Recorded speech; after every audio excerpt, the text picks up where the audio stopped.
4 days later, Tommy finally gave the order. "You're free to go."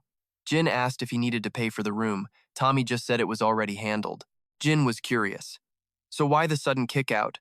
"Simple," Tommy said. "I'm done trying to kill you. I admit it, I lost this round.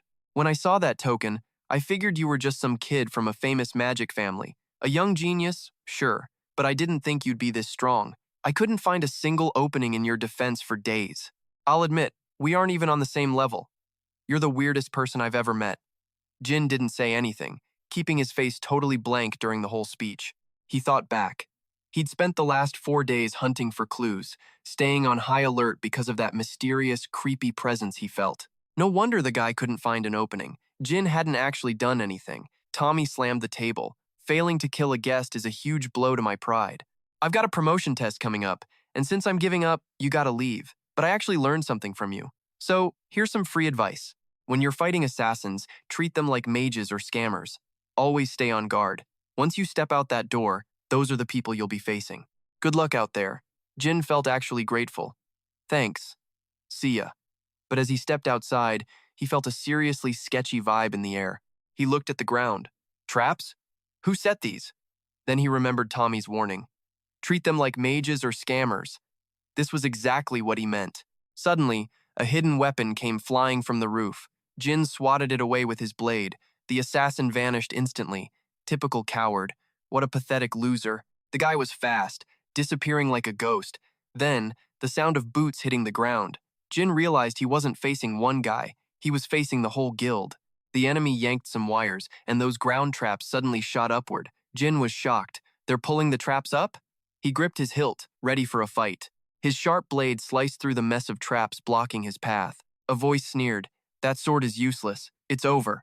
They all attacked at once, but Jin absolutely wrecked them. They couldn't believe it. "What?" One guy's eyes were full of doubt. Dark energy erupted from Jin's hand, and the assassin immediately started begging. "Wait, I surrender." The wall behind Tommy exploded. Seeing Jin standing tall over the losers, Tommy was shocked. What the hell is this? A small bag was tossed toward him. It was a bag of gold coins. Jin didn't like being in debt. "Take it. I don't owe anyone anything." Tommy was stunned. "You just took out high-ranking cadets like it was nothing, while a mid-rank guy like me was dreaming." Jin sheathed his sword and turned his back. Cold as ice. "I'm actually leaving for real this time. Peace out." He barely stepped out when an arrow whistled toward his head. He sliced it in half. Jin sighed. "First traps, now arrows? Whoever's doing this is so annoying." Jin dodged every arrow as they turned the ground into a minefield. He moved fast. "Damn it, I don't even know how many people are targeting me. This is messy. Instead of hiding, I need height to find them." The Assassin Guild wasn't about to let their target get away so easily. One guy tried to ambush him from behind, but Jin spun around. A few basic swings were enough to send them flying. He landed safely while they crashed. Jin didn't stop. Behind him, a rain of arrows poured down. It was so intense he had to shift his stance. Man, just how many of these guys? High above, Iona watched with a grin. "That's my little brother. He's adapting way faster than I expected. Testing his limits for 4 days was totally worth it. Hang in there, kid. Another week of this and your mind's eye will be wide open. But if you're too weak and die, I'll be bummed. Oh well. Training deaths happen all the time." Arrows slammed into the wall. Assassins were dropping like flies. The ground was littered with bodies and broken bows. Jin grabbed the edge of his cloak, letting it catch the wind. He realized they were organized. These cadets were all moving under one person's orders. Whoever that jerk is, I'm gonna find them and beat them up. Jin had no idea his sister was hiding right nearby. Then, something caught his eye. A piece of paper was floating through the air. He grabbed it and started laughing. "I thought the leader would be some legendary assassin, but it's just Iona." The note said, "Let's play again tonight." Jin smiled. "Even better. Now I've got an excuse to demand a reward for dealing with all this crap. Maybe I'll ask for that legendary antidote. There are too many poisons out there I can't handle, even with my natural resistance. Like that crazy poison Kujan uses on those dogs. His poison is the real deal. That's why I need the legendary antidote. It's a secret medicine for the elite. One sip and you're immune to everything. Iona is the youngest master in the guild, and she's got it. She's naturally resistant, so she didn't even need it. She probably just scammed someone for it. My sister is definitely siding with the enemy. I've got to grab that medicine before it becomes a resource for my rivals later on. I'll take what I need and weaken them in the process." But to do that, I have to survive Iona's annoying little pranks first. After 2 days of dealing with Iona, a beam of light shot toward Jin while he was fighting. It was a massive iron chain hitting his blade. He stabbed his sword into the ground and grabbed the chain. Jin's eyes turned cold and ruthless as he yanked it with all his might. The assassins started to panic as they watched him. He pulled harder, dragging the assassin through the wreckage. The guy was terrified, sweating buckets. Jin didn't stop. He lunged forward and smashed the ground where the assassin sat, shattering everything into pieces. The assassin went flying, slamming hard into a wall. Jin kept his cool, his face as cold as ice. He stepped into a room, but nobody was there. Jin frowned, scanning everything around him. He stood there in silence for a moment. Then he looked toward the corner and barked an order. I'm a little wired after being hunted for 2 days, so show yourselves while I'm still being nice. Veridin and Dante appeared laughing. Hey Jin, long time no see. Jin points right at them and snaps. What is wrong with you two? Why are you here? Veridin just shrugs and asks why he is being so cold. Do you have any idea how hard we looked for you? Dante chimed in. Yeah, I even blew my secret stash of cash to get that nameless badge. He is acting like a dumped girlfriend, you jerk Jin. You heartless bastard. Jin just sighs. Fine, whatever. Just tell me the real reason why you both showed up here. They claimed they just missed him. Honestly, I missed the thrill of the battlefield. Jin lets it slide. Fine. Let's say that is true. But why are you in this specific spot? He looks away awkwardly and stammers. Well, we spent every single penny we had just to get that nameless badge. Jin thinks, these rich kids from famous families are totally broke now, but he agrees anyway. Fine, I will buy you guys dinner since you came all this way. He asks excitedly. Really? Of course, but nothing in this world is free. In exchange, you two have to earn that meal. Right then, a group of assassins suddenly charges straight at them. Dante draws his sword, saying, so that is how it is. He slashes at the newcomer. Jin just stands back and watches his new hired help work. Dante asks if this is enough. Looking down from above, the roof of the house they are in has a massive hole. Yona tilts her head. What are these kids doing? Someone behind her asks, what is up? Yona turns around and recognizes him. It is Mr. Owl. He is the 85th nameless king. Listen, Yona, even for you, we cannot handle another mess like this. Do you know how many trainee houses were destroyed today? Yona does not care at all. That does not matter. I was just hanging out with my brother, but some jerks showed up to ruin it. Owl is shocked. Who would dare bother our Yona? She points them out and Owl's eyes turn sharp. Who dares? Then his eyes go wide with shock. He realizes the guy in front is Yona's brother, and the others are. The next heads of the Zippo and Hiron families. Yona starts to jump down, saying she will handle this herself. But he grabs her by the collar. Wait, if you go, they will die. Yona says darkly. That is the plan. Owl protests, no way, and she starts throwing a tantrum. This is the first time my little brother came to find me, and those jerks are ruining everything. I have not even gotten to talk to him properly yet. He suggests a different path. If you want them dead that badly, let's try this, Yona. Let's play a game. A game where their lives are the stakes.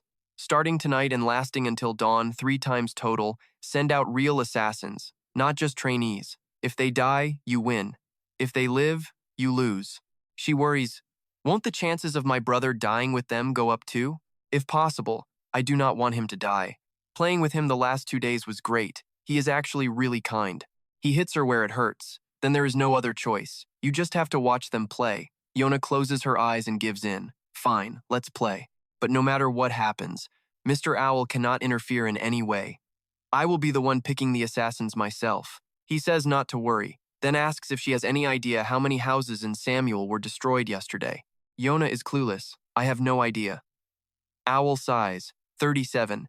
All because you sent those trainees to play with your brother. You need to write a formal apology letter. The door slams behind her as she yells that she is busy.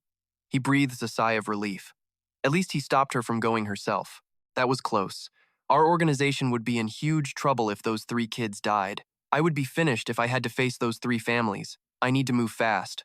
Over with Veridin and Dante, they are totally knocked out. Jin mutters that they went back to sleep the moment they heard they wouldn't be attacked until morning. Dante, your body is weak, but your sword skills got way sharper after learning the Hiran's secret techniques. But this jerk Veridin, I still have no idea what is going on inside his head. That annoying genius from my past life, the one I could never reach, came looking for me for no reason. He even said he would buy me food. He might actually die here. I need to figure out how to use them and protect them. Sister Yona will start sending stronger assassins soon. Just then, Owl appeared before Jin. He showed up out of nowhere. I didn't feel a thing as he approached. Is he the best assassin in the Nameless? No, besides Sister Yona, other assassins have no reason to test me. If that is the case, Gin greets him. The youngest son of the Runcandel family greets the 85th Nameless King. Owl notices immediately. No fear at all, that courage will serve you well. Lord Karen is getting old, but he sure found himself a real gem. But you recognized me and did not even fix your posture. That is a bit much. Jin explains. I was afraid you would kill me, so I had to act brave. Runcandels do not bow to death. He calls Jin a cheeky brat. Jin wonders why a king would come here personally. What is the reason for a king to show up in person? He guesses it is about Sister Yona. Owl warns him coldly. In Samuel, even Lord Karen has to watch what he says. How does a lowlife like you dare mention Yona? The pressure is so intense it feels like Jin is choking. He roars, "You arrogant punk! You caused this whole mess and now you act all high and mighty just because Yona has your back?" Jin is stunned. Why did he react so poorly to her name? Jin gives in and kneels at Owl's feet. He shows some mercy, saying even tearing Jin apart would not satisfy his anger, but he will let it go for Karen's sake. Jin smiles coldly. He only mentioned my father to justify himself. Now, no matter what I do, he has to spare me at least once. Jin slowly stands up and apologizes. Please forgive me. I was shallow and said things I should not have. I am ready to accept any punishment. Owl orders. Starting tonight, real masked assassins will come for you. I do not care what happens to you, but those other two cannot die, so listen closely.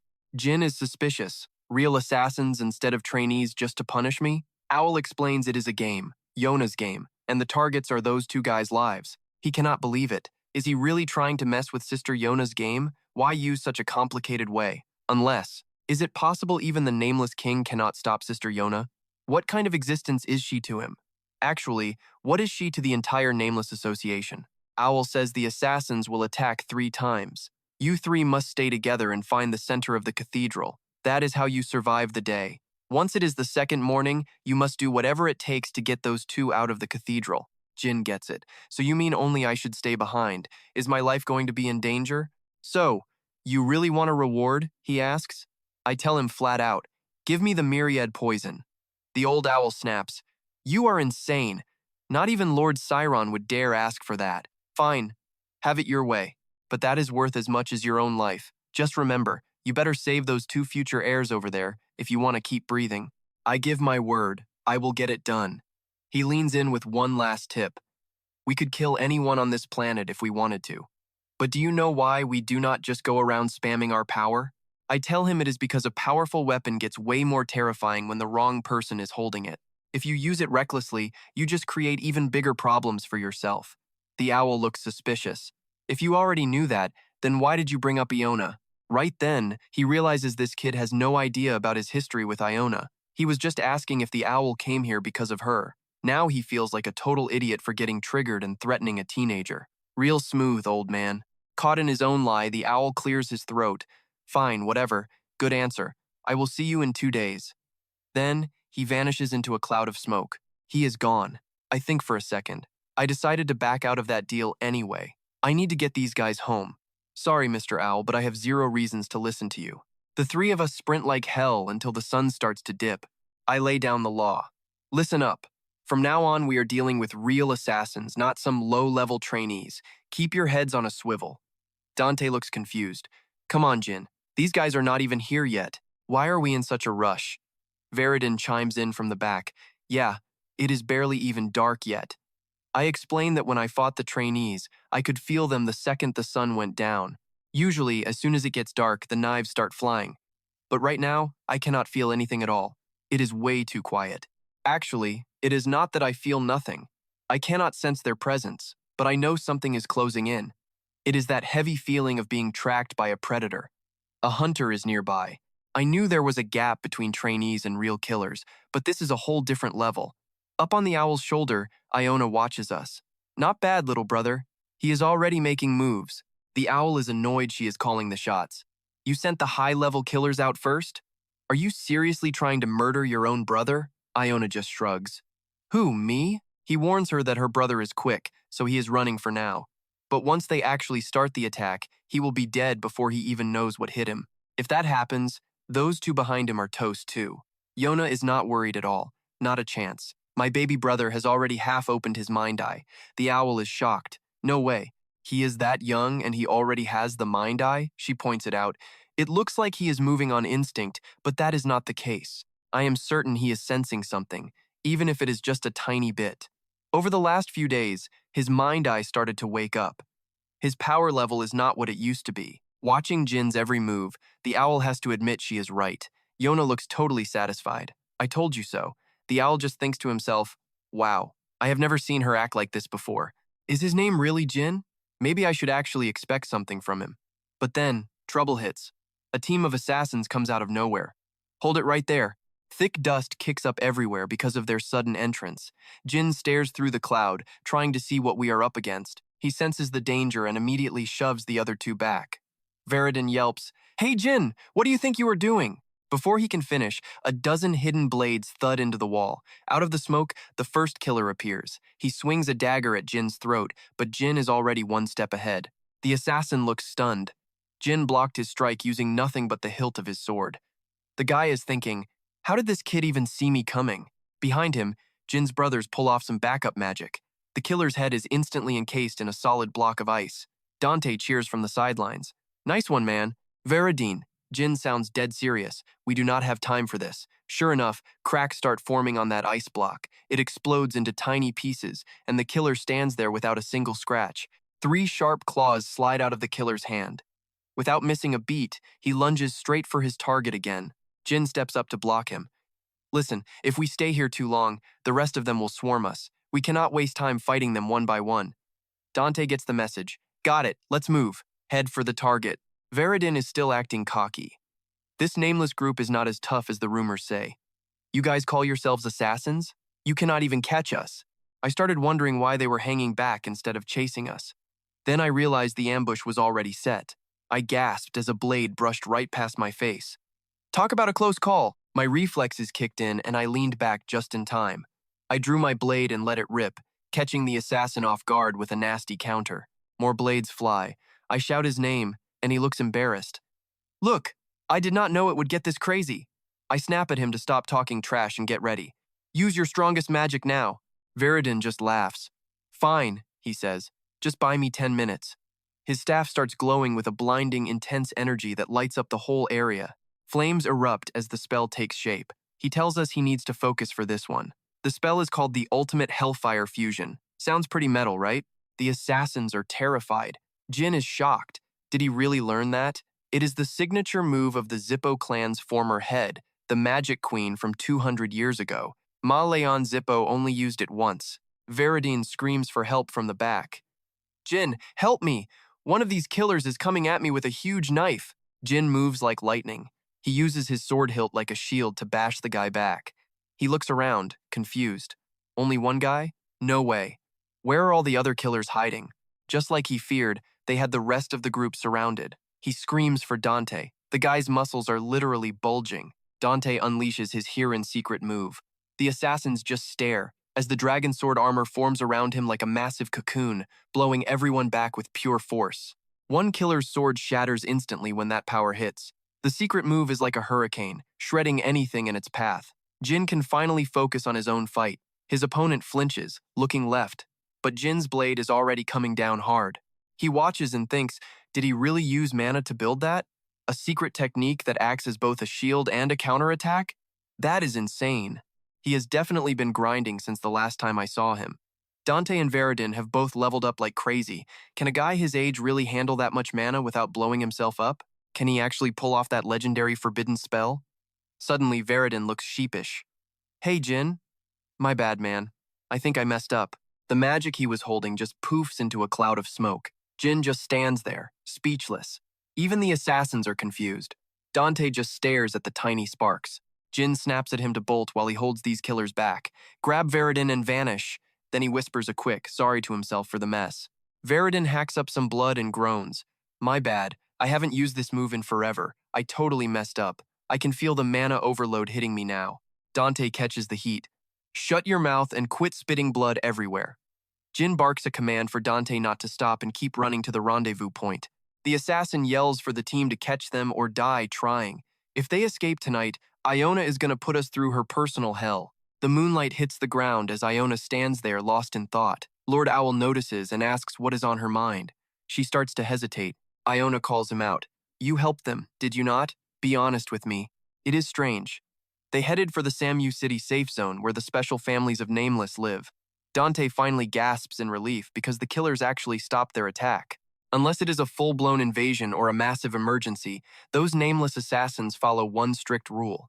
No weapons are allowed to be used in this district. Veridin asks how Jin knew about this place. Is this some kind of test? Jin plays it cool and says, something like that. Iona thinks it is totally impossible. Lord Owl plays dumb. I have no idea what you are talking about. Just finish your report on the damage you caused. Iona laughs. You are a terrible liar. You were the one who broke your promise first, right? Well, now it is my turn to step in and handle this my way. Lord Owl is the king of Nameless, the deadliest assassin squad. To him, Iona is way more precious than just some biological daughter. She has an insane talent that no other killer can touch. People call her the natural-born assassin or even the god of death. The few people who have seen the monster sleeping inside her body say the same thing. A blade soaked in pure chaos. Iona mumbles to herself.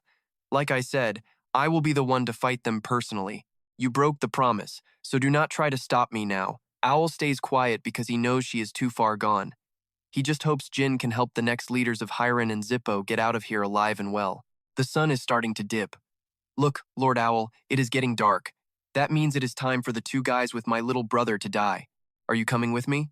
Owl is thinking fast. Jin is a smart kid, so he will follow the plan. He knows exactly how bad things are getting.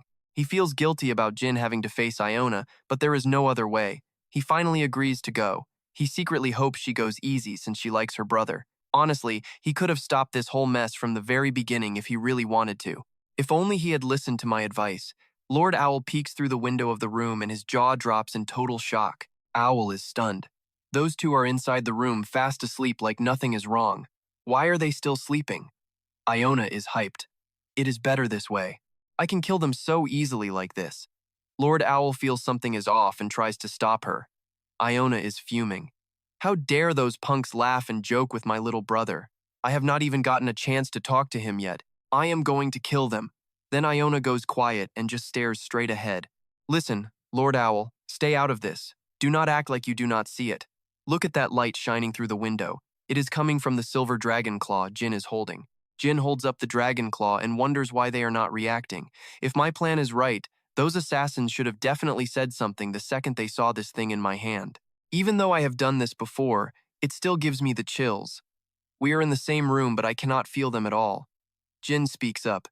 Hey, you finally arrived. Long time no see, Sister Iona. It is a huge honor to meet the 85th King of Nameless for the first time. Lord Owl is shocked. I knew this kid was smart. He praises him. You are sharp, kid. I cannot believe you recognized me. Looking at the two sleeping guys, Owl figures it out. You knew we were coming. You drugged your friends with sleeping pills. Jin confirms it. Yeah, it is better if they do not know too much. Where did you get that silver dragon claw? Jin tells the truth. A dragon friend gave it to me as a gift while I was traveling. Owl nods. I see you were waiting for us, so you must know how to use it. If you show this to a nameless assassin, you can survive no matter what. Iona chimes in. Yeah, because our motto is that there is nobody on this earth we cannot kill. Lord Owl sighs and rubs his forehead. Exactly. If you just hand that thing over to us, your life will be safe. Before I hand it over, there is something I have to ask. Owl waits. What is it? Jin asks why they sent real assassins after him instead of just the young cadets. Does Sister Iona not trust me because I am a Runcandel? She says no, but the man next to her cuts her off. Hold on, let me explain the situation. Owl thinks to himself that this kid is a real piece of work. I told him specifically not to let Iona find out that I was the one helping him. The truth is, Iona and I had a little bet. I bet your friends would survive, while she thought they would die. Thanks to you, I won big. He thinks to himself that he only helped for his own gain, not Jin's. Anyway, no more assassins will be chasing you from this moment on. Every single assassin in Nameless, including me and Iona, will not lay a finger on the three of you. We will keep this promise for the next 10 years as long as your family does not attack us first. Jin is stunned. 10 whole years? This gets rid of a huge problem. I do not have to worry about Nameless stabbing me in the back while I am at war with my siblings. Owl mentions a reward for the dragon claw. Jin bows and thanks him. He pats Jin on the shoulder. We will discuss the reward you want later, but for now, let's focus on the present. I am sure you two have plenty to talk about. This is the first time you have seen each other since you arrived in Samu City. Take all the time you need. Jin is not quite sure how to react to that. Iona walks up, acting surprisingly shy. Hey there, my sweet little brother. Meanwhile, in Turoth Castle, word is spreading that a Runcandel cadet is getting cozy with the future leaders of Zippo and Highland. Even Lord Joshua probably did not see this coming. This is perfect. It means we have even more good news to report. There is definitely a link between Iona and that cadet. Now that they have been spotted, it is only a matter of time before we find more proof. The rank of assassins targeting the cadet is going up. We do not know why, but it looks like some kind of high-intensity training. The master warned us that the cadet absolutely cannot die. Everyone needs to keep a very close eye on this. An assassin stands by the wall, surrounded by cigarette butts. Over with Iona, the conversation continues. Look, little brother, I am not trying to control you. Seriously, I actually want to help you get much stronger. So let me get this straight. You sent a whole squad of assassins after me? She says that is not it. Wait, who even are they? You mentioned Veridin and Dante. Iona is shocked. A nameless kid hanging with Zippo and Huron elites? Kid, you are literally one of a kind. Jin asks if she regrets failing to kill those two. Iona admits she probably does, honestly. But the Silver Dragon's wish matters more. Jin realizes she might snitch to the family about his friends. That catches her off guard. Why would I ever do that? If you talk, I am dead or worse, Jin snaps. Is that not the point? If you did not want me gone, you would not have saved those killers. I will ask again. Why? Iona panics. I just wanted to play with you. Jin scowls. So I am just a toy to you? Is that the vibe? Iona's eyes go wide. She screams out. No! Her reaction is so intense it actually rattles him. She starts sobbing. No, it is not like that. Jin is lost. What is this reaction? Does she really think this is a game? He cannot believe it. Are you crying? Why? Iona has no clue. I do not know. The tears just started falling. Jin judges her. You are supposed to be the ultimate assassin. You should be trained to kill your emotions. She denies it. I never learned that. Back at Nameless, Mom said I was so good at killing that I did not even need to study it. Jin puts it together. So you were a killer before you even arrived? He realizes she was only 12 years old when they sent her here. Iona remembers. I was maybe 8. At the Storm Arena, some cousin kept bothering me, so I just ended his life right then. Then her tutor vanished. Even though she had siblings at the arena, she was banned from eating or living with the other cadets. Back then, she actually thought killing her cousin was a mistake she was being punished for. But it was not a punishment. Here, her only job was murder. Jin finally sees the truth. Her talent for killing is insane. Their father probably cleared everyone away from Yona just to stop the younger kids from dying. She lets out a cold laugh. The mask is back. I am just glad I can talk to you. I do not care where they send me, but I would be sad if I never saw my siblings again. Just as he thought. This sister is not normal. She feels zero guilt for taking lives, but that does not mean she is totally heartless or without feelings. This was likely their father's only way to protect the other children from her. But is abandoning his own daughter like this really the right call for a parent? Yona asks if he hates her too. Jin calms her down. Not at all. Have you ever felt like this whole situation is just totally unfair? She is confused. Unfair? He reminds her that since she was a kid, she has been treated like a literal killing machine. Yona does not get it. What do you mean? Jin confirms it. Exactly, she guesses. I get it. You have not killed anyone yet. When you fight, I feel like you are holding back on purpose. I was born this way, so what can I do? Jin digs for more. You say you were born like this? Are you a contractor for a god? Yona blanks out. Not even close. He is even more confused. Then what is it? She refuses to spill. You do not need to know. You have your own secrets too, right? Jin is spooked. Does she know about his shadow energy? Iona adds a hint. I am actually pretty wary of the power you have. Or better yet, there is something inside me that is terrified of you. Ever since I first saw you, something in here has been screaming at me. It says I should kill you. You confuse me so much. Let us just say I like you enough to suppress my instincts. I hope you like me too. Jin is blunt. We do not exactly have a sibling bond yet. Iona has a plan. Then I will just threaten you. You have to love me or I will kill you. What if I actually did it? We would probably just drift apart. Or I could give you the universal antidote. That is the only reason siblings visit me anyway. You came for it, right? I do not need it, so just take it. Jin refuses.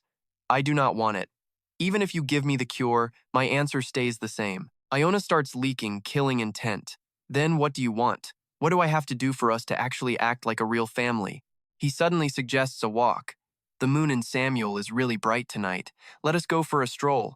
We can build a real bond just by talking like this. She stares at his outstretched hand. Iona places her hand in Jin's. He is calculating. He needs time to process this. His sister is both pathetic and dangerous. How should he handle her? Like Jin said, the moonlight is stunning. The streets are still a mess after the fight. They walk together. Jin notes it is empty. Iona explains that since it is sibling playtime, everyone else is under a strict curfew. She points ahead. Over there. That is my favorite spot. Want to see? Guests are not usually allowed. We are almost there, we just have to climb up. He is curious, what is up there? Yona is brief. A flower on a cliff. The height makes Jin dizzy. I am feeling a bit lightheaded here. She smiles. You think I am going to push you? Why would I do something so pointless? Even if you fell from here, you would not die. I am just kidding. They reach her secret base. Blue rose petals drift in the wind, brushing Jin's face. He is stunned by their beauty. Are these blue roses? She confirms it. Yeah, people call them weeds, but they look amazing under the moonlight. I love them most. Even if they get stepped on or go without water, they always find a way to survive. And even if they die, new ones grow back in the same spot. She holds out a bouquet she picked herself. Her smile is pure. Here, a gift for you. Jin is frozen. In this life, he has received them a few times. He forgot that in his past life, someone used to leave blue roses in his room. 2 flowers on one stem. Even on days his siblings tortured him, she hoped these flowers would make him feel better. You did not die, and you even opened your mind's eye. Jin realizes something. The day he was kicked out of the Garden of Swords, these were in his pocket. He grips the 2 flowers tightly. Has she always had a connection with him? Jin praises them. Up close, they really are beautiful. You think so too? I only give them to people I like. Hey, sister, how have you been lately? All those stories we could not tell before. Please, share them with me. Things got quiet between them. Then Yona's voice drifted over. So, you really tried to off the nameless king when you were 14, huh? Master Owl chewed me out big time and locked me in my room to write apology letters. I tried twice after that, but failed both times. Was it just because he yelled at you? Yeah, back then I sucked. But if I tried again now, I might actually pull it off. He was impressed. Taking on the King of Assassins? Classic big sis energy. Then she got curious. Hey, who is this silver dragon that gave you its claws anyway? Are you two, like, tight or something? Jin nodded. Yeah, we are. Yona didn't hold back. I'm gonna kill that dragon and rip its claws out for parts, Jin pleaded with her. Look, please be nice to my friend. They could actually be your friend too, you know. She laughed. Just kidding. You really are not scared of me, are you? Aside from my dad and Master Owl, this is the first time I have ever felt this comfortable talking to someone. It is actually kind of nice. Jin gave his honest take. Honestly, I think you are better suited to be a florist than an assassin. Maybe you should start studying flowers from now on. If you open a flower shop in my territory, I will drop by all the time. She thought about it. Not a bad idea. Jin stood up slowly and added, but you cannot kill your customers, obviously. I am off to see the nameless king now, Yona snapped at him. Where do you think you are going? If you leave, I will kill you myself. Jin just shrugged it off. Enough of that. She suddenly remembered something. Oh right, I have a mission today too. Jin stopped and waited for her to finish. Yona got ready to leave. I will head out first. Take your time getting there. She flashed a bright smile and said goodbye. Then, like a gust of wind, Yona vanished into the night. She is way too intense, Jin sighed, finally feeling like he could breathe again. He held 2 blooming roses in his hands. He went to find Owl, who heard him coming before he even saw him. So, you are done chatting with Yona? I figured you knew I was waiting for you. Jin stayed polite. Sorry, I am late. Owl adjusted his mask and spoke. Before we start our little game, I have already prepared everything you asked for. Even though you ignored my advice, both heirs are still breathing and I got that silver dragon claw. Everything went smooth, so I decided to play along with your requests. I guess you earned that much at least. Jin looked surprised. I did not know you liked to brag so much. Owl gave him a stern look. You are crossing a line, kid. Just because you are buddies with Yona now does not mean you can get cocky. Jin played it cool. I am just trying to get on your good side. I believe I can delay Yona's return to the clan for at least 5 years. That is the time I need to make things happen. I will come up with an excuse. Owl needed a guarantee. Can a temporary trainee like you really pull that off? Can you back up those big words? Jin did not blink. Of course. Owl asked him straight up. What is the reason? Jin took a moment to gather his thoughts. Finally, he spoke his mind. I really think she is better suited to running a flower shop than being a killer. Everyone knows someone with that much emotion is not built for the assassin life. She is just naturally better at killing than everyone else. Instead of letting the family use her when she goes back, I want something better for her. I want her to be around people who actually get her. Once she is done with the killing business, I think she would be way happier as a florist. It is what she actually wants. I want her to be happy. Owl nodded. Fine, you have disappointed me twice already, but you clearly have a plan this time. What do you want? Jin made his move. Just once. I want your help when I need it. As Jin Gray, not a Runcandel. I am leaving Samuel too. I am taking Dante and Varadin with me. From today on, we will not be causing you any more trouble. We are staying out of your hair for good. He accepted the deal. Now get out of my sight. 1 week later, Kashmir was following close behind. He looked around the area with a watchful eye. So this is the Sea of Darkness. It is chaotic but strangely clean around here. Did someone tidy this place up? Khan shouted out. We are here. Everyone is already waiting. Talaris looked shocked. What on earth is this? Why is this married guy here? Kashmir could only pray for himself. I am toast, Talaris thought to herself. Kashmir and the Nameless King? Talking about the kids getting married now is going to be so awkward. Owl had his own thoughts. If the Palace Master and Ghostblade bring up Jin and Yona, it is over. Even Kashmir was feeling the pressure. Talaris was probably there to talk about the proposal, but who was the other guy? Chiron finally broke the awkward silence. He offered a polite invitation. Sit down, Kashmir. I am sorry for calling you here and giving you such a messy welcome. Talaris, the uninvited guest here is not the Ghostblade. It is you and Owl.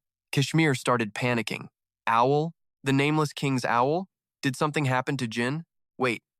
Jin only just got to Samuel a little while ago. What the hell happened in such a short amount of time? Owl spoke up. Looks like you have been busy, Chiron replied. I invited you for a drink, but we have to wait for these old friends to leave first. I hope you understand. Kashmir was stunned. Understand? I do not mind at all. Lord Chiron, how is your youngest child doing these days? When I got here, young Master Jin had already left for Samuel. He said he wanted to train for assassinations and poisonings. Talaris was confused. Why does that kid only go to the most dangerous places? If he keeps wandering around like that and dies, what is my daughter supposed to do? Owl sat by the fire. Actually, I came to see you because I have something to say about him, but this should not be said in front of the Palace Master or the Ghostblade. Chiron did not care. Just say it. The Palace Master is one of my few true friends, and the Ghostblade is tight-lipped, so it will not be a problem. Owl nodded. All right then, my lord, here is the deal. After hearing the story, Chiron laughed. A silver dragon claw? That is interesting. It makes sense that you did not see that coming. So, what exactly did my youngest ask of you? Owl replied. He asked me to erase all records of him being in Samuel. Specifically, except for the locals and the assassins, he does not want anyone to remember Jin Gray or Jin Runcandel. He wants his entire existence there wiped clean from everyone's memory. So while things are peaceful for them now, the past you told me about was a total bloodbath. A real war went down. Bodies were piled high on the ground. The survivors were panicking. Where are they attacking from? Do not lose it. They are just assassins. After another round of slaughter, the enemy yelled out, How dare you? Are you not afraid of the Runcandels? I do not know why you are doing this, but our clan leader is not going to. He did not even finish before another one dropped dead. Finally, the assassins stopped their attack. Owl continued his story. We wiped out every guard chasing after the young trainee. It seems like the kid realized we were there, which is exactly why he made that specific request to us. Chiron got it. Was he worried I would make him take responsibility for them? Owl admitted it. It is a bit embarrassing, but that is the gist of it. We did not just kill a couple of guards, after all, he replied. I see. So the kid saw the whole purge. Do not sweat it. If that is the case, it would not matter if you killed 100 people. It is not a problem at all. Owl bowed his head. Thank you for clearing up my concerns for the kid. Deep down, he wondered if the Lord was proud of him. Then he changed the subject. Lord Chiron, there is one more thing I need to tell you. He looked suspicious. What is it now? Owl pulled a letter from his robe. Please take a look at this note. The kid left this behind when he moved on from Samuel. This is something I really cannot share with the Palace Master or the Ghost Blade. Chiron froze. This is… Meanwhile, Jin looked at his snoring teammates. These two really sleep like the dead.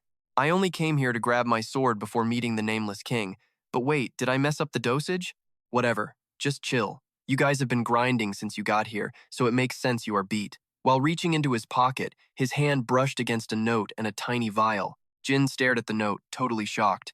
It was from Yona. Yo, Jin, little bro, this is the 1,000 poison antidote. Drink this and unlock your mind eye, then no solo assassin will ever stand a chance against you. Even I find this stuff tricky, so when the time comes, I won't be able to drop surprises like this anymore. Such a bummer, right? Anyway, catch you later. Stay safe, and happy birthday from your favorite sister. That hit him hard. His birthday? Right. He had been so busy in this place that the date completely slipped his mind. He grabbed a pen and started a letter. It was early, but he wanted to give his sister a gift too. Dear Nameless King, Yona gave me the 1,000 poison antidote, so please negotiate a secret deal with my father. Since this thing is worth as much as the antidote, it should be enough to demand Yona is allowed back into the clan. This might not be the most honorable move, but I kept my word. I hope the Nameless King keeps his promise to me, too. After reading the letter, Chiron asked in a low voice, "Is this for real?" The owl replied, "Yes, sir. If Yona really wants to vanish, even I would have a hard time tracking her down. Besides what was written on that paper, that kid has managed to blow my mind quite a few times." But before he could finish, Chiron burst out laughing. He scoffed, "You are telling me an innocent kid like him actually managed to play you? Do not tell me you planned this whole thing just to keep Yona around." Owl sighed and replied, "Honestly, I really wish that was the case." He warned him that both of them were tied up in this now. "I will send a formal invite, so get to the Sword Garden as soon as possible. We will discuss this matter further there. Casimir, I also want to hear the news you brought." And so, he began to tell the tale. "Yes, this news is about the recent death of the great mage Kittard. I am here to inform you that young Master Jin was the one who took him out. Both Owl and Teleris were completely stunned." Chiron crushed the letter in his hand and nodded. "Got it. Now, you uninvited guests need to clear out. I want to grab a drink with the sword demon." Owl took the hint and stood up to leave, saying he would head out first. But the other guy started nagging. "I can stay, right? I already know the whole story anyway." He shut him down instantly. "No, you are leaving too." Teleris tried one last move. "Come on, I will start spreading rumors about that power your son is using." Both father and son yelled at once, "Stop talking trash and get lost already." Back with Jin, Veridine and the other guy were being stubborn and refused to move. Jin groaned. "Man, do you guys ever get tired?" They wouldn't budge. "Look, tracking you down was a total nightmare, and actually finding you was even worse, torture.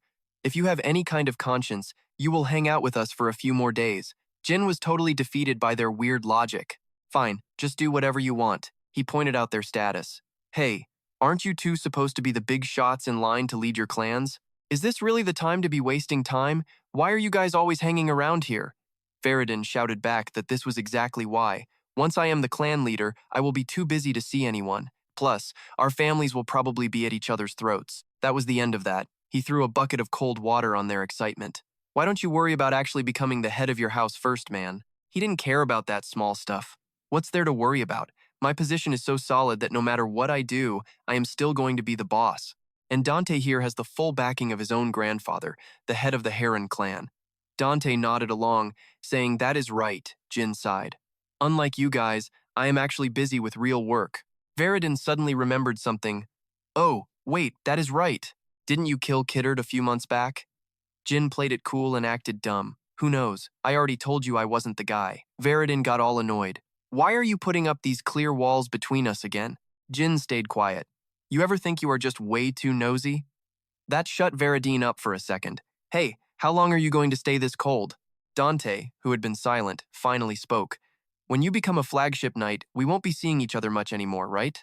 Just like Veridine said, once we take over our houses, we won't be able to hang, especially you, Jin." Veridine put an arm around him and said, "So until then, let's just go wild and have some fun together.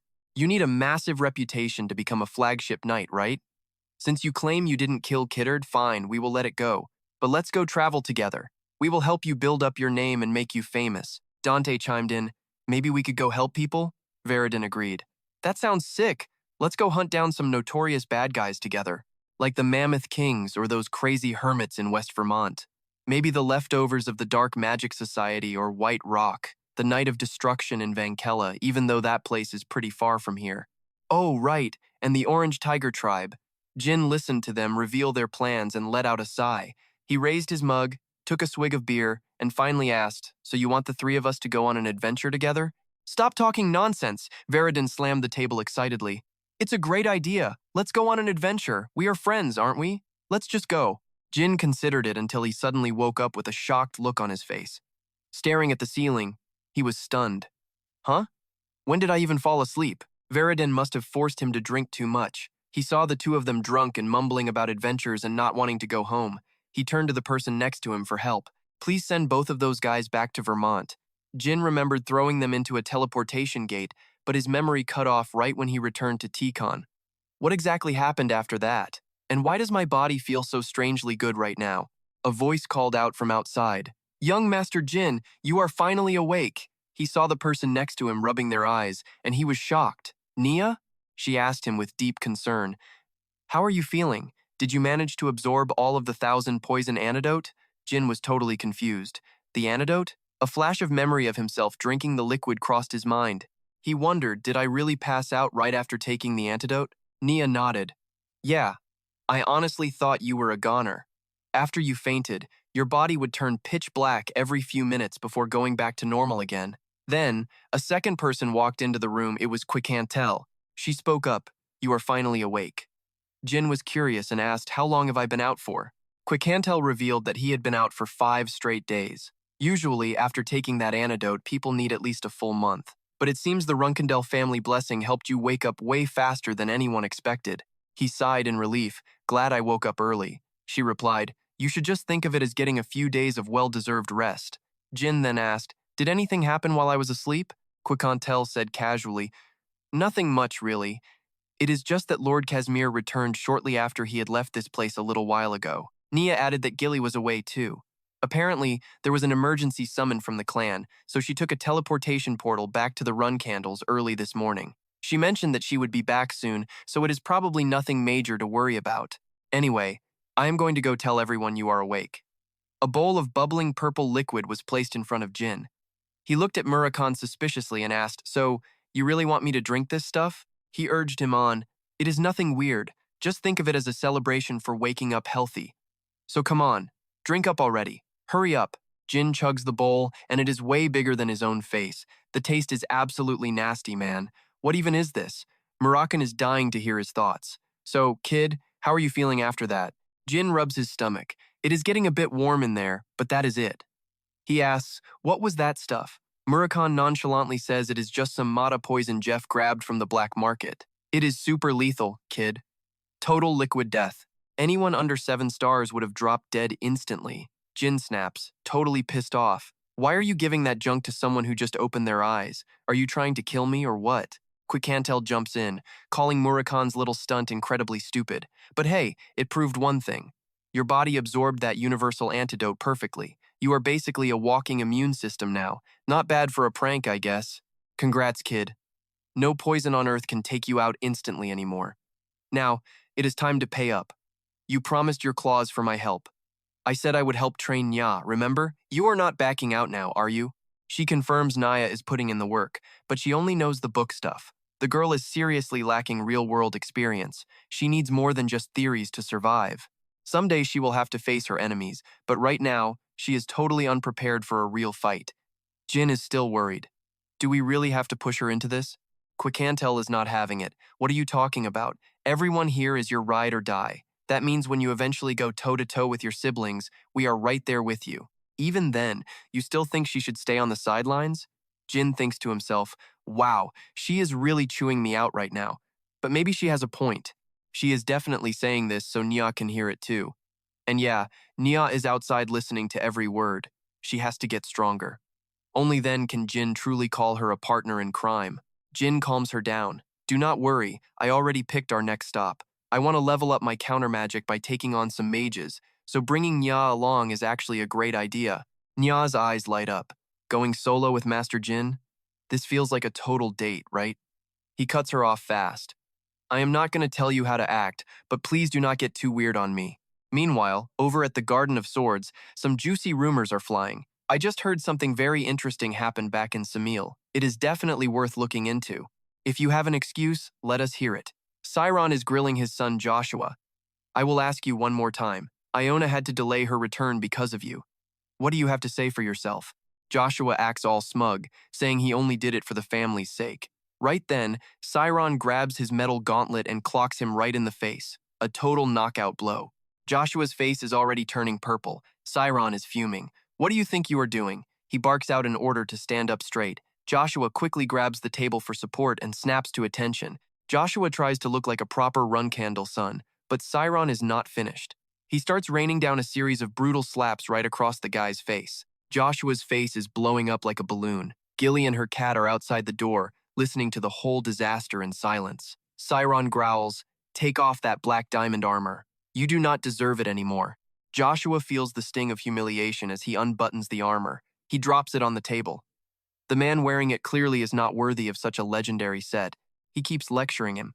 The second star of this house got schooled by the youngest, the one who was just a backup? Sciron's voice goes ice cold. What did I tell you before? Joshua knows the drill. He repeats the warning, do not touch Yona. Since he ignored it, Sciron does not hold back. He drives a fist straight into Joshua's gut, sending him crashing to his knees in pure agony. The cat is stunned. I did not think this meeting was about Joshua. The patriarch is really laying into him. This punishment is way beyond brutal. This is Sciron's way of putting everyone on notice. If anything like this happens to Yona again, it does not matter if it is the eldest or even me. Nobody involved is getting out alive. Sciron is sharp enough to see the truth. I know you were not trying to defy me. That is why that armor your mother gave you 17 years ago is still in one piece. You were just being a coward. Remember this if I ever have to call you to the Sea of Shadows. If that happens, I will strip you of your status as a star. Joshua slowly drags his broken body off the floor. A knight helps him limp away while Mary watches the whole pathetic scene from the shadows. She cannot help but smirk. Joshua is absolutely seething. He will remember this for a long time. His face is pure rage. Sciron asks how the youngest is doing over in that assassin village. Gilly reports that everything is fine. He actually just headed out from there a little while ago. Jin took that universal antidote he found and is currently sleeping it off. Sciron hands over the black diamond armor. Give this to him, and tell him every single detail about what went down here today. That is exactly why I summoned you. She bows, accepting the mission. I will tell him everything. It is for the good of the Runcandels and for the Master's own sake. When Jin hears the news, he is floored. The patriarch personally went after Joshua? Gilly even reenacts the whole thing, ending with a massive uppercut. It was terrifying, but honestly, it felt pretty good to see. Crazy, right? Joshua's going to be laying low for a while, and you just scored that black diamond armor. Jin remembers the legends. The master blacksmith Pecan Minch forged this invincible suit 30 years ago. It is the real deal. It was the loot Uncle Winolei brought back after crushing the Gippo family's 5th magic tower. Jin looks deep in thought. This is definitely a test. Gilly is confused. A test? For what? Jin explains. My father wants me to be the exact opposite of Joshua. Even as a backup star, he expects me to return with this armor completely trashed from fighting the absolute strongest enemies out there. Not just that. I am sure it is a warning to you, too. Do not try to use Iona as a bargaining chip with me again. If my father is not happy, he can do things that even you cannot stop. Every other star in this family better watch their backs, too. I am probably right at the top of my father's warning list. Gilly just gasps at the thought. Man, everything the patriarch does has some hidden meaning behind it. Jin wonders, though, why go this far? Is he actually feeling guilty for what happened to his poor daughter? I remember what Iona said. Everyone has their own secrets, right? Maybe there is a lot more that Sister Iona is not telling us yet.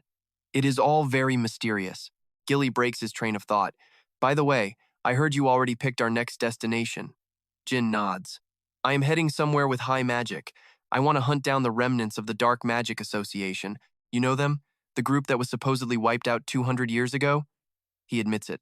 Yeah, they are still around, even if they are small now. Nya is going to help us track them down.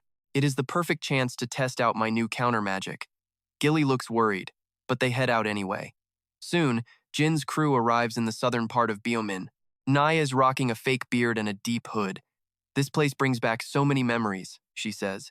I never thought I would ever step foot in Biomin again. So, what is the plan? Jin suddenly grabs her and pulls her into a dark alleyway. He pins her against the wall. Nya is totally caught off guard. Master Jin, why are you doing this all of a sudden? Jin gives her a reality check. Did you forget why we are here? Listen close. Do not use my real name. You got that? She is blushing like crazy and can barely speak. Naya drops to her knees. Yes. Her face is bright red because they were way too close just now. Jin calls her name, looking surprised. He knows all about the Dark Magic Association, that legendary group from 2 centuries ago. Just like the name says, they worship magic from the dark world. Back when they were at their peak, they had the whole continent shaking in their boots. Their influence was absolutely massive and terrifying. Ryunjipo was the one who nuked this organization. It was the first and last time that woman ever unleashed the 10,000 flower chaos, the Demon Emperor. She did it to slay the leader of the Dark Magic Guild. Ryun was Solderet's former contractor, and she expected her to follow that same bloody path one day. Once you get stronger, you should go find Master Ryun. But only if you can pass that trial she left behind. Nia yells out, "Hey, big brother!" Those dark magic survivors are nothing but bad news. Rumors say they're snatching kids, making everyone wonder if this city is actually as safe as it looks. Maybe everyone here looks so depressed because of those guys. Jin explains that actually, there's a good chance it's because of those arrogant nobles instead. You lived in the capital, so you know Bemin has the best security in the world. They bust criminals fast but ignore organized crime. Don't you think that's weird? Both sides are just playing off noble logic. Bemin probably leaves the Dark Magic Guild alone just to give those academy mages a chance to get some real practice. Nia asks, "The academy? So they're finally on their way?" Jin says it is possible, but those old guys are famously lazy. Wait, look over there, academy mages. 2 fancy carriages roll down the street, making everyone stare in awe. Look, mages from the academy. The nobles have finally arrived to save us. The wheels stop and the mages step out to a waiting crowd. The people are hyped. Finally, the capital sent some real mages to help. Jin blends into the crowd, thinking they moved way faster than expected. He needs to stay away. Everyone else is cheering. Those dark magic punks are dead. Academy types are always incredibly arrogant. Getting involved with them would be a total headache. Amidst the cheering, Jin coldly mutters that every single one of them is going to die. They don't stand a chance against the Dark Magic Guild. The two head to a restaurant. Looking at the feast, Nia gasps. "Oh my god, brother." "No way, brother. We can't afford this expensive food." Jin just laughs. "Look, Nia, almost every single one of my friends is loaded, just like I am." She pouts, "But I'm not rich like you." Jin tells her to pick a bank in Tikon or Vankella and just open up a personal account right now. "I will give you some spending money." Nia is totally moved. "Thanks, Jin. You're the best." But wait, what did you mean by those words from earlier? About those academy cadets dying. Jin stays calm. Exactly what I said. They are all way too young. Nia looks confused and asks a question. But those mages are highly trained, right? They should be 4-star mages. Taking out some survivors from the guild should be easy for them. Exactly.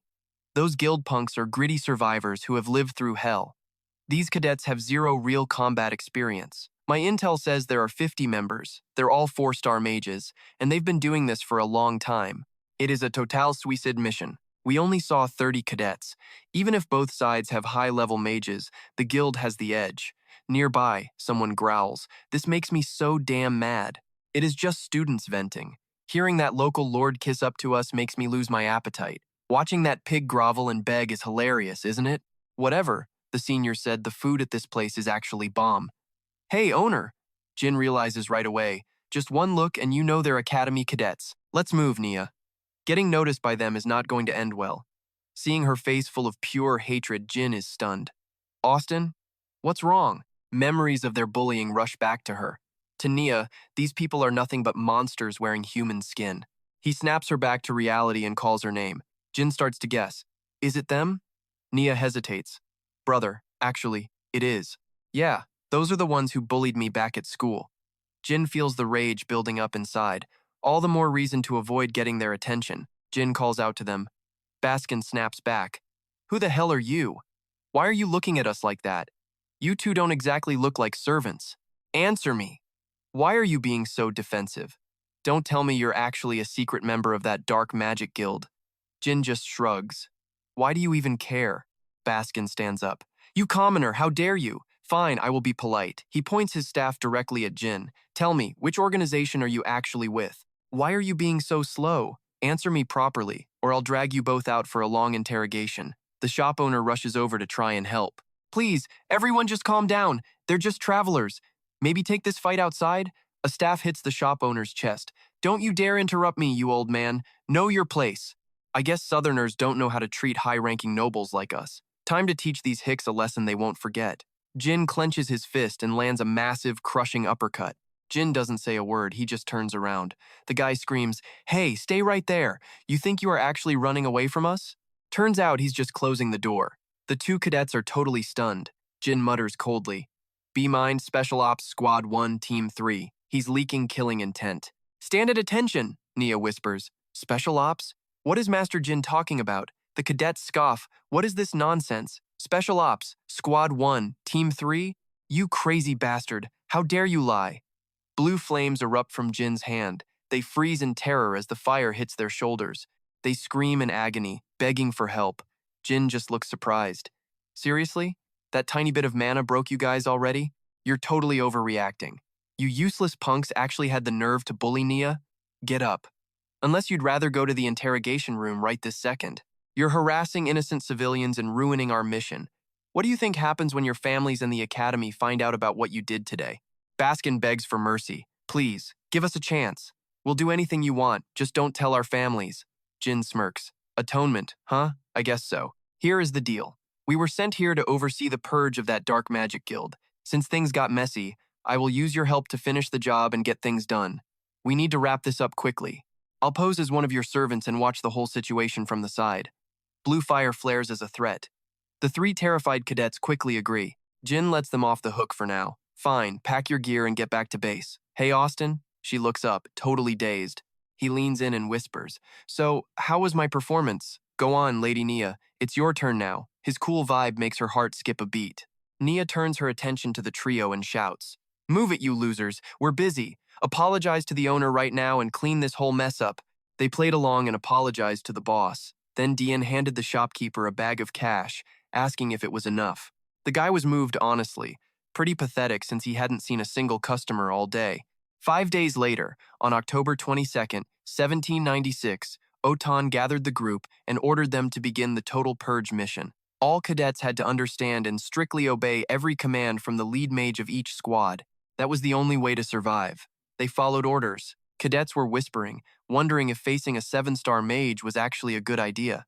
People said they were just leftovers from a dead organization, right? Besides, if things got messy, Lord Oten would step in and handle business. He blended into the crowd and did the math. Nearly 50 enemies were hiding in the woods, yet everyone seemed way too chill. This situation was definitely not looking good.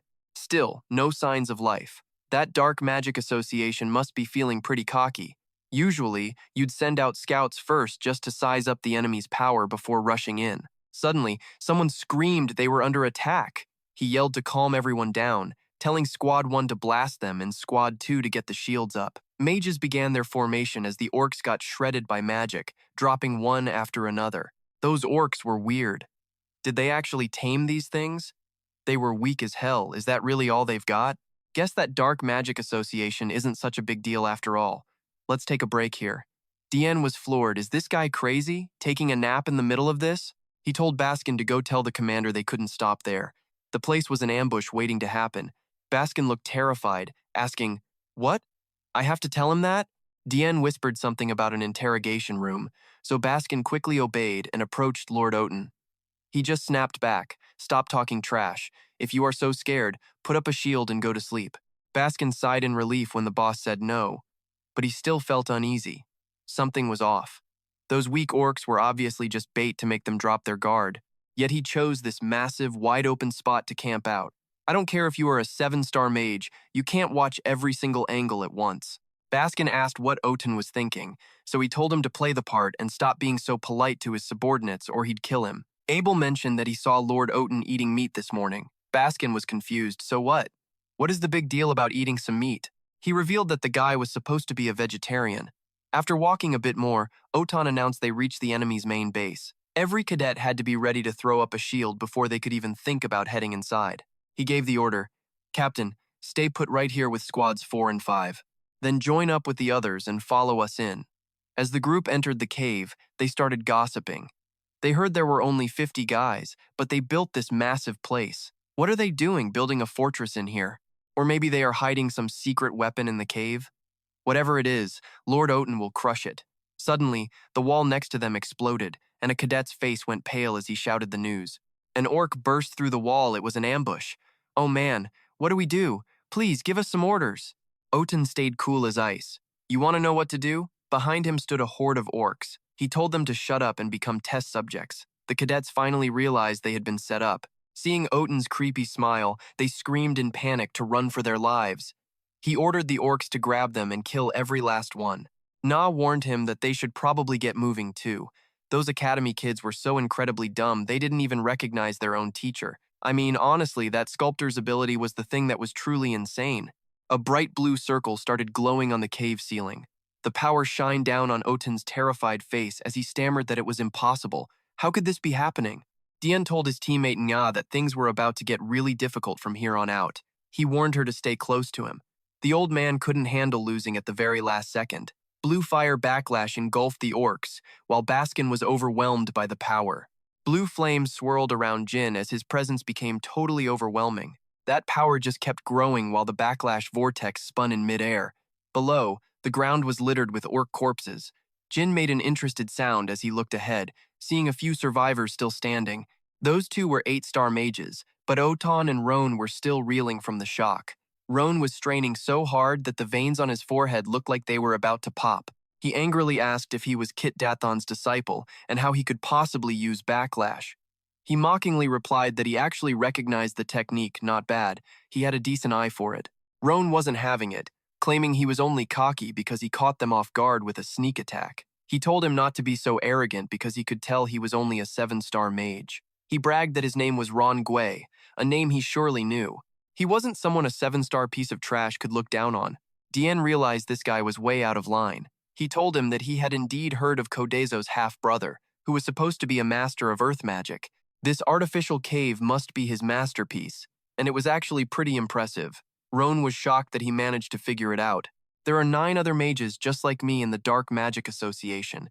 Even if you were to get lucky and escape today, my allies would hunt you down for the rest of your life. But I am a generous guy. Since you actually have talent, I will give you one chance. Come join the Dark Magic Association." He snapped his fingers to summon dark energy. It seemed like the guy was so stunned he couldn't even speak. He told him if he surrendered now, he could quickly become a big deal in the association. Na stood by and watched the whole scene. He looked like a pretty powerful mage, but seeing him screaming like this while he was basically on his deathbed was something else. He cried out in absolute agony. He mixed in other energies to boost the power of the backlash sphere. Looking at that shadowy energy, he stammered in disbelief. He asked if he was really both Kit Dathon's disciple and an aura mage who made a pact with Solderet. He reminded him he was only a 3-star mage in name only. Suddenly, a noise came from behind. It turned out those orcs had gotten back up. Dian was shocked those things were moving already. "Watch out, Austin." He told her not to worry as she easily took it down. Inga asked with concern if he was doing okay. He said he was fine, and she sighed in relief, saying those orcs jumping up like that totally startled her. Dian was secretly proud, thinking Inja was doing way better than expected. This was probably her first time seeing something this crazy, but she didn't panic and handled it like a pro. Na anxiously asked what they should do next. First, he listened to the sounds around them. The entire cave suddenly started shaking as boulders fell from the ceiling. A massive claw belonging to a golem from the White Wolf tribe appeared, looking around with interest. "What is going on here? This place has become a total massive mess. Damn it, even Roan lost? That is absolutely insane. Hey, you human brat, are you the one who caused all this chaos?" Na stood there trembling, asking what that thing was.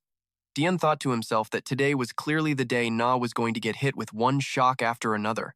It roared that even though he was just a mage, he had some sharp eyes on him. It asked if he should be showing a little more fear right now. He casually replied that he'd decide whether to be scared or not after hearing its name, since it was from the White Wolf tribe. A massive rock suddenly crashed down as the golem let out a howl of pure excitement. It couldn't hold back its hype, saying he was totally different from the losers it killed at the entrance. It said it liked him. Its name was Guntap Hapalab, and if he knew that name, they had to go one round. Look, I will give you one shot to live, he teased, but if you are going to ramble like that last guy, just save it. Gontep knew this place wasn't just some dark magic hole. Kinsella only takes knights. See, it is complicated. The Dark Magic Association is just a small branch for the mages who could not cut it, so the mages rot in that sub-branch. Little Lion, those White Wolf guys I fought back in the day, turns out they were Kinsella members too. I guess the whole gang is bigger than I thought. What is the deal between the White Wolf tribe and Kinsella anyway? He kept going. I am telling you, join the mages. Sinjakinzello is short on staff, right? You could walk right into a high rank. If you really want to flip the world upside down, you are going to need way more bodies than you have right now. He gave him a chance. If you are offering a top spot, maybe we can talk. Behind him, Anya was tripping out. Master Jin, wait. He was setting the trap, but how could he work for someone weaker than himself? It was not happening. He grit his teeth, trying not to explode from the insult. He raised his weapon and swung a massive wave of power straight at Jin. Jin blocked it with a shield. Gontep barked. I see how it is. No more holding back, mage. How long you gonna hide behind that wall? Show me some real power. Come on, do something. Enya used her staff to hold the spell, but Gontep just crushed every flame she threw his way like they were made of paper. She did not back down. She swapped to green magic, firing off bolts. Gontep frowned, watching the magic show unfold before him. Gontep laughed at her. Your skills are trash, just like your disguise. I do not care about you. And you, kid, I am killing you next, so stay out of this. This is between me and the little mage. Get out from behind that shield and prove yourself. But before he finished, Jin slashed his leg. Blood sprayed Gontep's face. Jin's blade was terrifyingly sharp. He froze. A sword? I thought that was a magic staff you had. I get it now. It is a magic sword. A magic sword? Things just got spicy. I will not kill you yet. I am taking you to him. Jin snapped back. Do not get sloppy. Bring it, Wolf. It has been forever since I fought your tribe. Let's go. The clash was insane. Deadly energy exploded as their blades collided over and over. Jin stood tall, his sword glowing with heat and fire from the sheer force of the impact. It was epic. Gontep's jaw dropped. He watched Jin's sword move, his eyes wide with total shock. He did not see that coming at all. Gontep barely blocked with his staff. You only feel like a 7-star, but your power and fighting spirit are on another level. I cannot believe a human can actually reach this kind of strength. It is like you are a monster. Runcandel, you have the blood of the Runcandel family. At least give me your name, you Runcandel brat. Let's put our names and our lives on the line for this fight. Let's finish this right now. He did not hide it. Hey, White Wolf, the name is Jin. Gontep growled the name out. Warrior Jin. He raised his hammer high. Gontep declared. From now on, I, Gontep Hapalip, bet my family honor against you, Jin. You are going to be nothing but food for the soul of Javier. Get ready to die. Fighting for honor, he slammed his hammer down. Jin had swung his sword thousands of times, and this felt like the first and last time all at once. The world turned a dark, bloody red. Then, Gontep's hammer hit the dirt. It was over. Watching him kneel in defeat, Jin spoke up. If I let you live, will you tell me everything you know about the Kinsella gang? Deal? Gontep just laughed. You clearly do not know the White Wolf way. Traitors have no honor. Rules of the tribe, kid. Jin replied coldly. So your rules are worth more than your life? That is pretty pathetic. Gontep lost it. We do not have cowards in the White Wolf tribe. Why would you insult a warrior who fought you fair and square? Jin sighed. Fine. I will give you what you want then. From now on, if we meet again, I hope you understand why I had to be this rough. I will remember you, Gontep Hapalip. Blood started dripping down the warrior's face as he looked at Jin. Gontep nodded.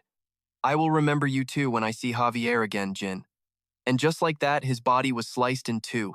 He hit the ground hard. He sheathed his sword, looking totally cold.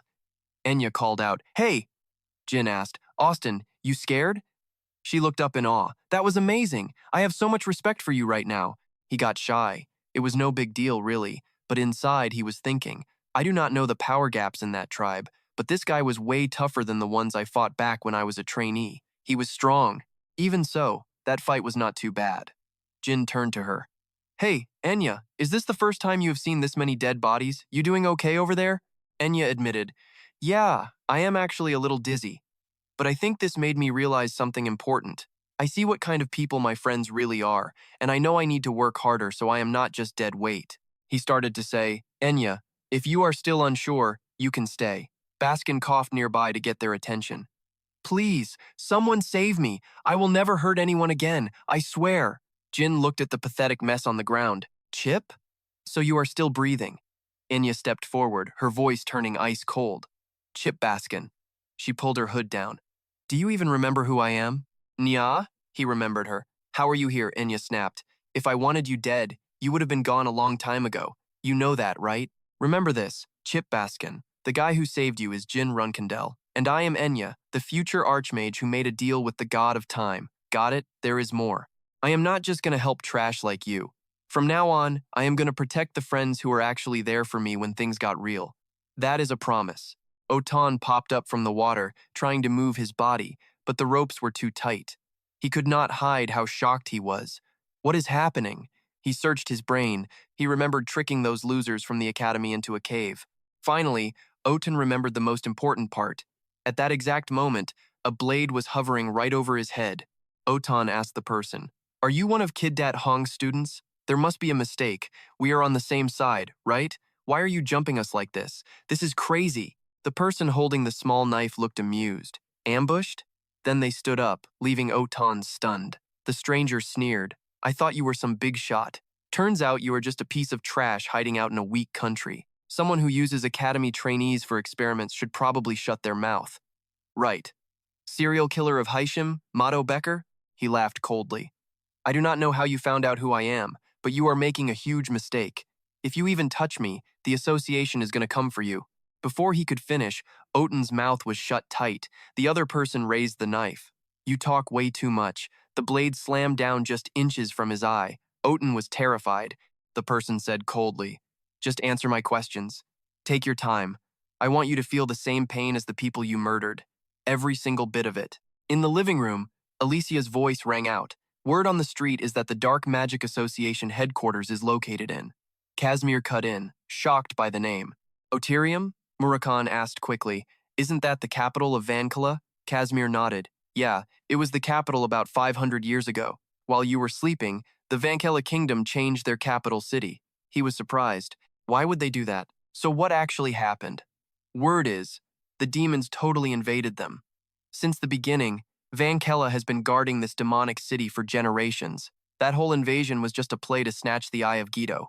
Back then, the Dankandon and Zippo clans had to send their best knights and mages to back Vankala up. That war was the only time those two families teamed up. It ended with Vankila winning and the demons being kicked out. But the land was wrecked, mountains flattened, and the sky ripped apart. There was no way to fix it. Vankala ended up moving their capital after that. Oterium is where Jean Damshu is from, and the Zippo legacy I want is there too, that insane fire-eating magic from the Witch Queen. This is a mess. How did those creeps even take over that land? You want more info? When did they build their headquarters there? Alicia figures it was about 50 years ago. And that Dark Magic Association is not just a bunch of leftovers anymore.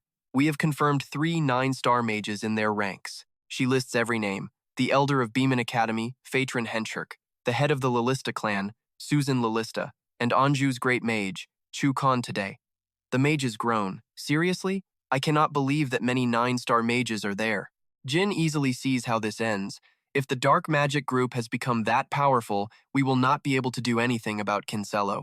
Their leader, he thinks. Now it makes sense. That is why my family, the Zippos and Beemans, just watched while Kinsella committed those crimes in my past life. Too many big shots were involved. You do not just poke them. Alicia drops more news. It sounds crazy, but it looks like Kinsella has a shapeshifter who turned Mado Becker into Oten Melson. His name is Bubba Gaston. Finally, he mentions the guy. He suddenly remembers. Wait, Bubba Gaston? Is that the same name that came up when you had me investigate Bisco Iveliano? He admits it. Murakane is skeptical. Are you sure it is a full transformation and not just a disguise? He did not change himself, but someone else? Qui. Kenteo is shocked. This is the first time I have heard of a human shapeshifting.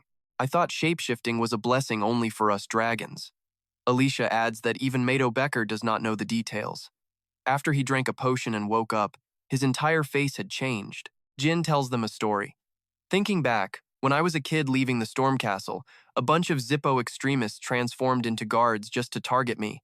I think we should go see Bubba Gaston ourselves. Casimir knows the vibe. You want to go alone? Jin calms him down. I am taking someone with me. Please have the seven-colored rainbow look into the link between the White Wolf tribe and Kinsella, Mr. Casimir. He nods and says he's on it. 1 week later at the Huron mansion. To wipe out the dark magic leftovers, the academy headed south. The result? Nearly 20 cadets ended up dead. Sitting on the throne is John Huron, the clan leader. Rust reports that 2 6-star mages and 1 7-star mage are dead. He is shocked. Wow, their plan failed that badly? According to the surviving cadets, they saw 2 mysterious people disguised as guards named Jean Grey and Austin Grey. They claim those 2 were the ones who actually crushed the Dark Magic Association. It seems the older one, Jean Grey, used magic, while the younger one, Austin Grey, handled the sword. John wonders why they came to see them. Rust signals his subordinates. A wooden chest is brought in. When the lid opens, he is stunned. This is absolutely crazy. Rust explains that this looks like a fragment of a weapon used by the White Wolf tribe. Looking at the cut, a high-level swordsman did this. Young Master Dante Hiran, do you recognize this? Dante suddenly starts laughing, which catches Rust off guard. Young Master? Doan explains it simply. Sure, Dante is super talented, but even he cannot pull off a cut that clean. That is some 3-star knight-level stuff right there. Dante admits it too, saying he is not on that level yet. The investigator finally gives up and leaves. Dante is stoked. Jean, you have gotten that strong already? Now I have even more stuff to talk about with Veridin. Rust is still stuck on the name Austin Grey, short kid, loud voice, and using high-tier sword skills. He guesses the age is between 10 and 20. Someone who can perfectly slice a White Wolf tribe weapon at that age? The only one who fits the description is Dante Hiran. He is hiding his power. Monitor everything Dante does outside the house. October 30th, 1796. At the Ken Kingdom teleport gate, the intercom blares that the portal is opening soon. Please stay in your seats. Jin is sitting there reading a book when someone walks up and asks him to move his bag. He does it immediately, but his mind is totally somewhere else. I heard Bubba Gaston's workshop is around here. I have wanted to find that guy for a long time, but had no excuse. Investigating the Dark Magic Association gave me the perfect chance. The girl next to Jin just stares into space. Suddenly, all eyes are on him. Jin ignores it. So that is Bubba's workshop? I hit other shops first just so Kinsella would not get suspicious of my real mission. According to other owners, he is the biggest jerk among all the genius sculptors. Is he not just a shape-shifting mage? Under the statue is a sign about art. Jin considers it. Genius sculptor, huh? Should I just blow this place up? He bangs on the door. Inside, Bubba opens the door screaming. Stop it! Who the hell is it? Seeing the guy outside, he lets out a confused sound. Jin asks how he has been. The old man sprinkles salt on Jin, who asks why he is doing that. Jin brushes it off and tells him that is rude. I am just here as a customer today. Bubba loses his mind. Customer my butt. I do not serve people like you. Jin brings up the past. Did I not save your life? Is this how you treat your savior? The old man is stunned. Savior? Let me tell you something. If my siblings heard the nonsense you were about to spit at that party, you would have been killed instantly. You got lucky it was me. Bubba gets angry and charges with his fists. Jin knocks him out in about 1 second. Someone walks out and yells. When he sees Jin, he freezes. They both shout at once. Young Master Jin, Bisco? Bisco is curious. What brings you here? Are you not supposed to be a reserve flag bearer now? Bubba grabs Bisco's leg and begs him to kill Jin. He says Jin insulted him at the party and is now here causing a scene. Bisco thinks the guy is a total pig. Bisco shuts him down. I am sorry, Bubba, but I am not buying it. I do not know what happened, but young Master Jin is not the type to do this without a reason. Yeah, I swung first, but he was being a total jerk. Look, I will apologize. I came here for a custom bust, but you are making this way harder than it needs to be. Bisco gets straight to it.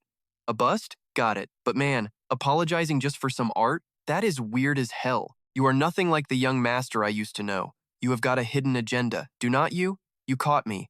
My intentions are not exactly noble. It is not Bupa I am looking for, it is you, Bisco. He guesses right. Me? Do not tell me you are trying to challenge me as some reserve candidate. You are shocked he called it so fast. Yeah, it is super embarrassing, but that is exactly why I am here. I cannot just waltz into the Ibriano house without an invite, so I came for Bupa instead. He is with you, right? But he is not having it. No way. I came here for a break. You are being pretty rude, young Master Jin. You try to talk him around, but suddenly, a bright light flashes past. Bisco turns his back, sounding disappointed.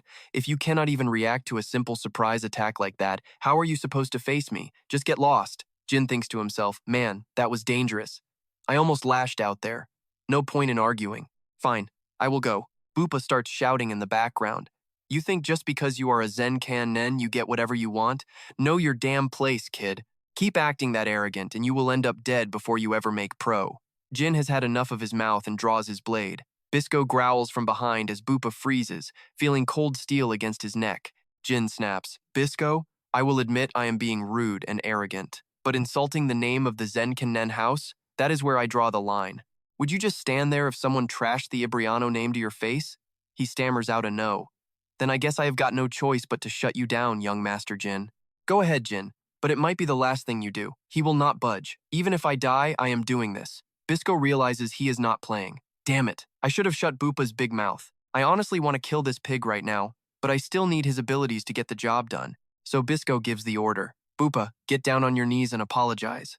The old man starts whining like a baby. Why should I? What did I even do? Bisco's had enough. His face goes completely dark as he growls out one single word.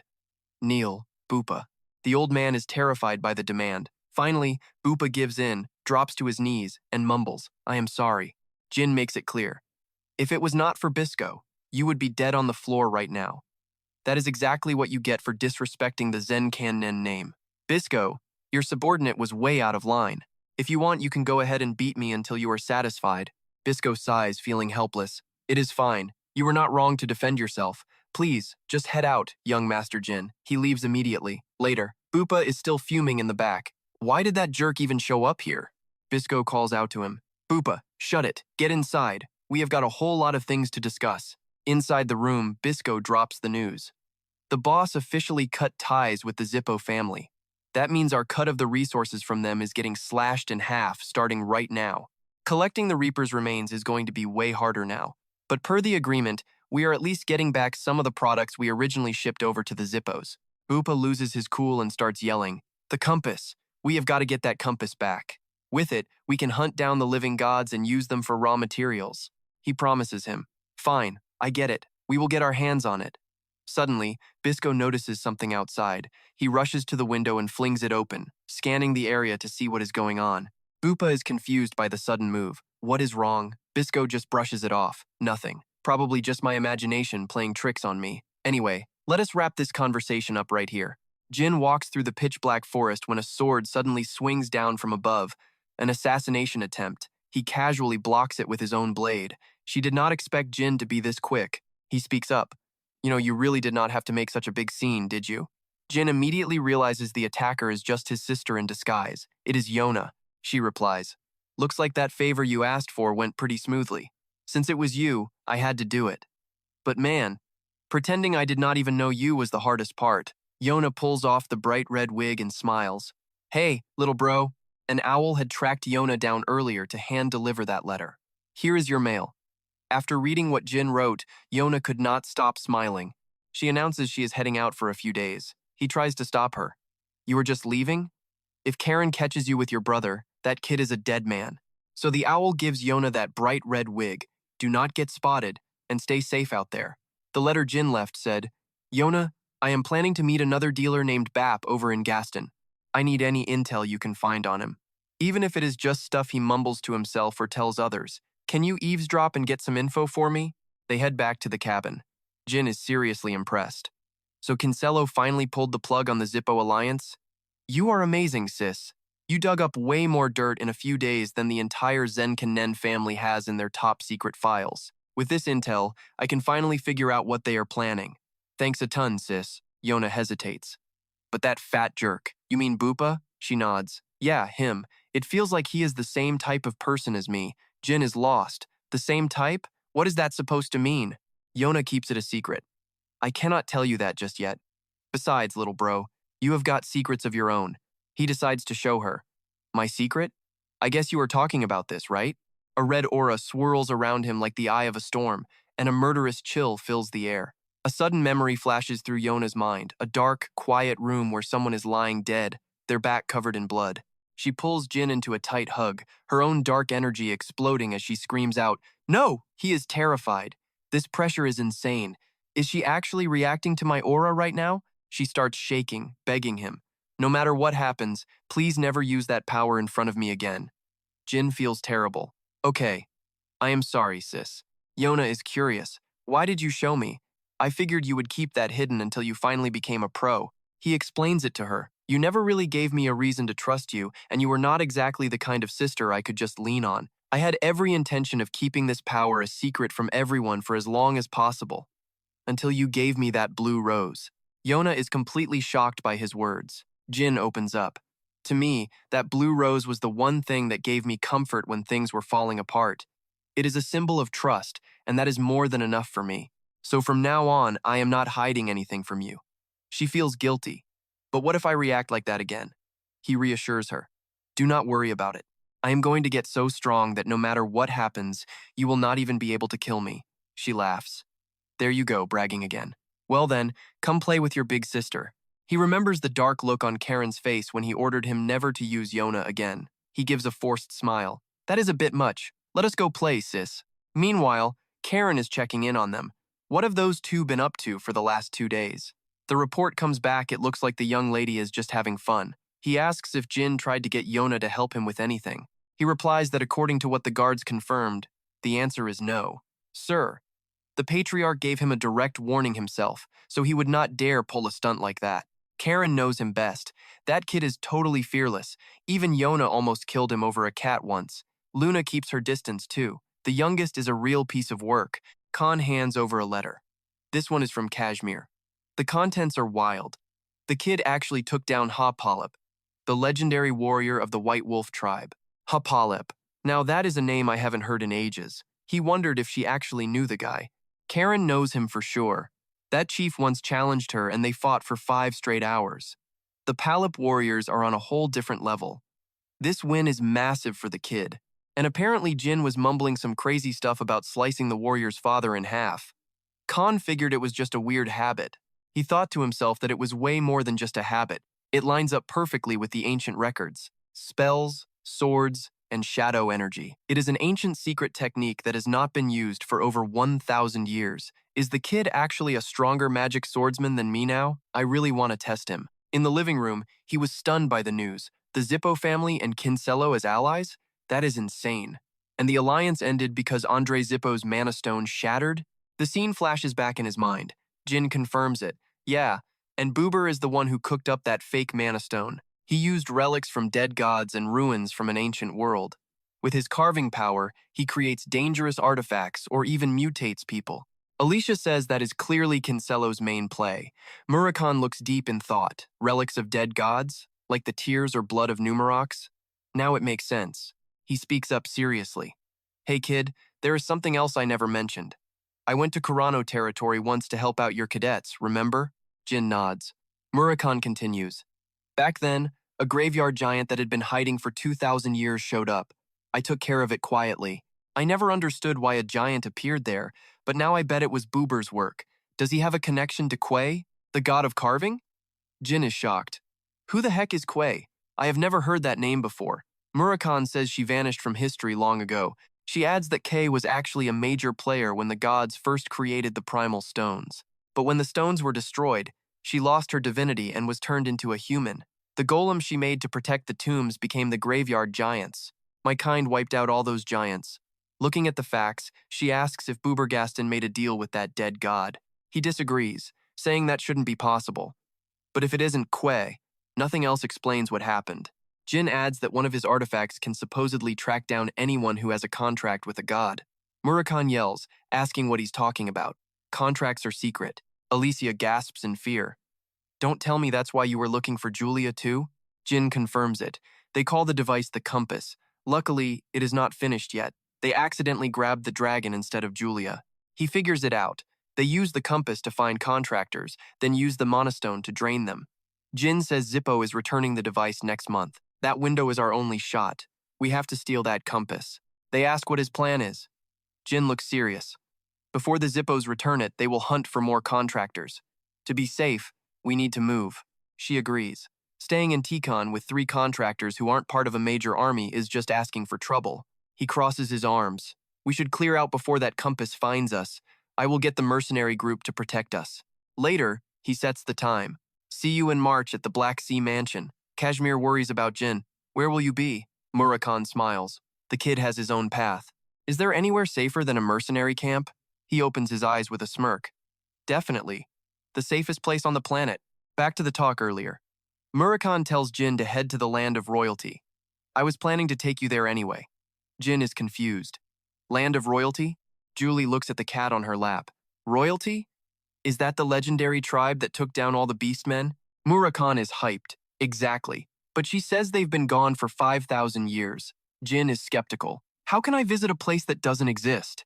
Murakan jumps on the table. It is still out there in the Great Samark Micha, deep in beast territory. Only contractors can reach it. Jin stares at him.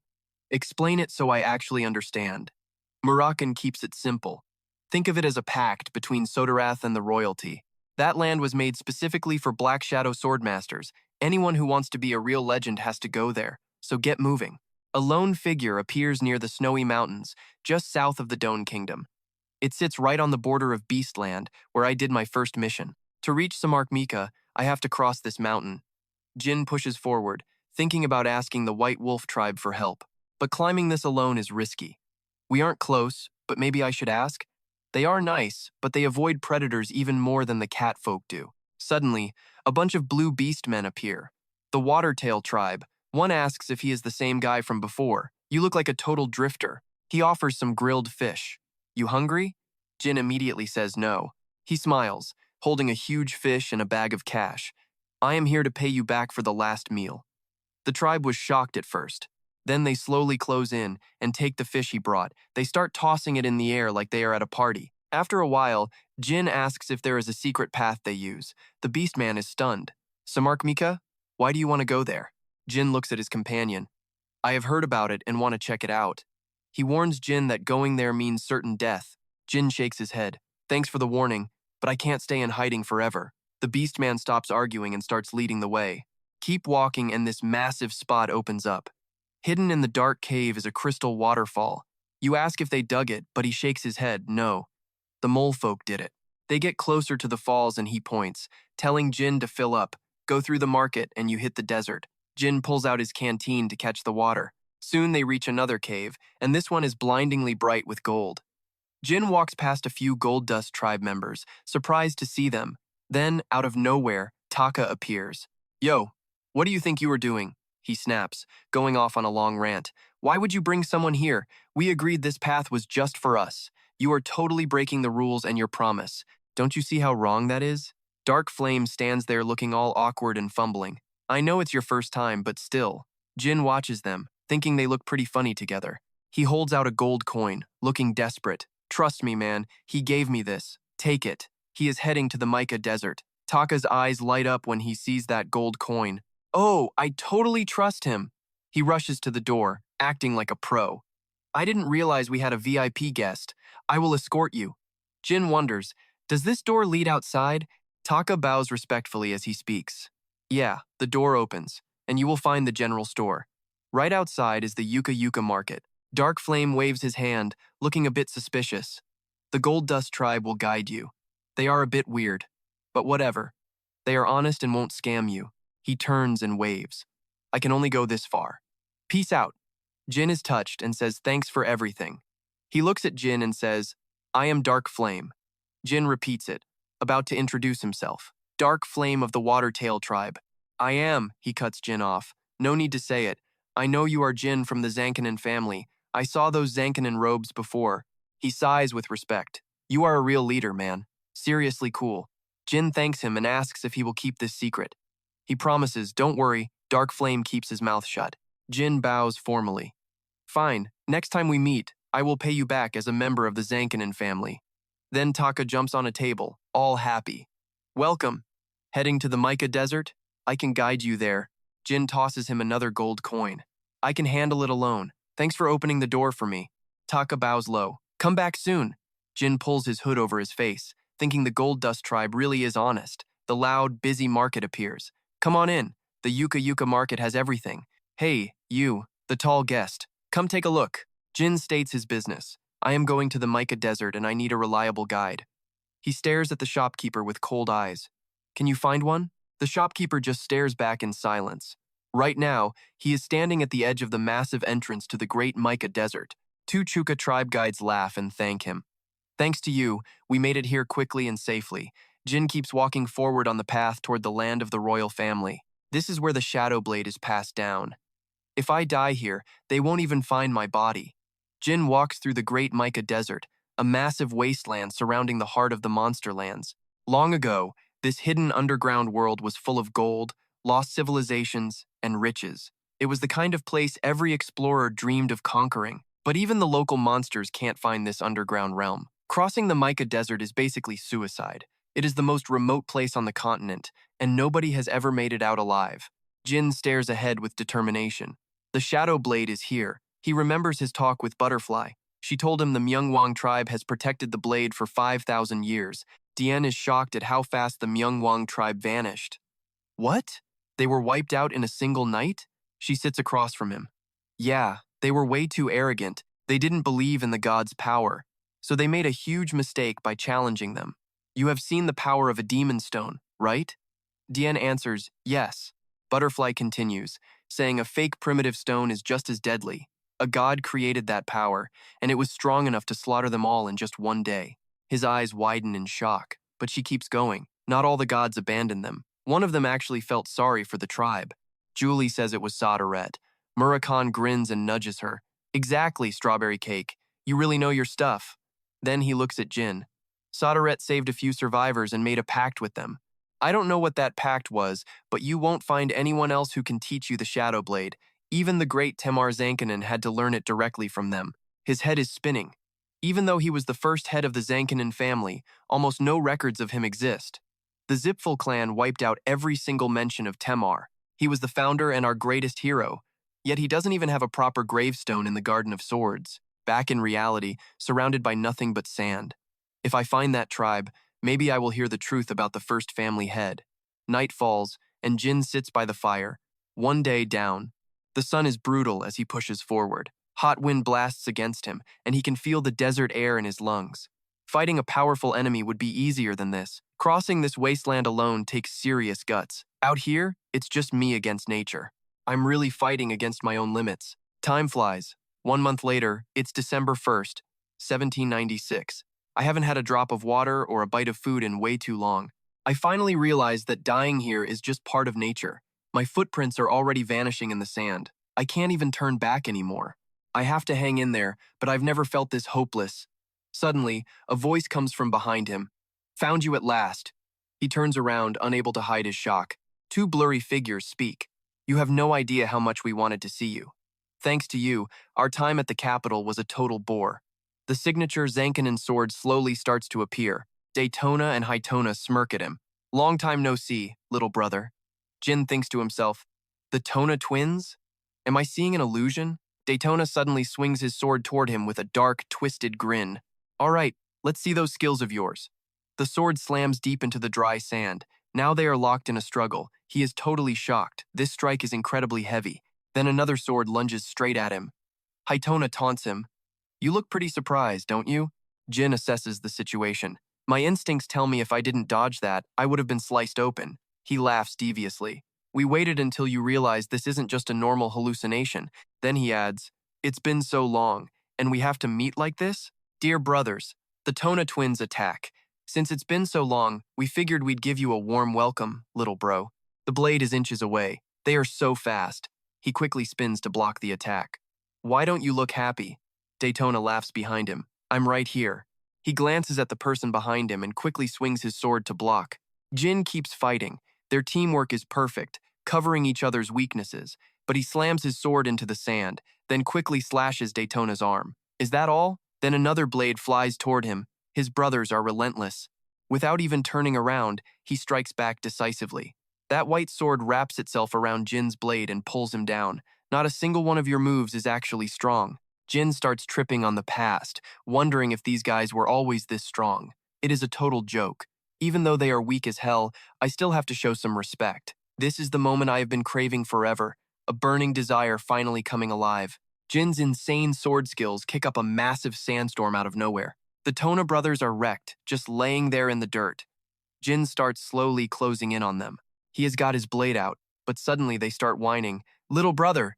They are totally losing it, shaking in their boots. One of them screams, "Hold up, we are sorry," and the other begs, "Just let us slide this one time, man." Jin's head is spinning. Is he actually hesitating right now? Old memories start hitting him like a truck. "Little brother, you good?" Then he gets in Jin's face, demanding to know why he is even doing this. "Man, I said I would let you off the hook." He stares down with ice in his eyes. Was I really hoping things would be different this life? No way. I have got to take them out if I want to level up. Jin raises his sword, ready to end it. Tona is losing his mind, screaming at the sky. "You absolute scumbag." The other one is fuming, yelling, "How can you even call yourself our brother, you piece of trash?" He swings down cold, zero hesitation. That is the Runcandel legacy for you. The sun starts dipping below the desert dunes, slowly fading away. Jin just keeps muttering like a ghost. "Disappear? Just go away already?" His lips are cracked and dry from thirst, wondering, why? Staring at these two dead bodies, he wonders why they haven't vanished yet. He just sits there looking ice cold. It has been a whole day, and his so-called brothers are still just laying there in the dirt.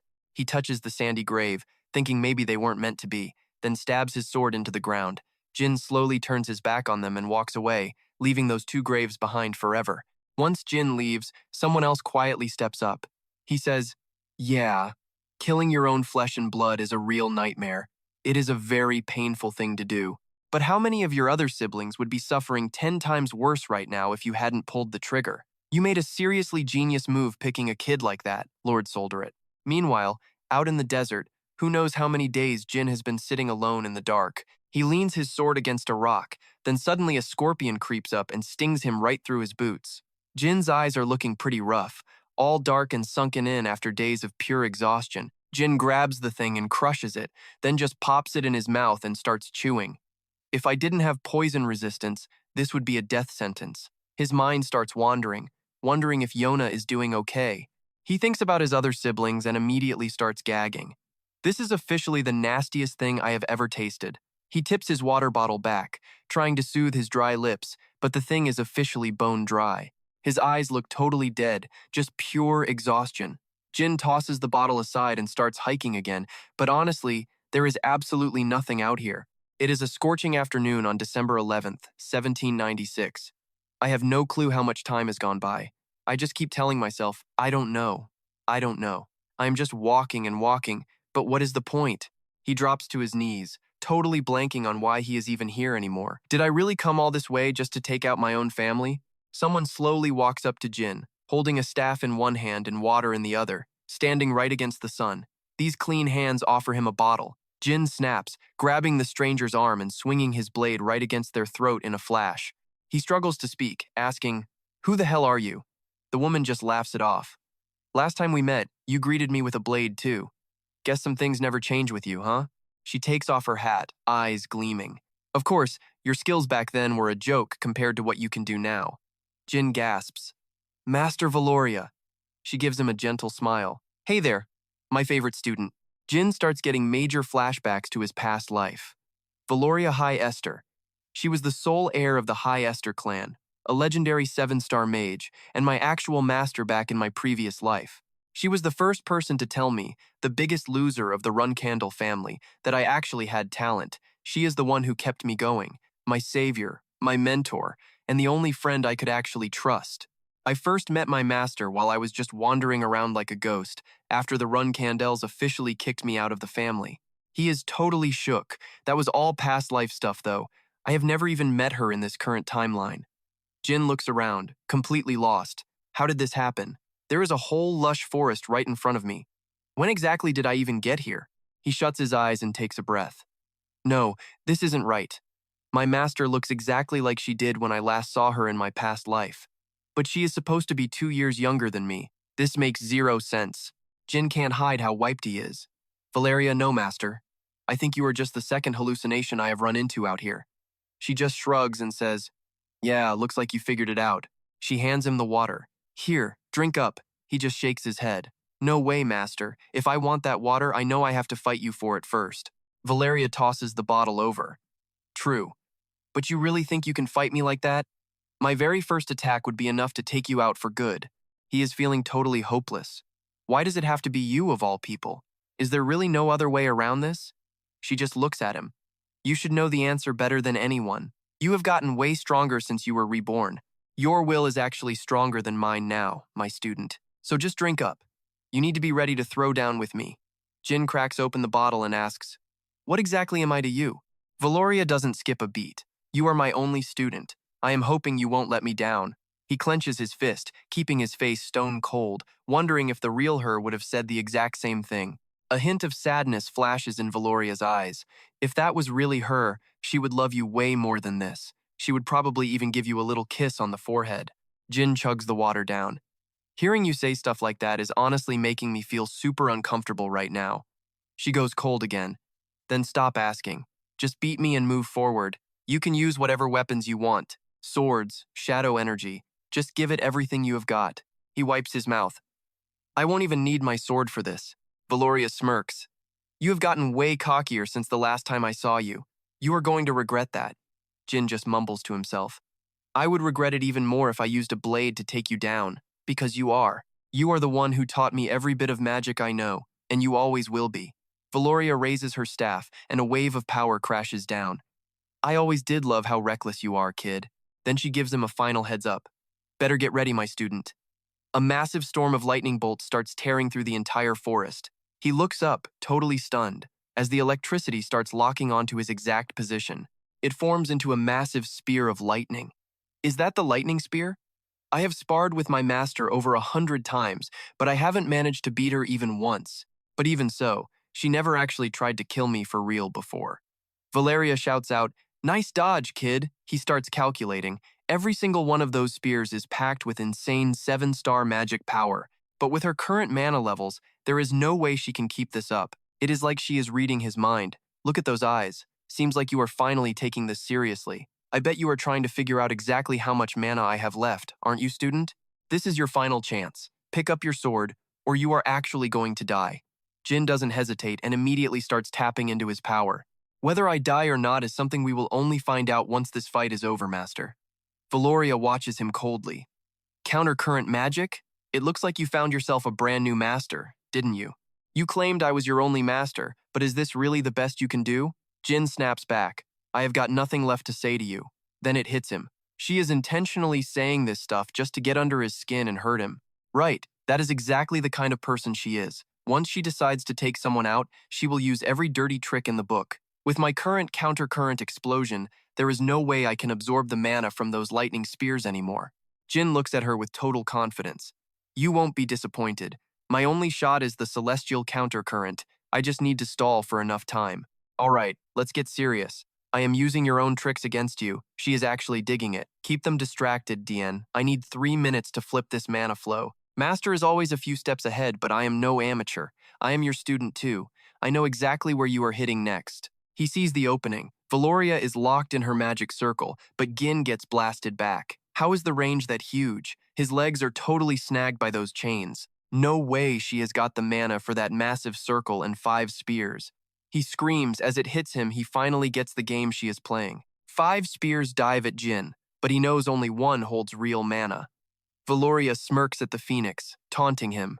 How much longer can my dear student survive this? He is thinking, yeah, I am running on empty. My mana is basically gone, but I just need a few more seconds to pull this off. Tet dives into the magic chains. Valoria is smirking as they wrap him up. He lets out a massive blast, then slowly fades away. Thanks for everything, Tet. She speaks up. You know mana backflow only hits the scrubs who cannot control it. So what are you hiding from me? My little apprentice. Jin keeps his head down. I am not hiding anything. I have lost. Look at me. I am burning through a ton of mana just to stay standing. Valoria nods. You are right. Nobody else could pull that off. But do not get closer. You have got something up your sleeve. He walks through the lava anyway. I have never lied to you, she warns him. Stop now. Jin keeps pushing. I just want to see you one last time. Valoria snaps, telling him to stop, but he tanks the hit. He just needs one shot. Veins are popping in his neck. The backflow sphere is ready. It is all just a tool to get the job done. He is hunting for the real spear as they rain down. Jin charges forward, taking hits left and right. Suddenly, power explodes and the real mana spear appears. Valoria goes for the kill, diving at the glowing spear. Jin grips his magic-infused dagger and lunges straight for her. He lunges at Valoria. Her eyes go wide. He explains why he ditched the Bradamante sword. It was all a setup for this final strike. I copied your own tricks to catch you off guard. The blade sinks in. A dust cloud kicks up and Valoria just laughs. So that is why you waited? He leans over, breathing hard. I know you too well. She smiles. You have gotten strong. I am proud of you. Infinite power flows through Jin. He remembers ever since his strength came back, he has known this was all just a dream, a total illusion. In his past life, her magic was his whole world. He had to be 100% serious with that final blow. Otherwise, he never would have won. It hurts like hell. He just killed his only master with his own hands. Jin slowly opens his eyes to a new reality, a new scene, swords everywhere. Another illusion? Someone is using massive power in the distance. Jin shields his eyes from the blinding light. The figure gets clearer. Dad? No, that is not him. This killing intent is insane. He grips his sword tight while the stranger absorbs the magic. Jin charges the guy. This is messed up. His tired eyes widen. This dude is way too strong. Something is surging in Jin's chest. He coughs up a mouthful of blood. He feels like an ant standing before a god. He wonders if this guy is trying to make him kneel. If I was going to kneel, he would not have shown up. You are just a man like me. I just have to keep moving forward. His eyes are full of rage. This is my goal. Tema suddenly smirks. Messiah whispers his name. Tema? Did you just actually smile? The figure dodges. Did he really smile? Messiah cannot even touch him. He is back to normal, but she is sure of what she saw. I have not seen that smile in 1,000 years. I have been dying to see it. Why? Why would you smile at some random kid? Jin stands up and marches forward. I am going to cut him down. I am going to kill him, no matter what. Messiah crosses her arms. This kid has potential. His will is insane. He killed his own brothers and his master with zero hesitation. That is cold. She is impressed. He is the real deal. Tema plants his sword. Stop testing him. A wave of power hits Jin, and he is in pure agony. She is worried. Tema, what are you doing? You going to kill him? The test is over. She looks at him, totally shocked. She looks back. Jin is walking out of the blast, teeth clenched. I get it now, she says. He is just like that other person. Messiah watches closely. Fine, I will keep an eye on him. Let us see how far the kid who made you smile can actually go. Tema unleashes more power. Swords pull out of the ground. He points at the kid. Jin is furious. I am not stopping until I take you down. Even if I have to kill my family and my master, anyone in my shoes would do the same. That is just my will. My first and last swings are always the same, even if I do it 10,000 times. I am a Runcandel. I will destroy anything in my path. Jin lunges with his sword. Wait, did he just vanish before I could hit him? He growls the name under his breath. Tema. A light drops from nowhere. He keeps thinking, me. Then he roars, I am coming for you. Then the voice says, you are wrong. Think. Tema says, listen kid, head to the royal tomb. You think you are going there just to learn sword aura? Where is that voice coming from? Another illusion?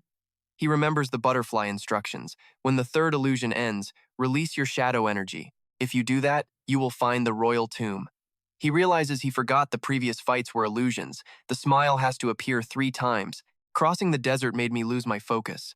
The third illusion is over. I need to release the shadow energy now to find the royal family.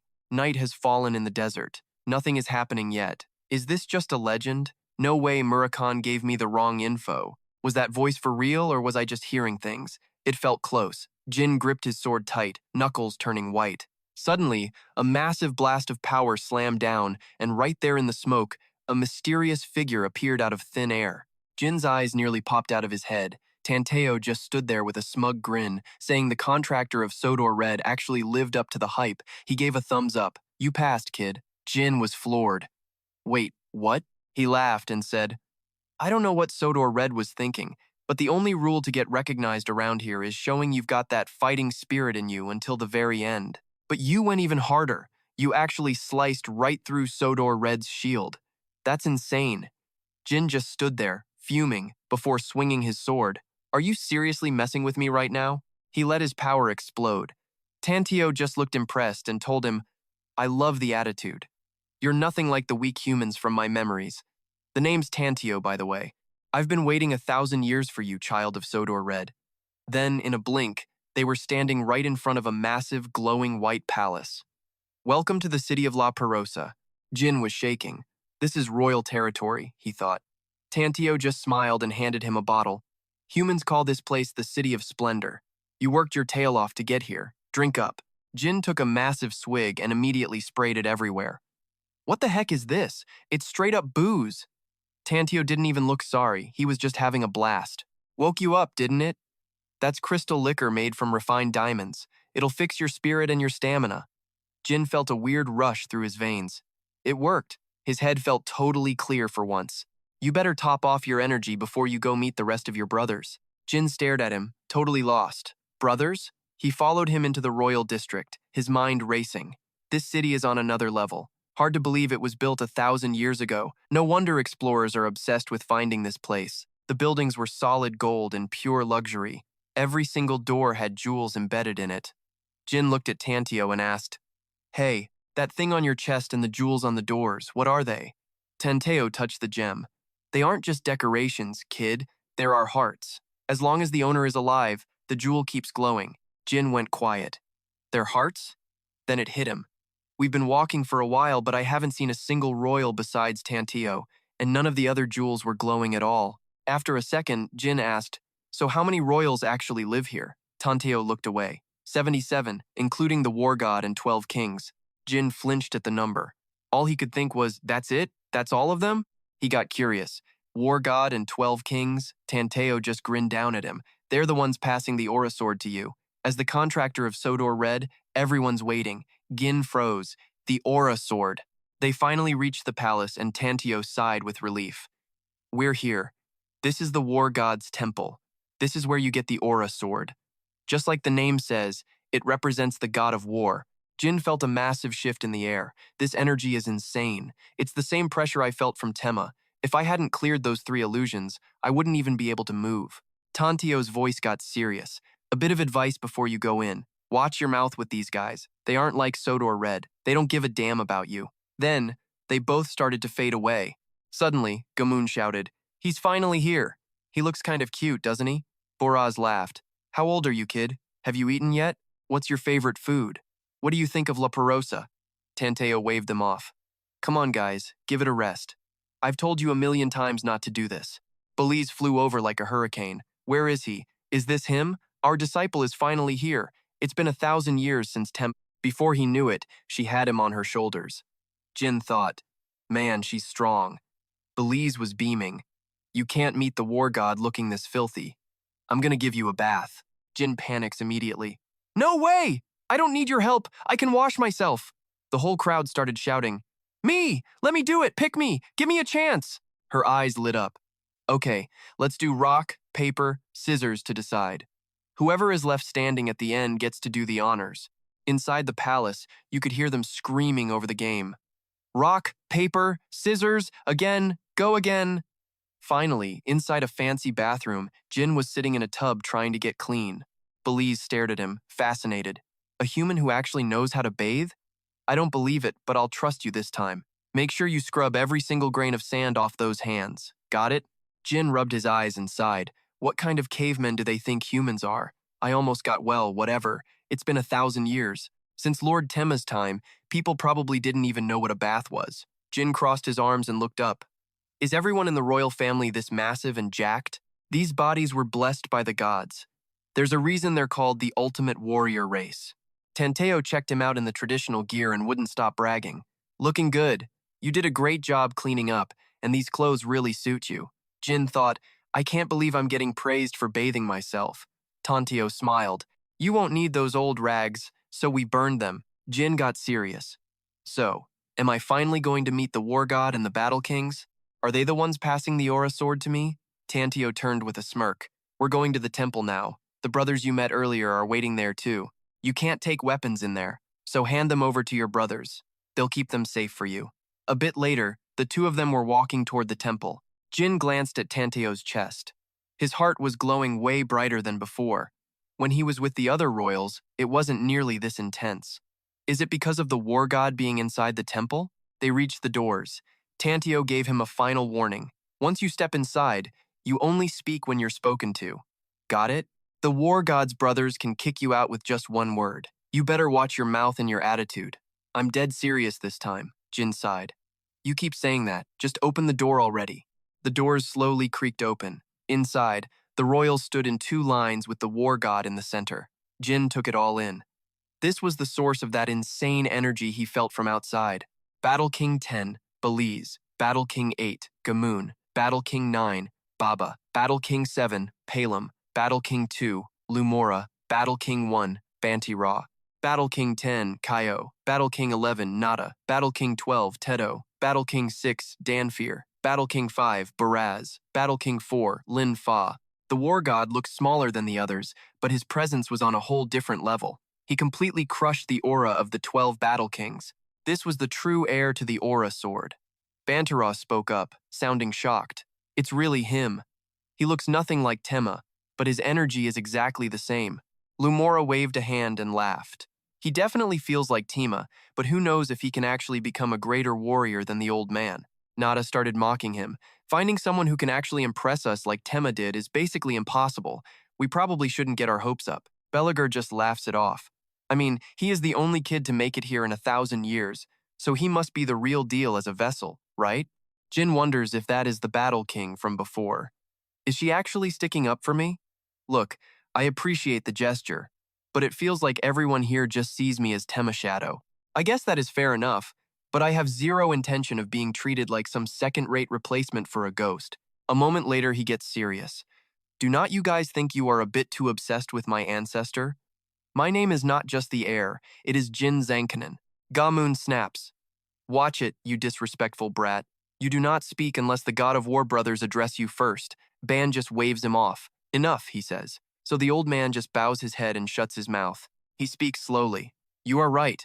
You are Jin Runcandel. We have been rambling about the past way too much and totally forgot that we have a brand new heir standing right in front of us. My name is Ban. We do not do that formal honorific stuff like humans do, so just call me Ban. But listen up. Until every single member of the royal family accepts you, you do not get to call yourself our brother. Not yet, anyway. He nods. I get it, he says. But inside, he is thinking, just one look at these guys and I already know they are never going to accept me. Look, dealing with people who show their true colors is easy. The real problem is them. Jin scans the Battle Kings, but there is not a single clue. He cannot read their emotions at all. It is like looking at a stone wall. Even the big boss, the god of war, is a total mystery. He gives a warning. The inheritance ritual starts tomorrow. Until then, you are not allowed to use your own sword here. Take this one instead. He catches the blade. Wait, the god of war sword? It looks totally basic. But then, shock hits him. Is this thing actually sucking out my dark energy? The legend just gives him a cold stare. It is called the Spirit Snatcher. I am guessing you have never felt your own power being ripped right out of your body before, have you? He smirks. Yeah, this is definitely a new one for me. But inside, he is panicking a little. The more he tries to make it stop, the more violently it sucks out his energy. Ban just gives him a blank look. Your ancestor, Tema, mastered that blade pretty fast back in the day. You should be able to handle it too, right? Or am I wrong? Jin veins are popping as he forces a grin. I will show you what I can do soon enough. But deep down, he is thinking, man, this is going to be a total pain. Jin veins are popping as he forces a grin. I will show you what I can do soon enough. But deep down, he is thinking, man, this is going to be a total pain. He does not say much else to the crowd. That is it for today. Everyone, clear out. Once the room is down to just 3 people, Belagur finally speaks up. My lord, god of war, I really think it is way too early for the second heir to be messing with that soul-draining sword. Ban just looks at her. And why exactly do you think that? She gets all serious. Look, Tema did not master that blade until after he had already learned the basics of sword aura, and he was over 20 years old back then. Gammon cuts her off. That is enough. Belagur, I get why you want to coddle the first heir we have seen in 1,000 years, but back off. You really think the god of war does not know all that? This is embarrassing. Belagur looks like she is about to explode. But look, Tema has been dead for 1,000 years already. He finally speaks. Time stands still in this place, but the outside world keeps moving. We are the guardians of the legacy. It is our duty to pass down the secrets of sword aura. Our job is to see if the Zankanin bloodline has actually gotten any stronger over the last 1,000 years. Finally, a new morning arrives. The next day, Ga-moon stops by. So, did you sleep okay, Jin Zankanin? His eyes are totally bloodshot. He is lost in thought, thinking. With that sword sucking my soul out, I did not get a single second of sleep all night. Being tortured by a soul blade is no joke. I am exhausted and my energy is at zero. Then the old man introduces himself. I am the 8th Sword King, Ga-moon. I will be your first instructor. Jin realizes something. Wait, you are the guy I met back at the gate. Ga-moon nods. Yep, I heard you cleaned yourself up without any help. Times have changed. You look pretty civilized, even if you look like absolute garbage right now. Jin just stays quiet and does not say a single word. Then he keeps going. Before we jump into the real training, there is one thing I need to confirm first. I still have not accepted you yet. Swing this sword 10,000 times. Think you can handle that? Prove it to me. If you cannot even manage that, then you are not going to learn anything from a guy like me. He just smirks, keeping his cool. Jin starts the grind. 2,000, 2,500, 3,000. The sword swings are heavy. 5,000. The veins in his hands are bulging. 6,500. Tantio is totally blown away. 7,000. His voice rings out. 7,400. The soldiers are starting to notice. Hey, look at that kid. Everyone in the stands is watching with interest. Is he really on his 8,000th swing already? The crowd starts buzzing. No way. It actually looks like he is going to pull this off. Jin gives a massive swing. 9,001. Memories of the past start flooding back. The curse of my past life, where I was a total talentless loser with a sword, is finally broken. Now, I have been reborn into a legendary martial arts clan. For those of us who live by the blade, you have to learn to see with your mind eye. I remember what Luna taught me. Getting the mind eye is more important than anything. Whatever you do not open your eyes. Holding the blade, he thinks back to all that harsh training from his sister, Luna. This is the legendary pure stone training. Back in the real world, it is all about the chaos of making sure every single strike feels like the very first one. That is the true Zankanin spirit, passed down from our very first chief. Jin puts every ounce of strength into it. 10,000, he tells himself. Look, to me this is just another basic test. If your goal was to try and scare me, you picked the wrong guy, 8th Sword King Ga-moon. The old man is stunned by the kid power. I honestly did not think you would actually pull this off. Even for a Zankanin, it is super rare for anyone to pull this off so perfectly. I never even imagined this happening. Up in the stands, the crowd is going wild. He is that fast? No way. He really is the heir we have waited 1,000 years for. Jin is dripping in sweat. Yo, Ga-moon, you still there? Why the silent treatment all of a sudden? He strokes his beard, finally giving him some real props. That was honestly impressive. Not just the consistent power in your swings, but I never expected you to finish so quickly. Jin just stares him down, totally deadpan. Look, I am not here for some half-baked compliments from you. The old man asks, so what do you want me to say then? Jin does not blink. Just admit that I am ready to start learning from you. Up in the stands, everyone's eyes are literally sparkling like stars in the night sky. Fine, I will admit it. You are going to learn from me, Ga-moon, one of the 8 sword kings of the Pluto clan. Are you ready to finally learn the secrets of the soul blade? Everyone starts chanting and cheering. Incredible, simply amazing. That is our sword king for you. Sword king, the 8th sword king, Ga-moon, holds up a hand. All right, everyone back off. We are starting the official training session right now.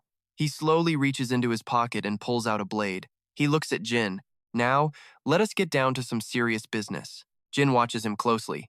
So, we are actually sparring this time? The old man just laughs in his face. Kid, you are really overestimating yourself. Sparring is only for people who are on the same level.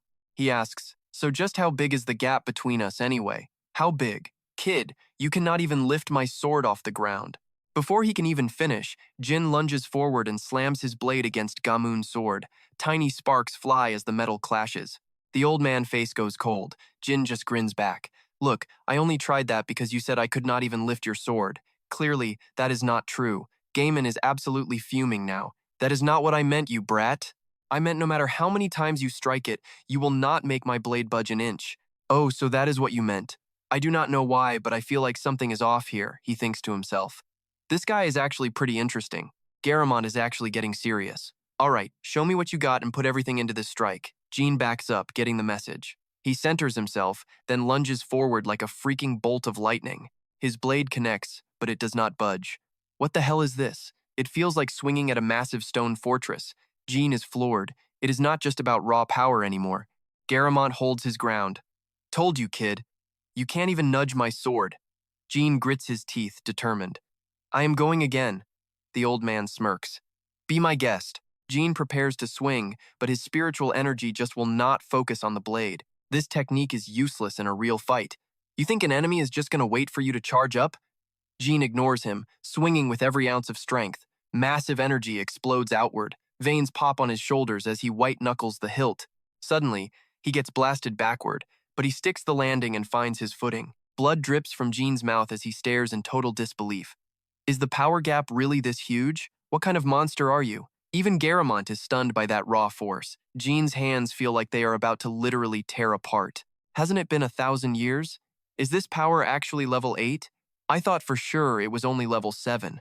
Maybe it is that legendary Runcandel bloodline or what he learned out in the Great Desert. Seriously impressive. To reach this level even after losing his spiritual energy is wild. But I can't let the Battle King Garamont start singing your praises just yet. Gotta keep him hungry. He speaks up.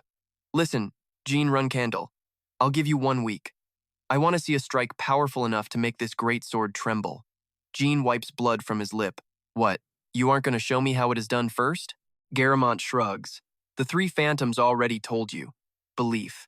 You have to believe that nothing in this world is impossible. Turning that raw conviction into spiritual energy is the whole point of this training session. Jin finally gets it and asks curiously. Okay, I see. How long did it take my ancestors to pull that off? The old man smirks. 2 days. Time flies, and 3 days later, Jin launches a massive strike at Garamont's blade. A piece actually chips off. He snatches the fragment out of the air, standing in a cloud of dust after that heavy blow. Jin's silhouette appears through the smoke with cold, sharp eyes. 7,560. Garamont stays silent, just staring at the fresh chip in his sword. He slowly lowers the blade to the ground. He looks at the metal shards in his palm. It took me a day longer than Timar. If I had just focused a bit more, I would have nailed this yesterday. Garamont breaks a sweat, totally stunned. Honestly, I thought 1 week was an optimistic goal. I figured it would take a month. I never expected you to finish in just 3 days. Sure, it is slower than Timar, but if Timar had used the Holy Fire Sword during his training, would he have finished in 3 days like Jin? The kid just stares at the shard in his hand and sighs. Damn. I am not telling Jin this, but that was an incredible feat. Honestly, it brings back what the Battle God brothers used to say. We really need to find out if the Runcandel clan has grown more powerful than they were a millennium ago. That is our mission. Are the Runcandels really stronger now? If so, there might not be much left for me to even teach this kid. Garamont bellows a laugh. Second successor, Jin Runcandel, you actually moved me. Jin just stares back with those cold eyes. Well, do you finally acknowledge my strength now? He nods. I do. Even the ones who kept their distance will start to open up to you. They can't help but feel the pure, powerful soul of a true warrior. Jin closes his eyes and smirks. Glad to hear it. Garamont looks a bit bashful. Actually, I have a favor to ask. Jin is surprised. A favor?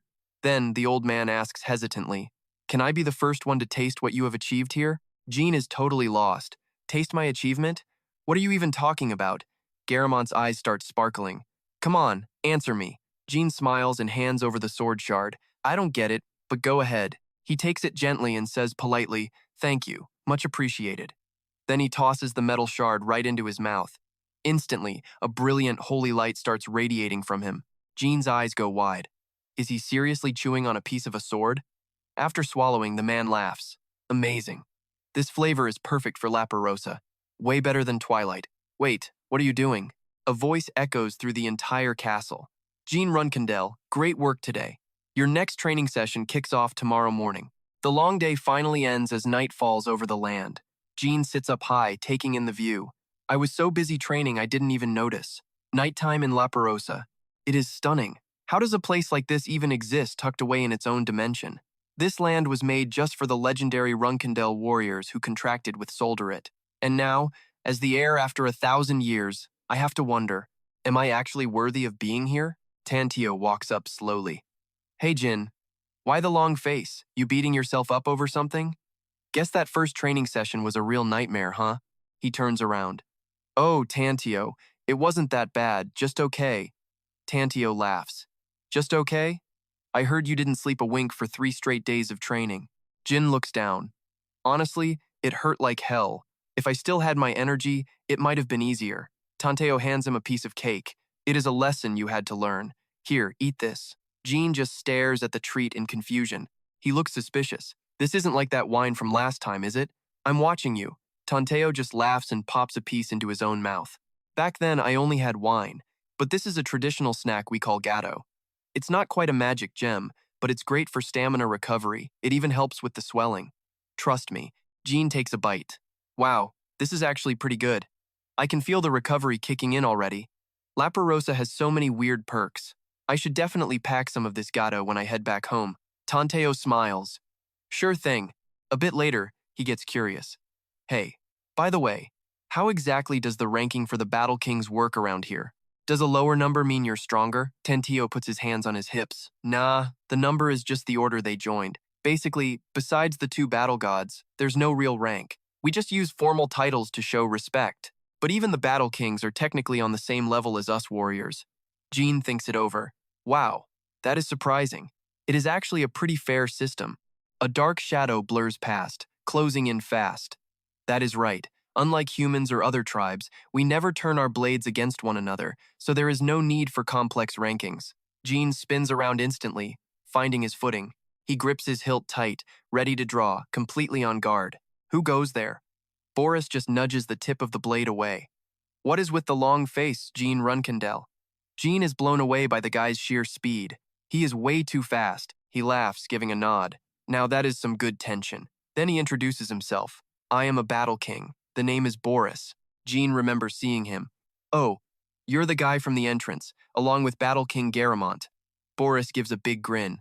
Spot on. You have got a pretty sharp memory, kid. Suddenly, he tilts Jean's face up. Hey, Jean, why are you missing a molar? Jean's jaw is forced open as he thinks to himself. Damn, he's fast. He's right in my face and I couldn't even react. He pushes the hand away and answers honestly. It broke. Boris is curious. How did that happen? Jean touches his cheek where the tooth was. During my final test to get here, I went all out trying to strike Timar's phantom. But right before I could hit it, the ghost vanished. I was so incredibly frustrated that I gritted my teeth way too hard enough to snap one. He cracks up. That is hilarious. I didn't realize you were that stubborn. Runcandel teeth are tougher than most monsters, you know? Looks like you're gonna need a brand new tooth. Before Jean can even ask, he reaches out and yanks it. A new tooth? Boris holds something up. Check this out. This is a tooth that our entire royal bloodline is proud of. Take a look. It can chew through stone, steel, even diamond. Sure, you need a strong enough jaw and the guts. Now, I am going to grind this tooth down and fit it into that gap where your molar was. Sounds good, right? Jin was losing it. Only one thought hit him. This guy is insane. He bolted before he could finish. Fine, we will just do it right now then. He turned to Tanteo. The royal teeth were no joke. He had seen the king of Pantagamon crush sword fragments with his bare mouth. But grafting that into his own gums? Tanteo was just as shocked. Has this ever happened before? Nope, first time for everything. Another night dragged by, and the next morning Jin stepped back onto the training floor. He finally noticed it today. The floor looked way tougher than yesterday. He drew his sword, curious about its strength, and slammed it down. No damage at all. This definitely was not normal rock. Jin figured it was as hard as that ancient iron used for Bradamante swords and black armor. Even on ground this hard, sword marks were everywhere. How brutal was their training? Jin scanned the floor, his eyes landing on one specific spot. The sheer volume of slashes covered the entire area. These marks had to be from him. Raman stepped in, breaking his focus. Yesterday was the same floor, but you are only noticing the marks now? Impressive. It means you were actually focused on your training for once. Those sword marks were Ligadrome ancestors, Jin guessed, and he was right. He gripped his sword tight. If you master the first form of the soul blade, you could do this too, but I am not sure you can leave a soul print this massive. Jin shot him a cold look. You think I cannot do it? Raman just laughed. Honestly? Yeah, I do. Jin turned serious. This time, I am surpassing you. Raman just nodded. Fine, let us get moving. The first form of the soul blade is called Soul Slash. Jin was curious about the weird name. Soul Slash? Raman did not waste words. Exactly. It is the beginning and the end of the soul blade style. Instead of me talking, just watch. It will be faster. Do not blink. Now. Well, what do you think?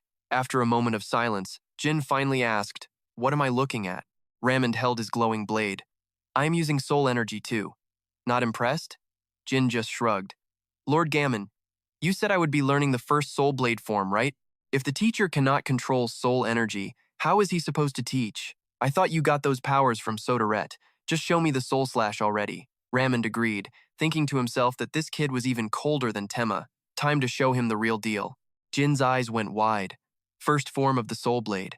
One massive swing sent shockwaves everywhere. Jin did not even blink, watching every move. Another powerful strike came flying toward him. Soul slash! The sword ripped through the floor, a massive crack racing all the way to his feet. Jin blocked the impact. So this is soul slash. It is like Luna's moonlight strike, but different. The power might be lower, but it is way faster and seems to use less energy. If I can use this move repeatedly, it is over. No warrior under level 7 stands a chance. I have to master this. Ramond rested his blade on his shoulder. Well? How did that first form feel to you? Jin looked at him. I am impressed. Looking at those cracks in the floor? Yeah, that was only about 50% of my power. So, even the soul blade is just a small piece of what Tema left behind. Jin glanced up. Ever heard that soul slash is the start and end of the soul blade? If that is true, is leaving a crack the size of a training ground the limit for this style? Gamoon explained it simply. If you only master the basic slash, then yeah. But when you hit the peak of the soul blade arts, it is not just swordsmanship anymore. It becomes a true power. Jin was intrigued. A power? Why is the first form called soul slash? You know why?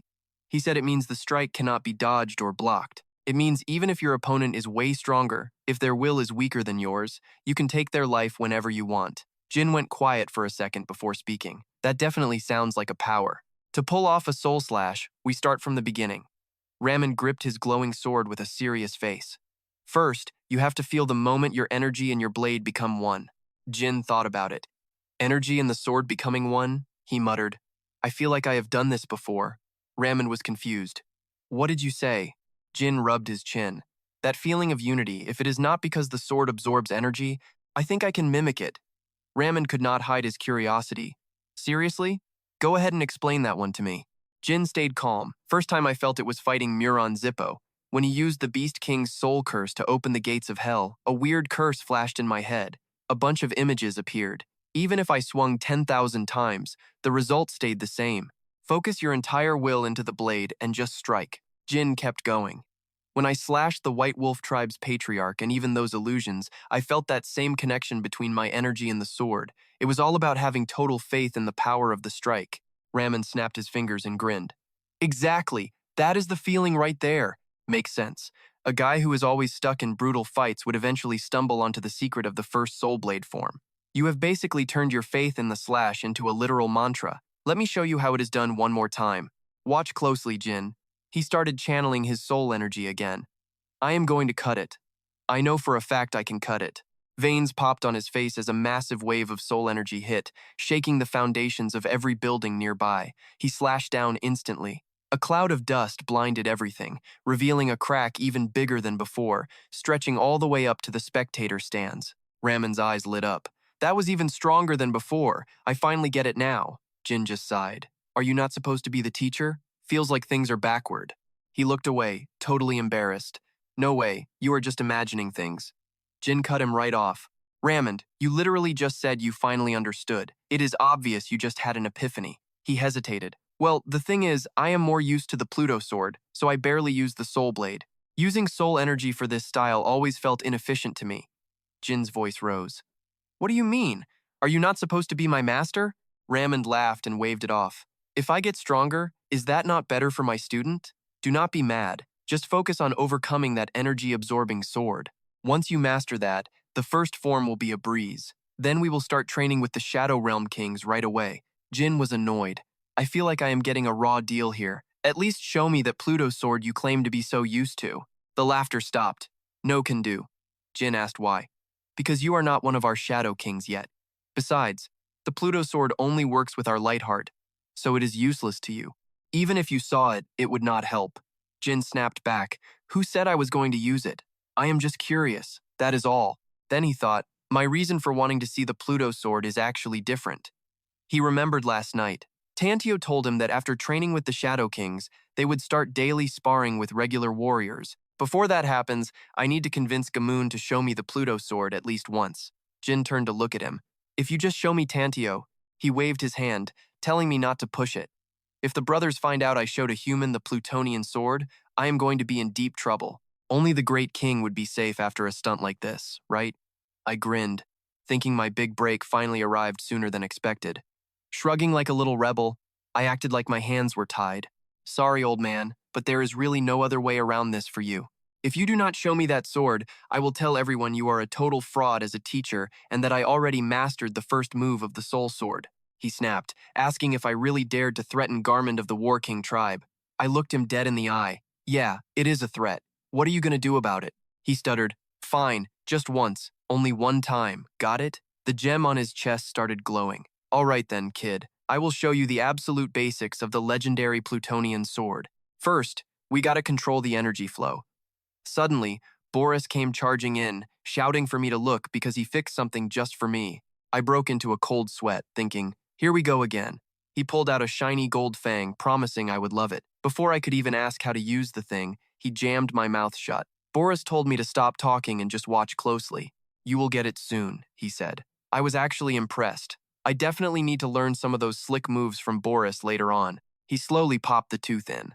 I just stood there thinking, even if this thing was cleaned up, is it really okay to just shove someone else's old tooth in my mouth? Is this even sanitary? Finally, Boris said it was done. The tooth was in, but something felt seriously weird immediately. Whoa. A strange sensation shot through the tooth. Flashy images of the Battle King filled my vision. It was memory transfer magic. I remembered my old master talking about this forbidden heritage magic in my past life. Valoria once said that heritage magic was impossible for modern mages. At best, they could only delete memories, never transfer them like this.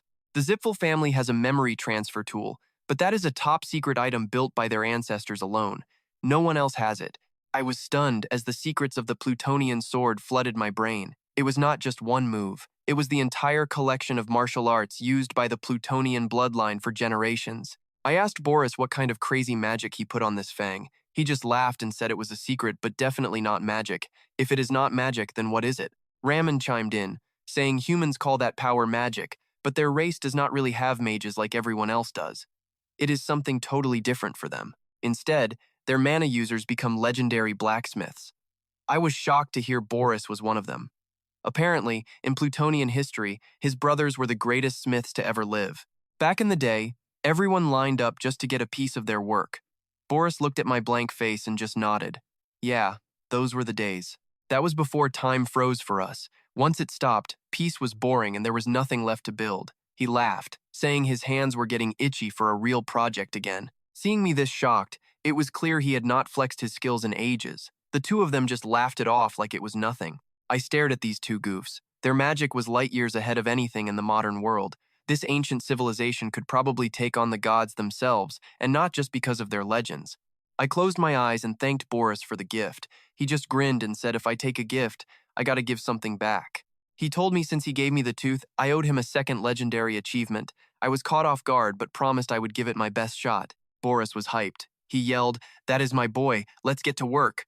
A whole month flew by. It was now May 21st, 1797. I spent that month learning how to slash souls from Garmond and training my body to be a lethal weapon with Boris. It was intense, to say the least. We practiced moving like lightning, perfecting my strikes, and pushing my power way past the breaking point. I was evolving every single day. The Plutonian martial arts were wild and totally mysterious. During practice, I actually did it. I managed to form an energy heart, just like their legendary battle heart. Even if it was only half finished, it was huge. Suddenly, my energy heart surged with power. I gripped a blinding golden sword and lunged forward, slamming a massive strike right into the floor. I looked up, panting. That was not easy. He laughed, saying no one succeeds on the first try, but he was actually stoked I pulled it off. Jin, you actually made a gem heart using aura power. You are really trying to master the Plutonian sword. Even Temma never saw this coming. This just got way more interesting. I kept quiet, thinking that maybe Temma had not gotten those memories yet. Without that golden fang, I probably never would have even dreamed of trying a move this crazy. Boris warned me to keep this a secret. If the other brothers who still do not trust me see me using the Plutonian sword, they are going to flip out. I nodded, but honestly, I did not think I needed to hide it anymore. Anyone at my level can shape their aura into a field if they really want to. The real question was if it could work like a true Plutonian heart. Those guys are literally born with hearts made of pure light and aura. That is why they use their power so easily. By human standards, every single one of them is at least level 9. They are literally born as living weapons. I wondered if a human could actually handle their sword. Just then, Garmund walked up and asked how the training was going. He was being unusually polite for once. Perfect timing. We are all finished here, and the King of Death should be arriving any minute. He seemed surprised we were already done. Boris pointed at me, saying he originally wanted to wait until after my soul sword test, but after seeing me work, he realized there was no point in waiting. Garmund looked impressed. It seemed like he wanted to catch up to my progress. I turned and asked what exactly I would be learning from the King of Death. He told me I would be learning the second stage of the soul sword. I was definitely hooked. Soul sword part 2? Yeah, I was beyond curious. Boris rubbed his neck and dropped a bombshell. Apparently, the King of Death cannot speak. I spun around, shocked. Wait, he cannot talk at all? Raman told him not to confuse me. It is not that he cannot talk, he is just practicing a vow of silence. No one knows why, but he has been quiet since time stopped in La Ferosa. I nodded, thinking about the vow of silence. But if he cannot talk, how on earth is he supposed to teach me the next level of the sword? Boros pointed and said he was already here. I watched him approach. It was that same king who stayed completely expressionless during that legendary battle. Garmund and Boros were pretty easy to talk to, but looking into Linfa's cold, dead eyes, I knew this was going to be tough. I gave a respectful bow and introduced myself as Jin Runcandel. Suddenly, a sharp gust of wind whips past him, leaving him stunned. Then, glowing text appears on the floor. Jin is shook, man. Borax and that guy are moving too fast to track. Is Linfa really his name? Raman speaks up, asking if these kings are using some ancient mainland language he has never heard before. Who knew why he was hiding in his room? Turns out, he was prepping the second heir. With just a tiny flick of his finger, a massive cloud of dust explodes right in the kid's face. His eyes go wide. Like, when did that even happen? Linfa is already standing there with his sword drawn. This is totally insane, but why now? Injured and on the ground, Raman grips his blade tight. He charges in with a roar. It is a total showdown between those king brothers. Both Linfa and Grammond are locked in and ready to throw down. The veins in his hand are popping out, totally strained. His sword moves are literally lightning fast. Out of nowhere, Boris jumps into the mix too. He leaps up, grabs the sword, and kicks Linfa straight into the dirt. Boris is not playing around. Those moves are brutal and precise. Jin is just watching, totally floored. Is this what a high-level battle actually looks like? As the dust settles, a pair of boots appears. Boraz stomps the ground, fuming. Are these brothers really trying to pick a fight with the top-tier guys? Linfa just stays quiet and takes the loss while looking at the winner. He just shakes his head. Those high-tier fighters are always looking for trouble. Nothing new there. He hesitates for a second, and that is when things finally start to shift. Rammond is sweating bullets. He admits he messed up, while Linfa gets ready to draw his blade again. Baraz just waves them off, saying his job is done and leaving the rest to the brothers. Try not to die, and I will be back for more later. Jin watches them go, thinking that these warrior tribes are seriously on another level. They get violent so fast. Just look at them. Still, is it really that embarrassing that I am learning a few ancient words? Is it normal for brothers to beat each other up like this? Suddenly, he thinks of Iona. They are so similar. He realizes he needs to treat them just like his big sister. Suddenly, the hair on his neck stands up. He rubs his sleepy eyes. Yo, little bro. The water tribe girl next to him is waking up too. Yona gives him a big hug. I knew I heard something. Jin remembers every second of the brutal training with Lin Pa starting up. To be fair, Jin was the only one actually working. He never asked about that special sword technique, so he never got any tips. It was just like how Sister Yona used to treat him back in the day. He basically treated Jin like some shiny new toy he just found. Every time he tried to focus his energy, the guy would teleport in, show off a crazy move, and vanish, like a flash of lightning. If Jin's form was off, he would get a look of pure disgust or a heavy hit from a massive sword. Every hit felt like his whole body was getting crushed. The guy just smirked, though. Who knows if he was happy with his swing or just enjoyed seeing Jin get wrecked. It was pretty twisted. If he had not figured out that mental trick, his head would have been chopped off 5 times already. But Jin never once asked him why he was being such a jerk. People like Iona need to get bored before they actually help you. Jin did not even care. Linfa left some words scratched into the floor. I am not just curious, Jin said, but the guy just walked away. But first, he asked why the guy stopped talking. Rumor says it has been forever since he said a word, and even his own brothers have no clue why he went silent. It is a total mystery. Lately, you have been communicating with me, though. Is this really a vow of silence if you are still talking? I can see some serious sadness hidden deep in Linfa's eyes right now. Look, a real vow should have a clear point. You should be a role model that people can actually look up to. Otherwise, it does not mean anything. It is just not talking for the sake of it. Ramoon and Boraz are just chilling in the stands, eating popcorn, watching the drama unfold. They are judging the whole situation. It looks like Jin finally hit a nerve with that one. He is acting all awkward and stuttering. Actually, the kid makes a lot of sense. Jin keeps pushing him, asking why he thinks I have not asked about that secret sword style yet. I do not want to learn from someone who is all talk and no walk. That is why I have not asked, and honestly, I am not even curious about it. If you are a real master, stop this pointless silence and actually teach me like Gamoon and Borax did. Gamoon is shocked that Jin would talk back to a top-tier warrior like that. Borax is just sitting there with his popcorn, wondering if things are about to get ugly. He bows his head and says sorry if he went too far. Then he turns around to leave, telling them he is going back to his own training now. That is when Linfa finally speaks up. He tells him not to go and reveals his face. It is not like that. Everyone in the stands is jaw-dropped. Ramond yells for his brother, while Boros calls out too. Linfa raises his sword, and it is glowing with pure energy. I will teach you for real now. Watch this. A lightning-fast strike rips through the air as Linfa gathers his energy. He bows his head, surrounded by a glowing aura, and closes his eyes. He feels the faint vibration of the power before swinging his blade. Jin is absolutely mesmerized by the whole thing. Every time he swings that sword, it is dripping with pure spiritual power. The blades clash like they are reflecting in a mirror. It is a double-sided strike that only a master dual swordsman could pull off. Whether it is left to right or up and down, the spirit blade and Linfa's sword keep hitting each other with insane precision. He watches closely, realizing this is the second form of the spirit blade. His footsteps are light as air. Every strike is powerful and gorgeous, creating a swirling vortex of energy all around them. Ramond laughs, totally hyped.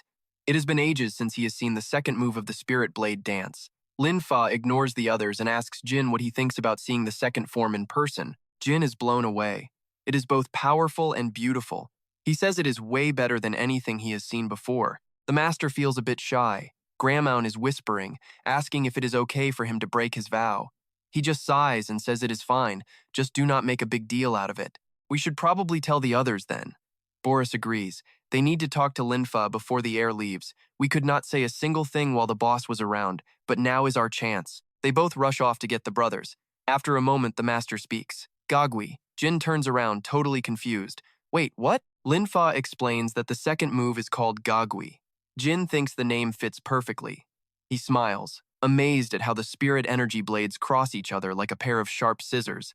This is a technique I never even imagined. The master asks if he can copy it. He sighs and closes his eyes. A move like that is not something you just pick up after seeing it once. Plus, this sword keeps sucking up my energy, so I am stuck on the first form. Linfa rubs his chin. This sword does not just suck up energy, it refines it. Jin is hooked. Refines it? Yeah, I am not sure if you get it yet. Think of the sword like a sheath. Just like drawing a blade, you have to pull the energy out of this thing. If you were just throwing power around before, mastering this sword will make you way more efficient. You will be a beast. I know you can pull this off. Just conquer this spirit-absorbing blade. When you finally pick your own sword back up, you will control spirit energy way more freely. He just stood there pointing, totally speechless. Dian actually burst out laughing. Great War King Lin Fa is nothing like Ga Mun. Honestly, sir, you have a real knack for giving these long, dramatic speeches. You are built to be a master, so why choose a vow of silence? His face darkened instantly. Listen, he said, that is not some special training.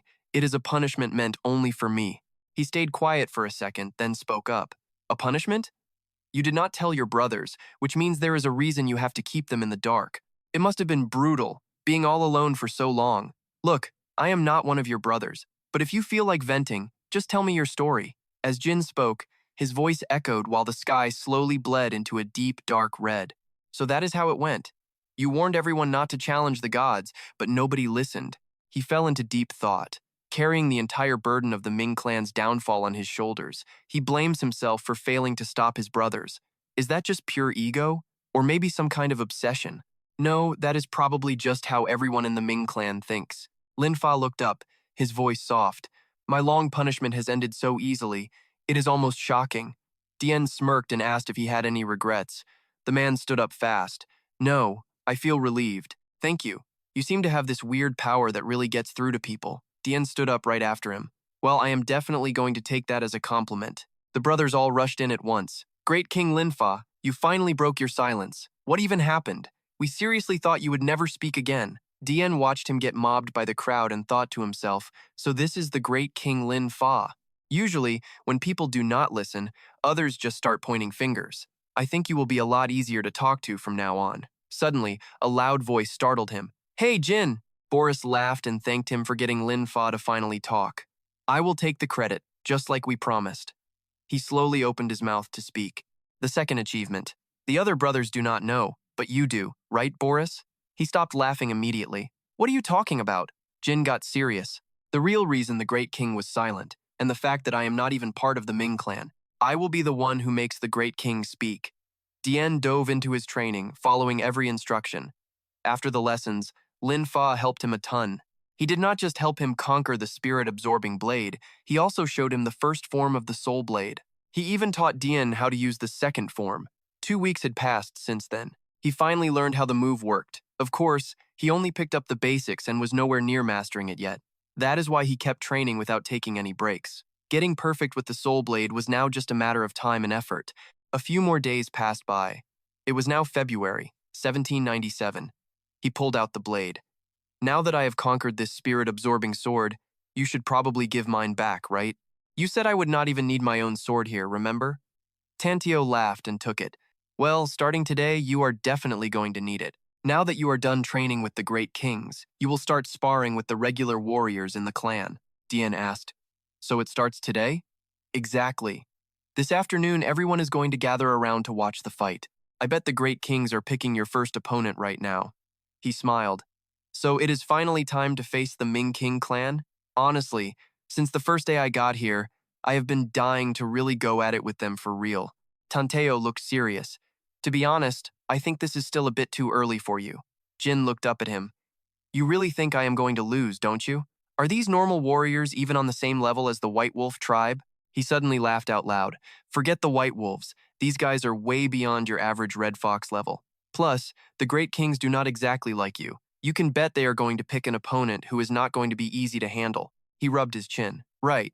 Based on human standards, almost everyone in the Ming King clan is 9-star or higher. So yeah, there is no such thing as an easy opponent in this place. Tantio interrupted him. But hey, I will still be rooting for you. Did you take my advice yet? Jin looked curious. What advice? He said, remember when I told you to check out the Ming King sword style at least once? Jin looked away for a second. Yeah, I already checked it out. Then he thought to himself, of course, that was only from the memories I got from Boris, but I am finally going to see it in person during this fight. Tantio turned around and gave a wave. Great. From now until this afternoon, you should just get some rest in the waiting room. Jin nodded. I got it, Tantio. In a beautiful room, a shadow flickered past as the bright scenery glowed with a golden light. Boris walked toward him while he was cleaning his sword and asked, Hey Jin, are you all ready to go? He turned around and smiled. Oh, you are here? There is nothing to prepare for, really. Once they pick an opponent, I just have to fight. Raman spoke up. All right, you are strong enough. No, he is actually incredible. It is hard to believe he is just a human kid. So do not get discouraged. It will be fine. Boris rubbed the back of his head. Look, I am just worried. Jean looks like the type who would be crushed if he actually lost a major fight. Lin Fa added, people who always succeed tend to be that way. He put a hand on his shoulder to encourage him. But Jean, you also need to learn how to stand back up after failing. He brushed the hand off. Why are you guys acting like this? Tanteo says I am going to lose, and now you all are looking at me like it already happened. Boris tried to explain. We are just worried you will end up like Tima. That caught him off guard. Tima? Who is that? Exactly. He crossed his arms. Tema never lost a single match out there, but at La Flore Rosa, he just kept failing. After hearing about Tema's first match, Dian asked, "So how strong was this guy compared to me?" Lin Fa was honest. He was actually a bit stronger than you are now, but he could not beat a normal warrior for a long time. Boris added, even after his very first match, Tema stopped eating for a while. He fell into a complete, deep depression. I think you are just like Tema in that way. Jin was lost in thought. You guys totally have me wrong. What is the big deal about losing one single time? I am not like Tema was before he got here. Images of his past life started to flash by. I have already dealt with plenty of failures. He slowly opened his tired eyes. He saw himself lying in a pile of rubble, even back in his previous life. Jin smiled to comfort them. If that is the case, then do not worry. I will not end up like Tema. The crowd was louder than ever. It was the first fight in 1,000 years, so how could there not be any betting? Hey brothers, how many moves are you all betting on? I am putting my money on 10 moves. Me too. Same here. Come on, place your bets. Let's see how many moves it takes for this undefeated warrior to go down. Jin thought to himself, these people really love to gamble. The sound of footsteps slowly got closer. Brother Saku had finally entered the arena. Everyone was cheering and shouting like crazy. That is Saku, the lightning bolt of the battlefield. Saku, Saku. He called out and asked, "Hey, undefeated warrior, are you ready?" Jin drew his sword. "I do not need to get ready. Just do me a favor. If you can, attack me with the actual intent to kill me." Saku got pissed off and yelled out, "Damn it." Jin just gave a little smirk. If you only see this as a match, you will lose your focus. You will just keep thinking that no matter what happens, I am not going to die, right? The scabbard quickly hit the ground. He laughed out loud. Well, I have to give it to you. Your confidence is definitely something else, but it is way too much. In this world, nothing is more annoying than a human who does not know how to be humble. He pointed his sword right at my chest. You will be admitting other things soon. Saku was completely shocked. You! That style is the Ming King sword. Who in the world taught you the Ming King sword arts? Jin replied. It does not matter who taught me. I just know that your sword techniques are absolutely incredible. He stood there frozen as Jin rushed toward him. This is impossible. There is no way you can use the Ming King sword style just by studying it. Jin knew the deal. The Wisdom King's sword art was a restricted move only the Ming clan could use.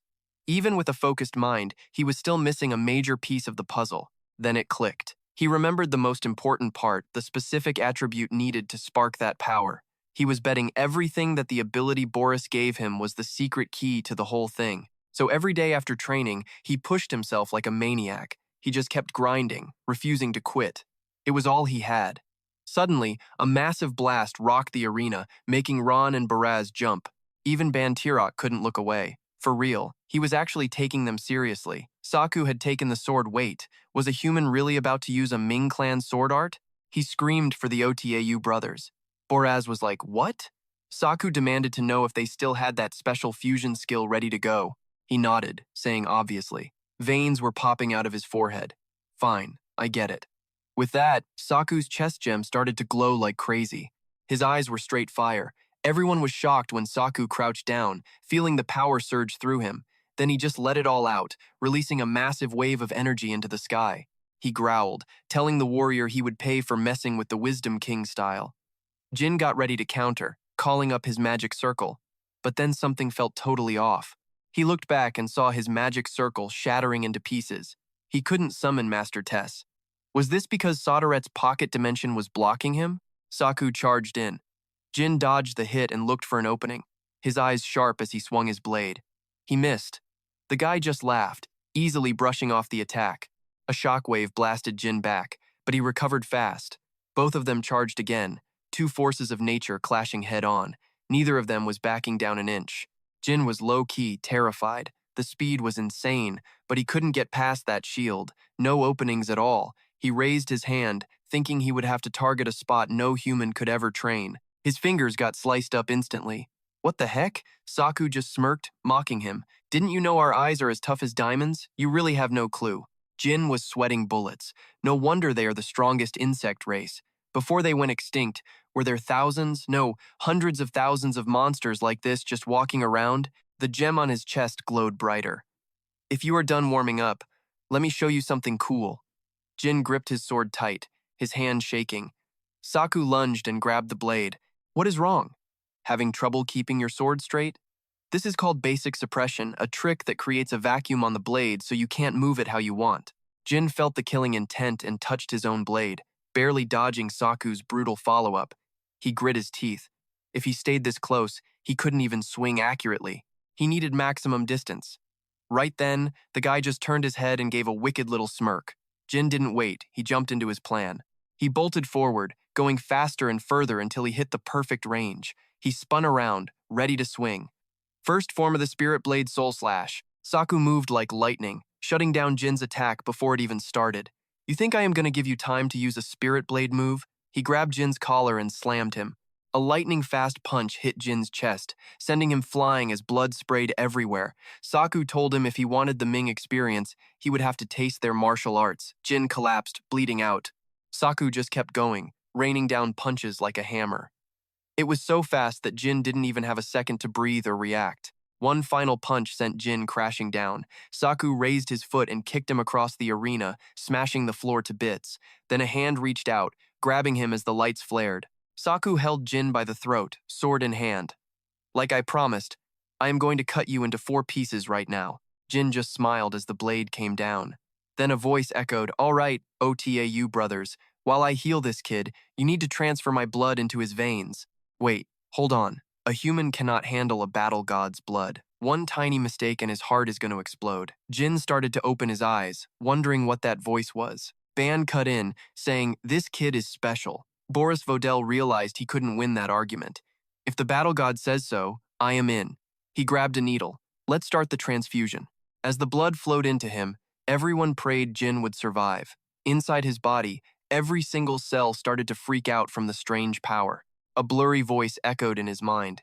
He couldn't hear Solderet, and things were looking bad. If he died from the blood like the others feared, it might mean the total extinction of their race. But if he died, it was just fate. Jin felt like he was sinking, his whole body turning into a heavy weight in the dark. The cold water was swallowing him whole, but then everything shifted. Iona's face flashed in his mind. She was talking about the universal poison again. If you drink that and wake up your divine eyes, no assassin can touch you. It is a test for me too. Once I am gone, I won't be able to give you gifts like this anymore. It is a bummer, but stay healthy, Jean. Jin thought about the pain. Nobody gets to decide my fate but me. I still have work to do and people to protect. A bright light flared in his chest. On March 17th, 1797, Jin finally snapped out of his coma. Did I actually make it? It has been about a month. Time is flying, I have to get back by May. If it weren't for that poison I took, I probably would have stayed dead. But wait, what is this? This light and this crazy power. He looked down in shock at his own body. I have the heart of a wisdom king? No way. What happened?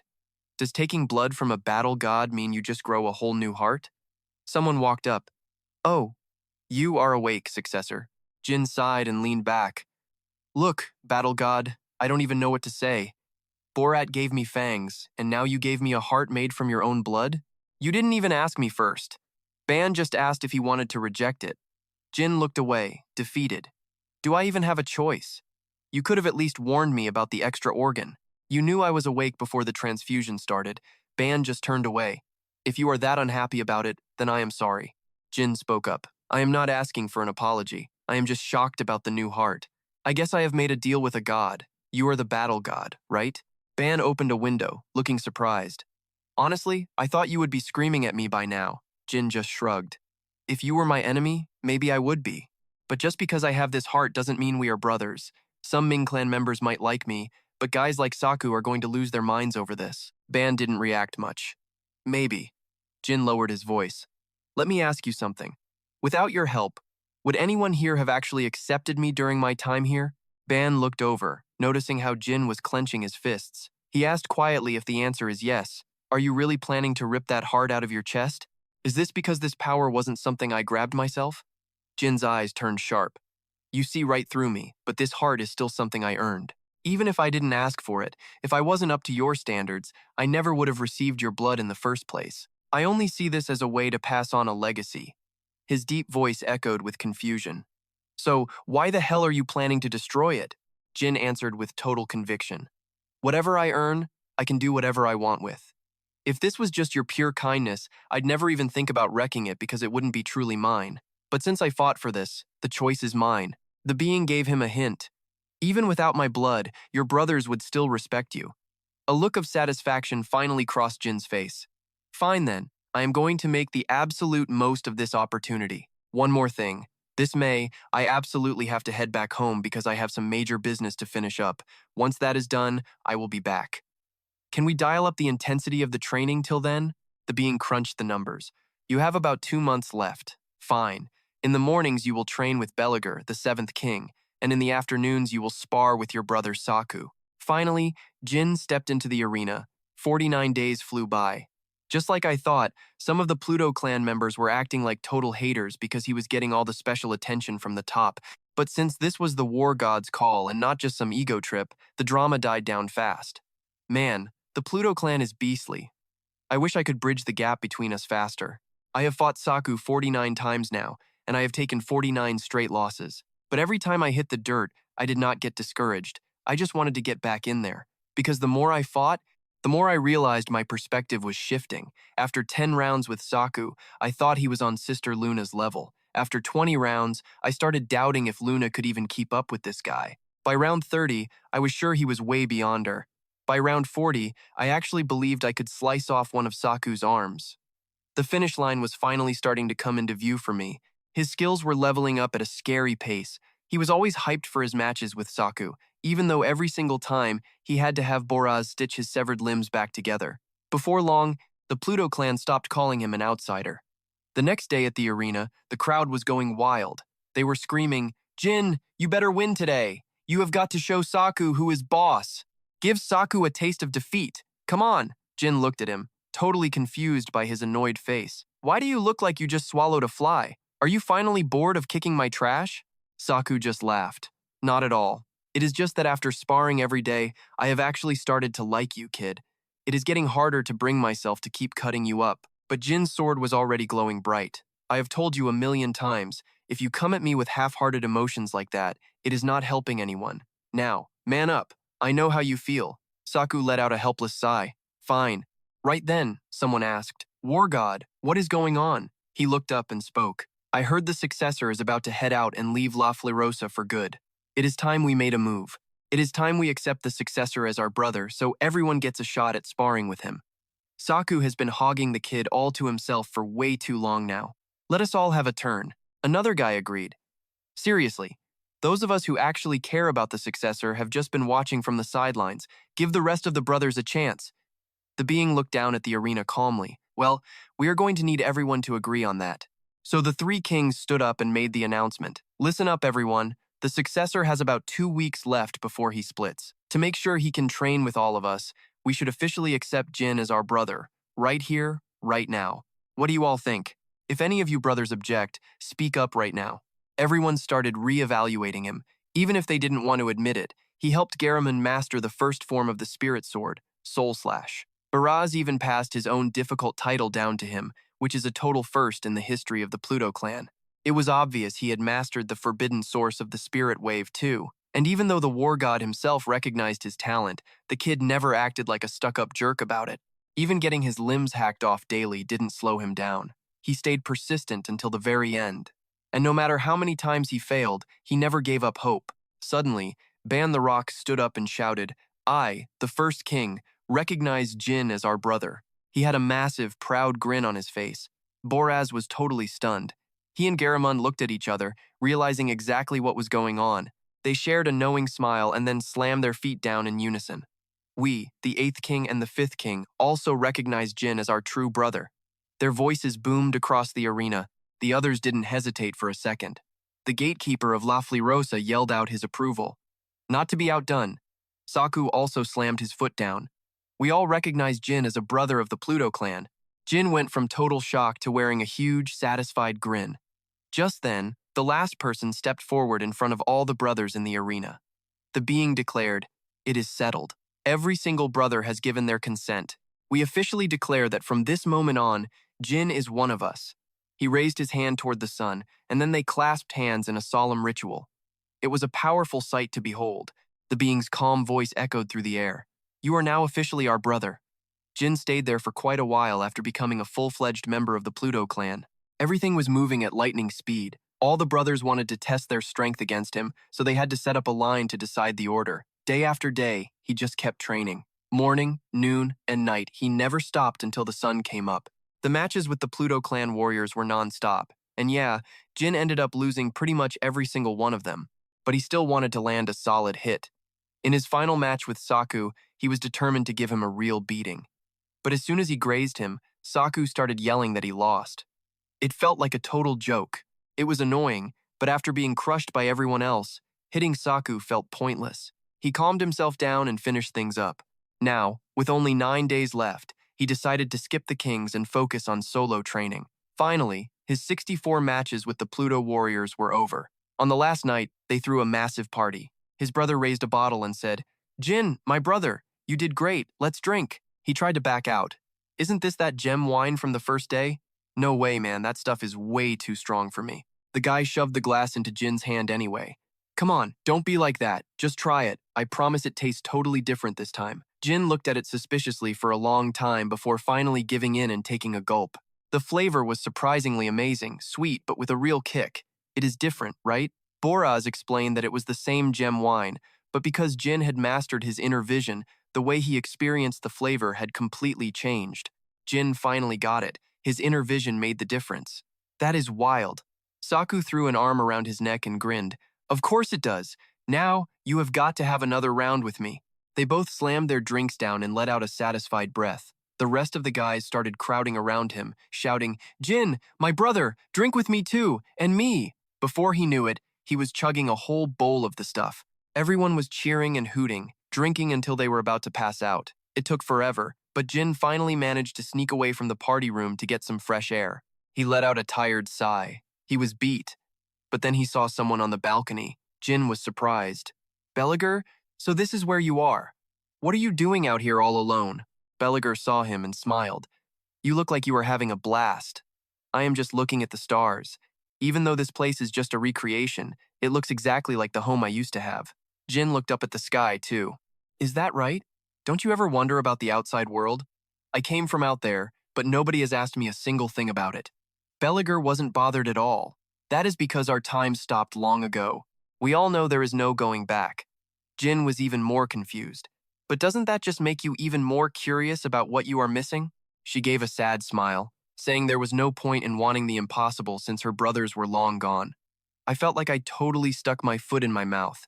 "My bad," I said. I was not thinking. Belager just waved it off, saying it was fine, just that someone used to mention it. "I couldn't help it." I asked, "What was that exactly?" She explained that 500 years had passed in the outside world, so maybe they developed some crazy magic or tech to get us out. I just sat there thinking. Sadly, from what I know, there is still no way home. It makes sense though. Even the fire world, where the immortal phoenix lives, has no way to link up with the mortal realm. The only way to bridge that gap is by literally summoning a phoenix. Most magic involving other worlds is straight-up dark magic and totally banned by the association. There is basically zero chance anyone is going to develop a spell for that anytime soon. I got serious and asked if there was no way for them to escape on their own. When they came to get me, didn't they appear outside? Belager spoke slowly, saying that only happens when an heir is near the gate. "If it is not too much trouble, could you look into how we can return to the world outside?" I agreed without a second thought. "For sure. If I get out of here, I will definitely find a way to free everyone." The next morning by the fountain, I was sharpening my sword and overthinking everything. The mission to take back the compass was coming up. I had to make this chance count. The fact that Yona snatched that treasure from Booba was a miracle. That kind of luck does not happen twice. I absolutely have to succeed this time. Someone walked up and asked if I was feeling stressed. "Brother Jin, is there a problem?" I tilted my head and told Master Ban I was actually coming to see him about that important thing we mentioned. Ban knew exactly what I meant, asking about the deadline to return by May. I nodded. "Yeah, I have a mission with my squad, but I am not sure my power is high enough yet." He did not even look impressed. He just asked me if I knew who I had been fighting this whole time. I stood up to face him directly. "I know they are god-tier warriors. I would not be this worried if I was on their level, but I have not won a single fight. Getting hurt does not scare me, but I am worried about my teammates who are even weaker." Ban just shut that down immediately. You really do not know your own strength, do you? You are the only one who can save us, so if you start shaking now, the whole underworld clan starts shaking too. Take this. I came here to give this sword to you. I was stunned as I took it. What is this sword? He explained that the Sikshman twin blades were his, and Boris the blacksmith reforged them for me. Now, come train with me. I blinked, wondering if I heard him right. Fight a god? I told him I was not even done training with the arena lords yet. Ban cut me off, saying we were low on time. He would handle the lords himself while we worked together. For the time I have left, I will help you stay calm and sharpen your skills. You need to see yourself for what you really are. Just draw your sword when you feel like you are not going to die. I looked down at the blade in my hands, totally lost. Just draw the Sikshman sword? At first, I had no clue what that even meant. But standing in front of that god of war in the arena, the raw power rolling off him made me freeze. The second I gripped the hilt, I knew. If I pulled this sword, I was dead. I tried every trick to survive. No matter if I used my top speed or my strongest moves, it was impossible. There had to be a moment I could strike, but the pain kept coming until I was coughing up blood. I was toast. It felt like I did not have a ghost of a chance. Why couldn't I find even one opening? The training was relentless, day after day. It was not until day 5 I finally got the chance to unsheathe the Sikshman blade. In those 5 days, I died 90,000 times just to find one single opening to attack. When the dust finally settled, I had my sword pointed right at him. Ban just casually pushed my blade aside. Not a bad move, he said. You could have done that from the start, so why wait? I was soaked in sweat. I only pulled it because I finally felt like I wouldn't die this time. I guess I am still not there yet. He warned me not to lose hope. Before time stopped here, very few people could even land a hit on us. You had the skill 5 days ago, but you lacked confidence. You failed 1,000 times because you did not trust yourself. Now I finally got what he was saying. Trust yourself. This whole fight was just to make me realize that again. I saw it before with Tima, but I somehow forgot. Ban nodded. Exactly. Anxiety makes us lose who we are. If you had not realized that and pulled the sword, I would have just taken it back. I squeezed my fist tight. Now, no matter how many times we went at it, I could finally keep up with one of his moves. Over the next 4 days, I mastered a god-tier sword skill that only the Underworld clan could learn. After training, I sheathed my sword. Now, the only thing left is to reunite with my crew. Ban smiled, looking satisfied. Right on. Hopefully next time we can really trade blows. The lords are waiting to say goodbye, so go pay your respects before you head out. I bowed deeply to him. Thank you, God of War. But he told me to keep my head up since there was no rank between us. The lords will remember what you achieved here, and they will be waiting for your return. Have a good trip, brother. Those words made me give a warm smile. Yes, the time had finally come. May 17th, 1997. After saying my goodbyes, I left La Ferosa with a promise to come back. Strangely, unlike the underworld people, I could actually take physical items back to the outside world with me. I packed a ton of stuff, including new outfits Boris made, plus plenty of food and supplies. I headed back the way I came, trekking across the Mica Desert. I do not know if it was the chaos of La Ferosa feeling like a dream, or the power of the Jade Heart, but I was not tired at all. Even under the brutal sun, it only took 3 days to reach the exit. By May 25th, I finally made it into a forest. The Watertail tribe saw me and yelled, "Did a human seriously just cross the Great Desert?" I was so hyped to see them. Hak Hoa, what are the odds? How are you guys doing? And what are you even doing out here? They said they just finished a trade out west. I am heading back to UK. I nodded along. Oh, really? The Watertail asked if I was lucky to be alive. They were worried I was heartbroken and depressed. I told them I moved past all that. It is hard to explain, but it was a priceless experience. Since we are going the same way, why don't we walk and talk? But Hak Hoa just waved his little hands. No way. I am going straight to UK. I was confused. Why not? He kept saying the Red Tiger tribe was dangerous and told me to go back through the market. I paused. The Red Tiger tribe? How long would that take? Hak Hoa did the math and said 3 or 4 days. No chance, I said. That is way too late, and I am in a hurry. Isn't there a secret path? He pointed one way and said no. I told him, let's just go. As I started walking, he warned me to be careful. Those guys love to start trouble and might even kill a human. I just laughed to keep him calm. Don't sweat it, Hak Hoa. I said it so confidently he actually stopped singing. I will handle it. We walked together until we hit the guards. We are in big trouble now, human. What do we do? Look, if we don't have the cash, we'll be fine. People probably won't get it, but I'll follow you. You go in first. All set? Catch you later. They had to let him lead. Watch your step, human. Those tiger guards looked at the fishtail tribe and seemed happy. Man, that tribute is thick. All right, get moving. Pass through. Then, they bashed that fishtail guy's head. Jin put on a terrifying face and growled. While I'm still being nice, give back everything you stole from the beast tribe. Now, the beast heard those words and knew this guy wasn't some random chump. It started shaking and thinking, what is this? This human, what kind of vibe is this? It's way too dangerous. Without wasting a second, it lunged at him, ready to snap his neck. It thought, if I don't take this guy out right now, I'm a goner. This is serious. But that little show didn't matter. The beast felt a soul-crushing pressure and got dizzy. No, I can't breathe. Its buddies couldn't even handle the aura and collapsed on the ground. It realized this wasn't a fight it could win, so it started banging its head on the floor, begging for mercy. Oh my God, please, just let me go!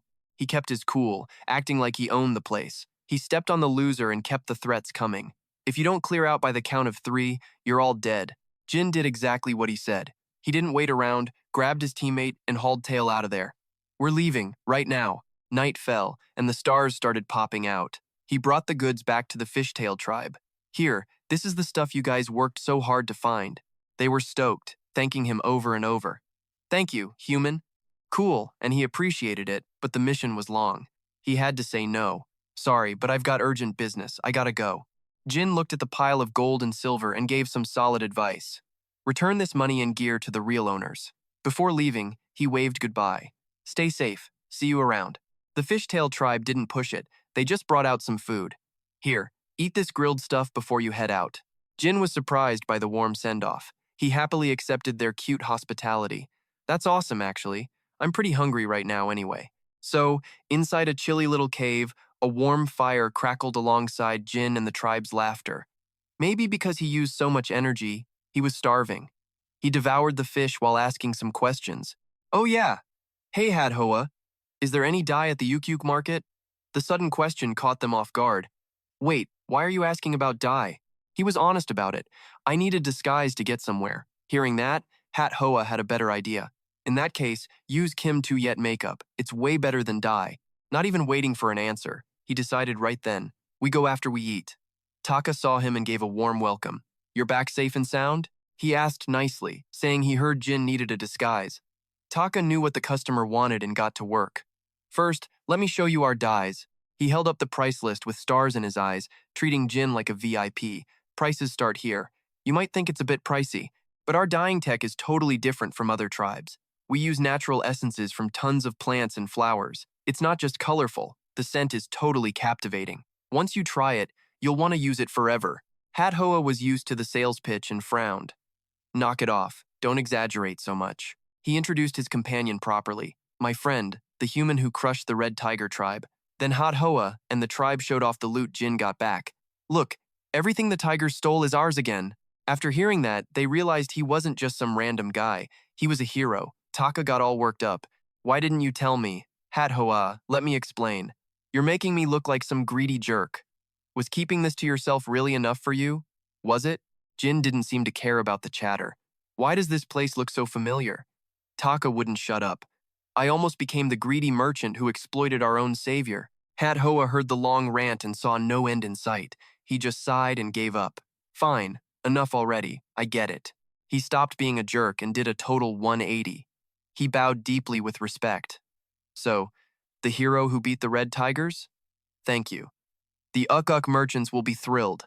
Then they pointed to the little house. It's totally free. Please stay for 10 days, hero. We'll give you a perfect disguise using the Kim Tayat tribe's special magic. A dark scene unfolded. Late May, 1797. A dangerous-looking little city on the southern island of Beladu. Jin walked slowly, checking out everything around him. This place hasn't changed a bit, has it? A place full of rough mercenaries and homeless people. He paused, looking at a grand palace in the distance. On the flip side, the north part of this island is a whole different world. A hidden spot for rich young nobles to gamble in secret. That's where the compass points tomorrow. Looking at the ruins made Jin worry. I wonder if everyone made it to the island safely. Info about him appeared in his new look. Lord Jin, a dark-skinned noble, thanks to that Kim 2 Yet makeup.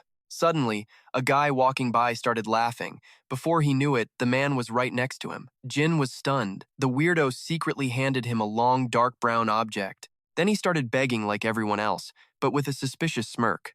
"Oh man, please, spare a coin?" Jin realized something was off immediately and panicked. "What the? Is that Jet?" He tossed him a few coins, and the guy was super thankful. "You're gonna be blessed." Jin stood there watching him jump for joy as he walked away, thinking back. Perfect setup. Recruiting him was the right move. In the past life, we were total enemies. He opened the note. It had been a while. View, check under the floorboards in room 203 at the Mo Chim Inn. The Mo Chim Inn. The outside totally matched its weird name. You could hear someone shouting inside.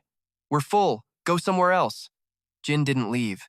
He stepped forward with the greeting, or rather, the secret code he'd received. "Long time no see, View." Despite saying they were full, the clerk handed over a key. "Go to room 203. The room sign had some messy numbers scribbled on it. He found an old box and a letter after prying up the floor. Hidden well. Jin grabbed the letter, thinking things over. The contents of the hidden letter started to reveal themselves. To whoever, it's been a while. The other teammates arrived first and are at different inns. Kinsella and Jibo don't suspect a thing. This info is confirmed. Kinsella has a great mage, Chu Khan Toter of Anjou, along with 5 other mages. We're guessing they are all at least 8-star rank. Plus, there are 3 White Wolf warriors at the raid leader level. Looks like a bunch of assassins and other high-level talent are lurking around too. She is carefully checking every detail in the letter. No word on Jibo, yet they will probably show up on the day. But get this, GIPO elites might already be undercover here, just like Kinsella. Every tactic is mapped out in detail. The heist goes down at 10 p.m. on June 1st at the massive mansion casino on the north side of the island. That fancy box he found earlier? It has a VIP ticket and a manual inside. The letter says to bring the ticket and the red box along for the ride. Once Jin finished reading, he knew exactly what to do. He quietly set the notes down. After the job is done, he has got a ghost and head to the extraction point. The letter reveals even more intel. Teammate hideouts are listed on the back. Plus, Lord Casimir and Lord Murakan gave the green light for Lady Ceres to join the operation. With her skills in scouting, wet work, and guerrilla tactics, she is going to be a major asset. Turns out that creepy Angson guy was not what I expected. I am heading back to Tikan after delivering this letter. Tell Julie I said hi, and good luck out there. The letter was a lot to process. 1 level 9 mage, 5 level 8s, and 3 White Wolf captains. GIPO is definitely bringing some heavy hitters to match that heat. He stared out into the distance like he saw it all coming. Tomorrow night, this filthy pirate playground is going to turn into a battlefield of the stars. Inside the high-stakes casino, Ceres is undercover as a posh lady named Zelia. She is flexing her winnings and trash-talking the room. Man, what is she even doing? "I win again, Your Highness." The announcers are shouting while his buddy is disguised as Austin. "Hey Prince, you okay? Looks like you just dropped about 1,000 gold coins." The prince they are talking about? That is Jin. He is standing there totally frozen like he has been super glued, just staring at the reality of his massive loss. June 1st, 1979. At the North Mansion Casino, Jin strolls into the main hall, catching the eye of every socialite in the room. Check him out. One girl cannot even hide her thirst. She is like, "Oh my god, I have never seen a guy that hot before." His cool entrance has the whole place buzzing. "Who is that? Should I talk to him? I want to hang with him tonight." For real, he is total eye candy. Ceres pipes up confidently, saying she has never seen him before. Jin immediately clocks that the woman in front of him is Ceres in disguise. She does not waste any time and introduces herself as Zelia. He looks at the black cat in her arms. If it were not for Murakan, he almost would not have known. Jin flips back into his posh persona and plays along. "Nice to meet you." It might not touch Booba's elite makeup skills, but the disguise work from the Ice Palace is pretty incredible. Ceres makes the first move, offering up some classic casino games. "Since it is your first time here, do you want to try Table B? It is the most popular game."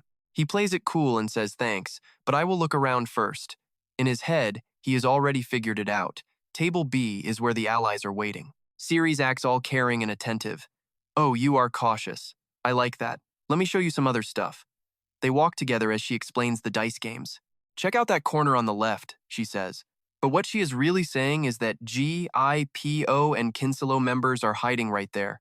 Then she adds, "If you start missing me, come find me at Table B." She is slick, hiding a coded message inside a normal conversation. Jin gets it and plays right along. Got it, I will be there. Before he leaves, Ceres drops a reminder. It is getting late, do not be tardy, basically get ready and do not be suspicious. Jin flashes a bright, friendly smile. I hear you loud and clear, my lady. He walks off and scans the room, just like Jet told him. Kinsella is undercover and waiting. Jin sees right through everyone. Kinsella is obvious, but Zippo put in some work. He spots them one by one, acting like they are obsessed with the money. Those arrogant types are actually trying to pass for everyday gamblers. Jin walks past the tables. Just like he thought, these guys are top tier. Suddenly, a White Wolf member flinches, gripping his glass so hard it is about to shatter. Then the guy calls out to him, Hey kid, come here. Jin stops and looks toward the voice. He knows immediately. That is the White Wolf tribe. Gontep barks an order to come over. Jin starts overthinking it. Did he sense my Pluto tribe energy? I thought I had my power completely hidden. Instantly, Jin puts on this rare, airheaded face and acts all hyped. Oh wow, are you really from the White Wolf tribe? I cannot believe I met one here. He acts like a total fanboy, getting all close and touching Gontep's arm. I have always wanted to talk to your people. The wolf growls and tells him to back off. Jin's act worked. The guy thinks he is just some idiot. He pulls back, laughing like a fool. So sorry, I did not mean any disrespect. Did you need something? Gontep falls for it and just brushes him off. Nothing, I was mistaken. Go away. Jin stays in character, wishing him a fun night. As he turns, his eyes go cold and dangerous. In this mission, I am definitely wiping out all these beastmen. Enough walking around, time to head back. Over in a corner, people are buzzing about another win. Ceres hears the call for Lady Zelia. She immediately goes into her typical flirty rich girl mode. Oh, you are back. Did you miss me that much already? Ceres leans in close, tracing his handsome face with her fingers while she puts on a dramatic little sigh. He ignores the flirting and looks down. Murakhan pulls a small note out of his mouth and passes it over. 10 p.m. The trade is going down at the poker table in the center. Once he has got the intel, he goes back to normal and smiles. Wow, what a cute little cat you have there. The cat is ticked off and swallows the note. Jin gently kisses her hand and introduces his fake ID. The name is Ba Men, my lady. Ceres tells him to stick around and play until dark. Jin looks over at the crew waiting for him. With his experience, he realizes they are all wearing Ice Palace masks. Nice. That one-eyed guy is Knight Casimir, and the girl scribbling in her notebook is Enya, posing as Austin. Finally, that big guy all covered up is Alicia. Ceres breaks the ice and tells everyone to place their bets. The game is on. The roulette wheel spins like crazy, deciding the next fate while the crowd holds its collective breath. Everyone's eyes are glued to the blur until it finally clicks into place. 17. The mission is over. She shoots a smug grin, looking totally untouchable. Oh man, what a tragedy. Looks like I won again, young master. The fans sitting nearby can't help but fuel the fire, tossing out insults like they're getting paid. You all right, big spender? Looks like you just dropped 1,000 gold coins. She looks at the table and realizes the poor guy is officially broke. No luck today, huh? Din immediately pivots. Leaving now would be a total walk of shame, right? He suggests switching to a different game, acting all smooth while hiding his real plan. He looks more confident than ever. Fine then, young master. You pick the next one. She doubles down on the challenge with a sharp look. Let's play cards. If it's poker, little missy, there is absolutely no way you're beating me. She stands up instantly. Cards are on the second floor, so follow me. The gossip-hungry crowd starts buzzing, realizing things are getting intense. No way we're missing this drama. Come on, everyone, let's go see the show. The other guests take a pass, saying they'll just stay down here and party. But really, they just want to watch the fallout from the first floor. Meanwhile, Nia is sitting there looking totally lost. Is there any way to win big? All right. I will be back before 10 o'clock, so make sure the next game is ready to go. But what she actually meant was, be ready to pull the trigger on the plan the second 10 o'clock hits. The clock keeps ticking, slowly eating away at the minutes. All the gossipers are huddled around, whispering about the match happening right in front of them. They definitely aren't holding back with their judgments. Looks like he is losing again. Din stares at his cards, hands shaking as he lets out a quiet curse.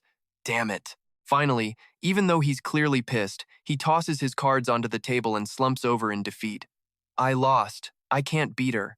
The chatter from the crowd gets louder as they watch him crumble. He's totally wiped out, isn't he? So pathetic. Some people actually feel bad for him, while others just mock his stupidity. Imagine trying to take on the famous Lady Zelia.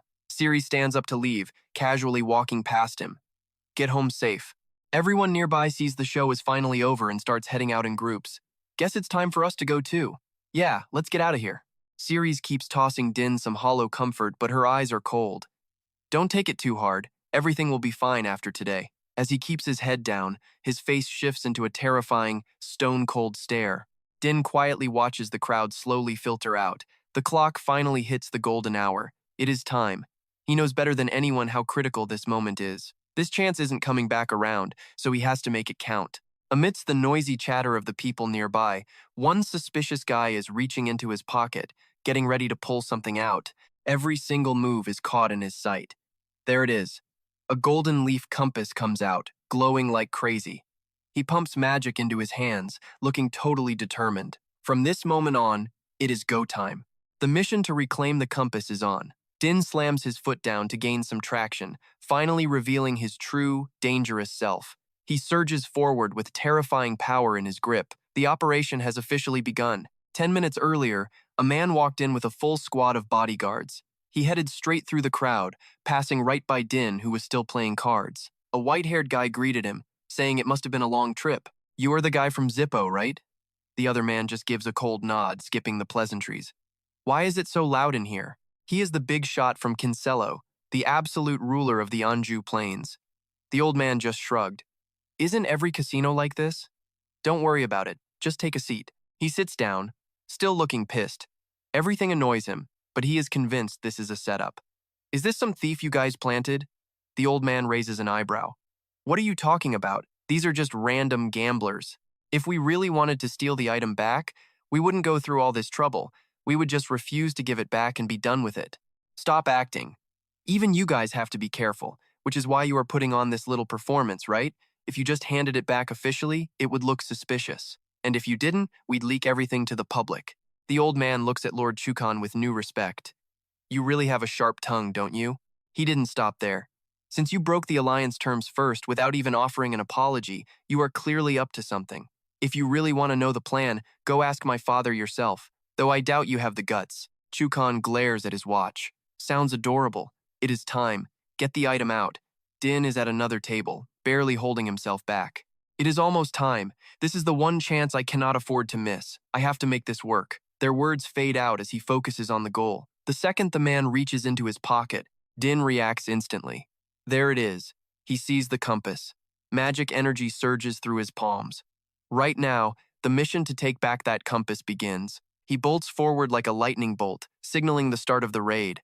The light is so blinding that nobody can react. The two guys in the deal can only stare as someone charges right at them. Back when they were planning, Din said he'd use ancient light magic the moment he saw the compass. Moroccan was shocked. Ancient light magic? Isn't that just a fancy flashlight? What good is a little light supposed to do? Since the enemy is a mage, you want to block their vision, right? That is the plan, young Master Din? He nods. Exactly. There is definitely going to be a level 9 mage at the scene of the trade. They are all protected by defensive magic that even level 8 mages or warriors cannot break easily. If we attack directly, we will get blasted before we even touch the compass. This flashbang is literally the only way. After the light explodes, nobody will see a thing for 10 seconds. We have to grab the compass in that window. Between seconds 10 and 9, the guards are handled. At second 8, Din is already on the move.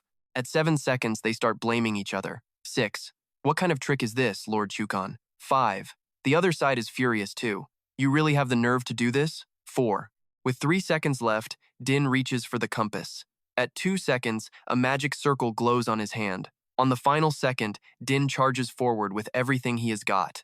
The explosion grabs everyone's attention immediately. Ceres looks back in horror and runs upstairs without a second thought. She walks right into a scene of absolute chaos. What the hell just happened here? Through the dust, something shiny catches her eye.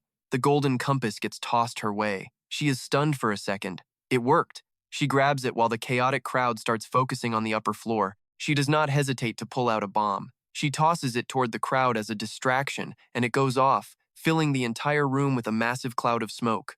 Total panic sets in. Nia, waiting below, feels something pressed into her hand. Ceres signals her to go just as the guards swarm in. It is an ambush. Lock the exits. Kill anyone who looks suspicious. Series uses the opening to get Nia out of there. It was not in the original plan, but it is perfect for causing chaos. She uses magic to make things even crazier and screams, "For Zippo!" Everyone else starts chanting along. "For Zippo!" The fighting gets out of hand, and it takes forever for the smoke to finally clear out. Din finally stands up and hears the shouting. Damn it, where did they go? He grips his sword, thinking how close they came to failing. If he had not used that royal secret art, he would have been too late. Chukan is coughing his lungs out from the smoke. The item. Someone took the item. Recovering it is the only priority.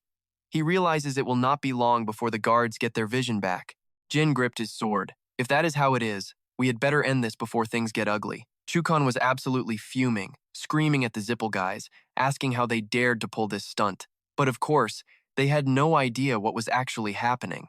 Lord Chukan, it was not us. Look over there. It is lightning. Real lightning. He whipped his head around, stunned. Lightning? What the hell? A massive beast claw slammed down as the beastman roared. Chukan, you okay? Suddenly, the alpha noticed something chilling. He stared at Jin in pure terror. It was that idiot's aura. The sheer power was unreal. Jin prepared to draw. The Wind Thunder sword glowed with a blinding light that nobody could ignore. He swung the blade down, unleashing the Shadow Queen style. A massive bolt of lightning crashed from the heavens. Pure electric power. That single blast leveled the entire second floor, turning everything into a pile of smoking rubble. The White Wolf leader howled, "Wake up, you morons! It is just one guy!" He turned to Jin. "Name yourself, human. My gut is telling me I need to fight you in a real duel of honor." Jin just stepped forward, his foot hitting the ground with the weight of 1,000 storms. His voice sounded like a death sentence. "That instinct of yours, did it not tell you to run?" Even if these White Wolf warriors had never felt this energy before, they were clearly shaking with pure fear. All the beast could do was stare at that sword. This kind of terror was literally baked into his blood. As apex predators, White Wolves are not used to being the hunted. But the second Jin unleashed his Shadow Queen technique, they realized exactly what they were facing. It was the cold, hard face of death itself. Next came a blinding golden light. A final judgment. Sword intent surged forward like a lightning bolt. The White Wolf leader knew instantly that no club or shield was going to block a hit like that. Before he could even shout a warning, 2 streaks of light flashed past. "Daruka! Meito! Move!" The leader spun around, his eyes nearly popping out of his head. His 2 comrades were gone, literally turned into dust. Daruka and Meito were history. "This cannot be real," he stammered. "This is a nightmare." Then, something clicked. The White Wolf snapped his head up. "Chukan?" He saw Jin calmly walking straight toward the boss. The beast decided to go out like a true warrior. He lunged at Jin's back, desperate for a kill. But Jin was not even sweating. He knew exactly where that mutt was. A flash of steel lit up the room. Jin did not hesitate, unleashing a Shadow Queen strike. The impact sent the White Wolf flying. The beast scrambled to dig his claws in and stop the momentum. His weapon shattered instantly. The wolf was terrified. Enchanted gear? What kind of monster is this guy? Chukan finally noticed the chaos happening right next to him. He stared in shock, but the Reaper was already knocking on his door. "Chukan, watch out!" the wolf screamed. Jin leaped into the air, his blade glowing so bright it felt like the sun was exploding right in front of their eyes. Chukan tried to block with his iron wall, but Jin's sword just swatted him aside. The shockwave sent rocks and debris flying everywhere. The White Wolf gritted his teeth, barely holding on. "Be careful, Chukan. That golden energy was just too much for his shields." He panicked. "There is no way! My defensive spells are cracking! Is this kid really a rank 9 warrior? This should not be possible!" This guy was bad news, and then the shield finally shattered.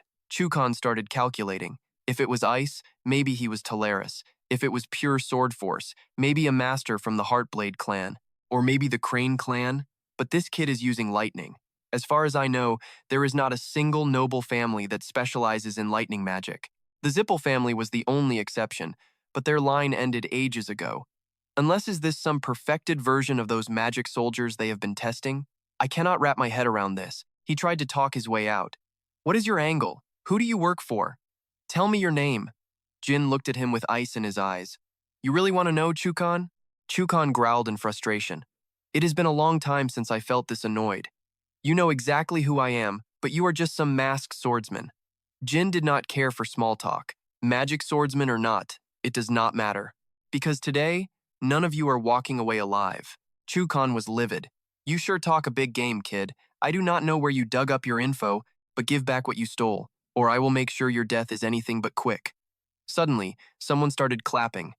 Cars stepped out, joining the chat. "I like your style, kid. No fear at all. And that light magic of yours? Impressive.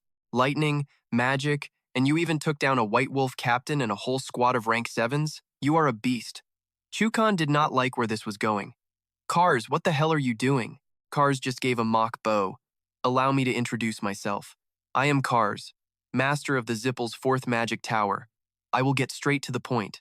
Whatever you are looking for, I can give you way more. Just join the Zippel family." Chukan could not hold back his rage. "Cars! You Zippel snake!" he roared. "You absolute coward!" Cars looked annoyed. "Please, stop screaming. Lord Chukan, chill out for a second. The compass is already in his hands, right? Sure, killing him to keep things quiet makes sense. But let us be real for a minute. Just look around at this mess. I do not think I can actually take this guy. Honestly, playing nice and recruiting him to our side would be a much better move for everyone involved." Chukan glared at him, furious. "What kind of nonsense are you talking?" Cars just shrugged casually. "If it bugs you that much, Lord Chukan, why do you not try recruiting him for your own Kinzello group instead?" Jin laughed. "This is hilarious. The Zippels, so full of pride, now begging for help instead of using force? That must mean your Kozak airship is not coming." Cars froze. "What? How do you know about the Kozak? Wait, let me look at that helmet of yours." "It all makes sense now. I remember. You are the one who killed Myron and wrecked half the Kozak. The testimony from Mido, Elner, and those white light mages back in Cologne, it was you." He snarled and drew his weapon, gripping his staff tight. "Why the hell were you even in Cologne back then? Just how much do you know?" Countless ice crystals manifested, surrounding Jin in a deadly circle. Jin just raised his sword, completely unfazed. "I do not owe you any explanations. Chukan, it is time for you to choose. The compass is gone, and your buddies, including the White Wolves, are all dead. You are in a pretty tight spot right now, would you not say? If you are not an idiot, you will get what I am hinting at." Cars could not take it anymore and swung his staff. "What are you blabbering about? Just die!" Jin just casually raised his blade. A single slash sent a wave of lightning crashing through the ice. The Shadow Queen's lightning power turned the old man's attack into a cloud of smoke. Then, Jin leaped into the air.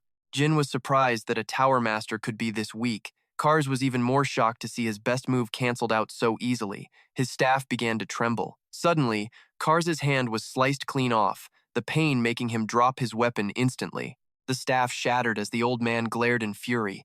Jin just gave him a cold reminder. "Do not get too desperate. If you trigger that ruin mark, you are going to be in a world of hurt too." Jin turned to the boss. "Am I right, Chukan?" Chukan smirked. "You actually saved me a major headache. If he had triggered that mark, the magic tower reinforcements would have swarmed the whole area. You really read my mind, kid. But do not get cocky. You are still just a rookie. That staff was only his last-ditch safety net. Even without it, he can still cast. He is a Zippel Tower Master. You have seriously underestimated what this old man can do." Sure enough, even bleeding out, the old man stood up. "You little brat, I am going to make you pay for looking down on me. Burn in these eternal flames until there is nothing left of you but ash." A sea of fire erupted, swallowing Jin whole. But then, something absolutely terrifying happened right in front of Cars' eyes. Chukan was stunned too. Is that not the mark of a ruler? First a weird lightning sword, then that insane speed, and now this? Who the hell is this guy? Cars was practically screaming. What the hell are you even supposed to be? Uncle, you are just gonna stand there?" Then a light pierces his shoulder. He falls in agony and asks, "Why? Why, uncle? Why would you do this?" He hasn't pulled his hand back. "Well, our alliance died when that compass vanished. Besides, weren't you just about to backstab me? Just giving you what you deserved." He didn't expect Jin to be this cold. The leader of the Anda Plains is sharp. Really sharp. "It was just business, kid. Both sides win. You are good. I will give you that. You have definitely been around. Maybe our commander would rather catch you than find the compass." He frowns, surprised we know about the boss. Not some random punk. Like Han said, getting that compass back was a total fail. We lost 3 White Wolf kin and 8 high-level members. We gotta grab you to save face. At least Bupa's other cargo is already loaded. This was just a freak accident. We're luckier than Gippo, who lost it all. They'll get it. Uncle picks him up. Let the boss handle it. When he hears the report, he will try to recruit him. I got enough intel to hunt him later. Turn around, kid. We are done here. See you next time. Now Moroccan jumps out. "Kid, I saw the whole thing. Man, how strong have you actually gotten? I'm almost tearing up here. If Strawberry saw this, she would have cried for sure. He shakes his head. Murakan, you did great as a cat. You were a big help. The compass? One of your crew protected it well and got it off the island in one piece. Finally, half a year of work didn't go to waste. But where are Ceres, Casmia, and Alicia? We were supposed to meet up when this was over. Murakan looks worried. He asks, seriously, what do you mean? Anyone hurt? No, they are just distracting the other forces. Wait, what other forces? Murakan points outside. Look over there.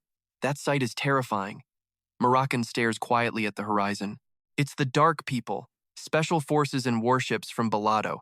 This is getting absolutely insane. Night at the fortress, someone runs up. Captain, he calls out to the sleeping Cosmos. Captain, big trouble. He wakes up. What is all the noise? Remo reports, Balado warships are coming in waves. Someone asks, what? Is it finally time to kick off the plan? Soldiers report the noble ships have left. Good, don't let anyone else out. Word is illegal. Groups are gathering before the warships arrive. Find proof or the mastermind. Inside the casino, Murakan explains those are Dark People nights. Look at how fast they move. Looks like the news leaked early. They were waiting nearby, using the casino chaos as a cover. Luckily, Nya got the compass out safely. They won't know the deal details. Now we just need to ghost this place without getting caught. Sailors on the ship, attack! Only 3 Dark People nights. Protect the ship at all costs. This boat is our soul. Better to die than lose it. He asks, you really think we can beat those knights? Right then, the group walks in. Jean, you safe? Jean smiles. Perfect timing. You see the situation. Exit is blocked. But there is a way. We hit the other port before the fleet surrounds the island. Jean nods. I am with you. Let's move. Suddenly, they start firing shells. An explosion levels buildings and shakes the ship, blowing sailors away. Murakan is horrified. They're trashing all the ships. Jean realizes they want to make sure nobody leaves this rock. Alicia is worried. We won't make it to the other port. It takes 30 minutes. By then, the ships will be scrap metal. He decides, no other way. You gotta fly out with me. That was the backup plan. Jin stays calm. If you transform, everyone hunts you. Murakan starts to shift. We got no choice. Wait. Casimir stops him. Do not transform. He snaps back. What did you say, peasant? But he points up. Look at the sky. The whole island is under a massive barrier. Murakan is confused. A massive barrier? What is that? Casimir explains. It's magic developed by the guards to stop dragons or flying beasts. She confirms it. If the barrier detects anything flying, it shoots red lasers. Ceres warns, you might survive it, but we won't. He urges them, Master Jin, forget the air route. He grunts, damn it. Suddenly Jin spots something. Pirates? Why are they here? Something is fishy. He signals the group. Everyone, follow me. They follow the pirates into an alley. They're gone. Casimir checks. Looks like they went down this well. He orders, we're going down. Everyone jumps in. He's surprised to find a tunnel. Jin is sure these pirates have something planned down here. Everyone, keep moving. Dozens of pirates are gathered in the pipes down here. Then they hear someone ask, how many of them are there? Jin's group emerges. Look at these pirates plotting. Pirates scream and get defensive. Who is that guy? We were followed. Good thing there aren't many. Captain, what do we do? Kill them all first. But someone yells, quiet. Godmos steps out of the crowd. That voice, it sounds way too familiar. Jin asks with a smirk, you're the captain, right? He explodes. Yeah, that voice. Jean Grey, you jerk, I finally found you. He acts cool. Who is Jean Grey? Godmos yells, you think I'd forget that voice? I am still drowning in debt because of you. Remo remembers, wasn't Jean Grey last year's champ? He remembers his despair. Damn those noble bastards. Remo is shocked. He's the one who put the captain in debt? Godmos roars, yes. Odds were 3-1, and Veridin bet big. 100,000 gold. That devil shows up every time to collect every single coin. Jin can't help but laugh. Classic Veridin. Look, no point hiding it now. Godmos, you know the situation outside. Balado's fleet is closing in, destroying every ship. How do you plan to get out? He snaps. Shut up. Think I'll help you? Attack and kill them. Before Godmos could even finish his sentence, a single punch laid him out cold. The pirates collectively lost their minds, screaming for their captain. Jin just smirked, grabbing the captain by his collar. Why so tense? Nobody works for free, man. This is a business deal, Godmos. Look, Help us get out of here, and I will clear your debts and throw in a bonus. Not bad, right? But the old pirate was suspicious. You think I am stupid? You will probably kill us the second we hit open water. Jin leaned in, whispering, That is not how I roll. I swear on my family honor. I am Jin Runcandel, and a Runcandel never breaks a promise. Godmos froze in shock. You are the Runcandel, not Paul Mick? Jin nodded. Exactly. Paul is actually Dante Heron. You really think our little meetup in your arena was just a coincidence? Everything finally clicked. I always wondered why Gippo was backing a Runcandel like that. I get it. Saving Dante makes sense. Plus, the Runcandels are legit. Godmos smirked. Fine, I am in. Follow me. This is a solid deal. They reached a massive ship hidden in the cave. This is our secret weapon, the pirate bragged. She is our heart and soul. This is the order number 7. Our ticket out. Jin was skeptical. But how?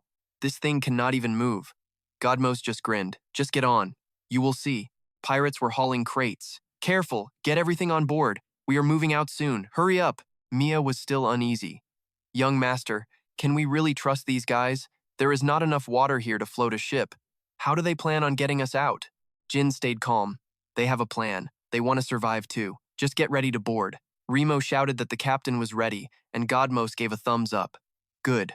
Jin asked if this would work. Godmos just smirked. Do not worry. Just sit back and watch. Godmos barked an order. Blow it.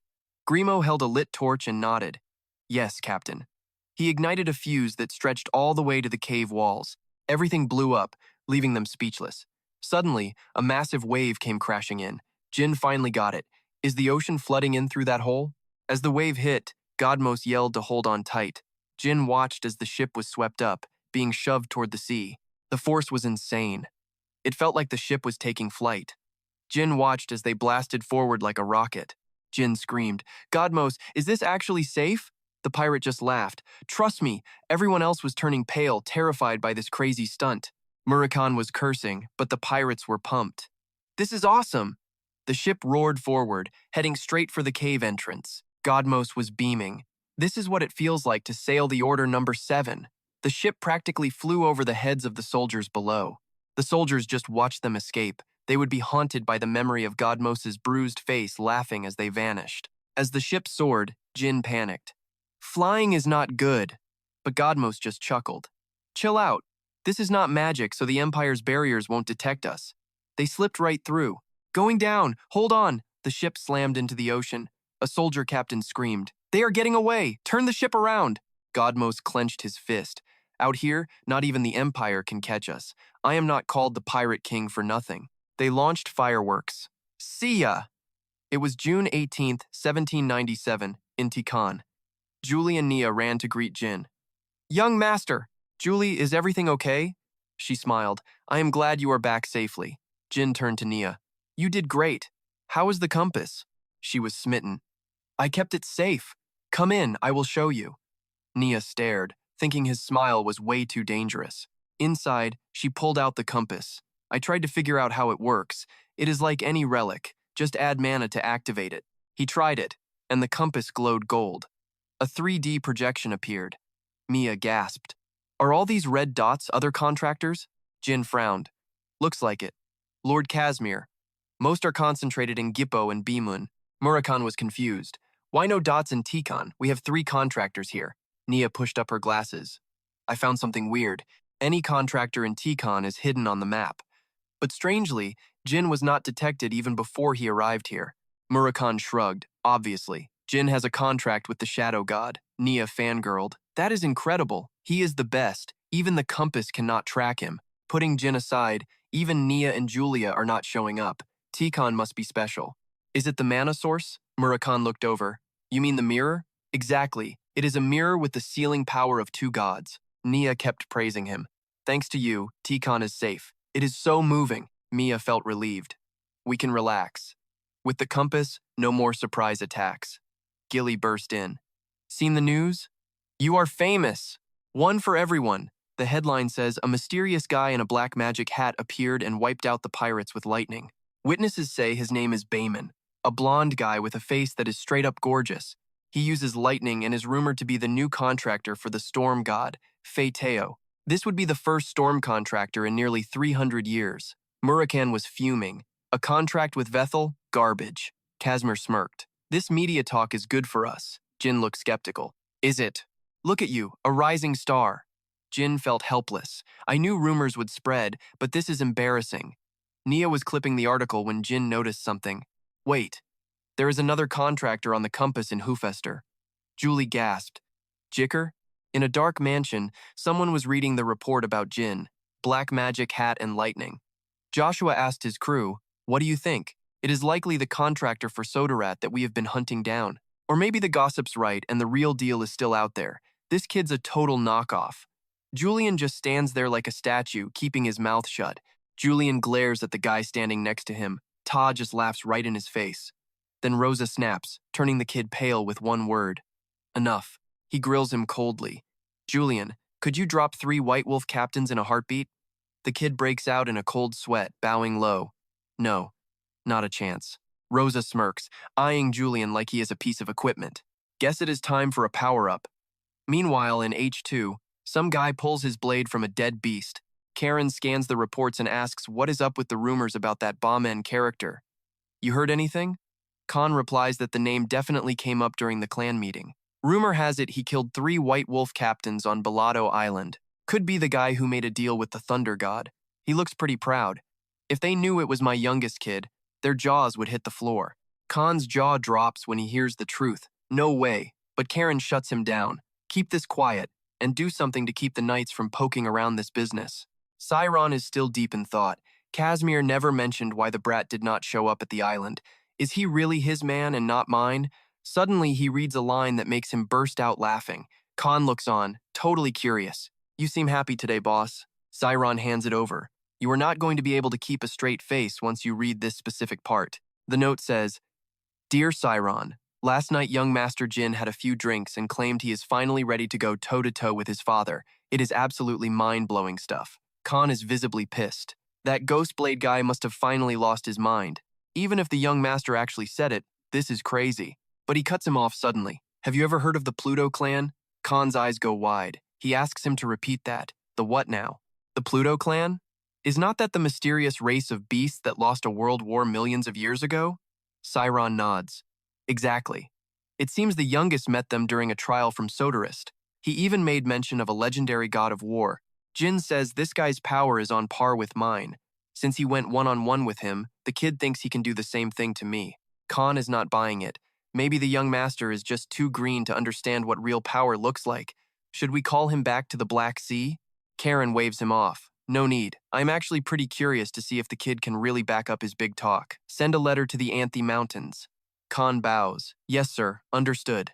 July 21st, 1797, in the free city of Tikhon. Back at the mansion, Jed is looking for his boss. Master Casimir, an old lady is here offering support. You should meet her yourself because she is a bit odd. Casimir looks confused. Odd? In what way exactly? Jed explains she pulled up in a massive sailboat literally overflowing with gold. Casimir bolts out of his chair. Wait, she brought what? Where is she right now? Lead the way. At the same time, Quicontal picks up a weird energy. What is this? This uncomfortable feeling is exactly like the one I felt back at the Anthe Mountains. Jin is curious. The Anthe Mountains? She nods. That is right. About 40 years ago, there was this massive event where the dragons living near those mountains were completely slaughtered, all by one single person. After that, no dragon ever dared to go near the Anthe Mountains again. Murakhan jumps up, totally shocked. Did that really happen? Who could pull off something like that? Quicantel drops the name. Vanessa Olsen. For the dragons back then, the scent of their own blood seemed to hang around her mansion forever. They called her the literal terror of the Anthe Mountains. Outside, Casimir is greeting Vanessa. Please, come inside, madam. I am Casimir, the leader of the 7-colored peacocks. This is my wife, Alicia. She greets her respectfully, saying it is a true honor to meet you, madam. Vanessa apologizes for dropping in without any warning. I am Vanessa Olsen. You really are quite a stunning woman. Even though she is acting nice, Alicia can still feel that overwhelming aura. Thank you. Inside, Quicantel is dead certain. No doubt about it. This is definitely that same energy. It has been a long time, but that is definitely the terror of the Anthe Mountains. I cannot believe she is still alive. Murakhan watches through the window. Is she here for us? Is that gold our burial fee? Quicantel shakes her head. Not a chance. If that were the case, she would have attacked already. I have never heard of her going out of her way to hunt anyone, even back in her prime. He is still as eager for a fight as ever. Besides Timar, is there really a human out there who can actually take down a dragon? Quicantel shuts that down real quick. Murakan, you need to forget about your glory days. With your current strength, you would not stand a chance against Vanessa in a million years. He snaps back. Hey, you will not know who's on top until we throw down, right? Jin tries to calm Murakan down. When has Quicantel ever talked nonsense? Just listen to her for once, okay? He gets all grumpy. Oh, even you are against me? Just wait until I finally get my full power back, then we will see if you are still talking smack. Meanwhile, Jin is lost in thought. Maybe this is the expert my father sent to test my real strength. Did Master Casimir tell my father about that one-hit duel on the pirate ship? Just then, Jet walks in. Young Master Jin, our guest Vanessa is looking for you in the garden. Jin thinks to himself, if that is true, things are about to get really messy. Out in the garden, Casimir is playing host. This is a special tart decorated with figs, green grapes, and fresh walnuts. I heard the lines for this at the bakery have been miles long lately, so I really hope it is to your liking. Vanessa gives a humble smile. Luckily, thanks to a trip to the market, I am able to enjoy these rare treats quite easily. He is being super welcoming. We really cannot thank you enough for your incredible generosity, she replies softly. No need for all that formality. As long as it helps the 7-colored peacocks, I am more than satisfied. But listen, Master Casimir, would you mind giving me and young Master Jin a moment to talk in private? He is taken aback, stepping back. Oh yes, of course. Please, take your time. Vanessa looks grateful. Thanks. She cuts right to the chase. Master Siron sent me a letter, asking me to come and meet you personally. Jin gets it now. So my father really was the one who sent you here. Even though you are clearly hiding your true strength, I can still feel your incredible aura. Why have I never heard of someone as powerful as you before? Vanessa gives him a gentle reminder. The world is a big place, Jin. That is exactly why people like you exist, isn't it? Swordsmanship, magic, and even spirit energy. He keeps his cool while talking. It seems like my father trusts you quite a bit, since he told you everything. Vanessa raises her teacup. Master Siron trusts me enough to put his life in my hands. Jin makes a quick call. So, the rumors are actually true. They really do call you the terror of the Anthe Mountains. She looks a bit nostalgic. The terror? I prefer the days when I was called a Black Knight over that mediocre nickname. Vanessa still remembers the Black Knights. When someone joins their ranks in the Runcandel Clan, they erase their entire existence and dedicate themselves fully to serving the family. The clan honors their contributions as legendary achievements, even going as far as engraving their names into the family shrine. Throughout Runcandel history, the former Black Knights were the absolute strongest. They were the ones who helped the father conquer the Black Sea. We are talking about the strongest humans on the planet, and Vanessa is one of them. Jin drops to one knee with respect. As a flag-bearer candidate of the Runcandel Clan, I formally request to present the family's great sword. She looks surprised. It seems you actually know some manners. Pick up your weapon. On my way here, I spotted a really beautiful island. That is exactly where I am going to punish you. They head out to the island on the sea, using nothing but a tiny little boat. Jin grips his hilt and asks, So, my punishment is a duel with you? Vanessa just smirks. That's the plan. On the way here, did you figure out why you're even in trouble, kid? The kid just shakes his head. Not a clue. Vanessa doesn't even look mad. I love the honesty, kid. Honestly, I think I'm gonna punish you just for being such a straight shooter. You seriously thought you could land a hit on Lord Siron? He's totally speechless. Great, Casimir definitely snitched to the old man. Vanessa draws her blade. Proving your innocence is simple. Show me your real power and take some responsibility for those big words you've been spitting. Jin narrows his eyes. So she's really out here just to fact-check my skills, huh? Wait, he says. Don't tell me I actually have to beat you? Vanessa literally starts laughing.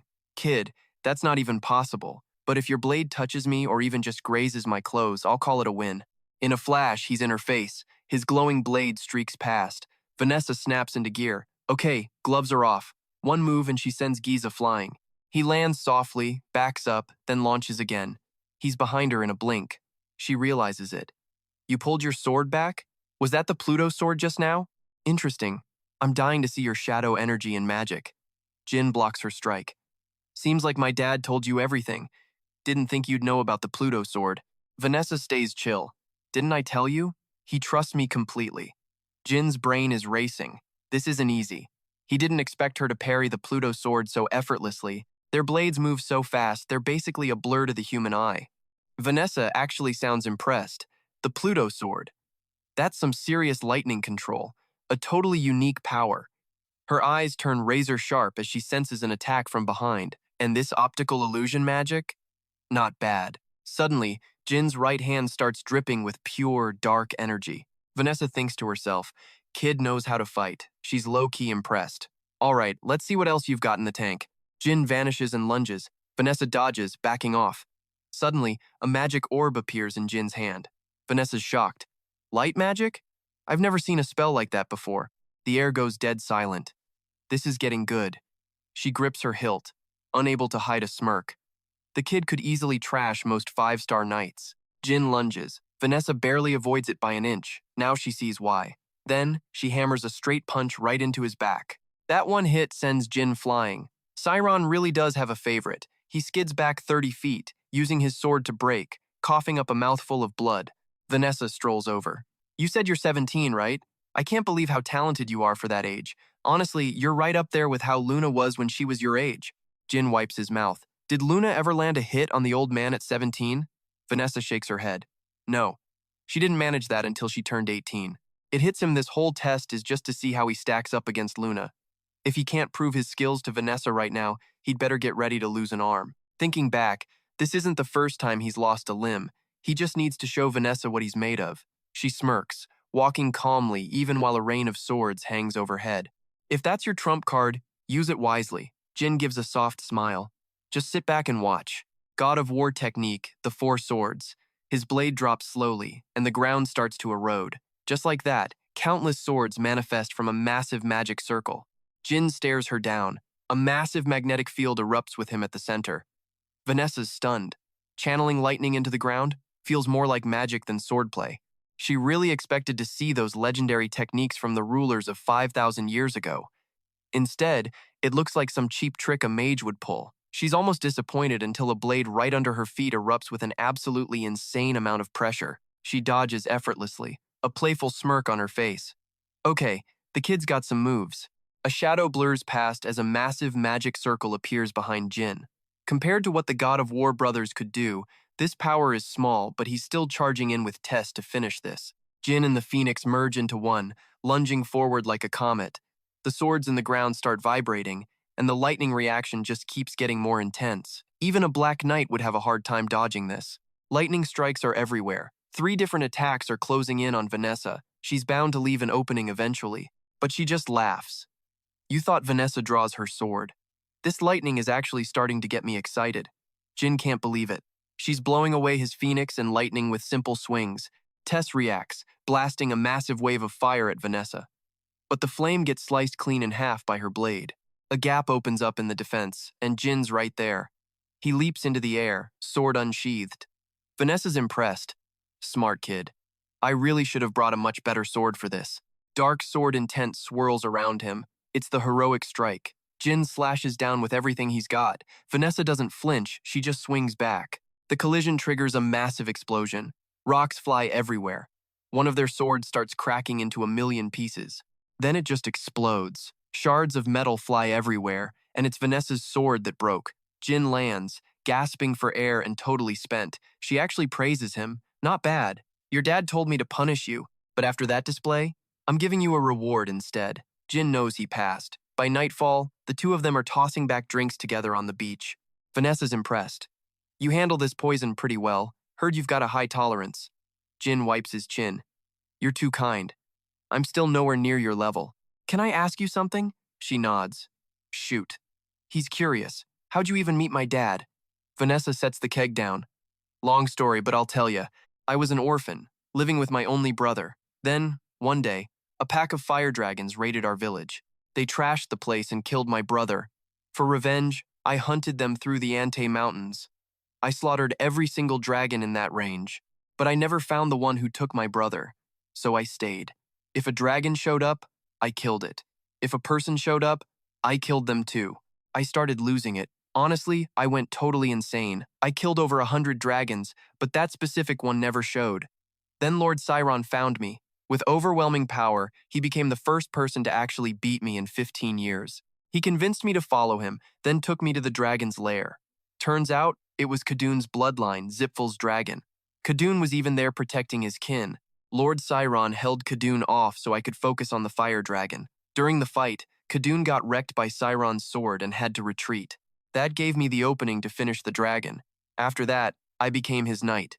Jin listens closely. So that's how it happened. Vanessa waves it off.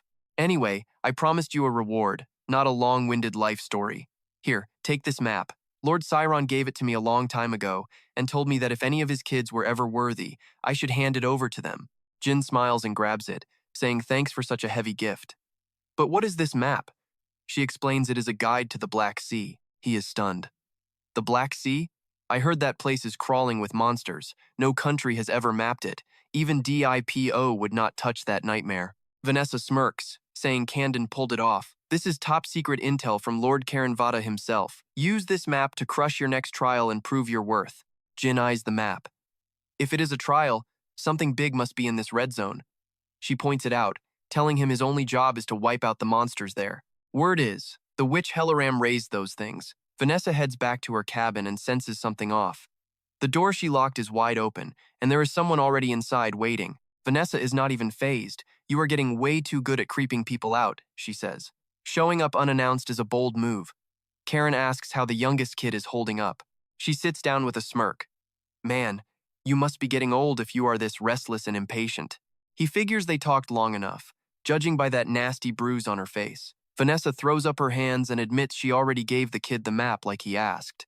Karen acts confused, saying he did not think she would actually do it. She calls him out, reminding him he probably knew this would happen from the very start. He just shrugs it off. Who really knows? But if you gave that map to the kid, you have officially killed any hope we had left for Luna taking over the family business. Karen remembers how everyone, including the Black Knights, bet it all on Luna. If we had just cared a little more, she might not have walked away from the throne. Vanessa stays cool, saying they could have dumped the family drama on her and focused on their own stuff. Now, she is just making sure Jean does not make the same mistakes. It seems like they are watching Jean closely and prepping for everything. Karen snaps that if the boy still needs a babysitter, he is not worth the trouble. If he cannot lead his family, he cannot fight. Vanessa fires back, asking what happens if Jean ends up becoming just like Luna. He gives a knowing smile. Is that not why you gave him the map? Right now, Jin is heading to his destination. He checks the path, and Murakhan confirms they have finally arrived. It is August 15th, 1797. They are flying over the Black Sea. Jin points out a landmark from the map, but Murakhan shakes his head. No way, kid. That is not it. That is a nest for those flying Conchia monsters. As soon as they are spotted, the flock swarms them. Murakhan just scoffs with total arrogance, calling them gutsy for trying.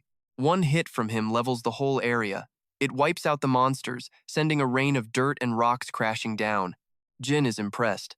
Murakhan, looks like you have finally got your groove back. The dragon brushes it off, saying it is nothing compared to how fast the kid is leveling up. You are doing okay. Still, his recovery is way too slow. He needs to find a way to get his power back faster. Murakhan lands hard on the ground and warns him that poisonous mist can melt through dragon scales. Jin wonders how those monsters were just flying through it like it was nothing at all. He shifts back to human form. These Black Sea freaks have poison in their veins. Basically, consider everything here toxic. Eerie purple flowers start blooming all over the cave walls around them. Murakhan is shocked. Your old man is legendary for coming all the way here just to draw a map. Even dragons avoid this place. Jin studies the map, wondering what his father was even doing here. He walks with his hands behind his head. It is weird we have to hunt a monster, Helaram raised. Getting mixed up with that woman is just straight up bad luck. He stops and asks if he knows Helaram. Murakhan says, obviously. Even 1,000 years ago, she was famous for being the absolute favorite of every dark god in existence. Jin pauses. History books say she is behind every major disaster in our history. Is that for real? He explains that she looks human, but she is actually a half-demon with a long lifespan. She is a walking curse. When Helaram wakes up, even the gods are too scared to pick a successor for her. When the Beast King Organ ignored the curses to stay with her, I actually respected the guy. We might be immune to curses, but it is still better to stay far away from her. Anyone who messes with Helaram ends up in a body bag. Jin teases him, saying it is the first time he has heard the dragon sound scared. Murakan says it is just about bad luck. Better safe than sorry. They keep chatting, ignoring the monsters closing in. Fine, I get it. But what is really bothering me is something else entirely. My father and the Black Knights knew exactly where this beast was, but they just marked it instead of killing it. Murakan admits he has no clue why. A pack of wolves lunges. Jin draws his sword. He stays perfectly calm as the monsters rush him from every side. With one single strike, he unleashes a flurry of slashes. Monster blood sprays all over the rocks. Murakan points out the blood is super toxic, just like he warned before. They reach a path choked with thorns. Jin checks his info. This is the spot on the map. Murakan, you wait here. This is a trial meant only for me to handle. He agrees instantly. Fine, but are you sure you will be okay in there? It is nothing but sharp thorns. Jin waves him off and heads inside. I will be fine. I am going in. Suddenly, a glowing purple butterfly flutters by. Then two, then three. They swarm the cave plants, leaving Jin totally amazed. The vibe in here feels completely different from all the chaos outside. He sees something move. Jin looks at the massive thorny vines in front of him. On top of the pile sits a big puffball that suddenly perks up a tiny tail. A creature like a giant cat looks up. He stares in shock. It looks like a massive kitten, and that ball of thorns is just its personal toy. The giant cat eyes Jin curiously. He is confused. Is this the monster I am supposed to kill? It looks more like a mascot than a beast. Its huge eyes just keep staring at him. Jin thinks it is pretty cute. He crouches down and says, "Hey, little guy." Suddenly, the cat's eyes go dark. It vanishes into the vines, leaving Jin stunned. Is it actually running away? Something that big is scared of me? Is this really a monster? He leaps up, deciding to chase after it and see where it goes. Jin looks around, but it is gone. Suddenly, giant thorn balls start flying at his head. He reacts instantly, slashing through the mess of vines before they can crush him. But as he cuts the last one, a massive fluffy tail slams into him. He barely has time to react. He has to take the hit head-on to stop the attack. The cat flips high into the air, kicking more thorn balls down. It lands perfectly without a scratch. While Jin is stuck in the thorns, the cat vanishes into thin air again. He lies in the thorns, laughing at his own pathetic start. This thing is not running. It is using the home field advantage. I cannot quit now. I was actually worried about killing something this cute. Jin fires up his magic. Honestly, worrying was pointless. He just lets his power sniff it out. Then, he incinerates the whole mess with a flame jade. The fire rages, spreading fast. That cat starts twitching its tail, looking totally stressed. You can see the annoyance in its eyes as the flames gobble up every last vine. Jin stalks around with his fire, throwing out threats. Better crawl out now before I turn this whole forest into ash. A paw finally steps out. He faces it, dead calm. Show yourself. The cat tries acting all weak and pathetic, but Jin is not buying it. Stop faking, he snaps. The cat looks a bit embarrassed, then stretches out its massive body. Time for a real fight. Suddenly, its eyes shift into a swirling purple. It hits Jin's mind like a freight train. Every bad memory floods back. The bullying, the brutal beatings, pain etched into his soul. The cat howls, thrilled to have him trapped. It raises those claws, ready to end him for good. But in a split second, Jin snaps back and counters. I hate illusions, he warns. These cheap mental tricks are not going to work on me. Surprisingly, the cat heals almost instantly. Jin notices. He has heard of high-level monsters with regeneration, but this is different. As the cat senses danger, massive lightning strikes crash down from above. It growls and swipes its claws, desperately trying to bat away the surges of electricity. Then the cat sees a flash of light coming for its throat. Before it can react, Jin raises his blade. With one clean stone soul slash, he cleaves it in two. Rest in peace, he says calmly. But then, something impossible happens. The two halves of the cat start pulling back together. Jin is stunned. No way. Even the craziest regeneration should not be able to fix a clean cut. What was Dad thinking? Sending me after an immortal monster with glowing eyes. Jin studies the beast. As far as he knows, even the legendary Sea Kings do not have this kind of healing power. Even dragons have limits with their time magic. This is something else entirely. As dark clouds gather, Jin points his sword. You are not regenerating, he says. You are cursed. Helaram's witch hat. That is why you cannot die, right? The cat slumps down, crying. Jin watches in silence. You have been abandoned here for a long time, have you not? No will left. The forest is gone, Jin says. Where will you go now? The cat just looks at him, totally lost for an answer. Jin sighs. Sorry, but I am here for my father's trial. A Runcandel does not ignore orders. Suddenly, the cat stands up and lets out a confused meow. It keeps acting cute. Jin laughs. Sorry, I do not speak cat. The cat wags its tail and starts walking. You want me to follow you? It leads him to a cave. Jin follows, curious if this is its home. He spots a jar in the middle of the floor. King's wine? This must be the reward Dad left for me. He pops the top. The cat leans in, sniffing. You curious about this? It is a special brew from the descendants of the elves. One sip and you get a message from the brewer. Jin downs it, knowing his dad left a note. It is like hearing Karen's voice saying his fate is set. Just wait. When Luna Runcandel arrives, that is when you will meet her. Jin closes his eyes. So, Dad meant this for my sister Luna all along. The cat meows at his serious face. Jin holds out the jar. You want a taste too? The cat curiously licks a drop of the wine. A message appears for the cat too. Follow the Runcandel who found you. The cat looks toward the fields, sensing freedom. Outside, Murakhan is napping until he hears a voice calling his name. He jumps up, confused. What? I thought you would take longer. Wait, is that monster actually Suri? Jin is surprised as he pets the cat. How do you know her name? Murakhan scoffed. How could I not? Helaram's blood jade cat is legendary. This is not a monster. It is a blood jade spirit beast. He tries to push the cat away as it snuggles him. Hey, get off me. The Beast King gave it to Helaram because she could not ride horses. It must have been lonely here. Jin wonders why it is called a blood jade cat. Murakhan just sighs. Have you not seen its jade yet? Let me go, you dummy. I figured it chose you as its new master since it is actually following you around. Jin looks confused. Blood jade? Suri suddenly remembers and starts glowing red. She spits a red jade right into Jin's hand. He picks it up, wondering what it is. Murakhan explains that pouring mana into the stone links you to the beast. As soon as Jin does it, a pinkish red light connects him to Suri. Her massive body turns to mist and gets sucked into the stone. Murakhan tells him he can summon her whenever he wants. Jin tries it out immediately. He blinks, staring at the cat. Am I seeing things? She looks. Smaller than before, Jin notes. Murakhan explains that the cat changes size to match its owner. It used to be big as a house, but now it is compact and cute. Looks like she really likes you. Jin hugs her, thrilled. You are Suri Runcandel now. I am counting on you. Meanwhile, at Blue Sea Island 32, a golden light shines over some ruins. Someone is tied up, surrounded by golden lightning.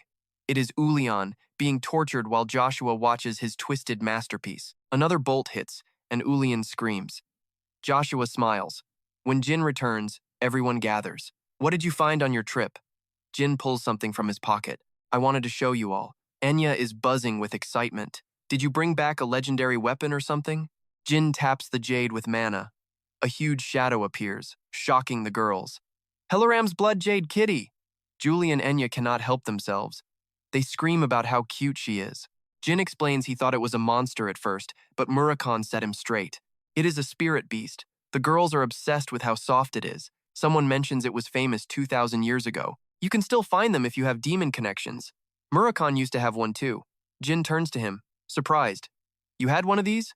No wonder you knew the contract. Why did you not say anything? Murakhan shrugs. What was there to say? It lived a good 100 years and then crossed the Rainbow Bridge ages ago. Quirin is laying out the truth, but it is a bit awkward. Turns out, Murakhan's current cat form is a total copy of a little red gem kitten he used to spoil back in the day. Jin starts roasting him, saying, Wow, Murakhan, I didn't know you were such a softie. Then she gets serious, thinking those red gem kittens went extinct when the demon race fell. He explains that Suri got hit with an immortality curse. The poor thing literally cannot die, even if it really wanted to. That is why it is still kicking. Quirin gets it. Witches are famous for dropping nasty curses. Honestly, maybe one of the disasters Helaram triggered was just a sick way to slap that immortality hex on Suri. Jin is like, wait, what do you mean? She explains that to craft a curse like that, you need 1,000,000 catalysts. Hearing that absolutely stops Jin in his tracks. Murakhan adds that since the curse is still working, Helaram must be alive somewhere. But if he is still around, why the heck did he just dump Suri and H? He even trashed their contract. Hearing this makes Suri look devastated. Jin quickly jumps in to shut Murakhan up, and he awkwardly apologizes for having such a big mouth. Jin pets the cat's head. He found the god bead his father left behind at Suri's hideout. It seems like his dad knew Suri was abandoned and left it for Luna to find. Murakan thinks it is no big deal. You passed the trial and brought Suri back. Does that not basically mean you are officially the chosen successor to the whole legacy? Jin is not so sure. Father always seemed to adore Luna, but once she quit, he went totally cold. I feel like I could be tossed aside just like that too. He remembers that humiliating moment clearly. Jin was cold as ice, telling him that from this second on, he was officially kicked out of the family for good. She said he worked hard so she would not kill him. He remembers the freezing ground as he collapsed. Suddenly, a voice snaps Jin back to reality, calling for him. Julie gently points out that while she cannot read the master's mind, it never felt like he actually hated the soft and gentle personality that Lady Luna always had. He stares at her, stunned. Julie pets the cat, noting this kid was cursed with immortality, right? Luna was supposed to win, but how would she have ever tamed this thing? Maybe the master wanted a successor who was actually capable of taking care of a child that can never die with a little bit of genuine kindness, exactly like what the young master did. Jin feels a wave of relief washing over him. That actually makes sense. The cat looks totally relaxed under the petting. Later, Kazmia reports that the compass is acting weird. She came to warn the young master. Jin listens closely, asking her what exactly is going on with the device. He points to a spot on the map. A contractor has been sneaking around the Huppister Federation's islands. The search team scoured the area and found his exact hiding spot. Jin's eyebrows shoot up. Where is he? Kazmia points to Island 32. Turns out, that island belongs to the family of one of the guardians from the main clan. Jin realizes what is happening. She continues the report, saying since that guardian is a total loyalist to Joshua R., that island basically belongs to him in all but name. Jin clenches his fist. That rat Joshua. He is hiding a contractor on a deserted island? I have to go see this for myself. Suddenly, the sky cracks with lightning. Murakan looks like he is going to barf. What is with this weather? It is pure chaos. Kazmia explains that the seas around these islands are always a total nightmare. Storms, waterspouts, and constant lightning strikes starting fires. It is no place for humans to live. Jin looks around, sure that Joshua has a dark reason for this. He pats Murakan's back, asking if the dragon is okay. How are you seasick? Murakan groans, saying it is a side effect of regaining his power. What is the plan? Jin says it depends on how the guy acts. Kazmia points toward the horizon, telling them that they have finally arrived at the target location for their mission. This is Island 32, but the waves are insane. Going further is suicide. Murakan looks pale and tells the kid to pull out the furball to get them across. Jin is confused. Can Suri even swim? Murakan proudly explains that the cat can cut through these rough waters like they are absolutely nothing. Piece of cake. So Jin summons the cat. Can you get us to the island, Suri? It gives a sweet nod. Murakan and Jin grab onto its fur, and Suri dives right in. Jin holds on for dear life. Even in the middle of the ocean, the cat is moving incredibly fast. Murakan weakly mumbles that he told Jin it would be fine. He screams over the wind to hold on tight. They hit the shore, and Jin starts scouting. Okay, the contractor is here. Suri, hide inside. This will get messy. Murakan glances over. Hey kid, one of your swords is acting up. Jin is shocked as he grabs the hilt. What is going on? Why is it doing this? He draws the blade, and it starts glowing with a weird light. Look at these patterns. Murakan studies them, thinking he has seen these carvings before. They look familiar. Sigmund is resonating with something. It is moving on its own. In the direction the sword points, a massive bolt of lightning slams down. Jin knows something is there. They push through the thick forest. Jin pulls back some leaves and stares. Murakan realizes it first. No way. Is that actually the tomb of a god? A god's tomb. Specifically, this is the final resting place of the god Samgram. Jin recognizes that name immediately. The tomb of the god Samgram. He remembers the stories. Sigmund is called the Storm Sword because it holds the aura of Samgram. It did not come from him, though. It sealed his power after death. Jin is blown away. I did not expect to run into the greatness of the Pluto royal family here, Murakan nods. I knew he was dead, but here? Weird. Something feels off. Why would Joshua hide a fake contractor in a place like this? Suddenly, a flash of light erupts from right behind the two of them. A powerful arrow flies at them, backed by a massive gust of wind. Murakan spots it instantly, and Jin does too. They both move to block the incoming surprise attack. Jin analyzes the strike. Lightning arrows, poison, and wind magic. The attacker steps out, saying he has been waiting for this moment for a very long time. Jin looks back and realizes these are Taymun Marius's goons. Joshua must have picked them up after the nanny died. They are like loyal dogs on a leash. He points at the other guy. That one is the contractor. Murakhan agrees, telling the kid to check out the way he is using all that lightning energy. Aeolian has arrived, the contractor of the god Samgram. He targets the human first, ignoring the dragon. A white light flashes. Why is he not following the plan? He is going after the Shadow Sword contractor first. Murakhan feels the hype. Everyone wants a piece of me lately. Kid, handle the trash. This guy is all mine. Aeolian goes straight for him. Murakhan is not backing down. A contractor trying to fight a dragon? I will teach you a lesson. He slams the guy's head down. One weak punch and Yulin was out cold. He pulled his hand back in total disgust, just a small fry who dared to step up. But then the kid changed. Kujin was charging, fueled by rage for his mother. Today, I will rip you to shreds to satisfy her vengeful soul. He calmly asked, sword in hand. Who exactly told you that I killed Taimon with my own hands? You fell for a total lie. Jin mocked him how tragic. The killers were executioners posing as knights from the Canaan Den tribe, and their blades were coated in your poison. Listen close, Kujin. Joshua Canaan Den is my boss. Kujin's eyes went wide. No way, are you really telling me you are Jin from Canaan Den? He barely nodded before Verret struck from above. Shut it, he yelled. Jin dodged, reminding them, you are being played by Joshua right now. But she was furious. Lies, Kujin, do not listen. He is just talking to survive. Dien snapped back. Joshua used Taimon to lure me, then killed him to bury the truth. Plus, he knows I am a magic swordsman, a contractor for Solderet. If he was not scared, he would have told the truth about me already. Virid was knocked back. Kujin was confused and angry. No way, but Dien was done. Believe what you want. I am through explaining things to you. You just want me to be the killer so you do not feel guilty for failing your mom. Or maybe you are just too cowardly to face the real villain, Joshua. She screamed, power surging. Shut up! A massive wind whipped up, but suddenly, a bolt of lightning struck Virit down. Kujin panicked, shouting for Varit. Dien was baffled. That was Faithio's lightning strike. Aren't they supposed to be on the same side? Murakhan chimed in, Kid, we've got a problem here. Jin asked why he looked so tense. I barely touched him, and now he is becoming Faithio. Becoming? What do you mean? Murakhan looked up at the floating figure. You have seen this before. Like when a god possesses a saint, Faithio is descending into his body. This shook Jin. They could only watch as a single beam of light pierced the sky, pinning Yulin down. Then, a divine voice echoed. Faithio, you are dying, yet you dare enter my tomb? Jin realized it. This was the lingering spirit of Graham. Something is up with these gods. That sword is pissed. If this keeps going, we are all toast. Jin turned to Kujin. Pick one. Die for nothing or run? If you want revenge, you have got to stay alive first. Kujin ground his teeth and grabbed Virit. He ran. Meanwhile, the sword in Jin's hand started glowing like crazy. Murakhan yelled, What the heck? Kid, you losing it too?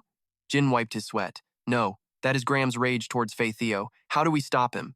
I will try to hit them. Just tell me how. Murakhan thought fast. It is not a full possession, so we have a chance, but I need time. Can you hold him off? Jin did not blink. I have to try. Murakhan powered up. Get ready, brat. The space-time gate is about to blow wide open. Bright light rained down, covering his hands and swallowing his body. It felt like his skin was literally on fire. He was not Yulin anymore. He was pure radiance. The god clenched his fist, feeling Graham's massive power. He pointed, as if asking, Is it really you? Jin stood his ground. Even if he was not fully powered, a descending god is terrifying. But compared to his father or the war god, this was nothing. I can handle this. Faithio thought Jin was scared. Where do you think you are going? He unleashed a storm of attacks. Jin dodged every single one. In the sky, Faithio summoned endless magic circles, firing relentlessly, but Jin danced through the chaos. As Jin twisted away, a bolt grazed his face and blasted the ground nearby. Faithio scoffed, You are just a bug. Do not think my brother's measly power makes you special. You are not a true king of the underworld. Suddenly, he saw something through the thick dust. What is that? Faithio gasped. The king's sword! Jin pointed it at him. I got this from the guy who killed your brother. Ever heard the name? The war god Ban, he shouted back. Impossible. That is a lie. Jin lunged, gripping his blade tight. Then I guess you know exactly what this power does. A terrifying pressure crushed the air. Jin swung down hard. Get down here and fight! Faithio roared in pure fury. In a flash, the lightning broke his spirit. Kujin watched from a distance, terrified. A real monster. Was that the guy I fought in Dioki? He remembered Jin's words. Listen, Kujin. Joshua Kanan Den is my boss. He sent Taimon to lure me, then killed him to keep him quiet. He started to waver. If that is true, what do we do? Graham's rage kept screaming. Die, just die already. Jin felt it too. My power is going wild. I might not even need Murakan to win this one. Golden lightning shredded the defense. Die, the god roared. You dare defile my tomb? You think one lucky hit makes you special? He exploded, shattering the lightning. A bow appeared in his hand. You pathetic insect. Pay for your arrogance with your life. A feather drifted past his face. Faye Theo stared at the phoenix. Tess, why are you here? The phoenix scoffed. A pathetic god. Get lost. It spat a massive wave of blue fire. The flames swirled, melting the god's divine form as he screamed. Jin slipped through the fire as Faye Theo vanished into the heat. He waited for the dust to settle. In the fire realm, Tess could wipe out a god with a breath. It is over. Once a god possesses a mortal, they are vulnerable. But then, a voice echoed. You are a pretty interesting bug.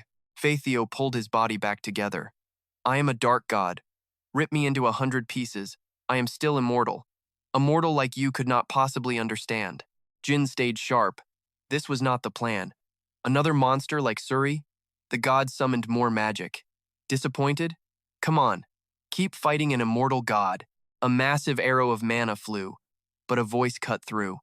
Immortal, my butt. A shadow flickered like a ghost, swallowing Faye Theo in darkness. He looked up. Your brother is rotting in a grave, so where is the immortality? Murakan is back. Now it is my turn to play with you, you little punk. Murakan sneered, standing over the dude's brother's grave. Immortality? You're joking, right? Jin felt it too. Murakan was finally letting his true aura loose. He showed Jin this back in the day. Fine, let's see what a real aura release looks like. Spirit energy is just darkness at its core. Every shadow in this world starts with Solderet's wind. Suddenly, the whole room just went grayscale. Murakan's voice echoed in his head. Solderet is the ultimate shadow boss. And guess what? You're the only one who actually signed a deal with her. Shadows started swarming around Jin, straight up stealing everyone else's light. It all rushed to one spot as Murakan explained. Basically, kid, you're becoming the master of all this darkness. So this is an aura release. Jin was stunned. If this isn't even half of his real power, how insane was Murakan back in his prime?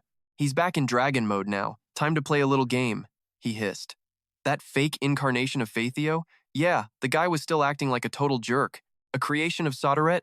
Bold move. But Faithio felt something was off fast. Wait, why isn't it working? Hanta started screaming, totally losing his mind. Murakan just looked down on him. Crying because you lost your little god powers? Pathetic. He reminded him.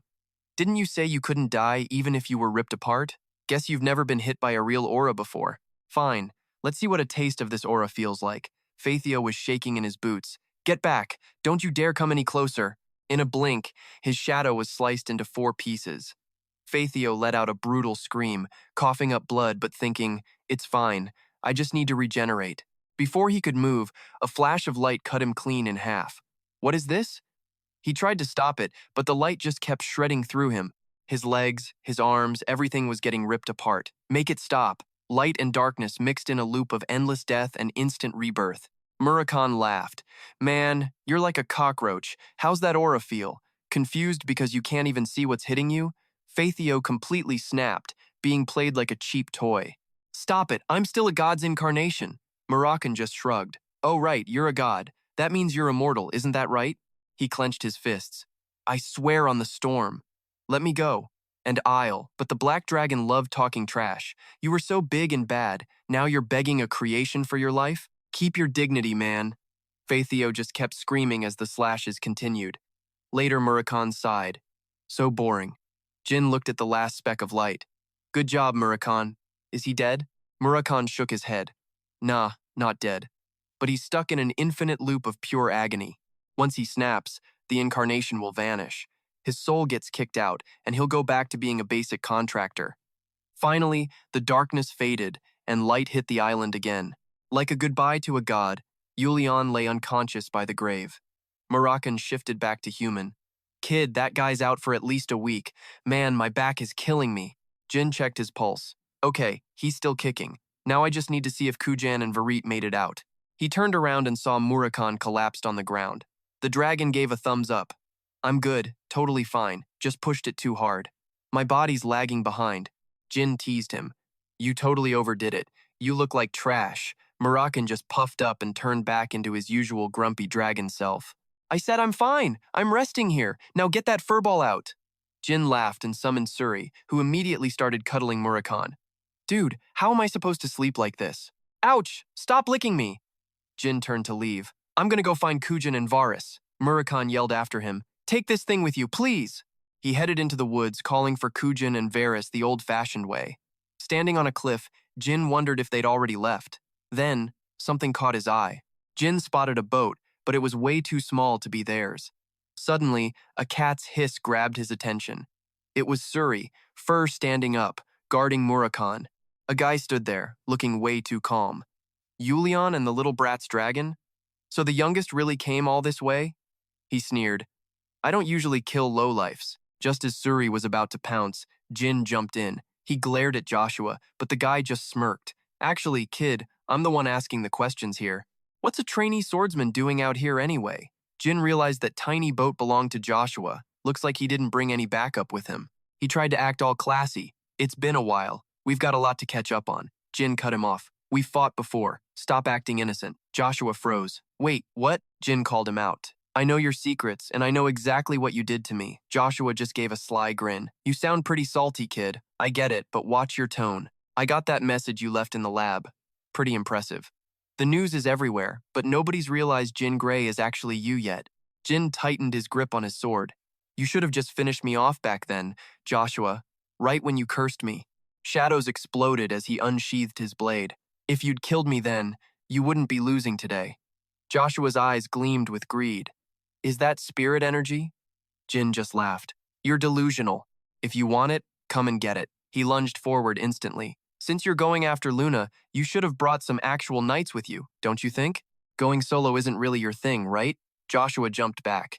You're confused. Just because you have Solderet's power doesn't mean you can touch me. Jin noticed his blade, the silver sword, Sran. That's not his usual favorite sword. An attack slammed down right at Jin's feet as Joshua came charging in again. The impact sent rocks flying everywhere. In a flash, Joshua was right in Jin's face, grinning. Kid, you really think I only rely on tricks and lackeys? You think I'm weak? Like I can't be a top-tier warrior like my big sis? Think again. I can catch up to her whenever I want. Jin grit his teeth, blocking the hit. A knight's still just a knight. The attacks kept coming. Hey kid, do you even know about the world you've never seen? What's hiding in the shadows? He threw a massive kick that sent Jin flying. Even with father watching, why would he ever need you? Why didn't he throw me away after I failed him? Joshua charged again. Jin saw him coming and knew there was no dodging this. He had to take it head on. Joshua hit like a straight-up demon. I'm the one always watching for enemies in the garden, more than anyone else. Jin blocked with his aura, creating a massive shockwave. Their energies clashed so hard it sent a pillar of light into the sky. Jin braced himself. I didn't underestimate him, but as the successor, he's still coming up short. If it weren't for Luna, people wouldn't be talking so much trash. Joshua just kept smiling. Was that a soul sword move? Not bad, kid. Not bad at all. This cat is growling right next to him, nudging him to eat. It is okay, Suri. Just protect Murakan. Joshua laughs like he gets it. What a real tear-jerker. You really think I need to kidnap some helpless black dragon to take you on? Jin kicks out hard. Yeah, you are exactly the type of jerk who would. Talking like we are buddies now? I get it. That is why you are acting so high and mighty. You think I cannot kill you because the contract dies with you. Jin keeps a straight face, but his heart drops, just as he thought. This guy knows how to transfer the contract, just like those other villains did before. Joshua looks at him with total contempt. Nice deduction, kid, but it changes nothing. Today, you become someone who can never hold a sword again. For a Runcandel, that is a fate way worse than just dying. Jin's face is hidden, no expression showing. A punishment? Right. Joshua, you Runcandel trash, you are absolutely sure that you cannot be killed by me. But that does not mean I am just going to let you walk away. His blade glows with spirit energy. As Jin raises his sword, a black hole opens. Reinforcements are coming. Joshua feels something is wrong. He swings his sword to take the lead. What trick is this? His sword strike hits like a cyclone, but that black hole sucks it all in, like a greedy mouth that never stops eating. Joshua freezes in shock. Power is being sucked dry. Meanwhile, Jin moves his sword like he is performing a ritual. I told you. You should have killed me when you had the chance. Hero special move, summoning the black sword. A golden door appears and the gates swing wide open. A massive figure emerges. Joshua stares in pure terror. He used the spirit sword to summon something? This giant shadow is now standing right behind Jin. He smiles even though he is gambling his life. Summoning the black sword is a total wild card. Jin was worried it might not be a battle king, but clearly, he worried for nothing. The summon slams his greatsword down. Long time no see. Jin Runcandel. He smiles and turns around. Sorry for the sudden summon. Gammon Runcandel, he says in a friendly tone. Between us, Runcandels, no need for that. How can I help? Jin gives the order. Kill that man, his brother Joshua. Gammon just flashes a huge grin. He rests his huge blade on his shoulder. I am Gammon, the 8th battle king of the great Pluto tribe. I accepted my brother's request, so my job is to crush his enemies. If you have any last words, you better say them right now. Joshua puts out a massive aura, too. A ghost from a tribe that died out 5,000 years ago? I do not care what tricks you used. Put your sword away, or I will kill you before I punish my brother. Gammon thinks this is hilarious, acting like a warrior when you are clearly not one. You are not even related to this kid, yet you pretend to be a Runcandel. Suddenly, Joshua loses sight of him. Gammon is already behind him. Seems there is nothing left to say. His voice booms like a death sentence. Rest in peace, enemy of my brother. The bright light of his blade comes crashing down with no mercy. Gammon's strike feels like it is tearing the world apart. Joshua rolls on the ground, desperately trying to block the impact. He is actually having fun. Looks like we can play for a little while. Joshua struggles against the blade, then pushes back with everything he has. Shut up. A lowly ghost dares to insult me? I will make you regret coming here. Joshua charges again, lunging at Gammon's body. But instead of attacking, Gammon just blocks. I really hoped the Runcandels of today would be impressive after meeting Jin, but you are pathetic. With the blood of a Runcandel, you are not even worthy of this sword. Only then does Joshua realize his own blade has snapped in half. A blade strikes without warning, sending Joshua flying backward. He braces himself, still in disbelief. A miserable soul like you? Then he freezes, his eyes wide with a sense of impending doom. Through the dust, he sees the god of death approaching. Gammon charges like a storm. His pressure is so intense that Joshua cannot even fight back. He hits the wall hard, coughing up blood. Gammon is not stopping yet. He tosses him aside like trash. He raises his blade high. Demon King Sword, first form. He shows no mercy, even though the enemy is cornered. Joshua is swept up and slammed into the ground like a rag doll. Gammon shows no respect, dragging him up only to land a punch right in his face. Joshua flies back hundreds of meters. The greatsword sparks with lightning. Gammon stands like a massive giant. Jin watches and thinks, it is finally over. Then, a bloody aura explodes from the dust. Joshua screams as he stands up with insane power. His energy burst is so bright that even Jin has to cover his eyes. Jin wonders if his brother is using his final move. Gammon just stands there calmly. That is an impressive amount of aura. What a waste to have it on someone like you. The energy around him feels completely bizarre now. Jin notices something is very wrong. He sees the power swirling and being sucked into a vacuum. That is, Jin shouts out, Gammon, we need to get as far away from here as possible. It is the Runcandel self-destruction technique. Not just this island, but the whole surrounding area will be wiped out. If I had my spirit beast, we could escape somehow, but Gammon just stays calm.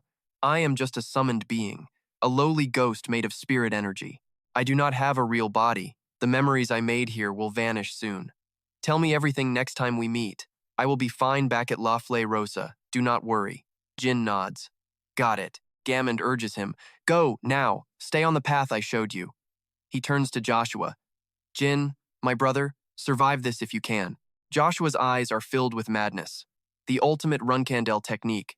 Taking everyone with him. Joshua's body glows like a god, then completely explodes, turning the path to Jin's escape bright as the sun. It also wipes out Gammon's summoning portal. He does not hesitate to use his own body to block the blast for Jin. He clears a path home for the kid. His great sword stays planted deep in the ground, creating a shield against the shockwave before the final flames erupt. Gammond laughs with genuine joy. I will wait for you at La Florosa, brother. Then only total destruction remains. Jin looks back at the island. It is completely gone. His heart is heavy. Gammond, Joshua is dead. Maybe because Jin never thought he would go out in such a meaningless way, he still cannot believe it is real. Then, on October 7th, 1797, the knighthood ceremony was held at the heart of the kingdom. A name on the newspaper catches his eye, Joshua Runcandel. Jin clenches his fist. Joshua is still alive. A rainy night at Joshua's private villa. He sits in the basement, shaking with fear. His hands grip the chair hard, leaving bloody marks. A sinister voice rings out. For someone who is supposed to lead the Runcandels, you look pathetic. Dark magic swirls around Joshua. A shadow forms, mocking him for trembling in abasement. He looks up in a daze. Are you here to mock me? A woman appears, looking at him with pure disgust. Obviously. You wasted the clone I made for you, and now you are here shaking like a leaf. Why wouldn't I laugh at you? Joshua hides in the darkness, wishing for death.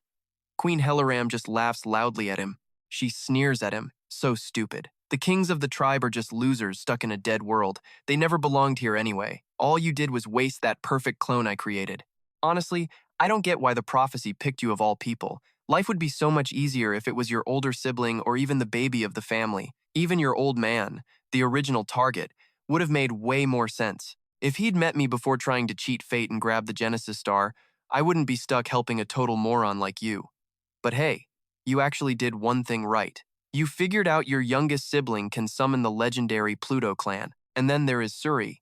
You found that kid's location, but it is super annoying that he just went and snatched Suri too.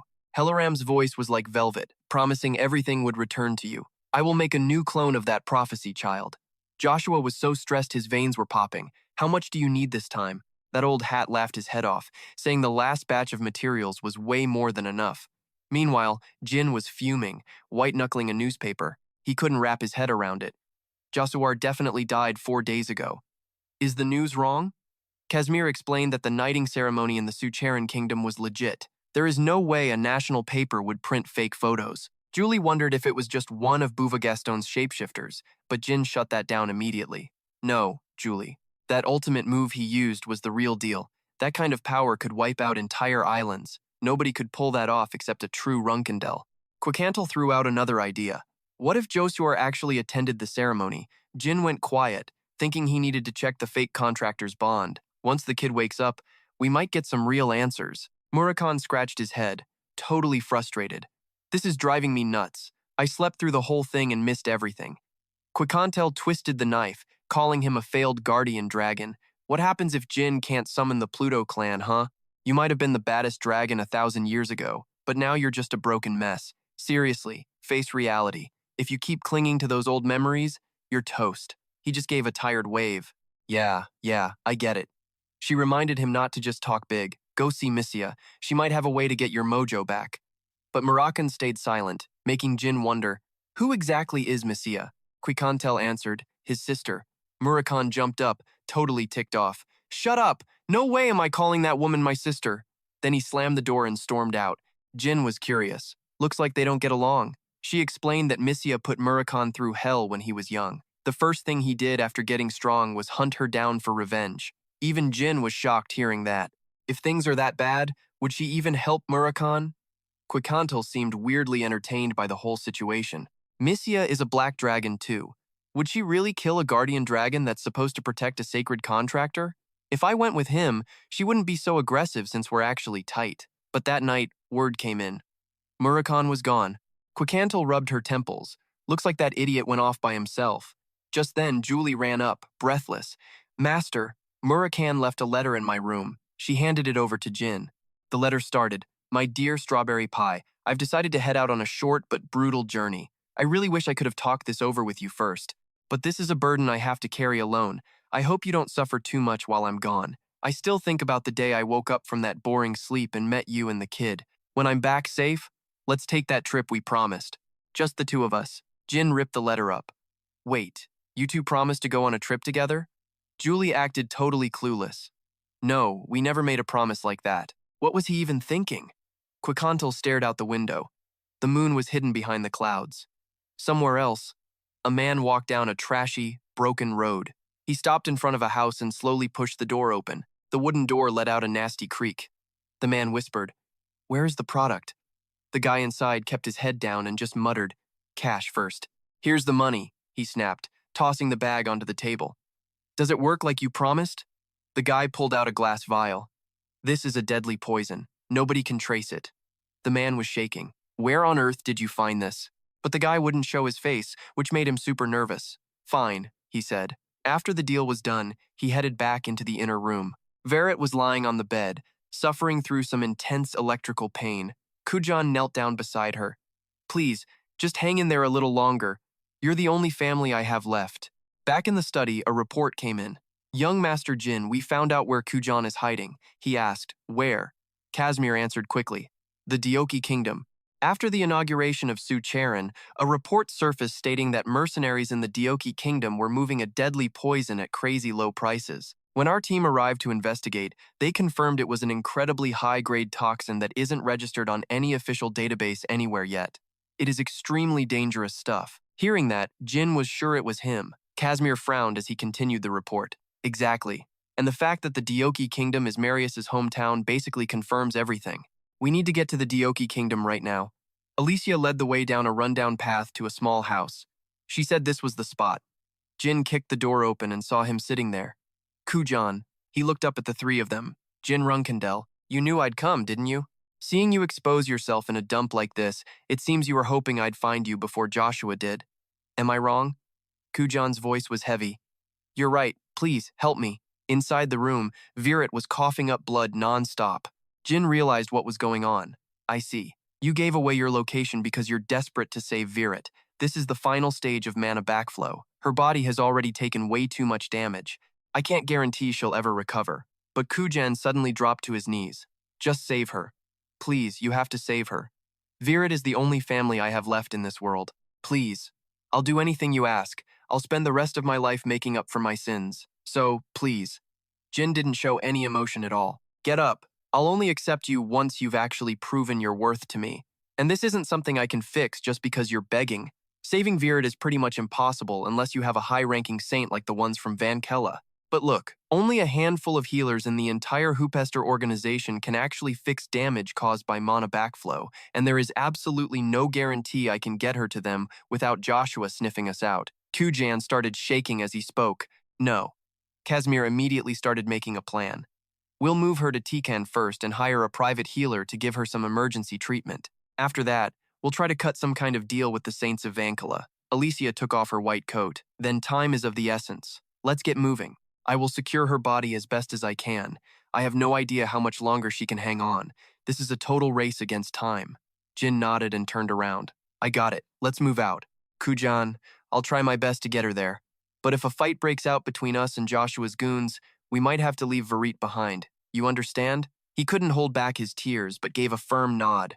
The four of them hit the road immediately. He kept a close eye on Virat. Her condition was critical. If we don't hurry, her internal organs are going to shut down and she will be dead. Casimir signaled from a small alley. "I see the teleportation gate, but there are way too many eyes on us. Is this really going to work?" Jin scanned the area. "This definitely won't be easy. We are already being tailed. There is someone right behind us." He glanced at the shadows. The numbers just kept growing. "No, wait. Kujan, it's time to test your skills. Can you assassinate every single one of them without being seen?" He didn't hesitate and just nodded. "I can." Jin warned him not to cause a scene, and Kujan confidently said he'd handle it. Once he was gone, Casimir asked, "Can he really pull off an assassination in broad daylight right in the middle of a main street without anyone noticing? That kind of thing? Only elite, high-rank, nameless assassins can pull that off." Din shrugged, saying it was his only shot at staying alive. Meanwhile, a cloaked tracker just lost the group trail. The tracker scanned the area. "Damn it, I lost him. I gotta head back now." Suddenly, his body froze. Kujian stepped out of the shadows as the spy collapsed, hit by Western Desert nerve toxins. The body petrifies instantly and even stops the heart. Official cause of death, a plain old heart attack. Kujian checked his work. This poison won't touch anyone 6-star or higher, but luckily, these guys were just bottom-tier trash. Over in the square, a flock of pigeons pecked at some crumbs. A spy clutching a loaf of bread walked by when suddenly a finger snapped. Something fell, sending the birds into a total frenzy. The spy panicked as pigeons swarmed everywhere. Jin watched, grinning. It was starting. The bread guy angrily swatted at the birds. Ku Jian snapped his fingers again, dropping a tiny green speck onto the loaf. Without a second thought, the man took a massive bite. As soon as it hit his mouth, his airway jammed shut, cause of death choking on food. Kujian pulled out one last bottle and prepared for the final move. He approached the spy, who stumbled right into a puddle, head spinning like crazy. The guy couldn't even fight back, barely lifting a hand to beg for help. His face turned ghostly pale. Kujian looked down. Official cause alcohol poisoning. Or maybe just drowning since he is face down in a puddle. No evidence left behind. Passersby started screaming about a dead body. In the end, only a poor little pigeon got caught in the crossfire. Back at Casimir Mansion, the doctor checked on Verisong. She is stable, but she needs total rest. She survived the crisis, but without help from the Saints of Benchula, she will never use mana again. Ku Jian bowed, truly grateful. Thank you so much. Jin just reminded him, I kept my word. Now, it is your turn to pay up. Down in the basement, Yulian was wrapped in chains and magic seals. Jin stepped into the light. Sorry for getting rough earlier, but I could not risk you going berserk again. The potato contractor. Yulian eyes widened in shock. Kujian, do not tell me you actually went and betrayed Master Joshua. He snapped back. Joshua is the one who betrayed us. You became an avatar and almost died by his hand. So drop that pathetic loyalty already. That is not loyalty, it is just fear. Yulian would not admit it, shouting for him to shut up. Jin warned him, cooperate if you want to live. Young Master Jin is the only reason you are breathing. Ku Jian eyes went dark at the title. That is right. He is the youngest brother of that piece of trash you serve, and he is the one who made a deal with Solderet. Yulian froze. Jin Runcandel.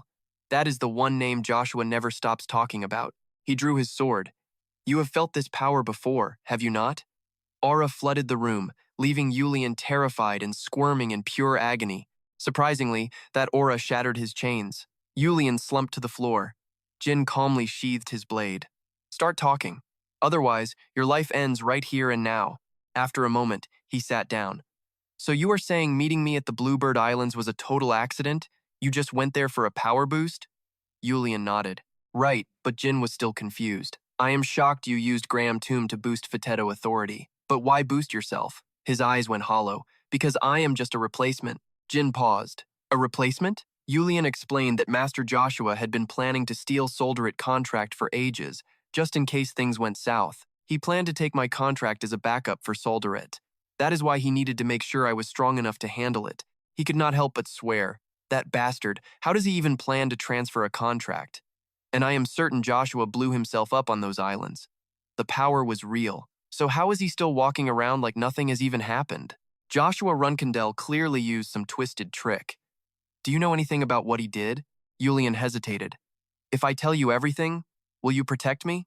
Jin did not hesitate if the info is good. Absolutely. It turns out, there is a woman known as the Prophet. Almost every move Master Joshua makes is influenced by her. She is the one who told him Graham Tomb was hidden on the Bluebird Islands. She also said it could be used to boost my power. That Joshua who blew himself up?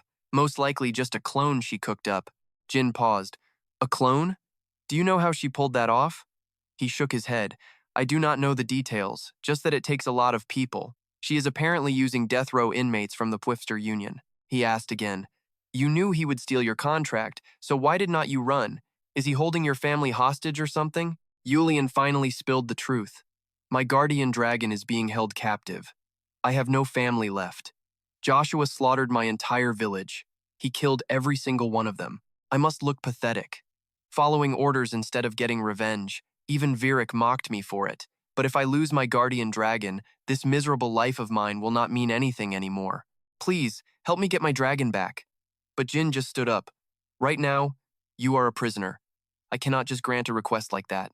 However, if you show me total loyalty, I will give you a chance. One day, you will take it back yourself. He turned to leave. Until then, I will treat you like a human. Do not disappoint me. The Runcandel lady whispered. A prophet? So she is the one stealing contracts and cloning humans? Jin confirmed he had told her everything. Do you have any idea who this person might be? She answered immediately. A demon. If it is a demon king level entity, it is possible. Or maybe the witch Helaram. It would not be surprising if she is the one behind the cloning and contract transfers. Jin leaned on his hand. It is likely not just Joshua. This probably runs deep within the clan. Casimir joined in, I agree. With someone that powerful backing Joshua, I doubt the Runcandel leadership is clueless. Whether they are just turning a blind eye or actively helping Joshua out, that is exactly what we need to figure out. The Runcandel lady considered that.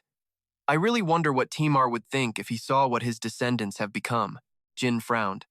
This is not something I should gamble on before I am in control. The backlash could be way more than I can handle. I guess I cannot use all 5 years my father gave me. I will have to plan an earlier return. Just then Jet rushed in. Sir, there is a huge problem. News just came from Xanthia. A fire dragon and a massive black dragon-like monster are fighting. It sounds like Murakan. The three of them jumped up. What did you say? Outside, 2 dragons were locked in combat. One of them raised its head to charge up a blast.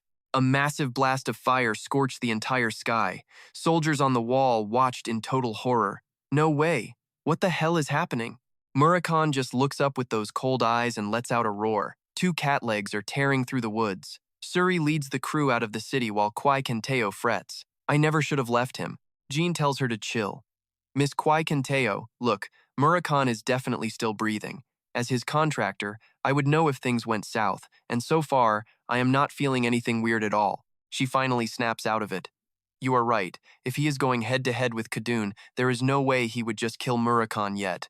If he kills him, he loses his only lead on who Solderet picks as the next contractor. He probably just drugged him or clipped his wings to keep him locked in some cage. He is going to use Murakan as a bloodhound to sniff out the next contractor.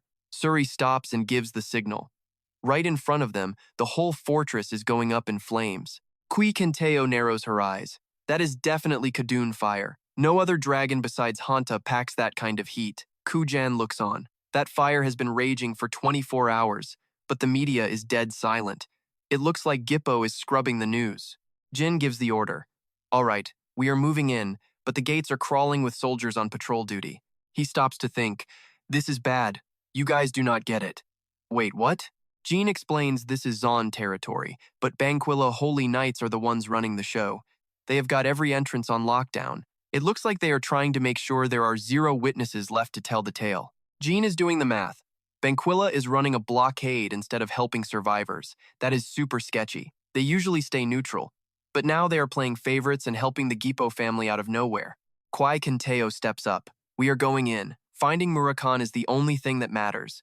Jin yells for her to wait. We should lead the way. She just stays cool. Only 2 of you? Just watch and learn. I will get us in totally silent. A few steps later, she is face to face with 2 guards. They bark at her to stop. No entry. Take another step and you are dead meat. She did not even let them finish before she vanished. One punch shattered a helmet and sent a guy flying. The other guard was shaking. Who the hell are you? She sent him flying with a kick too. Then, with a tiny whisper, she unleashed a spell that blew the gate wide open. Shards of wood just floated there silently while Jin and Kujan walked through in shock. Once they were through, she just snapped her fingers. The broken door pieces fused back together like nothing ever happened. Kujan is losing it. Fixing a smashed door with 0 noise? That is some serious time magic right there. But inside, the body count is insane. It is gruesome. Jin nods. Yeah, this place is straight out of hell. Suddenly, a voice booms out. Good people of Santeo, listen up. Outside the walls, the fire dragon is still taking on the demons. Heaven's messengers are here, so do not be afraid. Do not lose hope. That disgusting monster that slaughtered our families, the fire dragon is about to turn it into ash. Everyone pray for the fire dragon. Jin catches the vibe immediately. It is a prophecy. Kujan is lost. Wait, what is a prophecy? He points it out. See their eyes? The priests call it holy power, but it is actually just a cheap mind control spell. It will not work on anyone with a backbone, but these traumatized civilians are easy targets. The Holy King Myclan actually banned this prophecy stuff. He called it heresy and told the priests to cut it out. Kwai Kenteo thinks it through. They are blaming Murakan for Khadun's mess, so he must still be on the loose. Jin nods. I am with you on that. If they actually caught him, they would not be acting this desperate. He is watching them closely. Why are they risking everything to ignore the Holy King? We have to figure out why they are in bed with the Gippo family. Then the preacher starts yelling again. Listen up. Some bad guys just broke into the city. If you see anything weird, you better tell our messengers right this second. Jin tells the crew to stay low, but the preacher spots them. There, those creeps over there, get them. Do not let them get away. Kujan does not waste a single second. A smoke bomb hits the floor and everything goes gray. They are screaming their heads off. They are gone. Find them. We have to take those intruders out now. Horns are blowing all over the city while the three of them bolt. Soldiers are already blocking the path. The leader yells out, "Heretics! Drop the steel and surrender!" He pulls his blade and dives in. A bright yellow light flashes everywhere. One hit and the guards are fried to a crisp. But one of them has a magic shield up. Jin says he will finish the last guy, but the soldier starts begging. "Wait, please, I am not like them." Jin actually pauses and holds back his blade. "What are you talking about?" The guy puts his hands up. "I do not hunt anyone who is not a real heretic. You are the one linked to the shadow dragon that stopped that fire beast, right?" Jin is shocked. "You know where the shadow dragon is? Who even are you?" The soldier pops his helmet and grins. "I have been waiting forever. Murakan told me you would come looking. He asked me to keep him safe until you got here. I am a knight from the Dawn Council. She has got that signature blue hair. My name is Lanny Salome." Lanny signals the crew to move. "The noise is going to bring more knights. Get behind that building now." She fakes a fall just as her team arrives. A knight rushes over. "Lanny, what happened here?" She plays it weak. "Sorry, those punks got away. They ducked into that alley toward Area 1. Go, you have to catch them now." But the other knight cuts her off. "Lanny, your team is down and you did not even draw your blade? Your weak faith caused this. And you still call yourself a Knight of the Dawn? A protector?" Lanny grips her sword tight. "I will take whatever punishment you give me. No complaints." He cold shoulders her. "You think he can protect you forever? They are heretics, plain and simple." She snaps back. "How do you know they are heretics, General? Right now, they are just some guys who broke in." The General just sighs. "Honestly, with the way you are acting, I cannot even tell who the real heretic is anymore. Level 2 Knight, you are on disciplinary probation, starting right now. Drop your gear and stay put. Group 3, hit Area 1 after the medevac. The rest of you, on me." The Knights shout back. Some jerk walks up to talk trash. Must be nice. Disobeying the boss and making a scene, and all she gets is a little probation? Just quit and file for a transfer already. You do not belong here. Jin is watching. Lanny. That name rings a bell. Then it hits me. She is Holy King Biglin's adopted daughter. I remember some old tabloids. Even for a royal, she is a total mess. Always partying and hitting the bottle. Even the local citizens talk trash about how wild she is. But looking at Lanny now, she has actually got some fire in her eyes. She stands up and whispers to the group.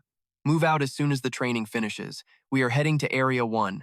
Move while you still can. I am taking you straight to Murakan. Just stay close and follow my lead." Inside the temple, embers are flying. Lanny hits a hidden switch and a staircase appears. He is down there. It is a secret spot. No one will find him. Jin asks, "Lanny, why help us?" She basically explained that before she was some big-shot Dawn Society knight, she was just a Vankilla citizen raised on the holy teachings of the merciful Aula. "Because of that, I cannot be blind to the truth, spread lies, or hide evil behind a mask of good.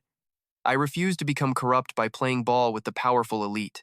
I saw the whole thing. Kadun, that fire dragon freak, is the real monster here. Murakan was actually trying to stop it from following us and burning this entire city down." Lonnie sounded dead serious, saying Murakan is in major trouble and badly hurt. She tried using holy magic to heal him, but it did absolutely nothing. Then she opened the door to show us this glowing golden orb.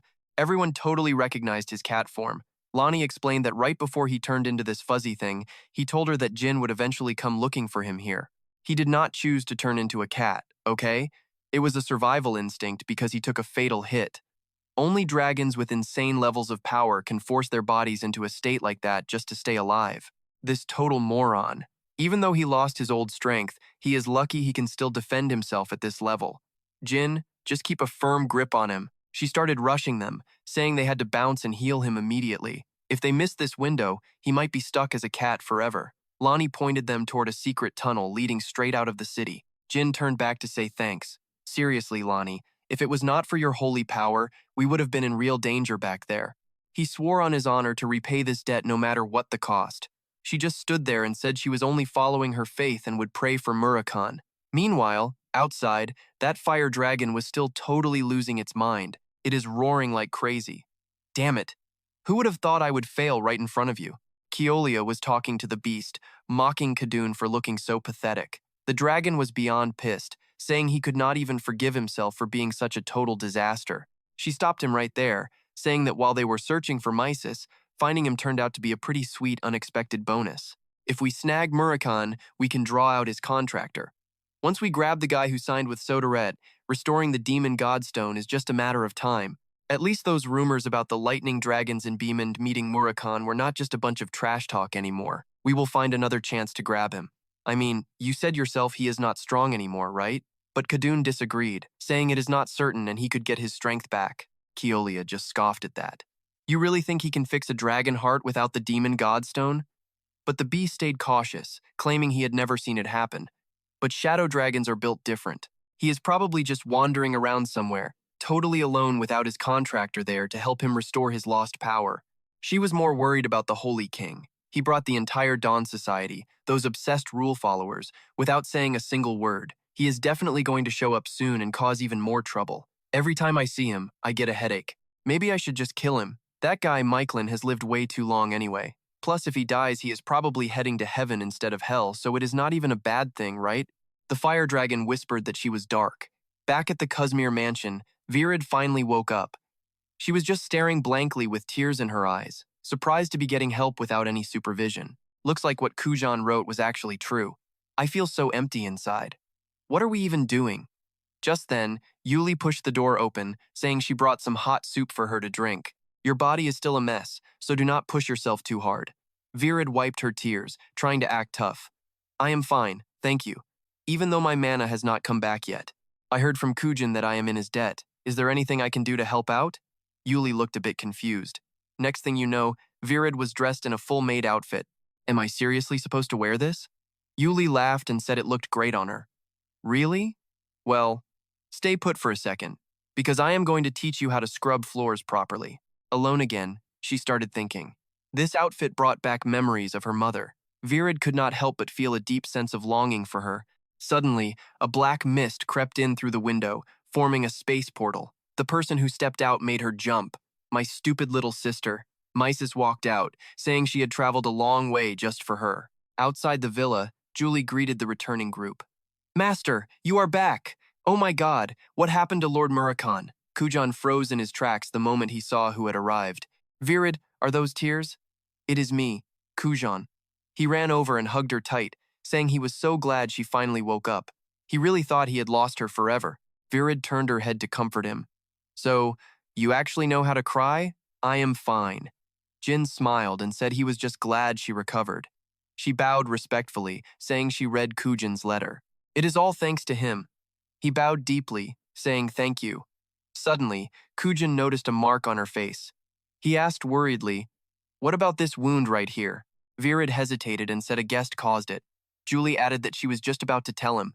Lord Murakan's sister suddenly showed up and gave Virid a real scare. I put her in the temporary guest room for now, master. Kujan lost his cool instantly and jumped up. The guest room? Virid could not even stop him. Wait, Kujan! He charged straight into the room, screaming that this was unforgivable. She dared to touch Virid? No surprise, Kujan got blasted away by Mysis. Everyone watched in silence while Virid looked totally embarrassed. Kujan, I told you it would only be a moment. Mysis stepped in front of everyone. Long time no see since the Great Desert, huh? The 1,000-year contractor. Later, she was munching on cake, saying it was pretty tasty. Jin agreed, saying Lachi made the cake. Mysis was curious. Who is Lachi? He explained it was Julia's little fire dragon. She looked down at the little girl. So, you are the one who made a contract with Azadmin? Julia just kept laughing and playing around. Jin watched her closely. Back in the desert, I thought I only saw a glimpse of you, but it was actually Lady Mysis. Knowing you saw everything makes me kind of embarrassed. So, how did you even know to come here anyway?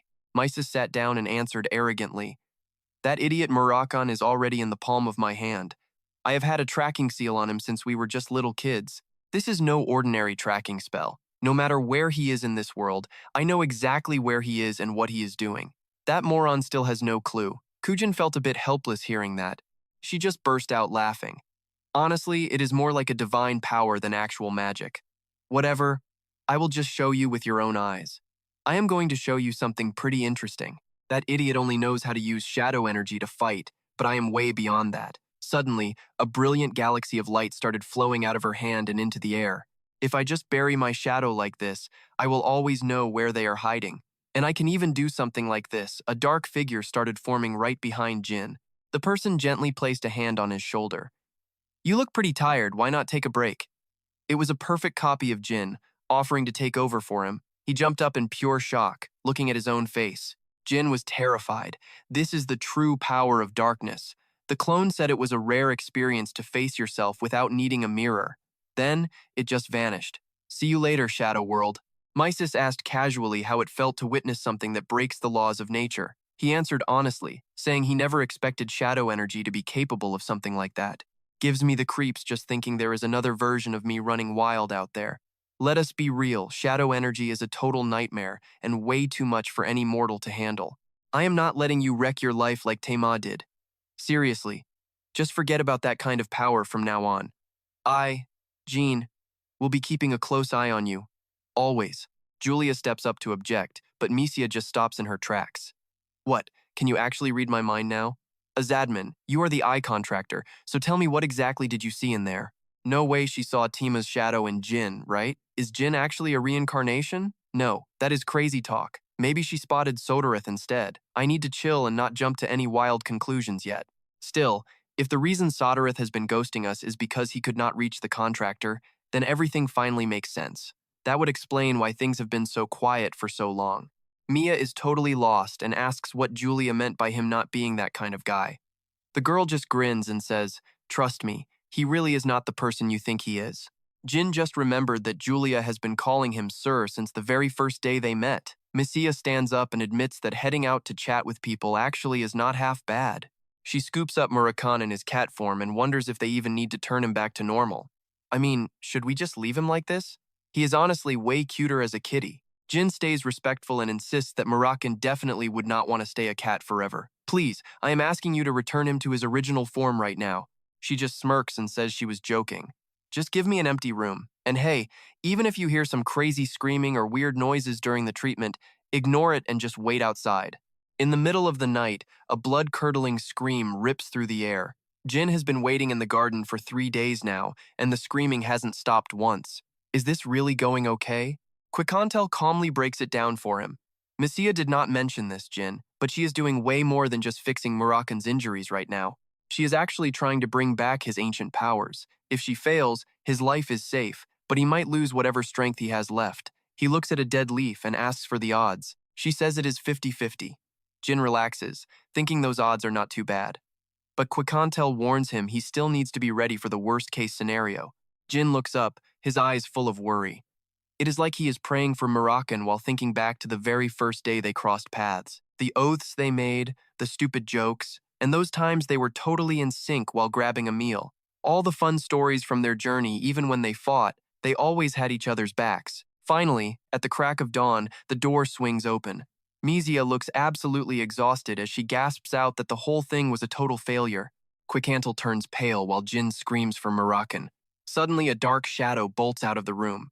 It is him in human form, and he lets out a laugh that is loud enough to burst eardrums. That roar literally shatters the windows and rattles the roof. Murakan is hyped up and feeling stronger than ever. This is the power. This is the feeling. This body is the real deal. He is screaming his head off, but Misia just jumps down and shuts him up with a kick. Your body could not handle it, so I only brought back 40% of your old power. 40%? You are calling that a success? How could you leave me with a fail like that? He clutches his swollen face and screams, "You only gave me 40% on purpose, didn't you? You are just scared. I will be stronger than you if I am at full power." She immediately sends her brother flying with another kick. Wow, you have some nerve talking like that after I saved you. What, you think I am holding back for fun? How many times do I have to say it? Your body can't take the strain. If you keep acting like a clown in this state, you are actually going to die. Fine, fine, he yells. Jin walks over feeling relieved and thanks Misia for everything. She just waves him off casually, saying everyone has waited long enough and it is time for her to head out now. Leaving already? She just waves goodbye and says that, unlike some lazy people she knows, she actually has real work that needs to get done. Jin still wants to pay her back, feeling pretty bad that they just took her help without giving anything in return. She tells him not to worry as Soldret's representative. It is just her job. Besides, her shadow is on him now. And Jin, you need to get to Oterium soon. He looks confused and asks, Oterium? What is even waiting for me over there?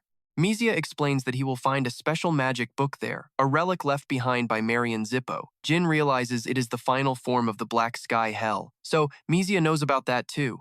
He is still a bit worried since Oterium is currently the headquarters for the Dark Magic Society. Won't that be way too hard for someone at my level? She just puts her hands on her hips and glances at Moroccan. I know, I wanted to wait until you were the one in charge, but that would be way too late. Now that this guy has most of his power back, you should be able to handle it. Jin catches the important part. Too late?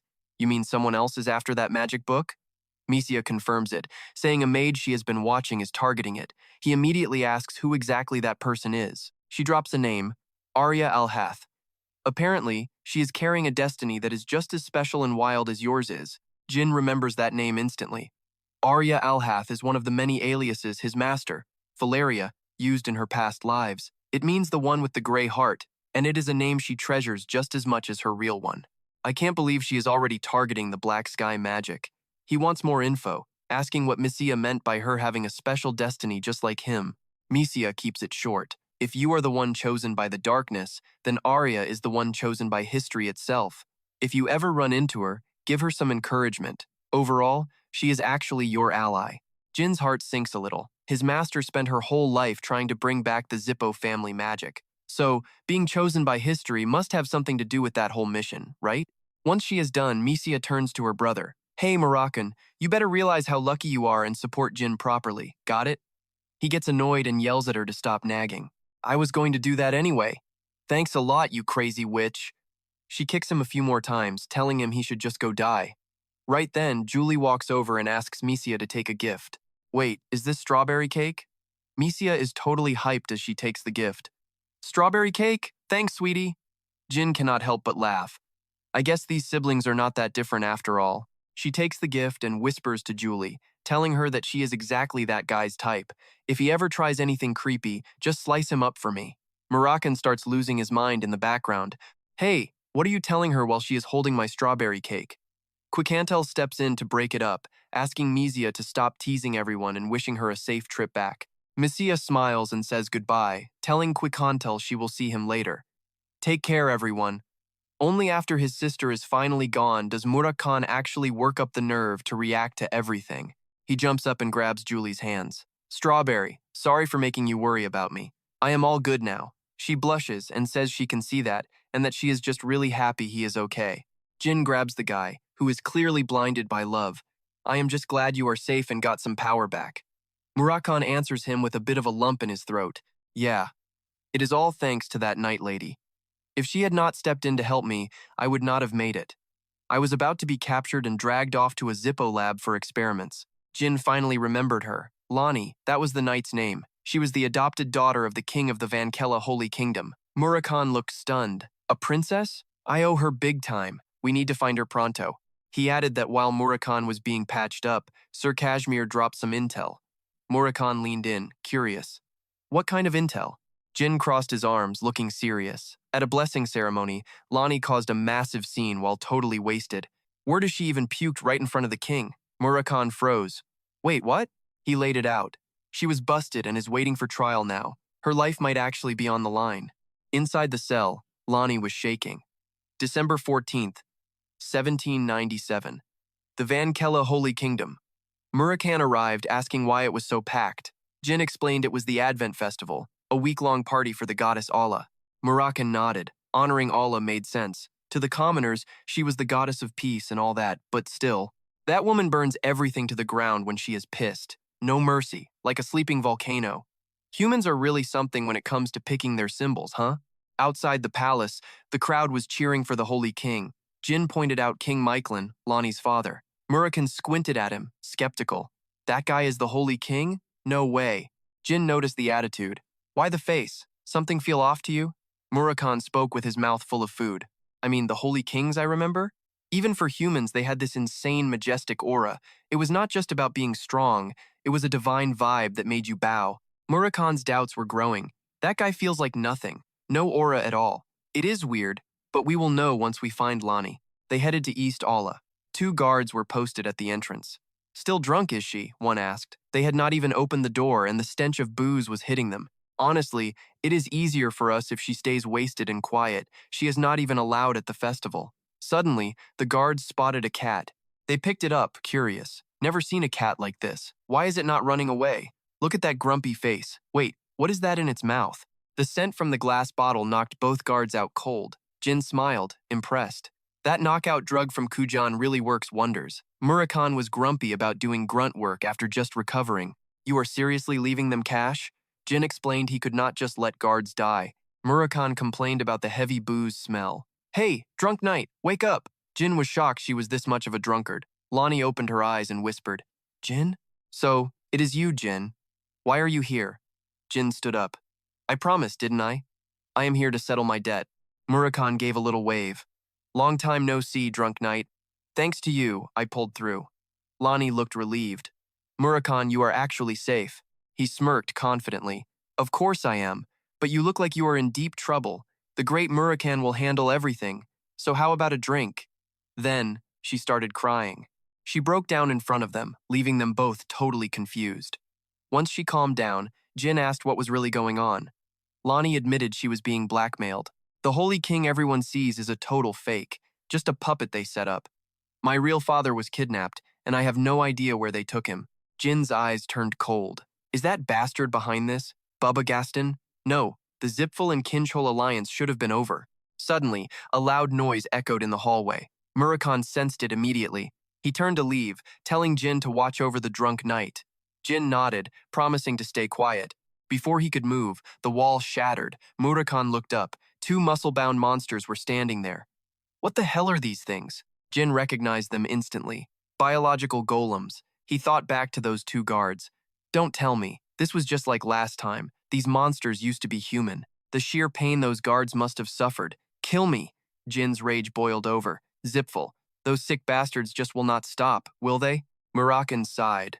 Sorry, but I can't let you live. The monsters didn't listen and lunged. Murakhan swung his blade, easily slicing the biological golems into pieces. He looked down coldly. Bioweapons in the Holy Kingdom? Seriously? His energy formed a hand, piercing the golem's chest to grab its core. He caught the core in his hand and crushed it instantly. With the core destroyed, the bioweapon's body withered away. Murakhan looked annoyed. I stayed a cat just to avoid hurting anyone. The shattered core piece rolled toward Jin. He stared at it, sensing the dark energy still lingering inside the stone. Lonnie walked over to the bodies and knelt down gently. She started reciting a prayer to Allah. My poor brothers, return to the goddess and find your peace now. Please comfort them after this meaningless, cruel death. After the prayer, she couldn't stop the tears. Lonnie whispered that the Holy Kingdom had fallen. Then, Jin spoke up. Make a choice, Lanny. If you want to give up, I will take you somewhere safe to live out your days in peace. But if not, stand up, get your head right, and let us help you. Lonnie looked up, stunned. Are you saying you will fight for me? Jin explained it wasn't just about Santio. As a Runcandel, he couldn't let the Holy Kingdom fall to the Zipful clan. Think of it as a deal between the Runcandel heir and the Holy King's successor. She made her decision. Fine. Please forgive the pathetic display I just put on. Lonnie reached out firmly. I accept the deal. She explained that Zipful had been infiltrating the kingdom's key organizations for years, slowly taking total control. Even the Dawn Guard, the very unit I belong to, is part of their scheme now. My father sent me to investigate the guards because he had nobody else to trust. Jin realized the Holy King must have been convinced after reading her report on the Santeo incident. She replied that the Zipful kidnapped her father right after. They even copied his face, his voice, and his manners to trick everyone with a fake. But that imposter couldn't fake my father's divine power. More importantly, only a few close aides know that my father cannot move his left index finger. When I questioned the fake, they sent my father's actual severed finger straight to my room. Murakhan growled. Sick monsters. What a twisted joke. Jin asked if she still had the finger. Lonnie shook her head. It burst into flames the moment I tried to examine it. A fire seal. That is high-level magic only a Zipful direct descendant like Keolaya or Kadun could use. Who else knew the king could not move that finger? Anyone? She named them one by one. Prime Minister Montiano, Konu, and Bitura, the big boss of the Holy Knights. Jin asked who we could actually trust. Lanny just shook her head. looking miserable. None of them. Montiano and Konu were my dad's lifelong friends, but when I showed them that severed finger, her voice cracked with pure disappointment. They just laughed in my face. It was like they were saying, "We already own this place, kid." When the heavy hitters in the kingdom all sided with Zipfel, I totally lost it. I thought it was game over. Murakhan frowned and asked about that Batura guy, the head of the knights. Lanny admitted she had never actually met him face to face before. Lanny filled them in. That guy has been trying to push my dad out for years to make a deal with Zipfel. He is infamous. Jin wondered. Was that the only reason you never met him? She dropped a secret. My dad absolutely loathed him. He looked like he wanted to vomit every time Batura showed up, even at the fancy royal events. He dug for more info. How did the king treat those two ministers, Montiano and Konu? Lanny said he treated them like royalty. He sat them next to him at every feast and meeting, discussed every law, and even went for walks with them. Jin looked like he was deep in thought. Suddenly, he stood up and demanded to be taken to Batura. He ended the talk with a cold realization. If the Holy Kingdom is truly rotten to the core, was your dad really dumb enough to keep traitors by his side? They warped to the next spot, and she told the guard, "I am Lanny Salome, here to see Lord Batura." They cleared the first checkpoint and stopped at a massive gate. The security was tight. The guard stepped forward and demanded they hand over all their weapons immediately. Lanny looked at him nervously. As they walked into the city, she whispered that if Batura is a puppet for Zipfel, then we are in trouble. Murakhan did not care. Why worry about getting caught when I am right here? Do you really think some holy knights can stop me? That did not make Lanny feel any better. Even if we escape, my father is still in danger. Jin cut her off. The real king is probably dead. They have already swallowed this kingdom whole. With a perfect fake on the throne, they have zero reason to keep him alive. Murakhan sighed at how blunt the kid was. Hey, take it easy. She looked down and replied, I know, like you said, we have to meet Batura and end this once and for all. The sunset poured into the room where Batura was waiting. Well, look what we have here. Lanny Salome, the daughter of our dear king and the most famous troublemaker in the Morning Guard. And who are these losers you brought with you? She introduced them as her friends. His eyes turned sharp as he sized the two of them up. Batura mocked her. Friends, please, these are the punks who killed my men in the underground and ran away like rats. We have been hunting you, but I guess you were smart enough to crawl back here on your own. If you keep acting out, you know your dad's head could roll at any second. He barked an order at his subordinate, Ken. He stood ready and shouted, Yes, Captain. Batura acted tough. Tell Zipfel we caught Lanny. As for those two, drag them down to the dungeon. They have got a lot of talking to do before they die. Murakhan's killing intent flared up. If that is how it is going to be, Jin stopped him. Stay put. Murakhan was confused. Why? We should wreck these guys before they call Zipfel. Ken and another guard stepped up. Who do you think you are talking to? You are just a bunch of fugitives. Do not do anything stupid and just come quietly. If you resist, neither you nor your father will make it out alive. Batura just watched while his men insulted them. Lanny felt a wave of regret. We never should have come here. Tears started hitting the floor. She blamed herself. Damn it, I am too weak to save the kingdom. My father too. I cannot take this. Jin whispered. Lanny, look up. Then, the unthinkable happened right in front of her. Batura moved like lightning and ended them. I do not know your deal with Ronan, but thanks. I am so sorry you had to carry this heavy burden all by yourself.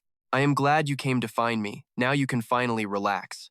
This plot twist left Murakhan stunned. He sheathed his sword and said she had been through way too much.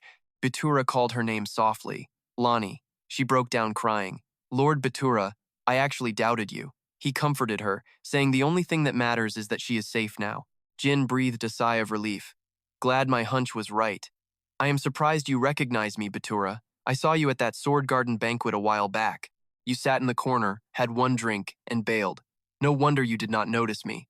He turned to her and said, Lanny, your father and I acted like political enemies in public, but honestly, it was all a show to keep the power balanced. Jin realized the truth. Zipfel had no idea. They probably approached you first, right? Batura nodded. Exactly. Those idiots think they recruited me. Right now, the Holy Kingdom is split into two warring sides. Jin guessed. So it is the Zipfel fans versus the rebels? He said, no, it is those who back Zipfel versus those who back Kinsella. It sounds crazy, but Kinsella has a shapeshifter in the palace. That king sitting on the throne, he is a total fraud. Jin had his answer. So Kinsella really is pulling the strings here. Batura explained that Zipfel and Kinsella teamed up to steal the kingdom, but the alliance fell apart. Now the country is divided between Zipfel moderates and Kinsella hardliners. Only a tiny group actually cares about the real king. Jin handed him a piece of scrap metal. I see. So when did these bio-android experiments actually start? This fragment is from a bio-android core I found when I rescued Lanny. The soldiers there had been turned into machines. He gripped his fist in rage. Kinsella started this 6 months ago, kidnapping innocent people and soldiers. Jin was shocked. It was not Zipfel, but Kinsella doing this? Lanny was horrified by the numbers. Over 100 people sacrificed every month for experiments? This is insane. I had absolutely no idea this was happening. Batura tried to calm her down. Lanny, this is not on you. We failed to speak up when it mattered. Your father and I messed up, and that is why the kingdom is falling apart. I am truly sorry. Murakhan cut in. Hey, Commander Batura, if things are this bad, why did you never ask the Runcandel Clan or anyone else for help? He snapped back. If they got involved, do you think this country would even survive? Jin agreed. He is right, Murakhan. The Runcandel Clan would not help. They would just use it as an excuse to start a massive war and take everything. They do not want a neutral kingdom. They want the holy healers and the treasures in the vault. Murakhan sighed. Fair point. He added that Zipfel knows about the experiments but is not lifting a finger. Jin explained that they are just waiting. They want to see how the public reacts before they fight Kinsella for control. That is just how those hypocrites operate. A memory flashed in his mind. Those bio-androids look different from the ones I saw before. It makes sense now. They were Kinsella's creations, not Zipfel's. But why is Kinsella making them? Murakhan asked when he saw Jin's dark expression. Kid, what are you thinking? He replied. I am thinking of a way to kick them both out without losing more lives. Batura was curious. You really think that is possible? Lanny stepped forward and asked, So what is the plan? Jin points to his buddy. First, we hit Oterium, wreck Kinsella, and bail out those captives. No proof hits harder than actual survivors telling their story, right? That is how we flip the script on these losers. He is not feeling this plan. Exposing the truth to the Holy Kingdom is great, but 2 dudes against an army? That is suicide, Jin. Even if you pull a miracle, Kinsella's fans will just jump to Zippo. Nothing changes. Listen, this is not some joke or a magic miracle. Lord Batura, we are gonna crush Kinsella and wreck Zippo with the power of Kalis. Just trust us and watch. While Batura is doubting, Lonnie speaks up and says she believes in them. Lord Jin and Murakhan are not just talking big. They charged in here when the Holy Kingdom was toast. Then, he quietly whispers her name, Ni. He is thinking he just wants to keep her alive and build a 3rd faction from the loyalists left. It is the only way to win the final showdown. Who knew a quick bond could change the whole fate of the Holy Kingdom? Maybe this kid is the last hope Ayula sent us. Batura clenches his fists as he gets ready to make a huge call. Finally, he decides to trust them. Jin, tell me the plan. I will play along as Zippo's pawn until you get back. And do not worry about Lanny. I will protect her with my life if I have to. Then we are out of here. Batura thanks them, but Murakhan just shrugs. He tells him to pray a lot while waiting and pretend like he got beat up by a dragon. Suddenly, Jin spots something and looks back. He raises his sword, but his hand drops fast. Lanny looks worried and says they have to treat his wounds right now. Batura says no, forget the healing. Those guys are working with the guards, only they can explain why the knights are all dead. He hands Jin the sword and tells him to grab it and get out. Jin is told his own sword is in a chest on the 1st floor. Jin grips the blade tight and swears he will be back before the ceremony ends. Batura sends him off with luck. Over at Oterium, the dark magic hideout, Mew looks at a lab tank and whispers a sorry for not being able to save the person inside. Suddenly, the lab turns blood red. The guards are freaking out. What is happening? The outer barrier and all the illusions just vanished. Were they destroyed? The other guard shouts back. No, they just blinked out of existence. He panics and yells, "What the hell is that?" Then the guard screams that they have an intruder. They both run to the window and see something massive outside. He freezes like he fell into ice. Why is that thing here? Why is a black dragon showing up now? From that pitch-black body, clouds of darkness deep as an abyss start spreading out everywhere. Those gloomy shadows slowly creep toward the castle walls. Guards are losing it, screaming that they are under attack. All magic units to their stations. Murakhan is silent, but his pressure is getting heavy. Thick black energy waves crash toward them with crazy power. Pure dark power rips through the air like a hurricane. That gloomy energy just keeps coming, and it is not stopping for anything. The whole castle is buried in thick night. Murakhan looks chill, like he is enjoying their despair. Two guards try to block with magic shields, but they are terrified. Their magic just is not working against this darkness. Murakhan shifts his massive body, and another wave of darkness crushes the air. He flaps his huge wings, soars up high, and then pours all his power into one massive strike right on the castle. A pillar of bright energy slams straight down through the darkness. From the sky, massive black cubes drop down. His deep voice booms like a final judgment from the abyss. You survivors, get ready to die. Because I am the one bringing your end. Jin stands there watching this insane flex of power. Now he gets it. Murakhan was not just bragging about his prime. If this is really only 40% of his strength, then this is totally nuts. While Murakhan causes chaos, I gotta use that secret path Kashmir mentioned to find the captives. Meanwhile, Khan is running like crazy toward the danger, yelling about an intruder. Sujan is pissed, asking how their great barrier got wrecked so easily. Suddenly, a blinding white light flashes right in front of them. The light is so intense it feels like the whole world is being swallowed. Then, Murakhan's massive fist drops from the sky, crushing the ground with insane weight. Both of them just stare, totally horrified by the crushing weight and the shockwave ripping through the area. That punch slams into the magic shield. Sujan checks the situation and knows they cannot hide from a black dragon. He barks out an order to distract the beast while Khan focuses on defense. We have to hold out until he gets here. Khan starts chanting a dark spell immediately. His voice sounds like it is coming from a deep pit, echoing through the air with a creepy rhythm. He grips his weapon so hard his knuckles turn white. He raises his weapon, and a huge magic circle covers all the lab tanks. Red lightning strikes down through the heat and smoke. Khan looks satisfied as the trap is set, and the energy levels keep climbing. The test subject inside starts to twitch. The thick glass starts to vibrate and cracks begin to spread across it like a spider web. A huge fist punches through the glass, shattering it into tiny pieces. Somewhere else, Jin stops dead in his tracks. The place is empty and trashed. Broken tanks and the smell of blood fill the air. Jin wonders if he got here too late. Suddenly, someone behind him asks if he is an ally of the Black Dragon. Are you from the Holy Kingdom, they say? He reacts instantly, drawing his sword in one smooth motion. Jin points the blade and asks who she is. She steps out and says her name is Mew, a saintess from the Morning Chariot working for the king. She has been undercover in the Dark Magic Association for 3 years. Jin realizes that if that is true, she must know where all the captives are being held. Mew tells him they have been turned into bio-cyborgs and taken away by Khan. Jin asks how many people from the kingdom were here. She looks down and says there were about 800. Outside, Khan is struggling to hold the line. The barrier is about to snap. Where is Lord Khan? Just as he is about to collapse, a voice growls that the Black Dragon has some nerve coming here. Murakhan notices the guy immediately. The guards are all hyped up, shouting that Lord Khan has finally arrived to save them. It is Khan, the head of the Dark Magic Association, and he is laughing. What a surprise gift, he says. I was just looking for new materials. A perfect specimen just walked right into my hands to test my new weapons. What could be more fun than this? Even if it is a famous black dragon, there is no way it can handle all these bio-cyborgs. Let us see just how strong you really are, dragon. Then the cyborgs all open their mouths to charge up energy.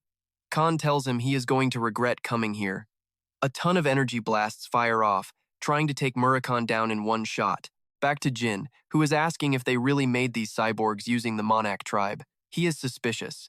It is not totally shocking, but he wonders how they actually pulled it off. Mew pushes open a heavy iron gate. Khan actually recovered and grew the Monak bloodline that was lost 100,000 years ago. He succeeded in recreating and cloning the whole thing. Cole clenched his fist. This kid dared to mess with the Monak bloodline? She led the way, mourning those turned into cyborgs, but the Lord gestured for him to follow. I have something you gotta see, he muttered. The view ahead made him scowl. This is? She pointed at a row of people on slabs. These were the freaks left over from failed experiments. She was ordered to scrap them all, but she had been hiding them away instead. Without a mana supply device, most of these poor souls would not even last an hour. I tried fixing them, but I am just not strong enough. But a high-ranking healer from the Holy Kingdom? They might have a shot. Please, you have to save these people, she begged. Jin nodded firmly. Relax. That is exactly why I am here. Suddenly, the cave started rocking. The injured began seizing and coughing up blood. The Lord panicked, checking the dials. The mana flow, it has been cut off. The gear looks fine, so what gives? Jin felt it immediately. The mana in the air was being sucked dry. The real fight had just begun. Watch the survivors until I get back. This one not take long. She did not fully get it, but she nodded anyway. Understood. Outside, the dust from the cyborg attack was still thick in the air, choking the battlefield. She stood at the front praying for Allah's light to watch over them and the Black Dragon. It was an insane sight. 800 bio-soldiers made from Monic blood. Even the Black Dragon was pinned. Just then, someone barked an order. Murakan, go! The Black Dragon's voice rumbled low. I am just about done playing nice with you losers. It roared, releasing a wave of pressure that leveled everything. She struggled to stand, staring back in pure terror. The guy stammered as his cyborgs lost their juice. Jin stood there glowing with power. You take civilians and turn them into monsters? You actually dared to insult my bloodline? You bastards, I am going to rip you limb from limb. The boss realized who it was. Bayman? That guy? Why is he here? The sun jumped too. You mean that is Bayman? Jin did not answer, just gripped his blade. All of you die today. He leaped into the sky, surrounded by glowing light orbs. His voice sounded like a death sentence. Every one of you will be erased from existence. Light washed over the bio-cyborgs like a twisted salvation, blinding the boss and his son. It was execution time. A single swing sent a shockwave that basically blew the whole sky apart. One strike from Jin wiped out the cyborg army. The son could not believe his eyes. That power, he saw it clearly as the kid flew past. A light flashed in Jin's chest. He realized it, that is the dragon heart. He could not hide his greed. So beautiful. I want it. It is mine. Give it to me. Give me your heart, Bayman. The guy went ballistic, screaming for his heart. A second later, bio-cyborgs swarmed Jin. He did not hesitate, just waved his hand and turned that whole crowd into scrap metal.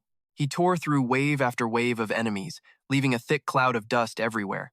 Jin moved like a ghost through the haze. One slash literally felt like it ripped space open, neatly cutting the robots in half.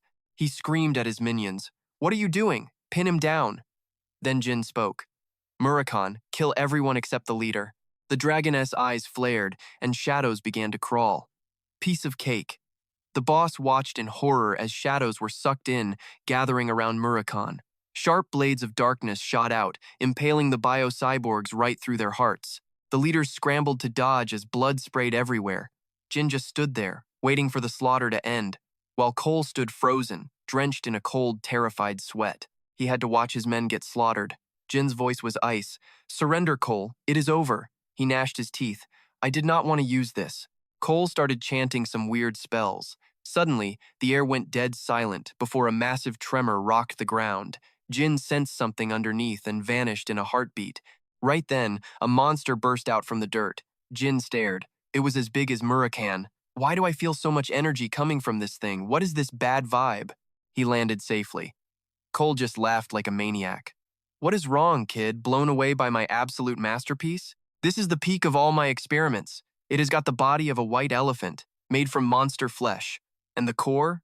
5 phoenix hearts. This thing was built specifically to crush any warrior out there. He laughed like a psycho. My masterpiece. This is Pollux, the ice golem that swallows fire. Even Murakan looked a bit worried. That is insane. That thing is a walking catastrophe. You really dared to build a golem with phoenix hearts right in front of the master of the fire underworld? Murakan shifted back to human form. Jin, watch out. This one is actually dangerous. He patted Jin's shoulder. Check it out. That old man has lost his mind. From now on, I am ignoring our contract and forcing your power out. Jin blinked. Wait, you are going to force my power? He felt something weird instantly. A magic circle appeared behind him, and something started crawling out of the gate. Cole grew wary. Summoning a phoenix? It is big, but it is still just a bird. To take on Pollux, you would need something as strong as Sylvia's bellet. Then, feathered wings fully emerged. Cole could only stammer out one name. Tess? The fire phoenix let out a majestic roar. Murakan smirked. Jin is the contractor, so it won, not kill him. Right? It responded by spreading its massive, powerful wings. Cole was in total denial. How could a brat like that summon Tess? But the phoenix in front of him felt so powerful it was terrifying. Jin tilted his head, giving the signal. Tess breathed out a wave of fire that looked like a burning ocean. Cole panicked, but the flames were already bigger than his monster. It looked like it would be swallowed in seconds. Pollux tried to absorb the heat. Cole cast a shield spell. Damn it! Hold your ground, Pollux. But Tess did not stop, keeping the fire coming. The mana drain was too much for Jin to handle. Murakhan shouted in shock. Jin! Across the way, Cole coughed up blood. His magic shield started cracking. No, this cannot be happening. He was furious. Damn you. Finally, the flames overwhelmed them. Pollux could not take it anymore, and the magic shattered completely. But Tess was still raging. Murakhan yelled, That is enough. You are going to drain his entire life force just to blow off some steam. Please, calm down and pull back before something really bad happens. Tess finally chilled out, showing zero emotion as it faded back into the gate. Only fire and ruins remained of the chaos. His staff hit the ground. The group was finished. He slumped in despair. I did not think. Suddenly, a bright light appeared. Do not quit yet. It washed over her broken body like a god speaking. As long as you are here, we can start over. Murakhan glared up. Now what?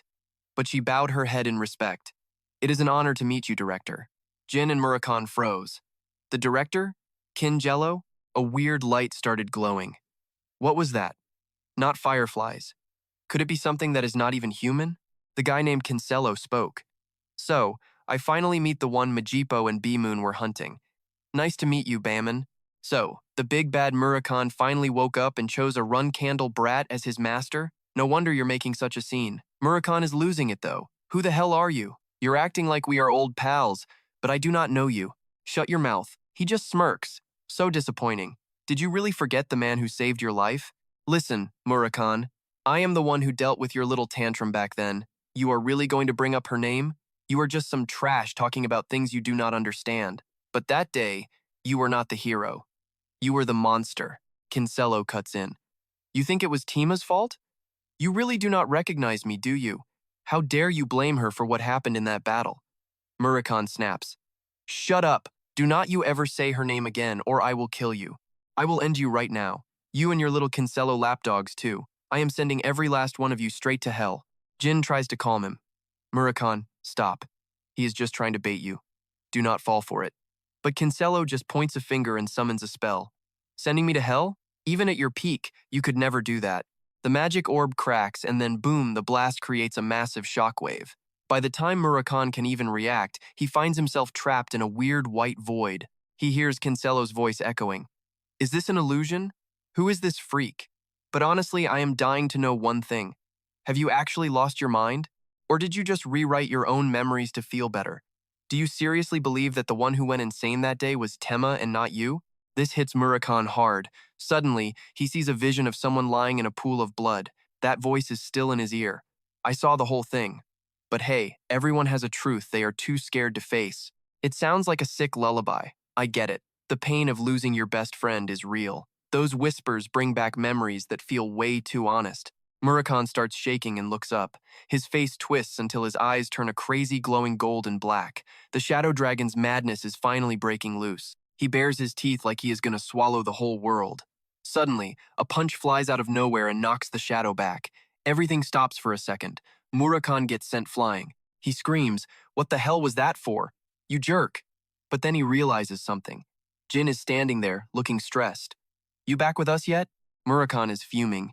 Damn it, that creep actually got inside my head for a second. Sorry, kid, that was embarrassing. A total disgrace. I wish I could have stopped the chaos that easily back then. If I had, Tema would still be alive. Murakhan is shaking with rage. That bastard. Jin steps in to block him.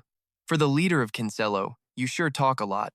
If you were actually strong enough to stop the first Runcandel master, you would have wiped us out by now. He calls him out. Why waste time on this cheap psychological drama? Jin sneers. Your silence says it all. You do not have that kind of power. You had to use cheap tricks to bait us. A real boss would have crushed us before saying a single word. Every strong guy I know works like that. Hearing this, the man just laughs and admits it. You are right. Fair enough, son of Runcandel. I am not exactly in the right shape to go all out against you today. So, let's just call it a night. As soon as he says it, a massive vortex opens up in the sky. Within seconds, it turns into a wild, violent storm. Everything gets sucked into the void. Jin's eyes go wide. This is not an illusion. The man continues. I need to clean up some trash first. He aims straight for the wounded Chokan. He screams in terror. Captain! In a split second, Chokan's body is ripped open. Blood sprays everywhere as he collapses to the ground. The man just points a finger, annoyed. Captain, one more blast. I am not wasting energy saving you anymore. You are all talk and no action. A bright light fills the sky, leaving nothing but ruins behind. A massive gate swings open. The man gives a smug goodbye. See you around. Hopefully our next meeting will be a little less annoying.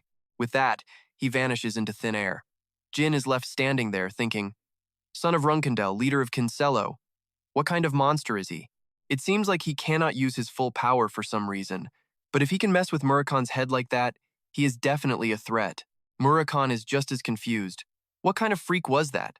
I have never heard of a demon who can warp space like that. Jin wonders if he is even a demon. He knows Murakan and Tema. He must be over 1,000 years old. Maybe he's been around since they ruled the world. He only saved the core members. Chokan must have been a nobody to Kinsello. Meanwhile, in the distance, Chokan is struggling to breathe. His eyes fly open when he senses Jin getting close. Jin mocks him. Still breathing? Must hurt, getting stabbed in the back by your own boss. Any last words? Chokan whispers. My spellbook. It is over there. Jin quickly grabs a small scrap of paper. After handing it over, the man finally takes his last breath. Jin opens the note and reads it. He gets it now. The location of the spellbook. Even a villain wants someone to remember his life's work before it vanishes forever. Jin stops in his tracks. Wait, the spellbook. A little later, he makes his way to a small shop. He talks to himself. I met a saintess here once, sent on a special mission. She has to know where the spellbook of Ryonji Ifa is hidden. Deep inside, a crowd is kneeling and crying. Saintess! Saintess! Jin's eyes widen. Mutuasala? What happened? Someone sobs. She gave her life to save us. She passed away in our arms. Jin is frozen in shock. The person continues through tears. Before she died, she asked me to give you this. Jin takes the notebook and goes silent. He thinks to himself, I will never forget what you did. I will show the world the truth so nobody else has to suffer like you. Mutuasala was the kindest soul I ever knew. Meanwhile, on a distant cliff, a figure in black stands alone. Her bright red hair stands out against the sky. Her true identity is none other than the legendary Valeria Heister. Sometime later, at the Kinsello headquarters, Rome is acting worried. RX. The commander is way too late. I am starting to think something went wrong. What do you think? He frowns. Honestly, besides those two brothers, I have never liked any humans. I cannot believe the commander had to step in for that cold-hearted jerk. Ron nods. You are right. It is annoying that only the commander can use that space-warping ability when things get messy. He thinks to himself. He might be useful for the big plan, but everyone else is just a massive headache. Suddenly, a strange light flashes in front of Ron, tearing through space. A ghostly figure slowly steps forward and turns back into a man. He suddenly coughs up blood. The crowd gasps. It is the commander. He spoke up to stop them. I'm fine. I just need a moment to catch my breath. That right there is the commander of Kinsoro. Ron's face is tight with stress. Please, let me lead the way, sir. The commander smiles. Thanks, Vice Commander. Barrack suddenly screams at Cho. He's absolutely fuming. Even if you die, you better not forget the kindness the commander showed you. How dare you let the commander's precious body, the man on the throne sighs. Don't be so harsh, Barrack. He didn't fail completely. The real kicker is Bauman's true identity. As it turns out, the kid is actually from Rucane. Judging by his age, he's got to be the youngest son. I wonder if the king and queen even know about this. Matt Rowe's eyes go wide. He's totally shook. Wait, you mean Jin Runcandel? He makes a guess. If the youngest Runcandel is named Jin, then that's him. What's with the look, Vice Commander? Rowe stammers as he answers. No, I'm just floored that Bayman is actually Jin Runcandel. The boss nods. Yeah, I saw it myself through Cho's eyes. The kid doesn't just have magic. He's got the power of the Shadow Clan too. He even made a contract with the Fire God and the Dark Lord. It's clear the Runcandels have finally ripped up their treaty with Zippo. There's no way Cyron doesn't know what his son is doing. It looks like the Runcandels are gearing up to take on Zippo head-on. We better start making our own preparations. Ron is low-key spiraling right now. If the boss is right and Bayman is young Master Jin, then the connection with Booba at that party makes sense. He starts remembering pieces of the past. A wild thought flashes through his mind. That secret visit to the sculpture workshop. It's all starting to add up now. Young Master Jin knew exactly who we were, and he played us on purpose. That day, when Booba and I were talking about the compass, I definitely felt someone watching us. Ron can't believe he missed it. He's panicking inside. We did all those investigations and interrogations just to find the leak. Turns out, I was the one leaking top-secret info like an idiot. As vice commander, this is all my fault. He grits his teeth. I have to take responsibility. He makes a decision and rushes over to the boss. Commander, I have to tell you something. But the boss cuts him off before he can finish. This is bad. Barrick looks confused. What's wrong, Commander? The old man just sighs. I forgot something incredibly important. That magic book from Rion Zippo, the final form of the destruction manual, we left it behind when we ran. He looks at Cho. Tell me you grabbed it? Cho is shaking in fear. I was just trying to survive. Barrick lunges forward and grabs the guy by his throat. You useless, pathetic loser. Who was in charge of that thing? You're the leader of the whole HM Council, aren't you? The FAP Council. How did you forget? Cho stammers. Think about it. The whole council was wiped out. I'm the only survivor. It was a complete and total disaster. Barrick is fuming. You think that's a good excuse? Ron yells at him to stop. Knock it off, Barrick. The commander went through a lot of trouble to save this guy and bring him here. You're gonna ruin the whole plan. Barrick turns his rage on the survivor, Drezaza. You're nothing but a cockroach. Get out of my sight before I end you right now. If I see you again, you're dead. The boss just holds his head in his hands. Losing the compass was bad enough. Now the Ryan Zippo book is gone too. Our biggest trump card against Zippo is just gone. He suddenly turns to the vice commander. Hey, didn't you have something to tell me? Ron fumbles his words. Well, I was going to talk about the book. It's back there, but who's going to find it? The Runcandels probably don't even know it exists. He tells himself it's fine. It's already done. Admitting my mistake now wouldn't change anything anyway. We need to handle this Kizoro mess first. After thinking it over for a second, the boss finally nods his head. You're right about that. He arrogantly assumes they'll never find it. They probably don't even know it's there. Meanwhile, Jin is staring at a glowing book with his jaw on the floor. Unbelievable. Here it is. The final form of the destruction manual. This masterpiece was built by the strongest man of his era, the greatest mage to ever walk the earth.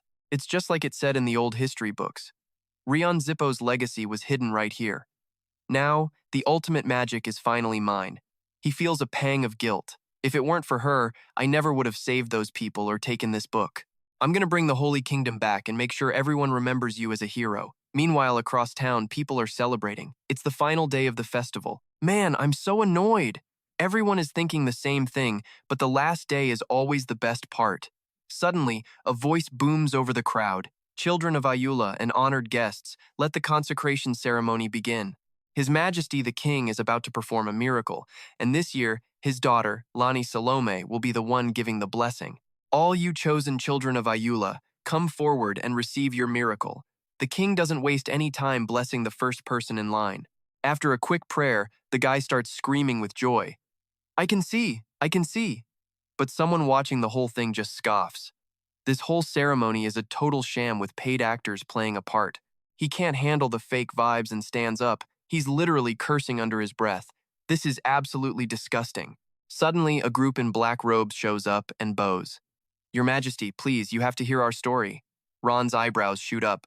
Lonnie leans in and whispers, Father, just bless them. You couldn't even stop the Crashers last year anyway. Ron puts on his best fake smile. My children, how much must you be suffering to come seeking my help like this? They don't hesitate and rip off their cloaks. Their bodies are totally mangled. The crowd goes wild with fear. What the heck? Oh my God, they're monsters. One of them screams out, Majesty, they dragged us into a lab and forced us to become these things. Ron acts shocked. Who would do such a thing? The commander of the Holy Knights. It was Batura. He sold us out to Zippo's secret lab. Cut to the night before the ceremony. Batura is asking what the plan is. Kenzoro uses force to grab them while Zippo plays the hero. Jin breaks it down. We're gonna rescue the survivors from the Kenzoro lab and tell everyone we found them in Zippo's 4th tower. He's skeptical. Won't a lie like that fall apart instantly? Jin stays cool and continues. The master of the 4th tower, the Zippos, are currently being held as prisoners by Kenzoro for reasons they won't talk about. And that's exactly why you're so important to this mission, Mr. Batura. Once you save the survivors from that lab, everyone knows you're on Zippo's side against the king. Just make a huge scene. All we need is for the Zippo name to be leaked. Gioliak Zippo is going to have 2 choices. He can admit his 3rd son kidnapped some low-level terrorists like Kenzoro, or he can take the heat for all those messed up bio-robot experiments himself. Either way, Kenzoro is off the hook. Back in the present, Batura is losing it. Shut your mouths! He pulls his sword out, eyes filled with rage. You filthy heretics! One more word and I'll kill every last one of you. Jin and Murakhan are just standing off to the side, watching. Lonnie is staring them down like she doesn't trust them one bit. Lonnie's eyes are starting to well up. She's reaching her breaking point, but she forces herself to stay cool. Don't cry. She looks Batura right in the eye. No more hesitation. No more doubts. Commander, how can you call them cultists so easily? You even pulled your sword during a holy ceremony. Batura ignored her emotions and kept his voice cold and cruel. Look at those freaks. They obviously sold their souls. She snapped at him to let the king decide. It was time for the plan. Batura just stood there, vibe shifting. I am the Grand Commander. I judge the heretics. Say one more word and I swear I will. The knights immediately moved to block Lanny. Batura was fuming, veins popping out of his face in a terrifying way. Put that sword away, sir. Drawing steel without orders is treason. Batura did not flinch, his voice dropping low. You guys work for me. You really think you can stop me? I will crush you just like those monsters. The knights were shaking, but not from fear. They were watching their leader throw his legacy away for the kingdom. They remembered his words from last night. It is time for duty. I am sorry. Are you with me? The knights snapped out of it and tried to hold him. Batura went full beast mode, charging through the crowd. Every strike sent someone flying. Nobody could stop the Grand Commander even when they gave it everything they had.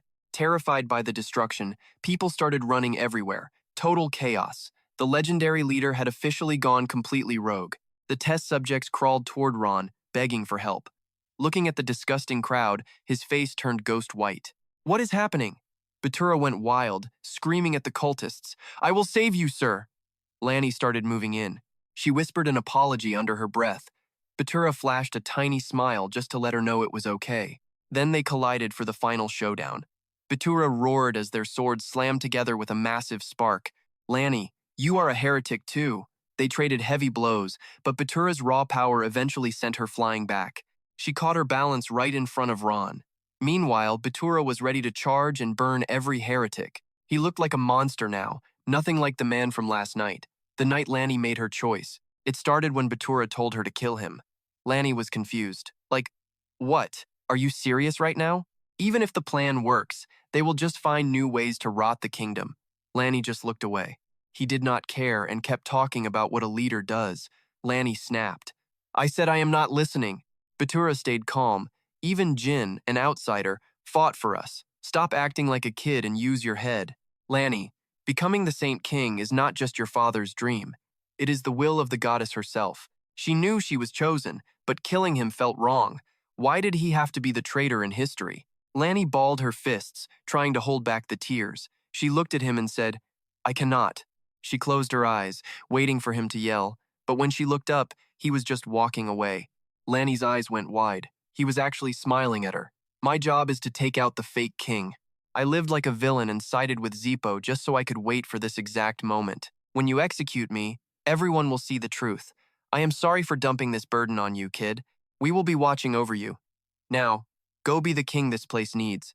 Back in reality, Batura charged. She grabbed someone nearby and spun around. Suddenly, Batura was not staring at Lanny anymore. It was someone else. He did not hesitate and carved right through them. You think these pathetic little tricks can stop me? It was Zone, the real target. Batura thought, pay for what you did to this kingdom, you Zippo lapdog. The crowd watched in pure horror as the Grand Commander literally cut the king down right in front of them. Lanny screamed and lunged at Batura. Her strikes were fast and lethal. She was not holding back. She could not. In his head, Batura was ready. Just do it. I have done my part. It is okay, Lanny. It is okay. Lanny was sobbing as she raised her sword. He just smiled. Then, she delivered the final blow to end it. Lanny looked down as the blood pooled. The other knights rushed in, shouting for everyone to move out of the way. Lanny held the body and started bawling. Dad, no, you cannot leave me like this. She played the part. Ken ordered the arrest of Lanny and the rebels. Murakhan asked Jin if they should help. Jin just said no. You scumbags hurt the king and now you want Lanny? The regular people stepped up to protect her.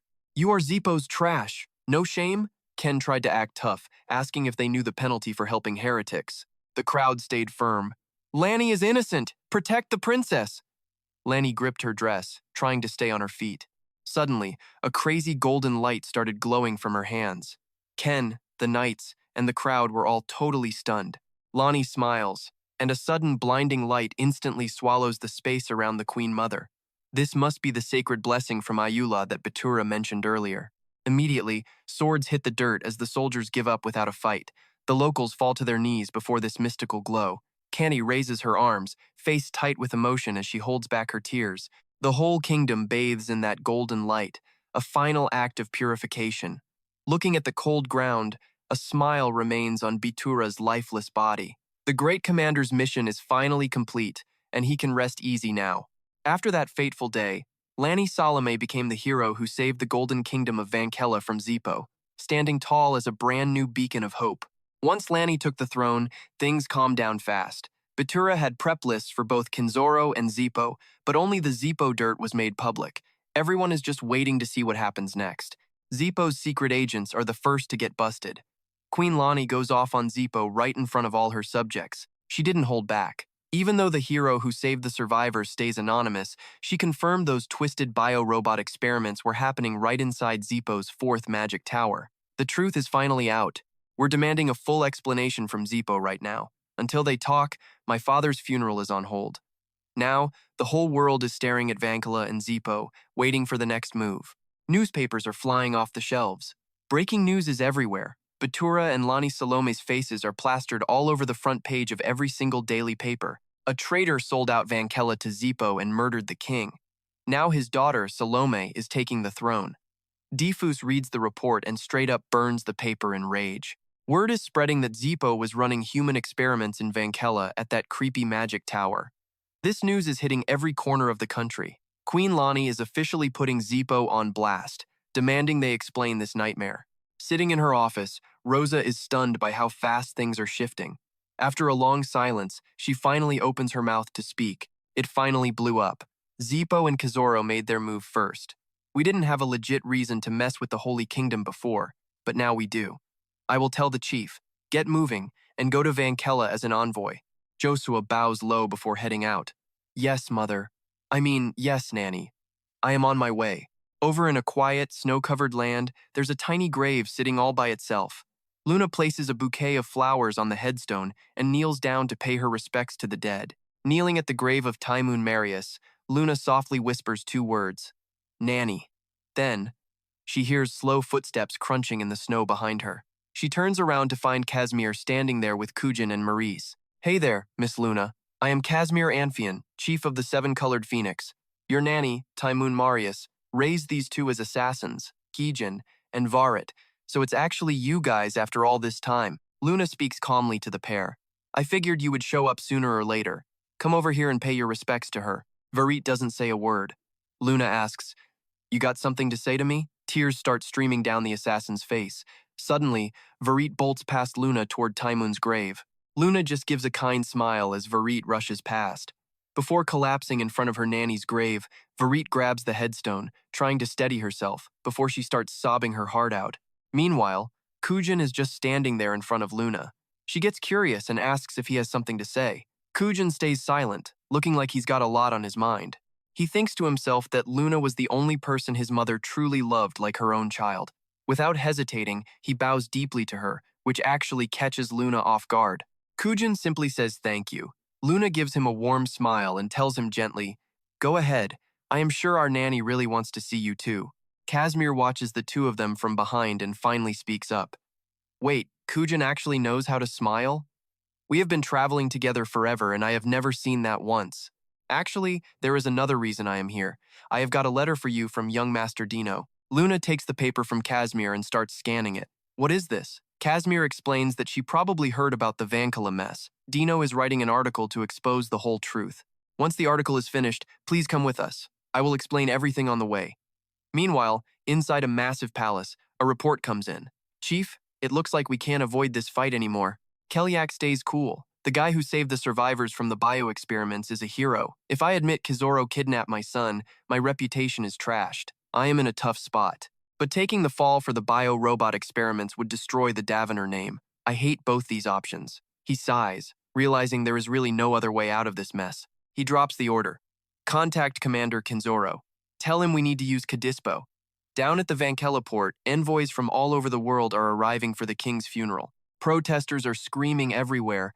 Zippo, explain yourselves. Give us the truth. Speak up right now. They are demanding real answers. Zippo needs to come clean. Suddenly, a massive airship glides over the mountains toward the Holy Kingdom, and the whole crowd goes dead silent in an instant. Everyone is stunned by this massive flex of power. From inside the ship, a voice booms out. The Zippo S family has a declaration. Murakan is pure salt, so arrogant. They come here to explain themselves, but still act like they own the place. Dino agrees, shocked they actually brought the Kojak ship. The voice begins. First, we declare the king's death was a tragic accident and offer our deepest condolences. As you know, the main Zippo family did indeed get involved in Imhener's politics. With the help of some dirty officials who teamed up with us, those horrific biological experiments were carried out on the innocent people. However, all those human experiments, the political meddling, and every other crime were just the personal rogue actions of the Kadispos, the masters of the Fourth Tower. The Zippo family never received a single report about any of those activities. It was all them. Those greedy losers brought shame to our family name. Dino is stunned. They actually made a deal with Kinzoro just to get the Kadispos back later. The announcer continues. This is treason. The Kadispos are officially kicked out of the family and will face brutal punishment. Dino grinds his teeth. This is insane. They are really throwing away their own blood to use them as scapegoats. Suddenly, the Kadispos are seen tied up in the middle of the square. These jerks are baiting the mob's anger, so the Kadispos just get lynched and disappear forever. The people of Vankella start screaming at the Kadispos. They are even throwing rocks at the old man. Crazy wizard. Dino realizes this is all part of some much bigger, darker plan. If the Kadispos die on Vankella soil, Zippo can flip the script and put the squeeze on the Holy Kingdom. They are turning the tables. The Holy Kingdom won't be able to blame Zippo for the experiments anymore. Even if they get heat for political meddling, they will just throw money and time at it until everyone forgets. They keep their power and their public image. Clever. But I won't let it happen. As the mob's rage boils over, Lonnie steps out to stop them. Everyone, please, stop this right now. I get your anger and your pain, but we are the children of Ayullah. If we don't show any mercy here, who else is going to do it? We gotta force him to explain himself and apologize. Then she stepped aside, and that old Zippo man got a magical boost. Now his kids and the rest of the crowd are all ready to listen. Step up, explain yourself, and beg for forgiveness right now. The old man drags himself up, mouth full of blood. Finally, we get some truth from the master of the Fourth Tower. He brought total shame to the family with his greed and those twisted biological experiments on innocent people. He tries to take the fall for everything, claiming the bio-experiments were his alone. But then, Dino cuts him off. Lord Zippo, stop lying. You aren't the monster who actually masterminded those sick tests. Everyone knows it. Why take the blame for someone else's crimes? He shouts it out so the whole crowd can hear. People, I'm sorry for being loud, but you need to hear this truth. I'm Dino Jacklan. I'm here to spill the real tea for everyone today. Right then, he grabs his bag tight. You guys need to see these documents right now. Flash! He tosses a stack of papers into the crowd. Sure, the other Zippo leaders are dirty, but Lord Zippo had zero to do with those cyborg experiments. These files prove it all. The crowd recognizes him. No way. Is that really Dino Jacklan, the famous reporter who blew the lid off those biological scandals before? This is huge. Seeing the chaos, the enemies won't let them win. Even sacrificing a pure-blood Zippo won't wash away the stains of what they did here. They won't escape. I'm dragging all your Zippo garbage into the light, starting right here. The press pack grabs the papers, looking confused. One guy speaks up, is this about the magic group under Kinsella? You mean the survivors weren't saved from the Fourth Tower, but from that magic fortress instead? Is that the real story you're telling us? And the Zippos were snatched and caged like animals? After reading, one guy mocks Dino. Hey, Dino Jacklan, you trying to prank your fellow journalists or what? A pure-blood Zippo getting kidnapped by a bunch of low-rent terrorists like Kinsella? Dino snaps. Kinsella isn't just some random terrorist gang, you idiot. They're a massive ally to the Zippo family, even if us reporters were kept in the dark. Then he brings up the big incident from a while back. 6 months back, remember that massive blast on Veladu Island? That explosion that shook the whole world? That was caused by a mysterious supernova. People start whispering supernova. You mean that Batman guy? The guy next to him is floored. No way. Don't tell me Dino starts explaining the truth to the crowd. Exactly. It was Lord Bayman, the man who's a legend now. Right at that blast site, Zippo and Kinsella were cutting a dirty deal in the shadows. Lord Bayman was tracking Zippo's crimes and saw the whole deal go down. When he smashed the trade between the two forces, Kinsella didn't want to leave empty-handed, so they snatched the Zippo family members. Dino keeps going. Back then, covering the massacre of the Coland people made me a top-tier investigative journalist. It was a massive break. I wrote that some random hero saved the natives, but honestly, that passerby was actually Lord Bayman the whole time. Surprise, surprise. Since then, I've been reporting on Bayman's heroics as his personal press guy. Murakan scoffs, calling him a hero, but Jean tells the dragon to shut his mouth. Dino's words hit hard, confirming the truth. This whole mess is just like what happened back then. Lord Batman saw the horror Zippo eating the Holy Kingdom alive and testing on its people.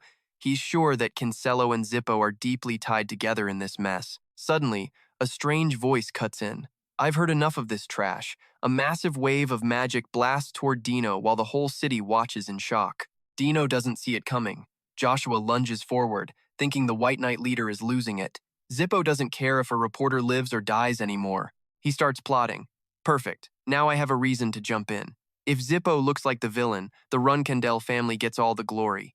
He smiles. The public will love us. He draws his sword and charges. But then, a mysterious cloaked figure appears out of the blue to stop him. They move through the crowd like a ghost, swearing under their breath. Runcandel isn't even under fire yet. It's Luna, the oldest sister, rushing past him. She bolts toward Dino. Luna doesn't even flinch as that deadly magic beam gets closer and closer to her. She looks right at the source and swats the magic away with one hand. It shatters into a million pieces. For her, this spell is nothing. With the magic gone, Luna calmly tells Joshua it's good he's defending a journalist, but he shouldn't act like a reckless idiot for the cameras. Put your sword back in the scabbard, second disciple. Joshua's face turns into a dark cloud of total confusion and pure frustration. Sister, what the hell are you doing here? You never get involved in family business. Why show up now? Is it for our little brother? Tell me. Sister, what the hell are you doing here? You never get involved in family business. Why show up now? Is it for our little brother? Tell me. He's fuming. An arrogant woman like her wouldn't lift a finger without a motive. If Bayman is actually the youngest brother, and she's known it all along, then this whole mess finally makes sense. She's protecting him. Getting that contract just got a lot harder. This isn't the time to play games with the Runcandel hierarchy, so he listens to her orders. He sheathes his blade. Yes, first disciple. The crowd is stunned. Did he just say Runcandel out loud? Everyone starts whispering. It's Lady Luna, the white sword, and Joshua, the heir. The Runcandel family is actually standing up to Zippo right now. Luna watches them, thinking the youngest was right on the money. Hours ago, Jean told her Joshua would try to steal the credit for this whole thing. The family has been looking for any excuse to move into the Holy Kingdom for a long time now. Joshua wouldn't miss this chance. Jean can't move as a trainee or as Batman, so he asked Luna to stop Joshua for him. It's a clever plan. Luna smiles, remembering the plan. Of course she'd stop him. She wasn't about to let Joshua steal the credit for all the hard work her brother did. She turns to the reporter. You okay, Dino? Dino is shaking. Yes, Lady Luna, Lord Joshua, thank you both so much. Luna tells him his story was pretty interesting. Come talk to the Runcandel delegation later. Dino tips his hat, promising to be there for the meeting. Just then, Zippo's White Knight squad shows up. Their leader bows to Luna. I'm the vice commander of the White Knight. I didn't expect you to barge in like this. Luna doesn't even blink. You really tried to execute a journalist in front of all these witnesses? That's a pretty sensitive PR nightmare you're cooking up, wouldn't you say? Mon is not feeling it. He snaps back, saying that Punk twisted Zippo penance and insulted the family. There is no way that guy deserves to live. So back off, homie. Luna does not care, standing her ground. Didn't you hear me? I brought those 10 men to the Cannon delegation myself. Dino Jaclone is my guest now. Mon cannot handle it, his voice getting all strained and tight as he fumes with anger. Lord Luna, this is not personal. But if you do not back down, we will have to force your hand. Luna just drops a cold-blooded warning right back at him without blinking. Listen, Lord Mon, human life is precious. Especially that expensive chunk of steel hanging over there, it is probably worth more than your life. You really do not want it getting damaged, right? Mon feels the heat. Her vibe is totally crushing him. Just like the rumors said, was that whole journalist reveal part of some secret plot by those Cannon people? How much info do these Cannon guys actually have? Right then, Lanny's soft voice cuts through the tension. Hey you two, chill out. Everyone knows the Cannon and Zippo families have power that blows this kingdom away. No need to start a war right here and now. She keeps it polite, but firm. Look, we have not even finished the funeral yet. Maybe show some respect and keep your hands off each other on this land? Mon lets out a huge sigh of relief. Thank God they gave him an excuse to bail. But then she shocks everyone by thanking the reporter for stopping a huge mistake. Down below, Jin smirks. Talk about perfect timing for backup to arrive. The crowd starts going wild, screaming their heads off in support of the truth. Do not touch that reporter. He stood up for the Holy Kingdom. If you want him, you go through us first. Even the Runcandels would not play dirty like this. Suddenly, Jin spots some stranger waving at him. Their eyes meet, and he starts thinking, man, that face looks super familiar for some reason. It hits him. You know who I am, right, Master Jin? That is Magiella Ibriano, the deputy commander, and Bisco Ibriano's big sister. She mouths something from across the way. Kinsella will help you out, so just play along with us, okay? Magiella keeps smiling, saying a little compromise would not hurt either side. Jin gets the hint, but he plays dumb, pointing at himself like, wait, are you talking to me? He acts so clueless it actually makes her really mad. No way. Do not tell me a Runcandel cannot read lips. She starts losing it, her mouth moving a mile a minute. Yes, I am talking to you, kid. Master Jin, you totally get what I am saying, right? Are you messing with me? But he just keeps that innocent face on. Magiella is fuming but keeps explaining, totally annoyed. I will say it one more time. Kinsella is down to help, so you better cooperate too. Murakhan catches the vibe and whispers in Jin's ear. Hey kid, that girl in the wheelchair is definitely trying to tell you something, Jin whispers back. I know. Just wait for the crowd to leave and grab her quietly. I need to talk to her. Murakhan looks over and agrees instantly. Kinsella is finally making a move? Do not sweat it, kid. I will bring her to you. Magiella is still trying. Hey, you get it, right? Suddenly, the crowd starts pushing and shoving, catching her off guard. They are all chanting for the real truth. People are storming the stage, yelling that Zippo are nothing but liars. We have been played for too long. Runcandel is the one telling the truth now. Runcandel is justice. Watching this total chaos, even Jin is weirded out. This is a seriously strange turn of events for everyone. He starts putting the pieces together. Zippo, the old symbols of good, are getting cancelled. Meanwhile, Runcandel, the villains, are actually getting the public's love and support. He looks at the reporter, thinking that this is just the start. If this keeps going after the coaling incident, the whole world is going to change how they see us. It is a total shift. They cannot start a fight with Runcandel here and mow down a bunch of civilians. Their only move left is to pack up and get out fast. Deputy Mon is shaking with pure rage. Like expected, he waves his hand and gives the order. Everyone, we are leaving. Right then, the light ship appears. It zooms off, leaving the family outcast behind. Luna does not waste any time either. She turns around and tells her crew to pull back for now. Second chance, you too, Dino. He watches her walk away with a creepy, mysterious smile. Luna leaves in a flash of light while the crowd chants for Runcandel. Then, the outcast sees Lanny walking toward him. The old man looks down, voice barely a whisper. I have got no excuses left. Just do what you must. Lanny just stares down with ice in her eyes. If we prove later that you are actually the culprit, we will handle it. If this is a fake confession, you will rot. After that, every reporter in the square has the scoop of a lifetime. The news about the Holy Kingdom spreads across the planet like wildfire. It is everywhere.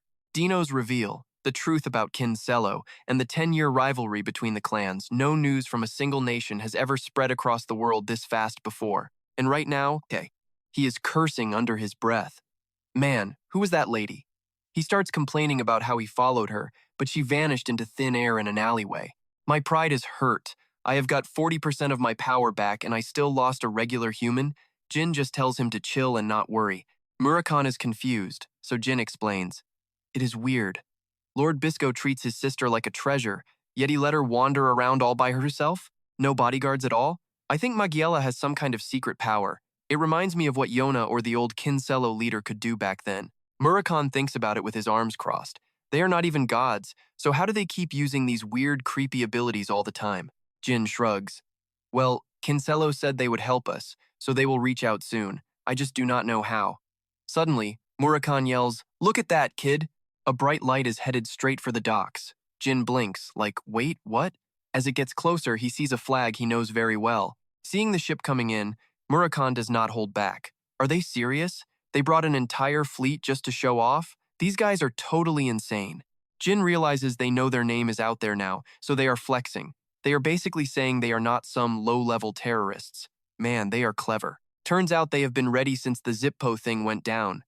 I did not realize they had that much power. Murakhan just wonders. Clever? Really? They said they'd have my back, but if the world turns against us, any deal with the Holy Kingdom is basically trash. He warned me they're finally ready to make a serious move. Kinsella rolled up with 509 cranes, supposedly to honor King Myclan. But here's the catch. Only one of those ships was actually allowed to dock at the port. Everyone's acting all solemn and laying down flowers when Barek decides to crash the party. He walks in looking serious, leading a whole squad of those Kinsella subordinates right behind him. He stops and gives a polite bow to introduce himself. I am the commander of the Kinsella Revolution, great warrior of the White Wolf tribe. I'm here to mourn the late King Myclan. Lonnie looks totally caught off guard by this unexpected guest. She manages to keep it cool and says, "Thank you for coming, great warrior Bareksha-Trixer. It's an honor to have you." High above, Jin and Murakhan are watching the whole drama unfold. Murakhan whispers that they must be dead serious, since the White Wolf tribe usually treats humans like annoying little bugs. They're actually acting polite, but that guy is no joke. Even your family wouldn't dare sleep on him. Jin agrees that's probably why they partnered up instead of trying to crush Kinsella. Down below, Barek places a hand on the remains and speaks up. Oh, King Bankala, you probably didn't know, but 30 years ago, I owed the Myclan family a massive debt. He says the king was the greatest man he ever knew. He bows again and offers his deepest condolences. Then, he points to the group behind him, the Zippo prisoners they captured. Back when we were allied with Zippo, they were running these illegal human experiments on my land. All of it was done under the direct orders of the Zippo clan leader. Lanny's eyes go wide, and she's like, "What?" Barek just keeps going, saying the prisoners will spill all the dirty details. He hopes the nation can move past this pain soon. The crowd starts buzzing with rumors. Everyone's confused, wondering what the heck is going on. Are they saying the experiments were Kinsella's fault, or was it actually Zippo all along? Jin's brain is working overtime. First, it was a massive flex of power, then treating Lanny like a real head of state, and finally pinning every single illegal experiment on that guy Keoli. Ibrahim's plan is savage, a total death blow aimed right at Zippo. After the whole performance, Barek turns to leave and says there's no reason to stay. Since we were once allies, we'll deal with Zippo's mess later on. Suddenly, his face turns ice cold. There's one more thing I'll tell you straight. He drops a bomb. There's a Zippo lab hidden in the Holy Kingdom. You should probably investigate it. Seeing everyone's faces turn pale, Jin realizes Zippo is totally backed into a corner now. Murakhan just laughs. Man, those Kinsella guys are actually doing us a huge favor right now. No, you should say I'm using them perfectly. Jin watches closely and replies. If I'd just stayed quiet like Maggie wanted, we wouldn't have any of this leverage. Kinsella wouldn't lose anything, even though everyone knows they're global players who could kidnap a Tower Master. But I'm not stopping until I expose the truth about those Zippo jerks. Right then, Dino comes running in, looking like he's seen a ghost. Young Master, something huge just happened. Jin asks him what's up, and Dino's voice is shaking. The Zippos were all murdered, and it gets way worse. He stammers, saying Bayman's name was left right there at the scene. There was a message written in blood. With your blood, I'll quench the fire of the Holy Kingdom's anger. Jin just stands there, totally stunned by the news. Everyone rushes to the prison, and Jin's stomach turns when he sees the bloodbath. He tried so hard to keep them alive just to prove Keoli was using his own son. Casimir runs up, and Jin greets him quietly. Lord Casimir, you're here. Casimir is breathing hard, explaining that he came as part of the official funeral delegation to show respect. He heard the news from the 7 colored birds. He can't believe this happened during a funeral. He snaps at a soldier, asking why the golden shields weren't guarding the place. The soldier says he has no excuse. The intruder used high-level magic to smash through their defenses before anyone could even react. Murakhan looks around the room with a serious face. This has Zippo written all over it. They even had the script ready to go before they even got here. Casimir sighs, looking at the mess. This is bad. Zippo is going to flood the news with stories saying the kingdom went too far by torturing people who were already dead. They wrote Bayman's name on the wall to blame him. They'll claim the prisoners died after being brutally tortured to force a confession. Then they'll cover it up by calling Bayman a serial killer and spreading those nasty rumors everywhere. Jin nods, like he's finally putting the pieces together. It's obvious. If the truth about those murder rumors doesn't come out soon, the kingdom will have to pay the price. He adds that if Bayman tries to clear his name, Zippo will just look even more evil. But those guys will hunt Bayman to the ends of the earth to keep him quiet. Murakhan asks what the plan is. Suddenly, a scout from the Seven Colors rushes in and whispers something to Casimir. His face goes totally pale as he listens. He tells everyone to follow him to the harbor. Right in the middle of everything, there's this massive glowing object stamped with the official symbol of the Zippo clan. Murakhan looks up and just scoffs. Those Zippo jerks are literally throwing money around like it's nothing. Even in a dragon's gold hoard, you'd rarely see this much treasure. He sits down to check if it's real while Jin stands there thinking. These people really think they can just manipulate the entire world with their massive mountain of gold. Casimir gets it now. This wasn't a mistake. Zippo planned this whole thing out. They're hoping the kingdom just takes the cash and lets the whole scandal die quietly. Jin points out this gold could fund the entire kingdom for 50 years. If they say no, Zippo cuts the aid and starts a crisis. Murakhan actually bites a piece. It's the real deal. Jin starts listing the real problems. When a country goes broke, everyone suffers. Zippo knows exactly how to squeeze a nation until it breaks. Since nobody is guarding this treasure, if the kingdom ignores it, someone will steal it. Then Zippo will just blame the kingdom for losing the money they sent. Jin's mind is racing. This isn't a small problem. Over time, life for the people will get harder. Their anger will turn toward the kingdom's leadership instead of the ones causing the economic crisis. Factions will split, and they'll keep stirring the political pot until the whole place falls apart, he thinks. In the end, Lanny and her supporters will just be remembered as failures or tyrants. Jin makes a final choice. I'm going out there. I'm going to prove Bayman didn't kill anyone. Casimir looks like he's about to have a heart attack. You're going to break the rules? He warns Jin that revealing his identity as a trainee is the ultimate sin. If everyone finds out Bayman is actually a Runcandel trainee, the family won't be able to protect him anymore. He'll be totally on his own against the world. Jin doesn't even flinch. He just gives a little smirk. If he's alive, who cares? Casimir goes silent, and it looks like Murakhan finally gets the point. Jin broke it down for everyone. Give him 1 year, just 12 months as a trainee, staying off the grid, and they would be golden. Casimir was still stressing, but Jin knew their prep was solid. Maybe the Zippo had already boxed them in. No one sticks their neck out for a trainee who breaks protocol. That meant he was trapped in the kingdom before he could even vanish. Jin just laughed with pure confidence. Relax, Casimir, he said. I have got people on the inside. It all goes down on December 24th, year 797 in the Holy City. The final ceremony for the victims of those twisted biological experiments. Ricky M. kicked it off, and suddenly, the square was drowning in a flowing galaxy of light. Up on the stage, the new Holy Queen Lanny started her prayer. Below, the crowd joined in, their hopes merging into one massive, glowing vibe. That is why they call it the galaxy. Light pulsed around Lanny, swirling until it gathered right in her palms. She released it, sending a sphere of pure holy power soaring into the sky. The glow covered the entire holy city, and Lanny finally bowed her head. Her hands began to feel the warmth of other, familiar spirits reaching out to her. As she held on, it felt like they were pouring their strength into her soul. Lanny's eyes welled up. As the vision in the sky faded, tears tracked down her face. She looked up one last time, heart aching. When the glow vanished, she knew the ritual was over. Even through the heartbreak, Lanny kept her cool. She had to keep the ceremony moving forward. She folded her hands and spoke softly. Those poor children, sacrificed so unfairly, they have finally found peace and returned safely to the arms of the divine. The crowd lost it, sobbing at her words. As you all know, she said, since we rebuilt this kingdom as Vankella, we have survived the absolute darkest of times. Everyone was drowning in grief, but the pain was finally ending. Then, her face went stone-cold serious, because last night, something major went down. She announced it loud and clear. There was an incident involving the Zippo.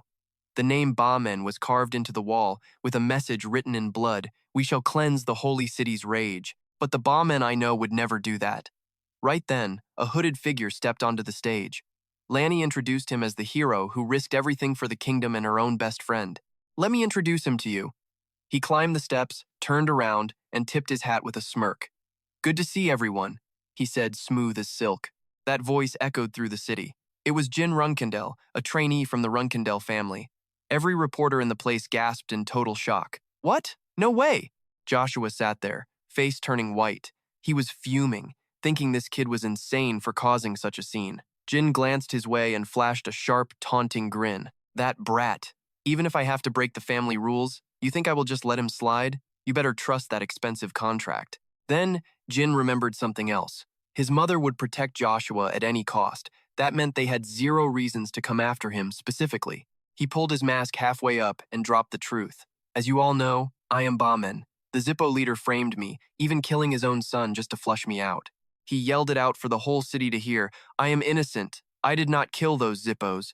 Because of me, the Zippo King's alliance is dead. And newsflash, those biogolem experiments involve both the Zippos and the Kings. Right then, the hidden enemies lost their minds. Execute him, they screamed. Bamen dies today, right now. But Jin didn't even blink. He looked at Joshua, thinking, your move, big brother. Below, Joshua ground his teeth. He hated this, but he was backed into a corner. He had to do it. He stood up and barked an order. Runcandel Knights, protect the trainee.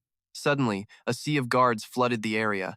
Everything was going exactly to Jin's plan. If the air moved, then Lady Luna had an excuse to step in to save the people, not him. Right then, Luna herself appeared. Stop, she roared.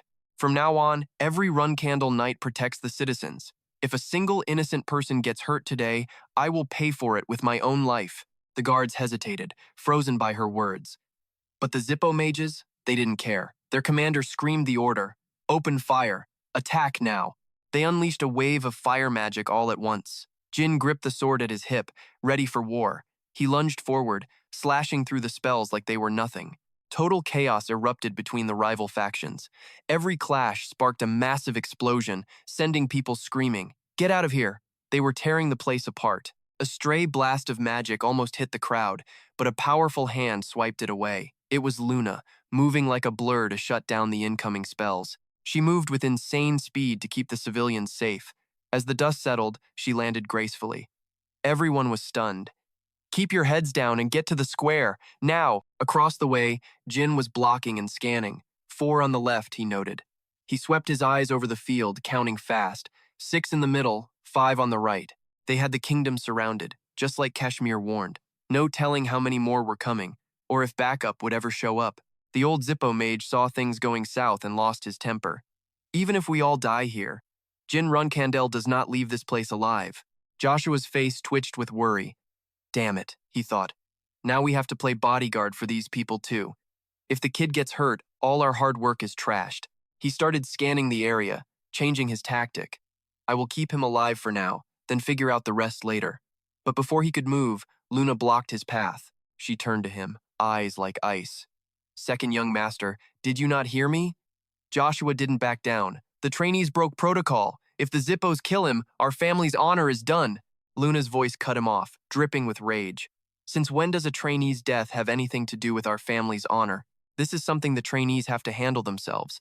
Our alliance with the kingdom matters way more than his safety. She started gathering her power, giving him a final warning. If you keep this up, I will take you down myself. Joshua went silent, fuming. He couldn't stand it when people disrespected the Runcandel name, especially since it would soon be his. The kid has the power of the Death King. He won't go down that easy. Joshua calmed himself and decided to back off. Fine. Have it your way. Meanwhile, the Holy City guards were rushing the evacuation. This way, keep moving. Lanny was right there, ushering people to safety. Carefully now, everyone head toward the shelters. Luna saw the area was clearing out. Good. We have got most of the citizens to the square, just like we planned. She looked at Jin standing in the center. Go wild, kid, she thought. Jin dragged his sword across the ground, locking in for the fight. Jin felt the confidence surging now that the coast was clear. Everyone is safe in the square? Good. Now, we can finally throw down. Across from him, the mage started screaming. This is our shot. Forget that guy. Just like that, they swarm, forming a massive blockade right in the center. Jin does not flinch. He just hoists his blade high, channeling pure light from the sky. These guys are not playing. They ramp up their magic, determined to erase him.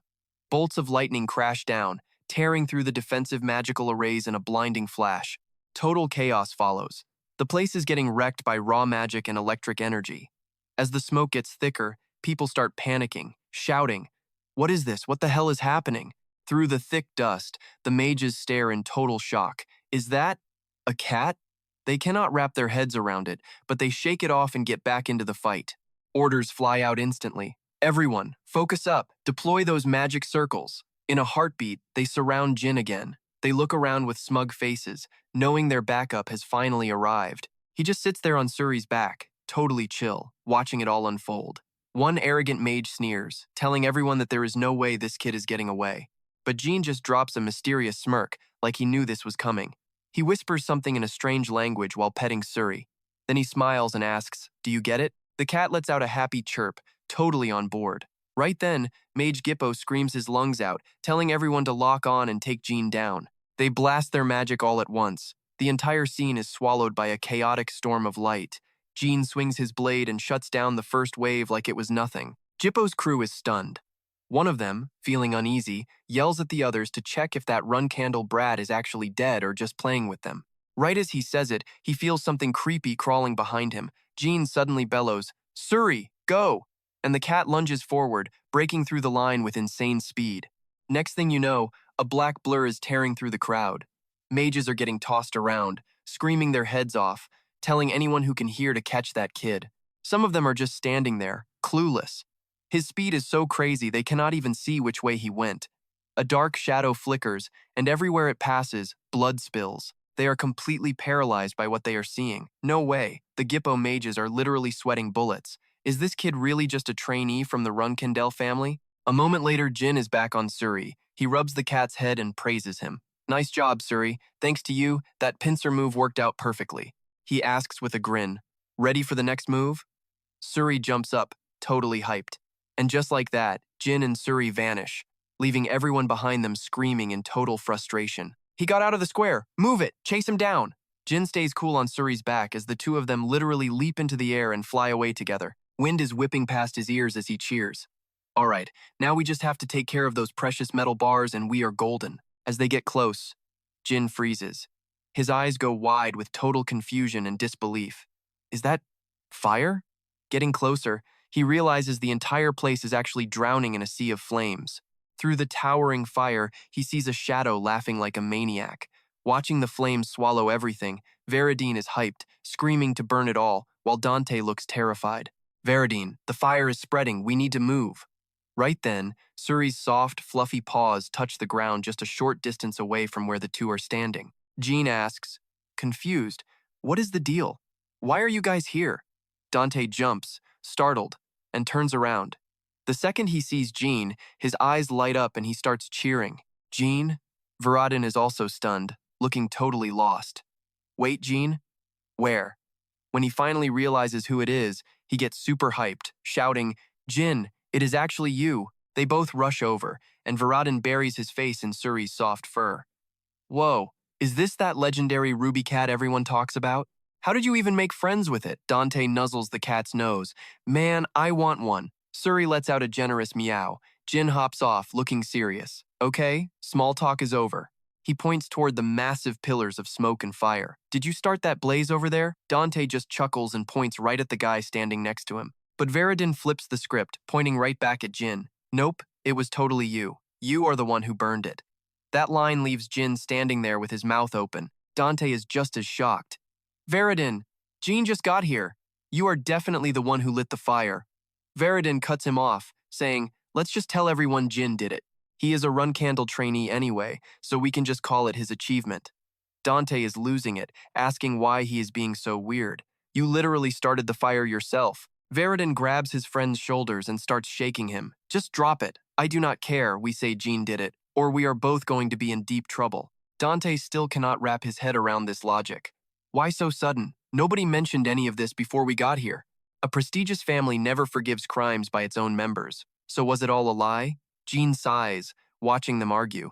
He realizes Veridine probably knows he messed up big time after everything. This scandal is huge. We cannot draw any attention to ourselves. What are we supposed to do with these heirs now? He gets serious. "Shut it! We do not have time for this. The Gippo mages want my head and they will be here soon." Dante freezes, his blue eyes filled with confusion. Jin does not hide anything. "I was the one who leaked the whole story about what happened to the kingdom." Dante gasps. "Wait, you are saying you are 3 men?" Even Veridine is in shock. Seeing their faces, he confirms it calmly. Yeah, so, back to the point. You are saying Veridin is the one who torched the gold bars, right? I do not mind taking the blame. I am already in the hot seat anyway. The other two go through a roller coaster of emotions in about 5 seconds. Jin frowns and keeps going.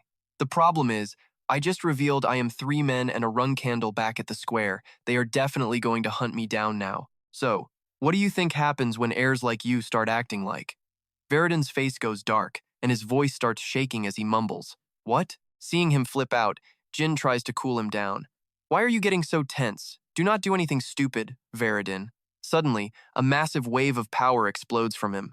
I will kill every last one of them. Who cares about the family name? Is it worth more than innocent lives? The shockwave of power makes even Jin stay alert. He feels a bit helpless. You always act before you think. Holding his staff high, Veridin asks, do you know what this gold means? Jin stays honest. Calm down, Veridin. I know. That is exactly why I came out, revealed who I am, and dealt with that pile of metal myself. The fire roars louder as Veridin's rage boils over. How can you tell me to stay calm when you know what is happening?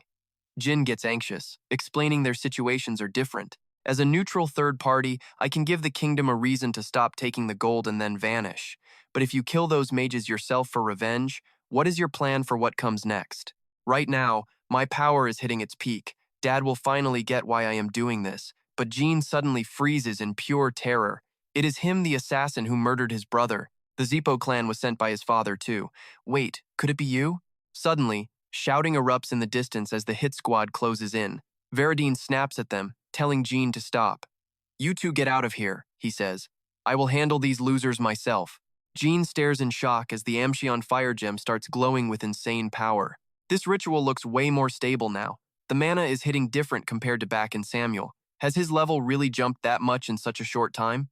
Seriously, the future head of the Dapple family is way too righteous for his own good. I have to pull a cheap move here. Are you hitting puberty late or what? Fine, we are leaving, Varden. Dante stares, wide-eyed and totally speechless. Jin, what are you even saying? If we just bail now, Varden is going to be in huge trouble.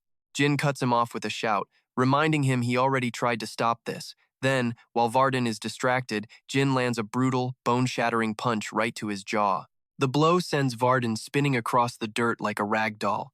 The power of the Archeon fire gem hums as Jean shouts that he won fair and square. Meanwhile, Veridin is out cold on the ground, literally foaming at the mouth. Seeing the chaos, Dante panics for his friend. Jean, your mana is backflowing.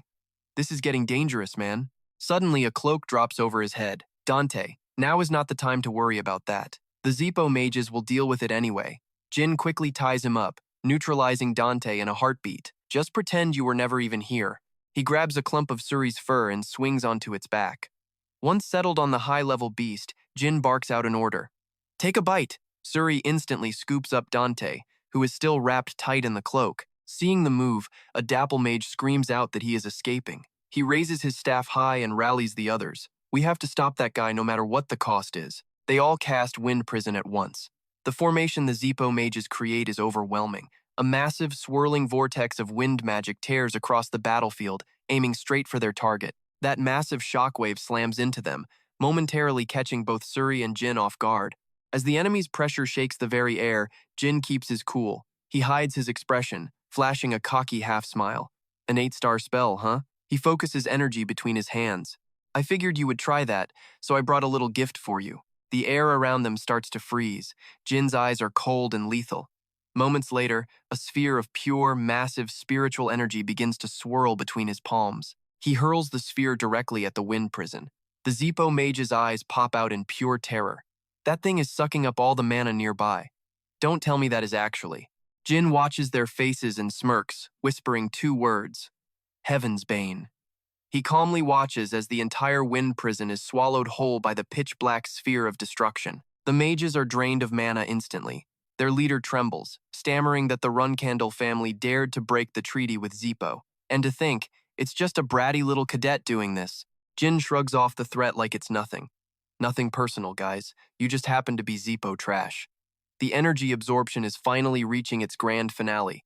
Then, in a flash, a massive explosion rips through the air. The mages are swallowed by the blast, their screams echoing through the night. The harbor is pure chaos now. Flames are licking the sky as the explosion levels everything. Countless gold bars tumble into the dark water, sinking silently to the bottom of the ocean. Late into the night, Suri, Jin, and Dante finally reach a quiet beach. Jin stares up at the sky in silence. Every now and then, a shooting star streaks across the dark void above them. Dante wakes up rubbing his eyes, looking totally lost. What happened? Jin calmly tells him, "You are finally awake. We just escaped the kingdom by sea a little bit ago." Then Jin notices a huge hole in the cloak and gets worried. The blood around it hasn't even dried yet. "Dante, you're back. Looks like Suri's teeth poked through. My bad." Dante gives a weak, awkward laugh as he pulls out a small medicine box and makes a suggestion. "I am going to put some healing sap on that, so take your shirt off." Dante jumps back like he has been electrocuted. "No, I am fine." Jin rolls his eyes and reaches out to help him. "Fine? What do you mean fine? It's going to get infected if you leave it." Suddenly, a shiny gold bar falls right out of Dante's shirt. It drops straight into the ocean with a splash. Both of them just stand there, completely stunned. The vibe gets incredibly awkward as Jin stares at him in total disbelief. Seeing his loot vanish, Dante loses it and screams in pure despair. "No!" As he freaks out, Jin looks at him suspiciously. "You little brat, did you actually take the chance to steal a gold bar?" Dante waves his hands frantically, trying to explain himself. "No, wait. It is a total misunderstanding. Just listen to me for 1 second." Jin can't believe his ears after hearing the story. "So Veridine said he would pay anyone who helped him?" Dante nods sadly. Jin gives him a cold look. "You are the heron heir. Why do you need cash?" "Thinking about the broken pottery at home," he confesses. "Honestly, I accidentally smashed my grandfather's most prized ceramic vase the other day. He loves that thing more than life itself. I have to fix it before he finds out, and that costs a fortune." Jin is completely speechless at such a lame excuse. Seeing his face, Dante pouts. "Don't look at me like you looked at Veridine. You are hurting my feelings." The night sky hangs over them like a thick black velvet blanket. The stars are popping against the darkness. Jin finally speaks up. "Fine, I will lend you the money." Dante cheers up instantly. "I knew you were the best." Then he looks out at the sea and hesitates. "By the way, I am worried about Veridine." Jin scoffs and reassures him. "Relax, he is not going to die. I pulled my punch." Dante pauses for a second, looking unsure. "That is not really what I meant." Still smirking, Jin asks, "You mean he will go back and start drama with his family?" Dante sighs softly. "No, it is not even that. Veridine is just like me. He seems totally clueless about all the shady stuff his family has been doing this whole time." The air goes dead, silent, and Jin's expression shifts. After a long pause, Jin speaks his mind. "Look, every great family has some skeletons in the closet, but the Dapple clan has officially crossed the line. I really suspected the heir was involved in Dapple's dirty business to some degree." Dante raises an eyebrow, his blue eyes searching for an answer. "You really thought that too?" Jin is blunt. "No, if he knew, he would not have torched that gold or tried to kill his own kin with that Amchion fireball. No way." Dante immediately agrees. "Exactly." Feeling relieved, Dante brightens up a bit. "So, what do you think is going to happen next?" He looks Jin right in the eye. Jin shares his honest guess. "I think Veridine only has two paths left. Either he fights his family and gets exiled, or he gives up and just follows their orders. Or he gets wiped out, just like the rest of the Dapples." Those words make Dante's eyes fill with panic. He is incredibly worried and insists they find a way to help him. Jin's face goes totally cold though. Even with Dante begging him, he has already made up his mind about what happens next. Veridin Zeppel is not like you, the family outcast from a past life. He is a genius mage the clan highly values. This guy hit the 9th circle before 30. With his charm, everyone loves him. Every young mage out there wants to be just like him. Life would have been easy if he never met you, the rival heir who is way too righteous and compassionate for his own good. Suddenly, Jin felt a surge of resolve. He would not let a guy like that suffer for him. With cold, serious eyes, he said, "Of course we are saving Veridin." Dante just stood there, totally stunned by those words. Seeing Dante's face, Jin got curious. Why the shocked look? He asked the question with a playful grin. Dante admitted he just didn't expect Jin to say they should save him. Jin laughed internally, surprised by his own decision. "I think so too," he said. He thought back to when the three of them first became an unlikely trio. They became friends as the youngest of their clans, but Jin never actually acknowledged that their families were supposed to be enemies. Even at the training grounds, when they joked about being bros, Jin just brushed it off. Even at Samuel, when things got deep, he just treated it like some drunk talk that did not mean anything serious. Now that reality was hitting, the shock felt like a weird side effect. Watching Dante laugh while wiping away tears, Jin felt totally lost. What is wrong with you? Jin glanced away and gave a reminder. Anyway, we should focus on where Veridin is headed. Dante flinched, asking for clarification. You mean that secret spot we picked just in case things went south? Seeing dolphins pop up everywhere, Jin just gave a casual nod. Yeah, that is the place. Dante let out an understanding sound. Suddenly, a massive whale appeared deep under the water, quietly swimming right alongside them. Its huge body suddenly breached, sending massive waves and sea spray everywhere. Sully was hyped, letting out a happy meow. The truth was out, the Holy Kingdom mess was ending, but the whole world was starting to go crazy again. All eyes were on the temporary Runcandel candidate, the one and only Jin Runcandel. Taliaris was shocked by the news. They offered 100 million gold and lifetime protection? No wonder. She laughed, saying he was a worthy son-in-law. Suddenly, an angry voice cut her off. Mom, Taliaris snapped back, asking her to use her title in the palace. Look, honey, someone just caused enough trouble elsewhere to start a total war with the powerful Runcandel Clan. Vanessa stared at the headlines, totally blown away. He caused all this chaos? The kid is a literal carbon copy of Lord Cyron. An owl arrived with a paper and called for Iona.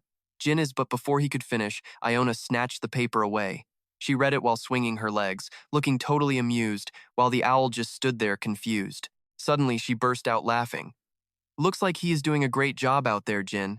Under the mysterious night sky at the Black Sea, things were feeling heavy. Cyron's face was unreadable.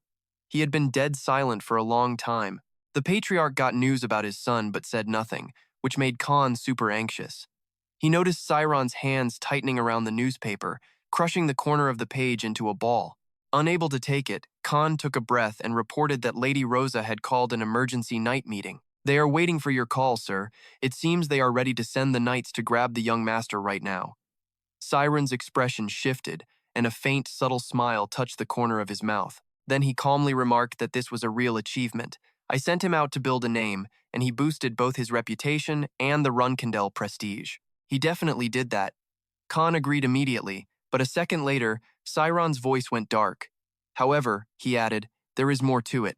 Just then, a monster lunged from the shadows. He did not even blink. My youngest always knew how to take responsibility for his actions. Siren stepped aside as rocks flew everywhere. Issue an urgent manhunt for the boy immediately. The monster missed its mark and let out a terrifying, angry roar. It blocked his path and swung a massive arm again. Siron stayed cool. Finding the boy is now the duty of every former knight, guardian knight, and academy cadet. If an outsider brings him in, pay them 300 million gold and total Runcandel protection. Dead or alive, bring him back. A massive sword strike ripped through the air with insane power. Cyron's eyes turned cold. I do not care if he is dead. Runcandel and Zipfel, the heads of the two great families, stepped in personally. Both sides offered 300 million gold plus 100 million in extra bonuses. That kind of money could jumpstart a whole country's economy. It is the biggest bounty in history. Because of that, even national armies and small kingdom groups are desperate to find Jin. World-class mercenary groups like the Black King Corps and the Magic Host started their own independent searches for the kid. Smaller mercenary teams formed alliances and made their move, but it was Runcandel and Zipfel who were hunting Jin down the absolute hardest. They searched everywhere from cities to farms, wasteland mountains, hidden caves, and every island in the ocean. They tracked Jin by hacking into teleport gate records across the globe. Rumors said Jin's last stop was Tikon. Casimir was absolutely buried under search requests from every single faction. He stared at the massive pile of paperwork and sighed. In a fancy room full of people, Gilly finally spoke up. Are they all finally gone? He rubbed his brow, sounding completely exhausted. Yeah, Zipfel was the last one. Tikon is clear. Those Zipfel mages turned my safe houses upside down, and honestly, the whole thing just made my skin crawl. Elisa spoke up slowly. Since they helped with the search, Zipfel had to watch their own moves. They were searching everyone without any real reason or evidence. Kashmir nodded in agreement. Exactly. Even the Zipfel clan cannot just use the teleport gates to bully neutral powers outside of the Lutero Magic Federation like that. Enya jumped in, still looking a bit worked up. I was shocked when the Hidden Palace Special Forces showed up. Now they know the Dark Magic Council survivors and Jin Grey are actually Lord Jin. Her eyes lit up. I cannot believe they even tracked down my old alias from back then, Austin Gray. Enya laughed and kept going. Honestly, I told my identity to a guy who used to bully me back at the academy, but after seeing the special forces leave, it seems he did not report me to his bosses. Maybe he realized something after owing me a favor, right? Nya looked totally excited. Then Gilly sighed with relief. Man, it is a good thing the Runcandel clan did not come looking for him here. If Lord Cyron had not banned Runcandels from Tikon without Jin's permission, they probably would have trashed the place and caused total chaos. Kashmir let out a heavy sigh. The vibe gets heavy. Eddington looks dead serious and asks, why would the boss give an order like that? I never thought Lord Siren would pull a move like this. Now, the entire world is hunting for the young master. She is shaking all over, and her voice is pure panic. I am terrified something is going to happen to the young master. Enya starts sobbing right along with her. Me too. I cannot survive without the young master. Right then, Gukon steps in, trying to keep everyone chill. Guys, relax. If it is him we are talking about, he has got this. He has always got a plan, so our job is simple. She trails off, staring into the dark outside. We just have to stay quiet and wait. Outside, searchlights are scanning every street. Voices are shouting, search everywhere, catch him at all costs. Boots are pounding the pavement until someone yells, over there! Tucked in a corner, Jin and Dante are hiding behind some big crates, watching soldiers swarm the area. Looking at the mess, Dante is definitely sweating it. Jin, this is no joke. He glares around and whispers, we need to get the lay of the land before we make a move. I kind of saw this coming. Dante sounds skeptical. Besides Zippo and his fan club, I did not think this many people were after you. Right then, a gust of wind drops a flyer right at Dante's feet. He notices it and picks it up, curious. One look and Dante's eyes go wide. He starts stuttering, Jin, you have got to see this. Something is wrong. Dante hands the paper over. It is a massive wanted poster for a Runcandel. Mudgeon speaks up when he sees the price tag. Man, with a bounty like this, you could start your own country. Over here, Vanessa is holding the same flyer, her face scrunched up. This is getting messy. She goes quiet for a second, wondering, Lord Siren, what kind of game are you playing? Suddenly, the heavy roar of engines fills the air as a robotic voice blares out an announcement. Zippo is broadcasting. Listen up. This is a restricted search zone. Vanessa slowly cracks the door to see what is happening. Seeing the madness, she cannot help but mutter, the whole world is losing its mind. Standing in the noise, Vanessa thinks he better pass Siron's test. Meanwhile, at the frozen palace, Cirrus is storming across the ice, looking absolutely livid. She is gritting her teeth, totally furious. This is insane. I cannot believe this unless you have completely lost your marbles. Cirrus stops dead when a figure emerges from the frozen mist. It is Talaris, looking cold as ice. Cirrus rushes to her. Mother, news from the Runcandels. The response is ice cold. I already know. Without stopping, she turns away. Guard the palace for me. I have got a meeting to get to. Cirrus just stands there, totally confused. Somewhere else, a blade is flashing with magic. Thousands of strikes are raining down like a never-ending storm. The monster does not even get a chance to scream before it is swallowed by Siron's sea of blades. In seconds, it just dissolves into thin air. Talaris quietly appears behind him. It is not bothering the Runcandels, but are you seriously planning to kill your own son? Siron does not even turn around. Talaris steps forward, ice spreading under her feet. You should not do this unless you have actually gone crazy. She grips her sword tight, both as a master and a friend. I am not just going to stand here and watch this. A blizzard rages with her every move. She says, if you are not totally lost yet, make sure you are still sane when I get there. She looks up, her eyes glowing with a dangerous light. Because if you are not, I will cut you down myself, Siron. She grips her blade as a wave of frost explodes. Right then, Siron actually smirks. So, you have not forgotten the promise we made. He sounds calm but carries crazy weight. Put the sword away, Talaris. Your guess is way off. He turns, and a casual swing shatters the ice behind him. Seeing his face, Talaris finally relaxes. She lets out a breath, quickly turns her back, and puts her sword back where it belongs. Her voice is still cold, but the bloodlust is gone. Were you actually trying to scare me? I thought you had finally lost it. Even as a friend, I needed to know if you would stop me. A moment passes, and Talaris sighs. All right, come on out. Where is that legendary Runcandel charm everyone talks about? Why is this grumpy old man the only one left? She looks up with sharp, serious eyes. Fine, spill it. What are you actually planning to do? Inside an old building, it is quiet. Veridin's voice echoes in a memory. These are the coordinates for my secret hideout. If things go sideways, meet me here. My family will not be watching this place, and they will not interfere. I will let the butler know you are coming, so you will not have any trouble getting in. In the room, Jin says, my father just gave me another shot. Meanwhile, Dante is pacing around looking stressed. Jin, are you insane? How can you look at a wanted poster like that? He is shaking, gritting his teeth. Your dad personally put a 300 million bounty on your head. That is not a joke. But Jin just stays perfectly chill. True. If I get caught, I am dead. But what if I finish my time as a reserve knight and come back safe after a year without getting caught? Dante stares at a wooden staff nearby. He picks it up as Jin keeps talking. My name will echo through the heavens. I will be the knight who played both Zippo and the Runcandels. Dante holds the staff over the fire. So, you think Lord Siren is just going to drop the bounty on your head? You think he will take back the order? Of course he will not pull the bounty on a reserve knight. Jin smirks. But there is not a bounty on a full Runcandel knight, is there? Dante's voice is low and worried. Look, if it is you, maybe it is possible. But honestly, I am not so sure about this one.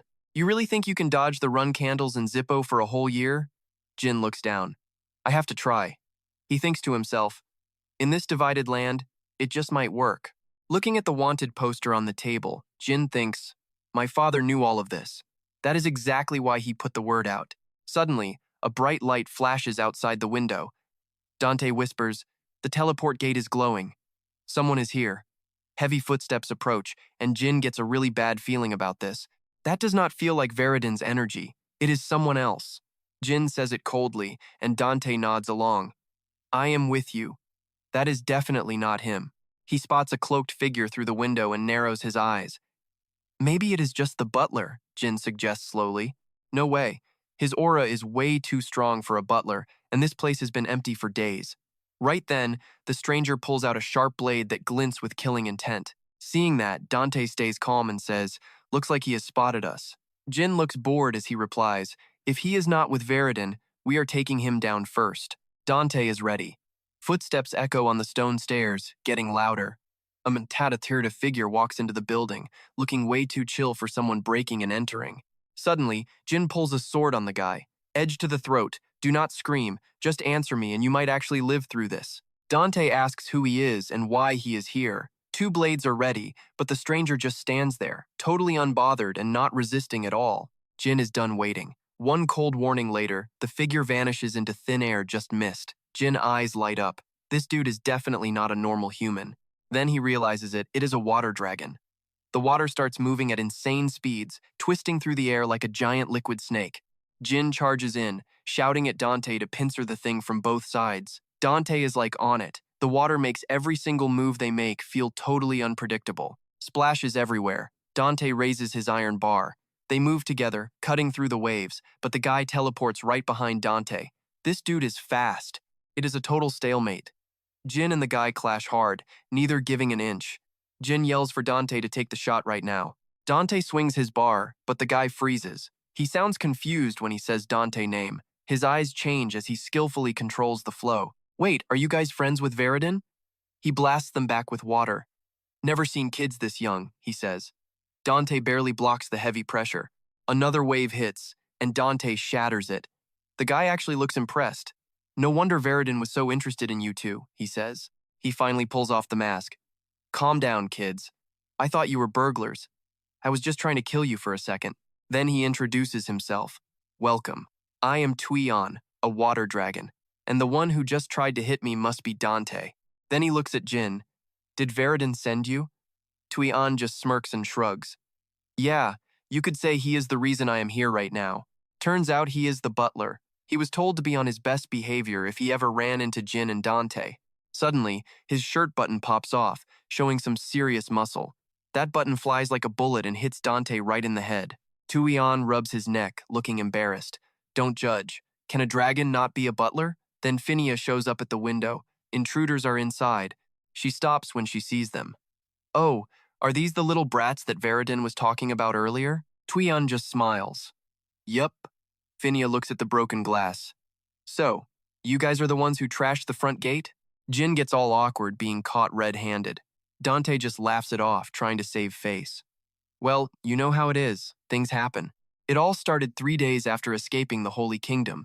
They were hanging out by a waterfall, looking for that portal Veridin mentioned. While Suri was busy hunting fish, Dante pointed at the cliff. There it was. A cave hidden behind the falling water, glowing like a neon sign. Suri grabbed a fish for the road, and they all jumped into the glowing portal together. They end up at a fancy villa in the middle of nowhere. Dante starts yelling for Veridin, but the place is dead quiet. Nobody home. Jin figures they beat Veridin there. He cannot even sense a guard. Dante is starting to get a little worried about the whole situation. What now? While they are trying to figure out a plan, a massive crash echoes through the woods. Suri just smashed the window. Great. The little guy does not even realize he messed up. He just looks proud of himself. Back in the present, Jin is face-palming. Dante is giving his best sorry smile. The door was locked, so we had to improvise. Finia just smiles back. I get it. But the key was literally under that big rock by the entrance. Use it next time, okay? Then she glares like she will end them. Everyone starts getting ready. Tuyan introduces the girl with the brown pigtails who is currently standing there with her hands on her hips. This is Finia, a guardian dragon. We work for Veridin. We are the protectors of this villa and the people who keep it clean. 2 dragons? Jin brain is short-circuiting. Finia just waves like a normal girl. Nice to meet you, kids. I have wanted to see you. She even knows their full names. Jin Runcandel and Dante Heron. She has been doing her homework. Her face goes dark, but she keeps that creepy smile, right? Suddenly, her face twists into this weird, haunting grin that is totally unsettling. Tuyan is just as creepy. Just relax until Veridin gets here, they say. We have got work to do. The inside is insanely fancy. Tuyan is already hammering away at the broken window. Someone else is dusting the old clock, humming a happy tune like nothing is wrong. Fresh pink flowers in a vase. Hot tea being poured into a porcelain cup. A pair of elegant hands reaching out to grab the handle. Jin is about to take a sip when Dante notices something. What kind of work are they doing? Oh, they are just cleaning. They look happy. Dante feels bad just sitting there. Can we help with anything? Finia shuts him down with a hard no. Just chill out. Dante is still feeling guilty about the mess they made. Suddenly, the broom in Finia's hand starts shaking with rage. She glares at him with pure murderous intent. If you help, I have less to do. Guests stay in their seats. Understand? She looks terrifying. That definitely scared Dante. Yes, ma'am. Jin is the only one who gets the vibe, so he just keeps drinking his tea. Sit down, man. But Jin is watching them closely. He realizes that Veridin dragon servants are all a few sandwiches short of a picnic. Still a contract with 2 different gods? Is that even possible? No human has ever done that. Not even the legendary Zippo family. Maybe? His thoughts are interrupted. Tuyan looks toward the window. The one they just fixed? Yeah, someone is pushing it open from the outside already. Veridin is standing right there, so hyped he's got both hands in the air. Seriously, you guys, I knew you'd show up. I'm actually tearing up over here. They scramble up as Dante practically vibrates with joy. Veridin, man, you're okay. Meanwhile, Tuyan and Finia straighten up the second they hear Veridin mention them. Surely my guardian dragon didn't act like a total thug, right? Jin tries to play it off absolutely not, while Dante just gives a weak, awkward laugh to get through it. Now he's finally checking in on the guy. You chill now? Veridin tosses his coat on a chair, acting all cool, and says, yeah, thanks to you. He flops down with a heavy sigh. I totally lost it for a second back there. If it wasn't for you, the family would have wiped me out. I really thought I was a goner. As they're venting, Tuyan quietly brings over some tea. She carefully pours a cup while Veridin just keeps rambling. That mana backlash was so brutal my head is still spinning like a top. Seeing him back to his loud, healthy self, Jin finally relaxes. Man, I'm glad that nightmare is over. But then Veridin rubs his temples, looking totally drained. By the way, Jin's face goes pale the second he drops his hand. I heard you're a wanted man now. You've got a plan, right? The room goes dead silent and heavy. Jin breaks the tension with his usual chill vibe. You two look way too serious right now. Relax. I'm not some hot-headed mess like you, Veridin. I've already mapped out a way for me to survive. Veridin's face lights up instantly. Seriously? And Jin just doubles down with a nod. Yeah, so don't sweat it. More importantly, I've got a deal for you. Veridin freezes with his tea halfway to his mouth, totally curious. What is it? There's this heavy beat of silence from Jin before he drops a total bombshell. You need to quit. Walk away from the Zippity family. Veridin sits bolt upright, his long bangs hiding whatever he's thinking. Jin. After a second, he flashes a forced, shaky smile and makes a move. Hey, let's go outside and grab some fresh air for a bit. Jin's caught off guard by the sudden invite. Who knew Veridin could be this chill? The moment they step outside, someone's already cooking up a plan. Suri, go play somewhere else. The cat kicks its legs up, glowing with energy as if it's saying, you got it, meow. It grabs Dante, tosses him on its back, and leaps into the air while the girls watch in awe. They take off, leaving Jin and Veridin alone. Veridin watches them go with a look of pure envy. That black cat of yours looks so freaking happy. Honestly, Jin feels the same way. Yeah, glad he's doing okay. Not long ago, he was wandering the forest all by himself and pretty lonely. Veridin gets all nostalgic. Alone, huh? I felt that way too, right up until I met you guys. That little confession catches Jin totally by surprise. Doesn't sound like you at all. I thought you were always the life of the party. Across the way, Dante's screaming with excitement. Nice move, Suri! While the girls are living it up, Veridin finally starts to open up. Jin, you ever have this happen? He's still staring off into the distance at the others. You read a diary you wrote in the past, and it talks about stuff you don't remember at all. Jin's completely lost. What are you even talking about? Veridin pulls a notebook out of his sleeve. Here, take a look at this. This is the diary I wrote the day my mana reflux treatment finished. Jin's eyes immediately lock onto the notebook the moment it's placed on the table. A page dated December 25th, 1797, reads as follows. If it wasn't for that person yesterday, I'd be dead. I'm so over this family's drama, but I never thought I'd lose control like that. That guy, thank God I'm still alive. He was totally right. If I'd taken out the family mages, my old man probably would have ended me too. I almost lost both of them back then. I hope they're all safe. The more Jin reads, the more confused he gets. It's written exactly like what happened. So what's the issue? Veridin just chuckles with relief. Lucky I have someone to confirm it. Jin's face drops. He can barely get the words out. Don't tell me, you. His eyes practically shrink out of his head when the guy gives him a straight answer. Exactly. I have zero memory of anything that happened at the Holy Kingdom mentioned in that book. It's like He stops for a second as a breeze kicks up, making the leaves rustle and whisper all around them. Veridin scratches his face and gives a self-deprecating laugh. My memories? Yeah, someone messed with them. Down below, Suri and the girls are splashing around with the fish. Dante's on the shore, getting the full story. Memory manipulation? What do you mean? Veridin starts explaining the whole thing over again from the very beginning. I wrote that diary right after the mana treatment, but after a follow-up session, everything I remembered from that day just went poof. It was all gone. When I came here and acted all hyped to see you, I was just faking it. I was basically going off my own notes and reports. After a long silence, Jin turns to him, dead serious. If what you're saying is true, that memory manipulation must have happened during the extra session. Veridin's eyes narrow. Exactly. The family was digging around inside my head for a long, long time. At first, I thought it was my uncle, but it kept happening even after he died. Now I'm looking at the elders. Jin's face gets serious too. This is a mess. It's just a guess, but maybe they were trying to delete something else and accidentally hit the Holy Kingdom stuff. They probably couldn't pull off a perfect wipe on my brain. That explanation makes him burst out laughing. Convincing. Looks like we've got ourselves a lead. Veridin's reaction is so weird, Jin doesn't even know what to say. How can you be so happy about this? Jin stares at him, feeling uneasy. Memory manipulation, huh? It all goes back to when Casimir gave that serious report. 3 hours ago, Lachi came back, but something's off. He's got no memory of where he's been. The kid's just holding Julia, looking totally lost. Wait, was I kidnapped? Violetta said she'd teach me ancient magic, and then what happened? I honestly can't remember a single thing that happened next. Jin remembers that mysterious guy with the oval object. If it's the same situation, his whole mood goes dark. It has to be those cursed demon stones. Right then, a float on the water starts jerking around, a fish is biting, and Dante's eyes go wide with excitement. The fish tries to bolt, pulling the float deep under while Jin is still deep in thought. If Veridin's memory manipulation is also tied to those demon stones, he looks at Dante wrestling with the fish, then shifts his gaze back to Veridin. The guy is cheering Dante on, acting like he's already forgotten his own problems. Jin wonders, was the reason he risked his life to burn those gold bars about more than just the Holy Kingdom? The fishing line is thrashing the water like crazy, then suddenly everything just stops. Dante's left there looking completely stunned. His green eyes are wide, watching the water. Jin reaches a dark conclusion.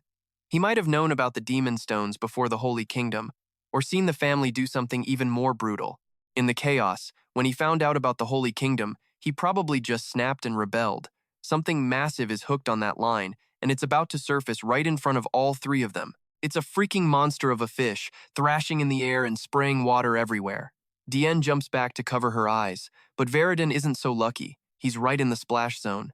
I'm dying to ask about that demon stone, but if these guys can rewrite memories, this whole chat is a risk. Gotta play it cool. Seeing him look this ridiculous makes me wonder if he's even clued in. Suddenly, Jin notices the guy next to him just vanishes into thin air. Veridin freaks out, pointing like a madman while still holding a literal fish in his mouth. He spits the fish out fast while Jin just sits there chilling.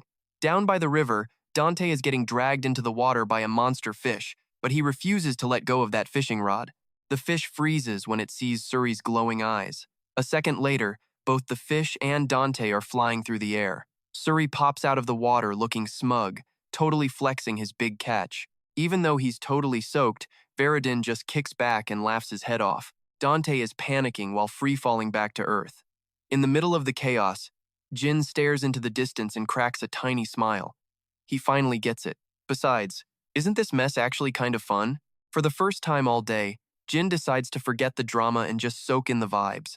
Meanwhile, Dante is losing his mind, screaming at them to stop laughing and actually do something. Soon after, sparks fly as the fire crackles in the quiet night. Dante lets out a massive sneeze from being underwater way too long. Seeing him like that, Veridin doesn't even care, he just laughs louder. He grabs a beer and starts vibing about life. Seriously, we have to be the only idiots on the planet actually having a good time while everything is going south. Dante is shivering like crazy but totally agrees. Honestly, aren't we always like this when we hang out?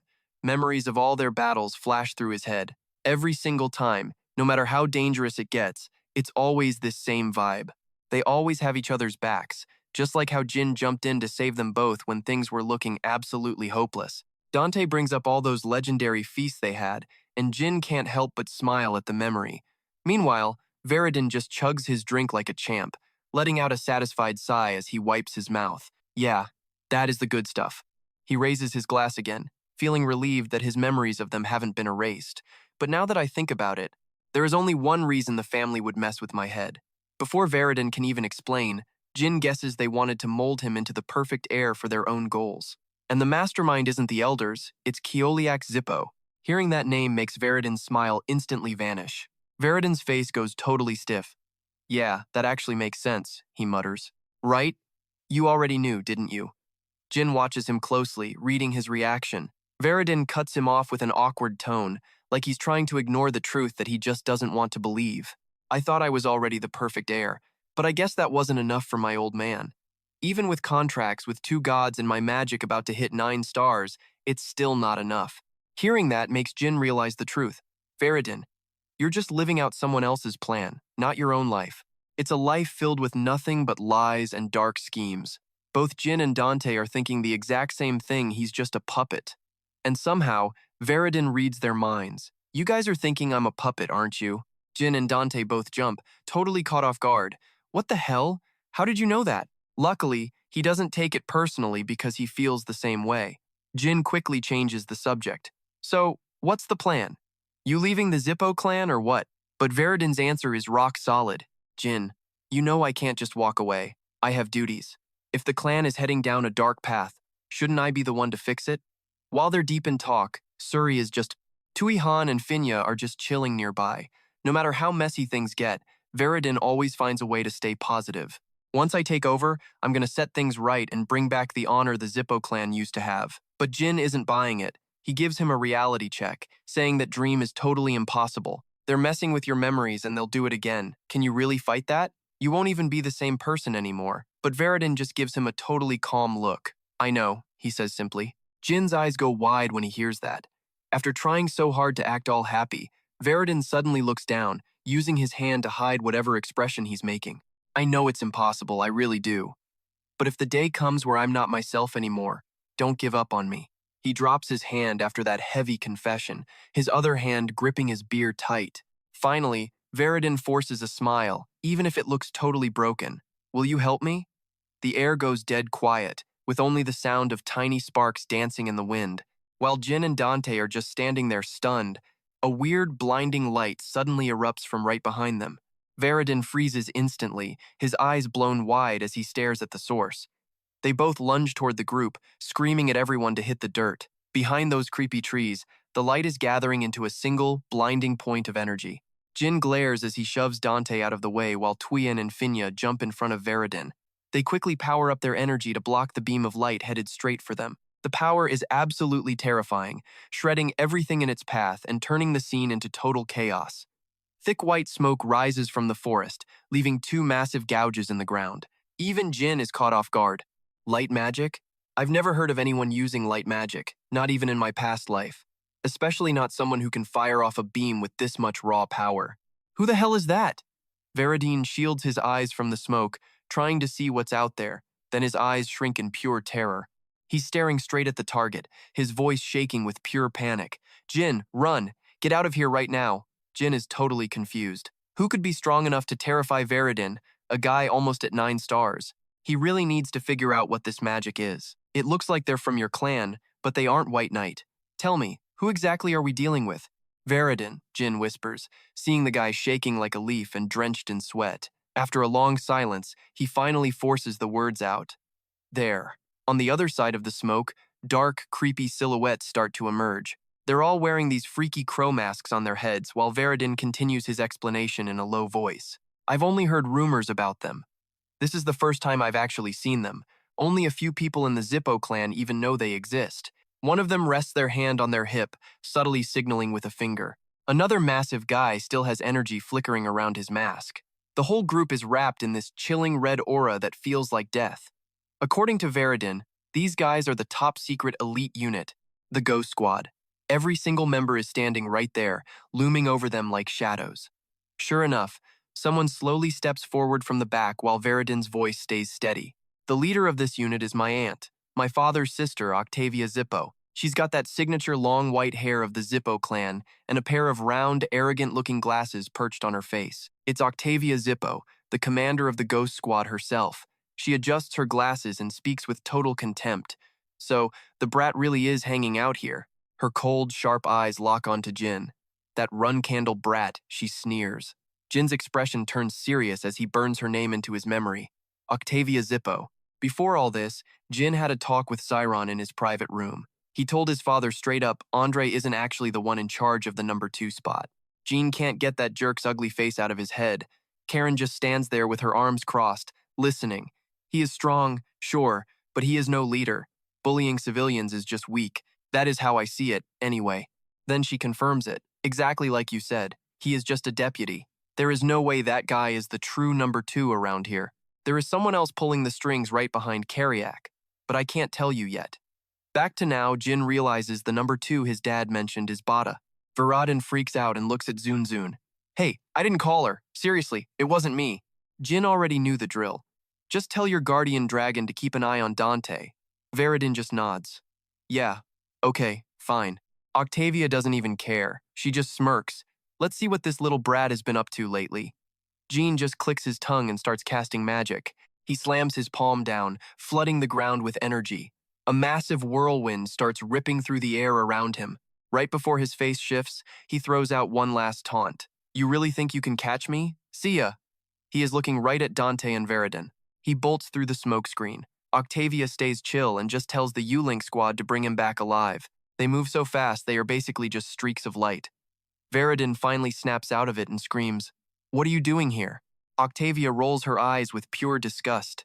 Long time no see, Veridin. You and your little dragon buddies too. I will be back when I am done. Just sit tight and watch. Veridin wants to argue, but he is too terrified to move. Meanwhile, Jin is hauling through the forest. The U-Link guys are right on his tail, their masks glowing with green mana. They are all priming some heavy spells, and the lead guy's arm starts glowing with weird symbols. In a flash, he is holding this massive, long weapon. It is a magic chain. All 5 U-Link members whip them out to trap Jin. The chains fly at him like guided missiles. One hits the dirt while Jin backflips away. He punches the ground to gain momentum and takes off into the air again. Something is moving parallel to him, a jagged bolt of light. It zips past him before he can even react. A U-Link member is just hovering there with 7 floating skulls. They all lock onto Jin, but he dodges them like it is nothing. More chains are waiting above. They aren't going full out yet, but they are playing it smart. Jin skids across the dirt, thinking he needs to bait them. He raises his hand, charging up a spell. With 4 quick finger signs, he shatters their trap. Jin is breathing hard now. He has got to find a weakness, and fast.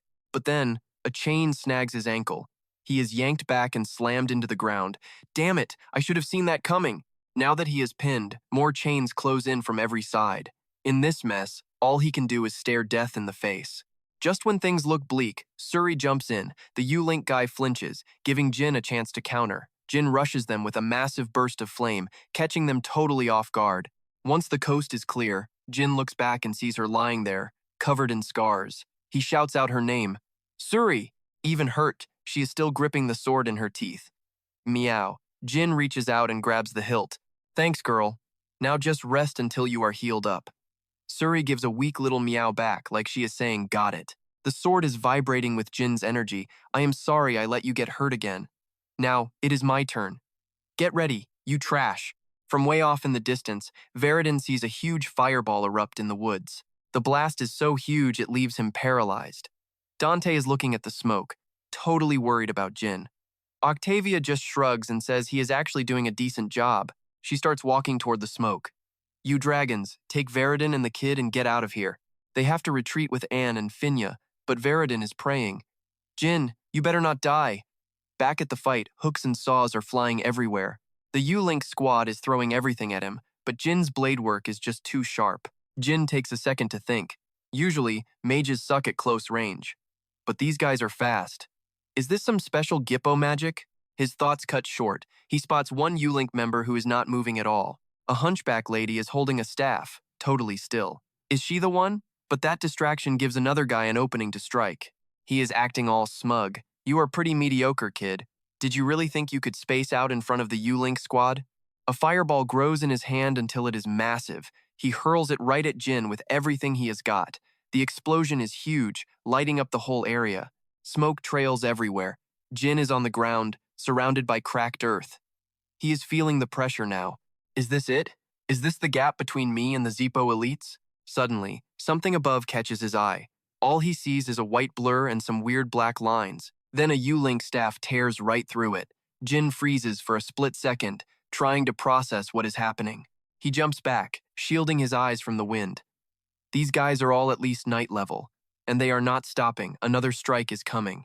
Jin uses a nearby tree to spring off and gain some distance. The squad's massive attack levels every tree in sight. The guy looks up to see if he won, but Jin is standing tall on a trunk. He looks like he did back when he lived with his siblings. This place is stacked with absolute units and high-level knights who have survived way deadlier scraps than this. Since my mana is lacking, I have to be fast, like, insanely fast. After hyping himself up, Jin literally teleported off that tree at blinding speed. He did not just run, he started parkouring through the trees to mess with their heads.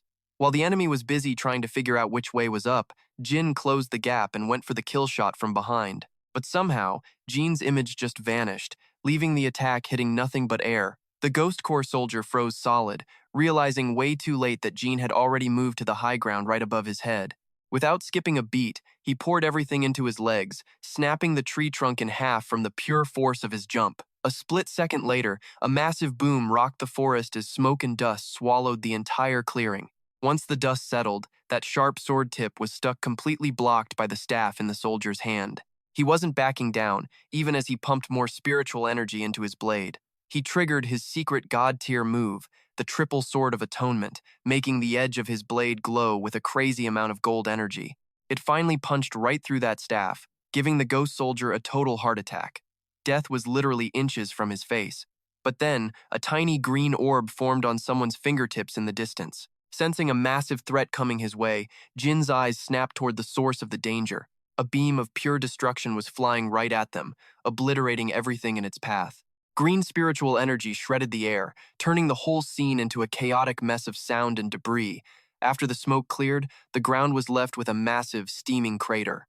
Octavia, looking perfectly clean and not bothered at all, slowly stepped toward the wreckage. Holding out this long against my elite squad?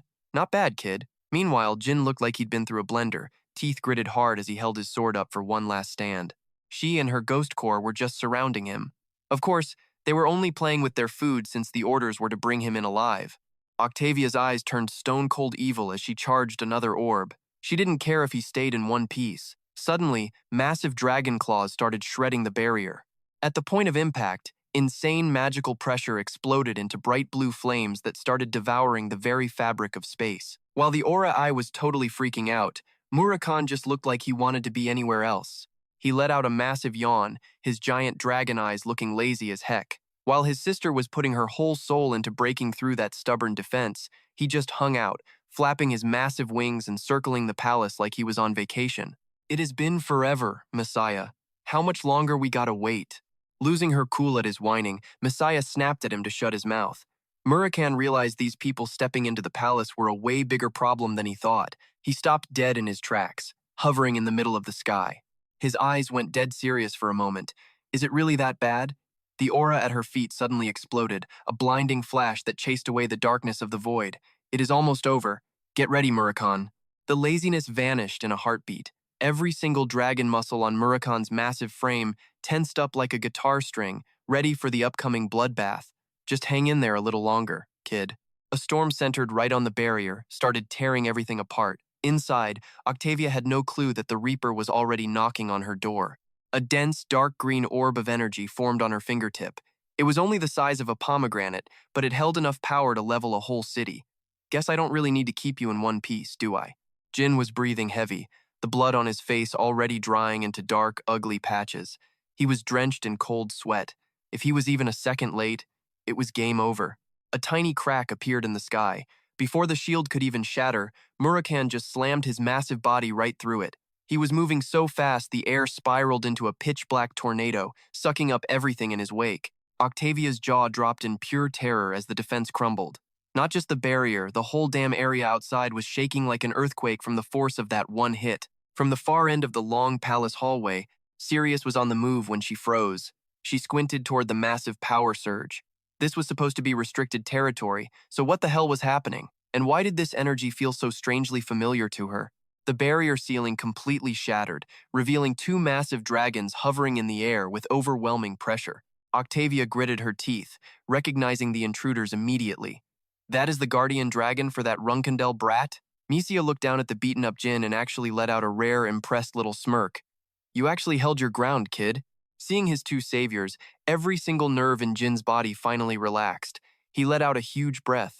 Misia, Murakhan. Murakhan sniffed the air, not missing the chance to talk some smack. How you feeling, kid? Heart's probably pounding out of your chest right now. If it wasn't for this mess, when would you have realized just how brutal this world is? He tossed him a healing potion. Go ahead and chug this. He caught the bottle, a bit confused by how casual they were acting. Did they seriously show up late on purpose? Massive dragon claws dug into the ground, their weight shattering the cracked stone floor. My sister told me to find you. Seems she knew exactly how this was gonna go and prepared for it. Who even are these guys? They don't look like pushovers. Jin wasted no time shoving that healing pill into his mouth. That is the heavy hitter squad from Zipful. This is my first time seeing this elite team too. Misia shifted into her human form through a cloud of smoke, her sharp eyes instantly identifying the hunters. I thought it might be someone tough. Turns out it is just the Spectre Corps, that secret unit formed after Tema kicked the bucket. She gave a quick rundown on their history. I can't believe these guys actually showed up. Back when Murakhan was out for 1,000 years, I ended up scrapping with them a couple of times.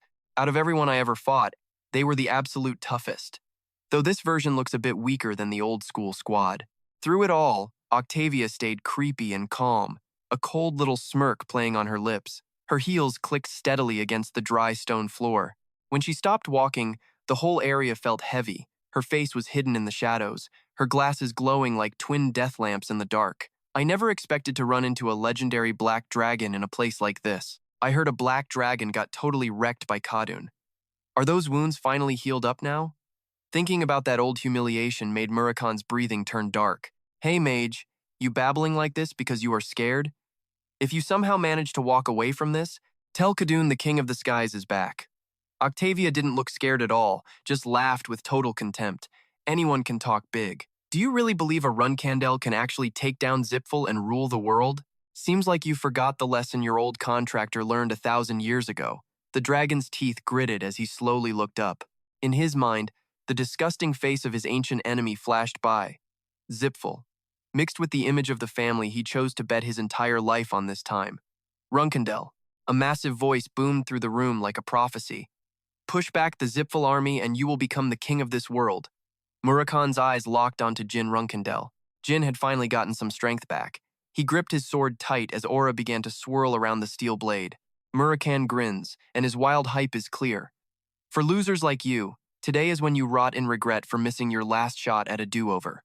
Octavia flashed with a cold purple glow. Ruthless. I want to see if you can back up those big words, since that is a warning from the great black dragon. We hear you. The air turns thick and heavy, suffocating everything. She flips the script. Forget capturing him. Ghost Legion, break out the deep-smelting iron chains. The Ghost Legion stays dead silent. Under Octavia command, blood-stained iron chains, cold and smelling like a graveyard, suddenly appear in their hands. Moving like a well-oiled machine, they flash weird hand signs and slam their bloody palms onto the dirt. Under their feet, ancient magic circles start spinning. Hundreds of iron chains weave into a massive death net. The sound of metal clashing, scraping against the ground with a dry, hollow rattle, screams that death is right around the corner. With the Ghost Legion at the center, the great iron chain formation takes shape, radiating pure destructive power. The pressure turns the barrier transparent and makes the distant sea go wild. The ground beneath Murakan turns to dust under the dragon weight. You just said you would kill that kid, right? Those dragon wings snap wide open, one massive flap sending dust flying. Guess you guys are deaf. Dark aura pools over his head, swallowing the sky. Pieces of the chain formation shatter against his absolute strength. Two forces collide: vicious iron chain magic against ancient dark aura. It is a brutal stalemate, hanging by a thread. Seeing Murakan push back, Octavia's eyes turn a neon green. Glowing blue veins crawl from her neck up her face. Fine then. Try and stop me. Behind her, two massive butterfly wings sprout. They are covered in thousands of shifting eyeballs, all staring at their target. The war between the legendary dragon and Octavia explodes. She wears a wicked grin. Her arm drops, signaling the execution. From those winged eyes, a blinding green light blasts out, packed with insane destructive energy. At the same time, Murakan's jaw unhinges. Dark aura from every corner of the room rushes into his throat, forming a deep blue orb of light. The explosion is world-shaking, rattling the whole island and breaking the laws of physics. The flash is so bright it wipes out the view, leaving only two colors fighting for the kill. Watching this insanity, Jin's palms are soaked in cold sweat. Murakan aura is actually getting pushed back. These guys are on a whole different level than anyone we have fought. If this drags on, we are toast.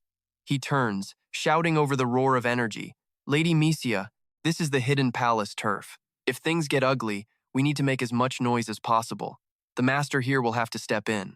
But Misia isn't panicking. She looks like she is just out for a stroll. Aura particles start spinning around her, shrinking into a tiny, glowing ball in her hand. You think I would lose this easily? Jin, fine. We can talk strategy after Murakan gets you out of here. That aura ball suddenly stretches into a long, pale blue spear, pure and deadly. Misia grips the weapon, looking every bit like a goddess of war. But don't sweat it. Even the old Ghost Legion, way tougher than these guys, couldn't touch me. Jin stands there dazed. He knew Misia was a beast, especially after Murakan got some of his power back, but this is next level. The aura coming off her is beyond imagination. How can it be this deep and heavy? Misia shifts her weight, pulling the aura spear back. Then I will clear the way. The ground sinks, shattering under the sheer weight of her power. Light trails from her eyes. She puts everything into her arm and gives a low warning. Get out of here with Murakan. The spear rips through the air with a deafening roar. It streaks forward like a bolt of lightning, cutting a blinding path across the battlefield. That tiny spear punches through two massive barriers like they are wet paper. Octavia stares at the hole growing in front of her, her confidence shattered. What? The barrier is being eaten? A Ghost Legion member with glowing lenses frantically reports. Defense is at 20%, 30%. It is gone. The whole formation is crumbling around the blast zone. At this rate, the next hit will wipe us out. Misia just gives a casual smile. Your magic isn't on my level. 3 new aura spears hover over her head, pulsing with a terrifying threat, just waiting for the order to end it. Go ahead, see if you can catch them. Sorceress. Octavia loses her cool. Drop the barrier. Switch to binding chains. Glowing blue veins on the Legion arms pulse with light. Chains move fast, rattling in a desperate rush. A thick wall of iron chains slams into place right under the old layer. Missia waves her hand, her smile full of contempt. Stop trying these cheap tricks. The three aura spears fly, tearing through the sky like falling stars. Octavia grits her teeth, veins popping on her jaw from pure rage. Even mana does not work? A subordinate holding the barrier senses the danger and screams. Lady Octavia, above you. For a split second, she is stunned. Her head snaps up toward the swirling black smoke. A massive shadow lunges out. Murakhan beats his wings, cutting through the wind like a black arrow. A figure is clinging tightly to his head. Through the mist, Octavia sees that face. Her eyes go wide, her pupils shrinking in a blind rage. Jin Runcandel. It was a decoy. I fell for a pathetic distraction. Humiliation washes over her, and her last bit of chill snaps. All Ghost Legion members, forget everything else and catch that dragon. The command is given, and the subordinates move instantly. Magic circles flare in their hands. The Ghost Legion turns their full power toward Murakhan, who is diving for the hole in the barrier. Feeling ignored, Misia stomps, crushing the ground. Guess the old-timers never told you to watch out for me. Her small frame launches into the air. In a flash, dozens of sharp aura spears form around her, smelling like death. The Ghost Legion fires their green chains. Spear and chain collide, causing shocks that rock the heavens. Octavia watches the whole epic scene with wide eyes. Her breath hitches. I am seeing it with my own eyes. That is definitely the spear of death my ancestors talked about. The shadowless spear, which leaves nothing behind. She grits her teeth, refusing to let fear take over. Her face goes as dark as the bottom of a grave. Listen up, Yulin Squad. Dump all your mana into me right now. That woman is finished, no matter what happens. Assassin's eyes flash as they slam palms down, surging magic into the dirt. Glowing chains weave a web around Octavia, her wings dissolving into ancient dark sorcery. A massive black portal rips open. A chained beast screeches as it lunges out, flaunting dozens of predator eyes and a beak sharp enough to shred steel. Octavia points a cold finger at Misia, whispering a lethal curse. She commands the abyss to pierce, tear, and swallow her whole. The beast roars, shatters its chains, and lunges at terminal velocity.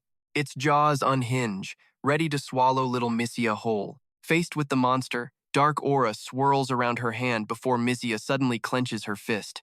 In a flash, thousands of razor-sharp spears impale the beast from every angle. It is pinned in mid-air, mouth still agape. Octavia's traps, plans, and ego were all brutally crushed. Her entire body started shaking like she had lost total control. Her eyes turned bloodshot. Watching her enemy break, Misia felt a surge of pure adrenaline. Now things are finally getting interesting. Let's play a bit more, Zippo. Space warps around her as black light condenses into a lethal, invisible spear. Murakhan beats his wings hard, seizing the chaos to bolt. He glides through the gray clouds while the freezing wind howls in his ears. On the dragon's back, Jin stared at the shrinking palace. Misia is a pro, but these guys are not exactly bottom-tier fodder. Murakhan noticed his friend's ragged breathing. Kid, you look like straight garbage right now. Can you even make it to the Holy Land? Jin stayed weirdly calm. I want to hurry, but you cannot travel looking like that.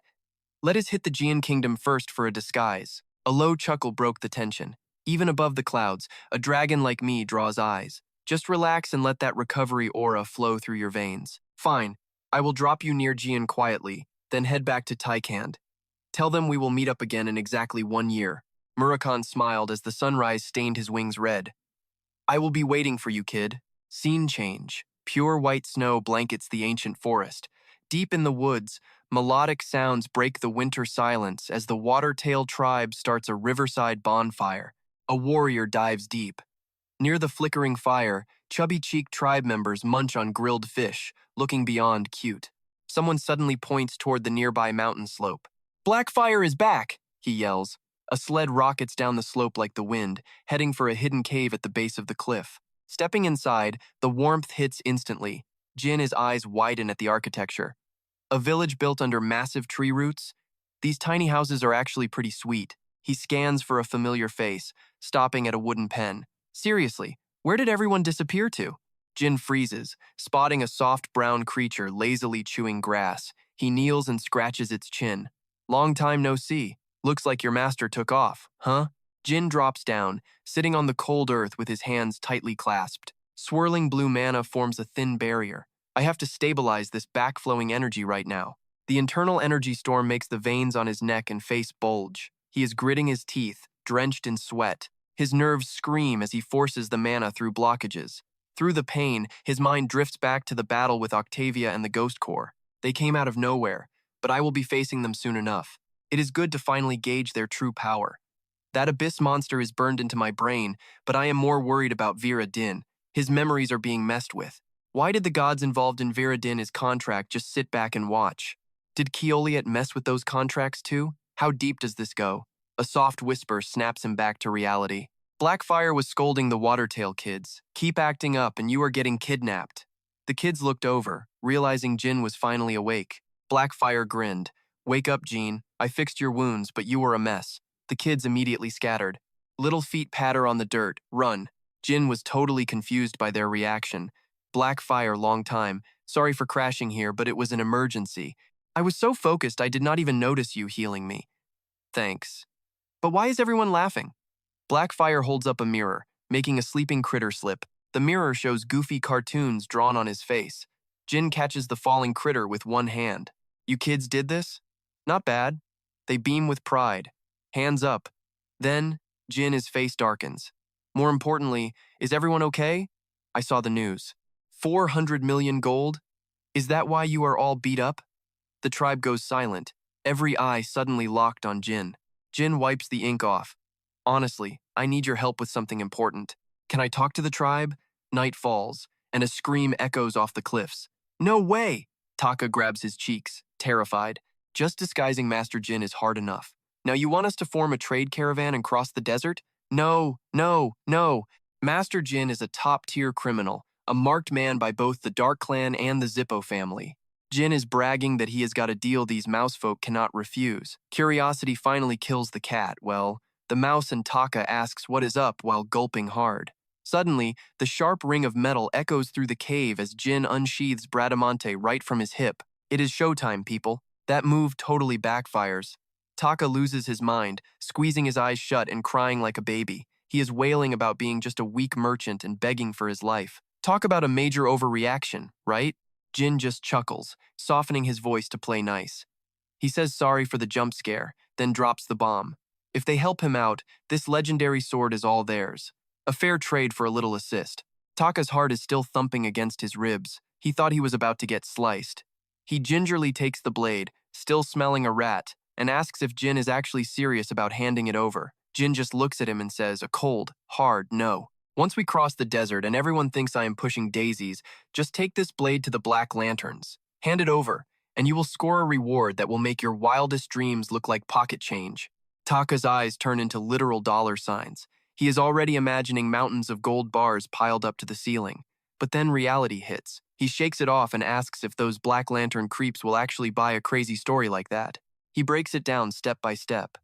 That is exactly why we need to put together a caravan and head straight into the desert. We will just tell everyone we found it in some dusty old ruins while crossing the Great Mica Desert. A caravan heading that way is going to grab every monster's attention, making our little cover story feel 100% legit. Look, just getting that sword back is enough to make the family throw a party. They will not lay a finger on you. This is not just some piece of junk, it is one of the most famous blades my family owns. They will promise a massive reward because their family honor is on the line. With the right disguises and us sticking together, this is a cakewalk. So, what do you guys think? Silence suddenly fills the room as the weight of the deal sinks in. Taka gets dead serious out of nowhere. His tiny brain is working overtime, crunching the numbers to see if this deal means survival or a total wipeout for his entire tribe. After a long minute of thinking it over, he takes a deep breath and bows low. He uses both hands to respectfully hand the sword back. We are going to have to pass on this one. Most of us owe you big time, and believe me, we love money as much as the next guy. But if word gets out that we helped you, small-timers like us would be erased. We really want to help, but please try to understand our position. Jin just stares at the sword and sighs.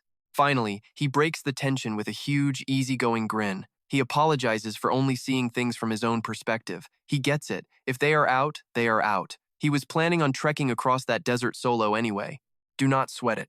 Taka bows again, his voice shaking with guilt as he apologizes. But then, a brilliant blue light suddenly floods the cave entrance. What is this? From the blinding light, a tiny figure slowly steps forward. Every time those little feet hit the dry, cracked ground, lush green grass and bright flowers sprout instantly from the gray stone. It is like a walking forest. Thousands of pink butterflies are fluttering around the figure like a dream. In its tiny hand, the creature is holding a staff that looks exactly like a cat's paw. Taka is breathing fast, stuck somewhere between pure terror and total worship. What on earth is he seeing right now? Why would someone like this show up here in person? He snaps out of his daze and yells for everyone to pay attention. The whole tribe rushes out of the cave, bowing low in total respect to greet the Mew tribe. Even Dark Flame bows down with total sincerity. Jin is getting curious about who this actually is. The Mew tribe? The ones who supposedly dug this whole cave system out? So that is why they call them the Masters. A tiny creature hops onto Jin's shoulder, waving its little hands in excitement. Suddenly, the rough gravel under their feet turns into a crystal-clear lake, and grass starts shooting up. Pink butterflies keep circling them. It slowly reaches out a tiny hand, showing off its soft pink paw pads toward him. Jin raises an eyebrow, feeling pretty suspicious of this weird move. The Mew looks at him and flashes a super friendly smile. Its eyes crinkle into perfect little curves, giving off a vibe as warm and cozy as a spring afternoon. Facing a move that looks just like a lucky cat statue, the Black Lantern guy immediately takes a guess. Is it telling me to bow my head?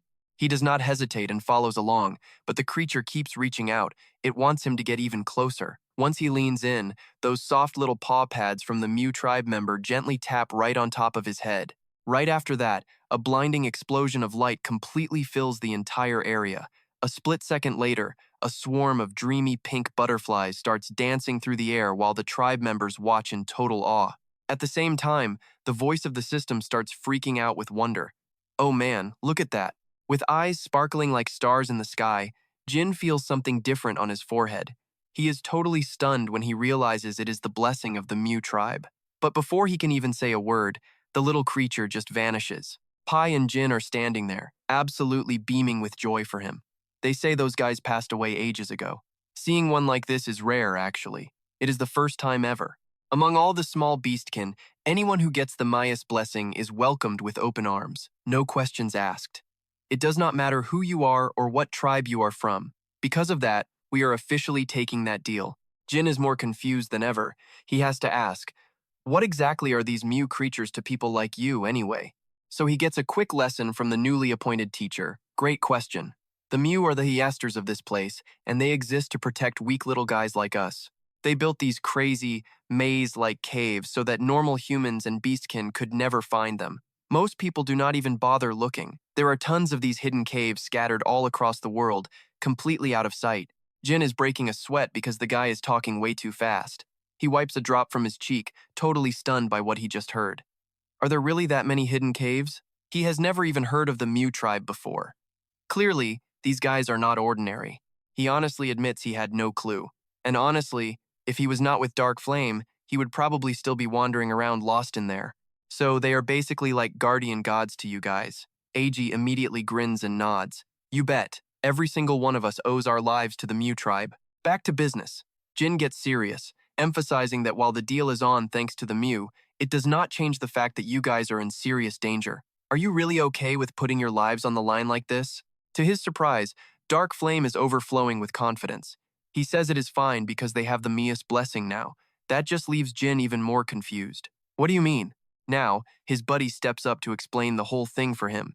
There are only two ways the Mew ever give out their blessing.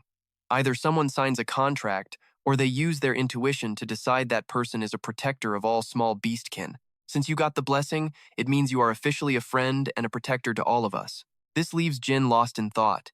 He looks over at the tribe members and realizes just how deep their trust goes. That kind of unconditional faith is crazy. The Mew must be incredibly special to everyone in this place. Can you actually feel the power of that blessing? Meanwhile, the sidekick starts whispering in the leader's ear about the reward split. He is suggesting a 9-to-1 ratio. Pretty greedy. We take 9 parts, you get 1. No complaints, right? But Jin hears every single word. Even if they are not greedy, a 9-to-1 split is straight up robbery. How about we go 50-50? That totally shocks the guy, but he still tries to keep his poker face. So, how about an 8-2 split? No games, just straight talk, you're being greedy. Let's go 50-50. Painsy is still trying to tweak the numbers for more profit. 7-3. But you're staying firm on that split. Sweat drips down like a tear ready to fall. 6-4. My heart won't budge for you, man. Let's just divide it equally. This totally stresses Painsy out. He starts listing a million reasons why this is a bad idea. This is way too little. Lord Jin, please, you gotta rethink this. We'll handle the desert crossing and prep the caravan. Plus, we'll disguise Lord Jin so he's invisible. We're the ones delivering the sword to Camden. That 50-50 split is straight up robbery. Our tribe doesn't just love gold for the sake of it. We're all about precise math and fair shares. Then, eyes shut tight, he just lets it rip and makes his move. We do the work, we get paid. We live for the pride of the hustle. Any way you slice it, we did 90% of the heavy lifting. 6-4. Final offer. He bolts before Jin can even think about exploiting him more. Look, just trust me, Painsy said. Let's get moving right now so we can get your disguise ready. A long silence follows, but Jin is focused on something else. So, his name is Painsy. He looks at the shady partner nearby. Is it always this chaotic with them? He sighs and slowly follows Painsy's lead. Yeah, makes sense. Man, I'm exhausted. Time flies when Painsy is on a mission and moving this fast. Check it out. This is an outfit I snagged from the East. With a bit of makeup, it's flawless. They call it the Hell Messenger, look pale face and all. Jin is hesitant. This feels super weird. It's called a hanbok, apparently.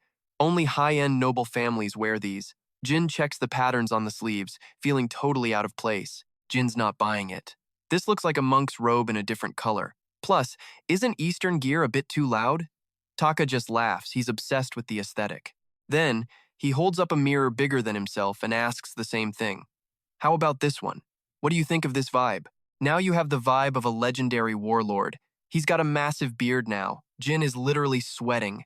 Dude, isn't this a bit much for me? One makeover and he's unrecognizable. You planning a hit or something? The back and forth never ends. What about a cute look? How about this? How about something feminine? No way, fine, big bandit style then. Too weird? Back to the noble look? No, too flashy. What's next then? Man, this customer is a nightmare. Painsy gasps for air. How about a ruthless mercenary? I even prepared this one just in case. Jin finally looks satisfied. Okay, this works. Painsy is a pro, even if he's drenched in sweat. Great choice, he says, finally breathing a sigh of relief. It's over. After a marathon of costume changes, he makes his move. All right, I'm hitting the market to see if this disguise actually holds up in public. The market is bumping at night, perfect for a test run. Painsy and his shadow companion are ready to see if this makeover actually works. Get the caravan ready so we can roll out tomorrow. Jin throws his hands up and shouts, I am out of here. The three NZ bow and say, don't sweat it, we have got this covered. Once everything is set, the door swings shut behind Jin as he heads out. He drifts through the stalls as the sound of coins clinking fills the air. Get your goods here. Best prices in town. Come take a look. Dressed in mercenary gear, Jin takes slow, steady steps through the crowd. The night market is buzzing, which is perfect for a guy trying to stay low. His eyes scan the scene before stopping dead on something familiar. Figures. His wanted posters are plastered all over the place. Suddenly, a hooded figure brushes past him. Jin's sharp eyes narrow instantly as he locks onto the mysterious stranger. Spotting that familiar uniform, Jin knows the deal it is, the GIPO. Tam's gaze shifts right toward him in the middle of the street. Jin feels a jolt and his body goes rigid the moment the old man barks.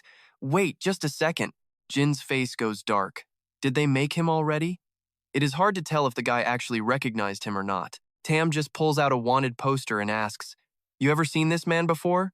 Hearing those words, Jin narrows his eyes, playing it cool like he is actually trying to remember a face. He plays along, matching the guy's vibe. I am hunting for him too, he says. Not sure if Tam buys it, but the old man just nods and says, Right then.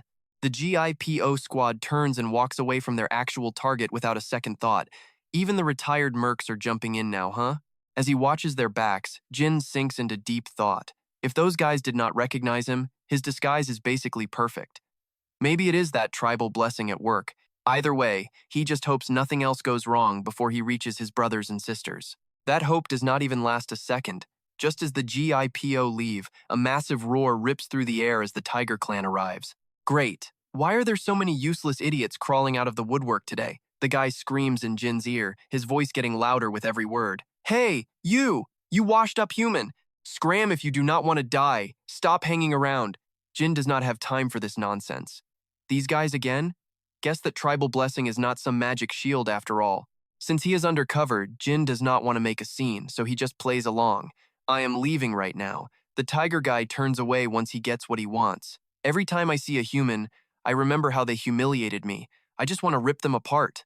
The guy next to him speaks up. That is the dude from the wanted poster, is it not? He flat out admits it and even spills more info. Yeah, Jin Runcandel. One look at that poster and I knew it.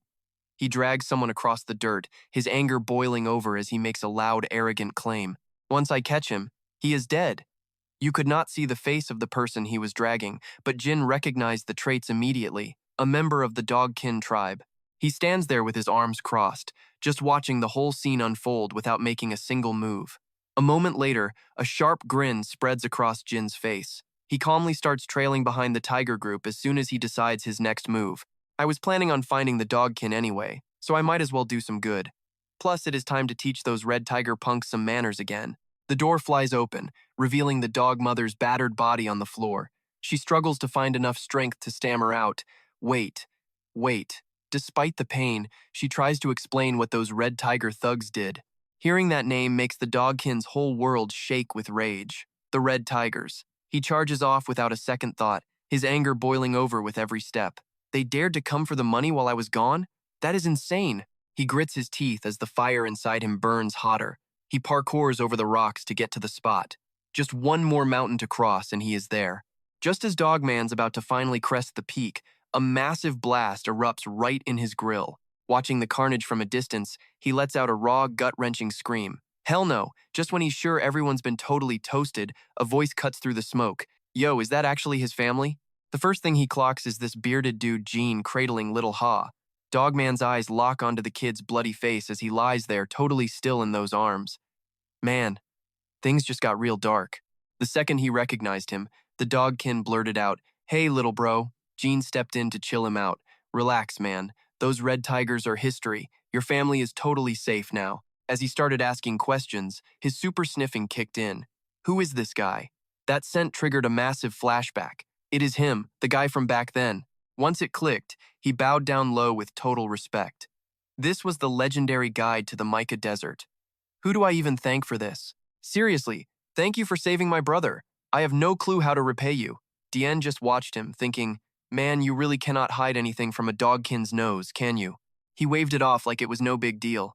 Forget about favors, let's just fix your little brother up first. That night, the Dogkin's dusty old shack was glowing with a surprisingly warm and cozy light. When the mother saw her wounds were totally gone, she could not even hide her shock.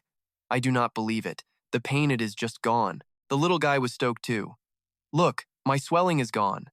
After the treatment, Dien broke down the situation for everyone. The youngest was young and tough, so he would bounce back fast. But for the mother, her body's internal systems had been seriously damaged over time. Those words made the Dogkin's heart sink for a moment. Seeing his mood crash, Dien quickly kept explaining to ease his worries. That treat she just ate is called a gato from a mystic realm. It has incredible powers for body recovery. Honestly, she is going to be even healthier than she was before this happened. Realizing he just received a priceless treasure, the Dogkin kept bowing. Thank you. Seriously, thank you so much. Dien did not say much, just kept a cool smile while his brain was working. Since that stuff was meant for royalty, it worked wonders on regular beastmen. He was just lucky he had one last piece left in his pocket.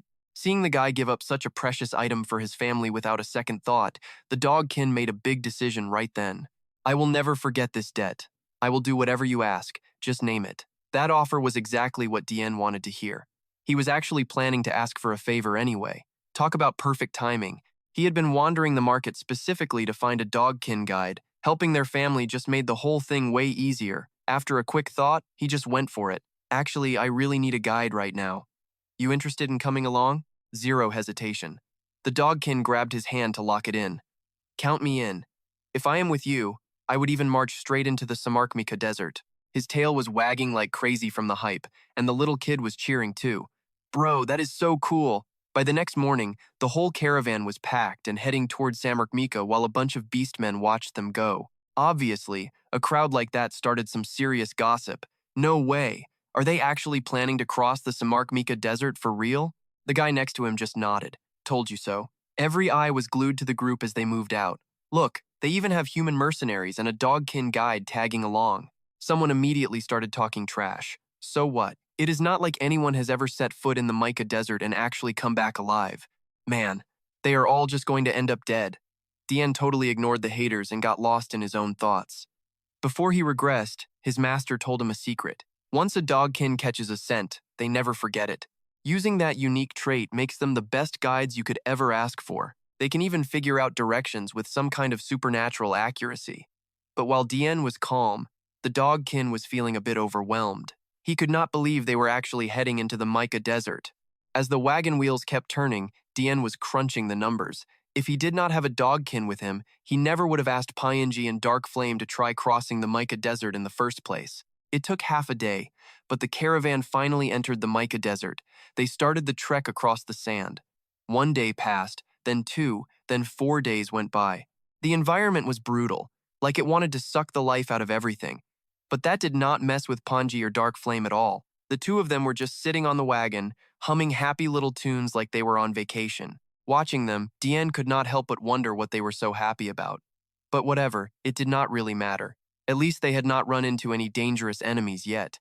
They had plenty of food and water packed away. But as soon as he looked at the bag sitting next to him, he suddenly froze up for a second. After thinking for a bit, Dien decided to check. Hey, didn't you guys bring way too little water? We are not going to run out on the way back, right? The kid looked confused. Huh? We have Dark Flame, so it is totally fine. Wait, didn't you already know that? That just made him even more confused than ever. Know what exactly? Seeing his blank stare, Panji immediately turned to the person sitting next to her to confirm. Dark Flame, did you seriously not show Dien your special ability yet? He shook his head. I was never asked. Panji pulled the reins tight and made a quick call. Well, show him right now. Dark Flame looked a bit surprised. Show him? My fire? You want me to show him? As the wheels ground to a halt, she said it again. Obviously, you gotta see it to believe it, right? You do not know the basics of building trust at all. Listening to his little buddy, Dark Flame hopped off the wagon. Fine, I get it. I will show you my power. He shut his eyes tight and focused all his energy into a single spot. His tail lifted high, and in a split second, it burst into a brilliant, glowing light. The spiritual energy deep underground reacted instantly with some heavy vibrations. He caught a familiar signal. He started pacing back and forth like a human metal detector to trace the hidden water vein. Finally, he stopped dead on a specific spot. Dark Flame's tail stabbed straight into the sand. He gave a sharp command, and the ground started shaking violently. Come up! As soon as he said it, a geyser of pure spirit water shot out from the depths, blasting him into the air. Watching the whole thing go down, Dien was actually blown away. You can seriously find water that deep? He did not hold back on the compliments after that. See? Dark Flame is totally amazing, Panji bragged. Now you know we do not have to worry about water in the desert. Even the dogkin was hyped. He could drink all the water he wanted, and that thought made him feel great. Heh. The group kept moving until the sun went down and they finally set up camp. After laying out a massive feast, Panji stood up all excited to introduce the meal. The smell of the food was so good everyone was basically drooling, especially the dogkin. Dien looked over at the merchant who was carrying the whole team's morale and gave him some props. Thinking about it, you three can basically do anything, can't you? The guy just chuckled and said, Haha, you are being way too kind. But the good vibes did not last long. A sudden sandstorm ripped through the camp, turning the entire area into total chaos. The whole group snapped their attention forward as everything went sideways. The dogkin put his arm up to block the wind, totally confused. What the heck? Where did this come from? The sandstorm sent all that carefully prepared food flying into the air. The merchant started screaming in a total panic. No! Not my precious dinner! Anything but the food! As the sand settled, a blinding light shot down from the sky, followed by a terrifying and bossy voice. All you beastmen, prepare to be searched immediately. Resisting means you will not leave here alive. Dien looked up at the creature circling in the sky and froze once he realized what it was. A red dragon. A bad feeling started creeping up on him. Those Gippo guys, they are seriously searching all the way out here in the desert? The guy scanned their faces one by one, then let out a creepy little smirk. It is pretty rare to see beastmen out in these parts. Paisley immediately stepped forward, acting all polite to try and explain the situation. Lord Gippo, we are just out here looking for some old ruins. He raised an eyebrow at that, sounding pretty skeptical. Looking for ruins that literally everyone else has already given up on? You guys must be seriously desperate to be gambling with your lives like this, he confirmed. Business is totally dead. People just aren't looking anymore. Then his eyes shift to the guy standing in the back. Oh, you even hired a human mercenary? You guys are clearly not messing around. So, tell me, where did you come from? Jin just shrugs it off and plays it cool. I am just a retired mercenary drifting from place to place. These days, I am just making ends meet by acting as a bodyguard for these little beastmen folks.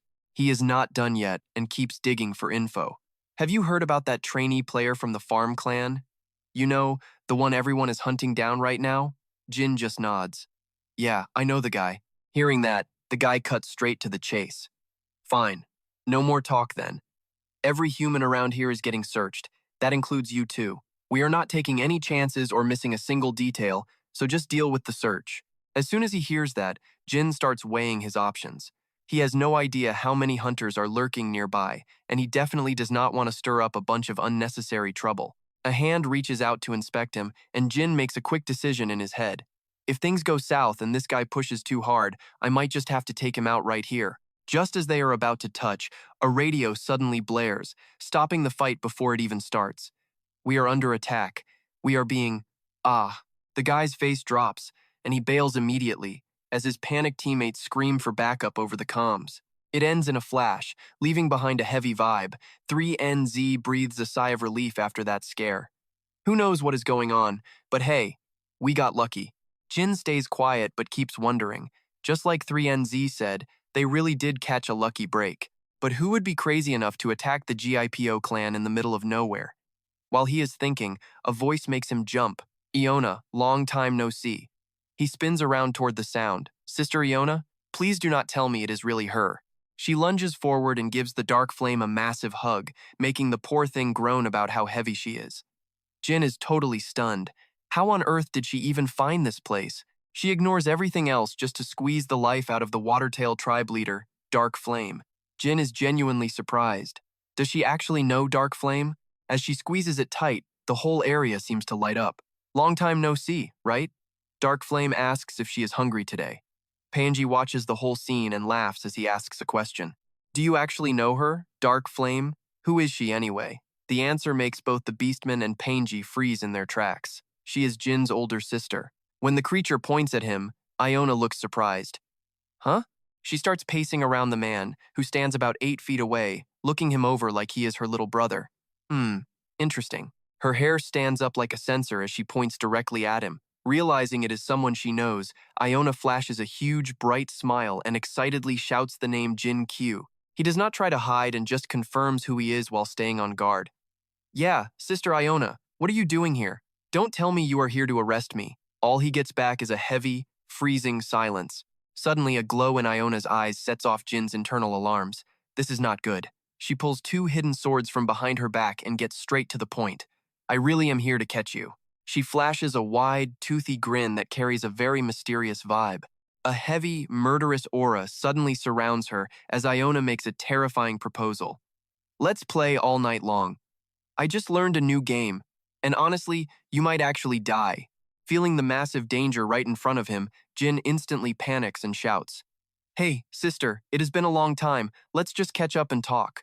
Iona guessed Jin would end up here. She saw him heading toward the inheritance land and figured it was the only place he could go. Since he is a wanted man, this was his only option. Then Iona met the Watertail tribe and got close to them. She said she came to see him now because who knows when they will meet once he enters that land. So, in the end, Iona decides to stay with the Tawfoot and Watertail tribes until the very finish. She wants to protect them, but this is not exactly great for Jin, especially since she has already pushed herself to the limit on this journey. Watching Iona, Panji, and Dark Flame singing songs in the back of the wagon, the Beastman chuckles and teases them. Heh, you guys seem to be getting along pretty well. Even though he lets out a sigh, he does not really mind. He is actually happy to see her. It feels like he is finding some peace on this long journey to the inheritance land. When Panji finds a cactus, he pulls it up and slices it into thin pieces. They use the juice as a skin treatment for the whole group. In no time, their sun-baked skin is totally refreshed and glowing like crazy. Everyone is loving their new glowing looks. Even Dark Flame touches its face and cannot help but comment. Wow, so smooth. Seriously, it is so soft. Just then, Iona plops a handmade cactus hat onto its head. She bursts out laughing at the sight of Dark Flame with its self-styled short hair. The whole group cannot help but crack up at the ridiculous scene. Dark Flame is pretty annoyed about being the butt of the joke. Time passes by quietly until Jin suddenly comes to a halt because of something he sees up ahead. Boom. A massive object is blocking the entire path, and he cannot hide his shock. What in the world is this thing? Painji gets all excited and shouts out the name of the creature. Oh, it is a desert fish. Dark Flame just looks at it like it is a snack. Jin pauses for a second and whispers the weird name back. A desert fish? Even the beastman is stunned. It is pretty wild to find a dead fish in the middle of a desert, especially one that is this freaking huge. Panji insists it is not dead. Jin spins around, confused. Not dead? The kid confirms that if it touches any water right now, it will come back to life. While he is explaining, Dark Flame's tail is already poking the sand. If this thing wakes up, we are in deep trouble. Then he gathers his power, uses a skill, and shouts at the top of his lungs, "Wake up!" Suddenly, a blast of water erupts from deep underground as Iona cheers excitedly. Yeah, come on, wake up. This makes Panji jump and quickly cover his ears. Hey, let me finish my sentence first. But his warning comes way too late. The first drops of water hit the massive, dried-up body. Just like that, the sleeping desert fish snaps its giant eyes wide open. Its tail starts thrashing wildly, trying to find a way to start swimming through the sand. Seeing it sink deeper, Iona screams that it is about to dive into the sand. Meanwhile, Painji is shouting from the wagon. Ah, get away from there right now. At that exact moment, the fish curls its body and kicks up a massive cloud of sand everywhere. It leaps high into the air, while down below, 3NZ screams out in a total panic. Look out, a desert fish just woke up. It is going to eat everything because it is freaking starving. As the monster dives toward the two of them with its mouth wide open, Dark Flame and Iona are not even scared. They are actually excited. It really woke up.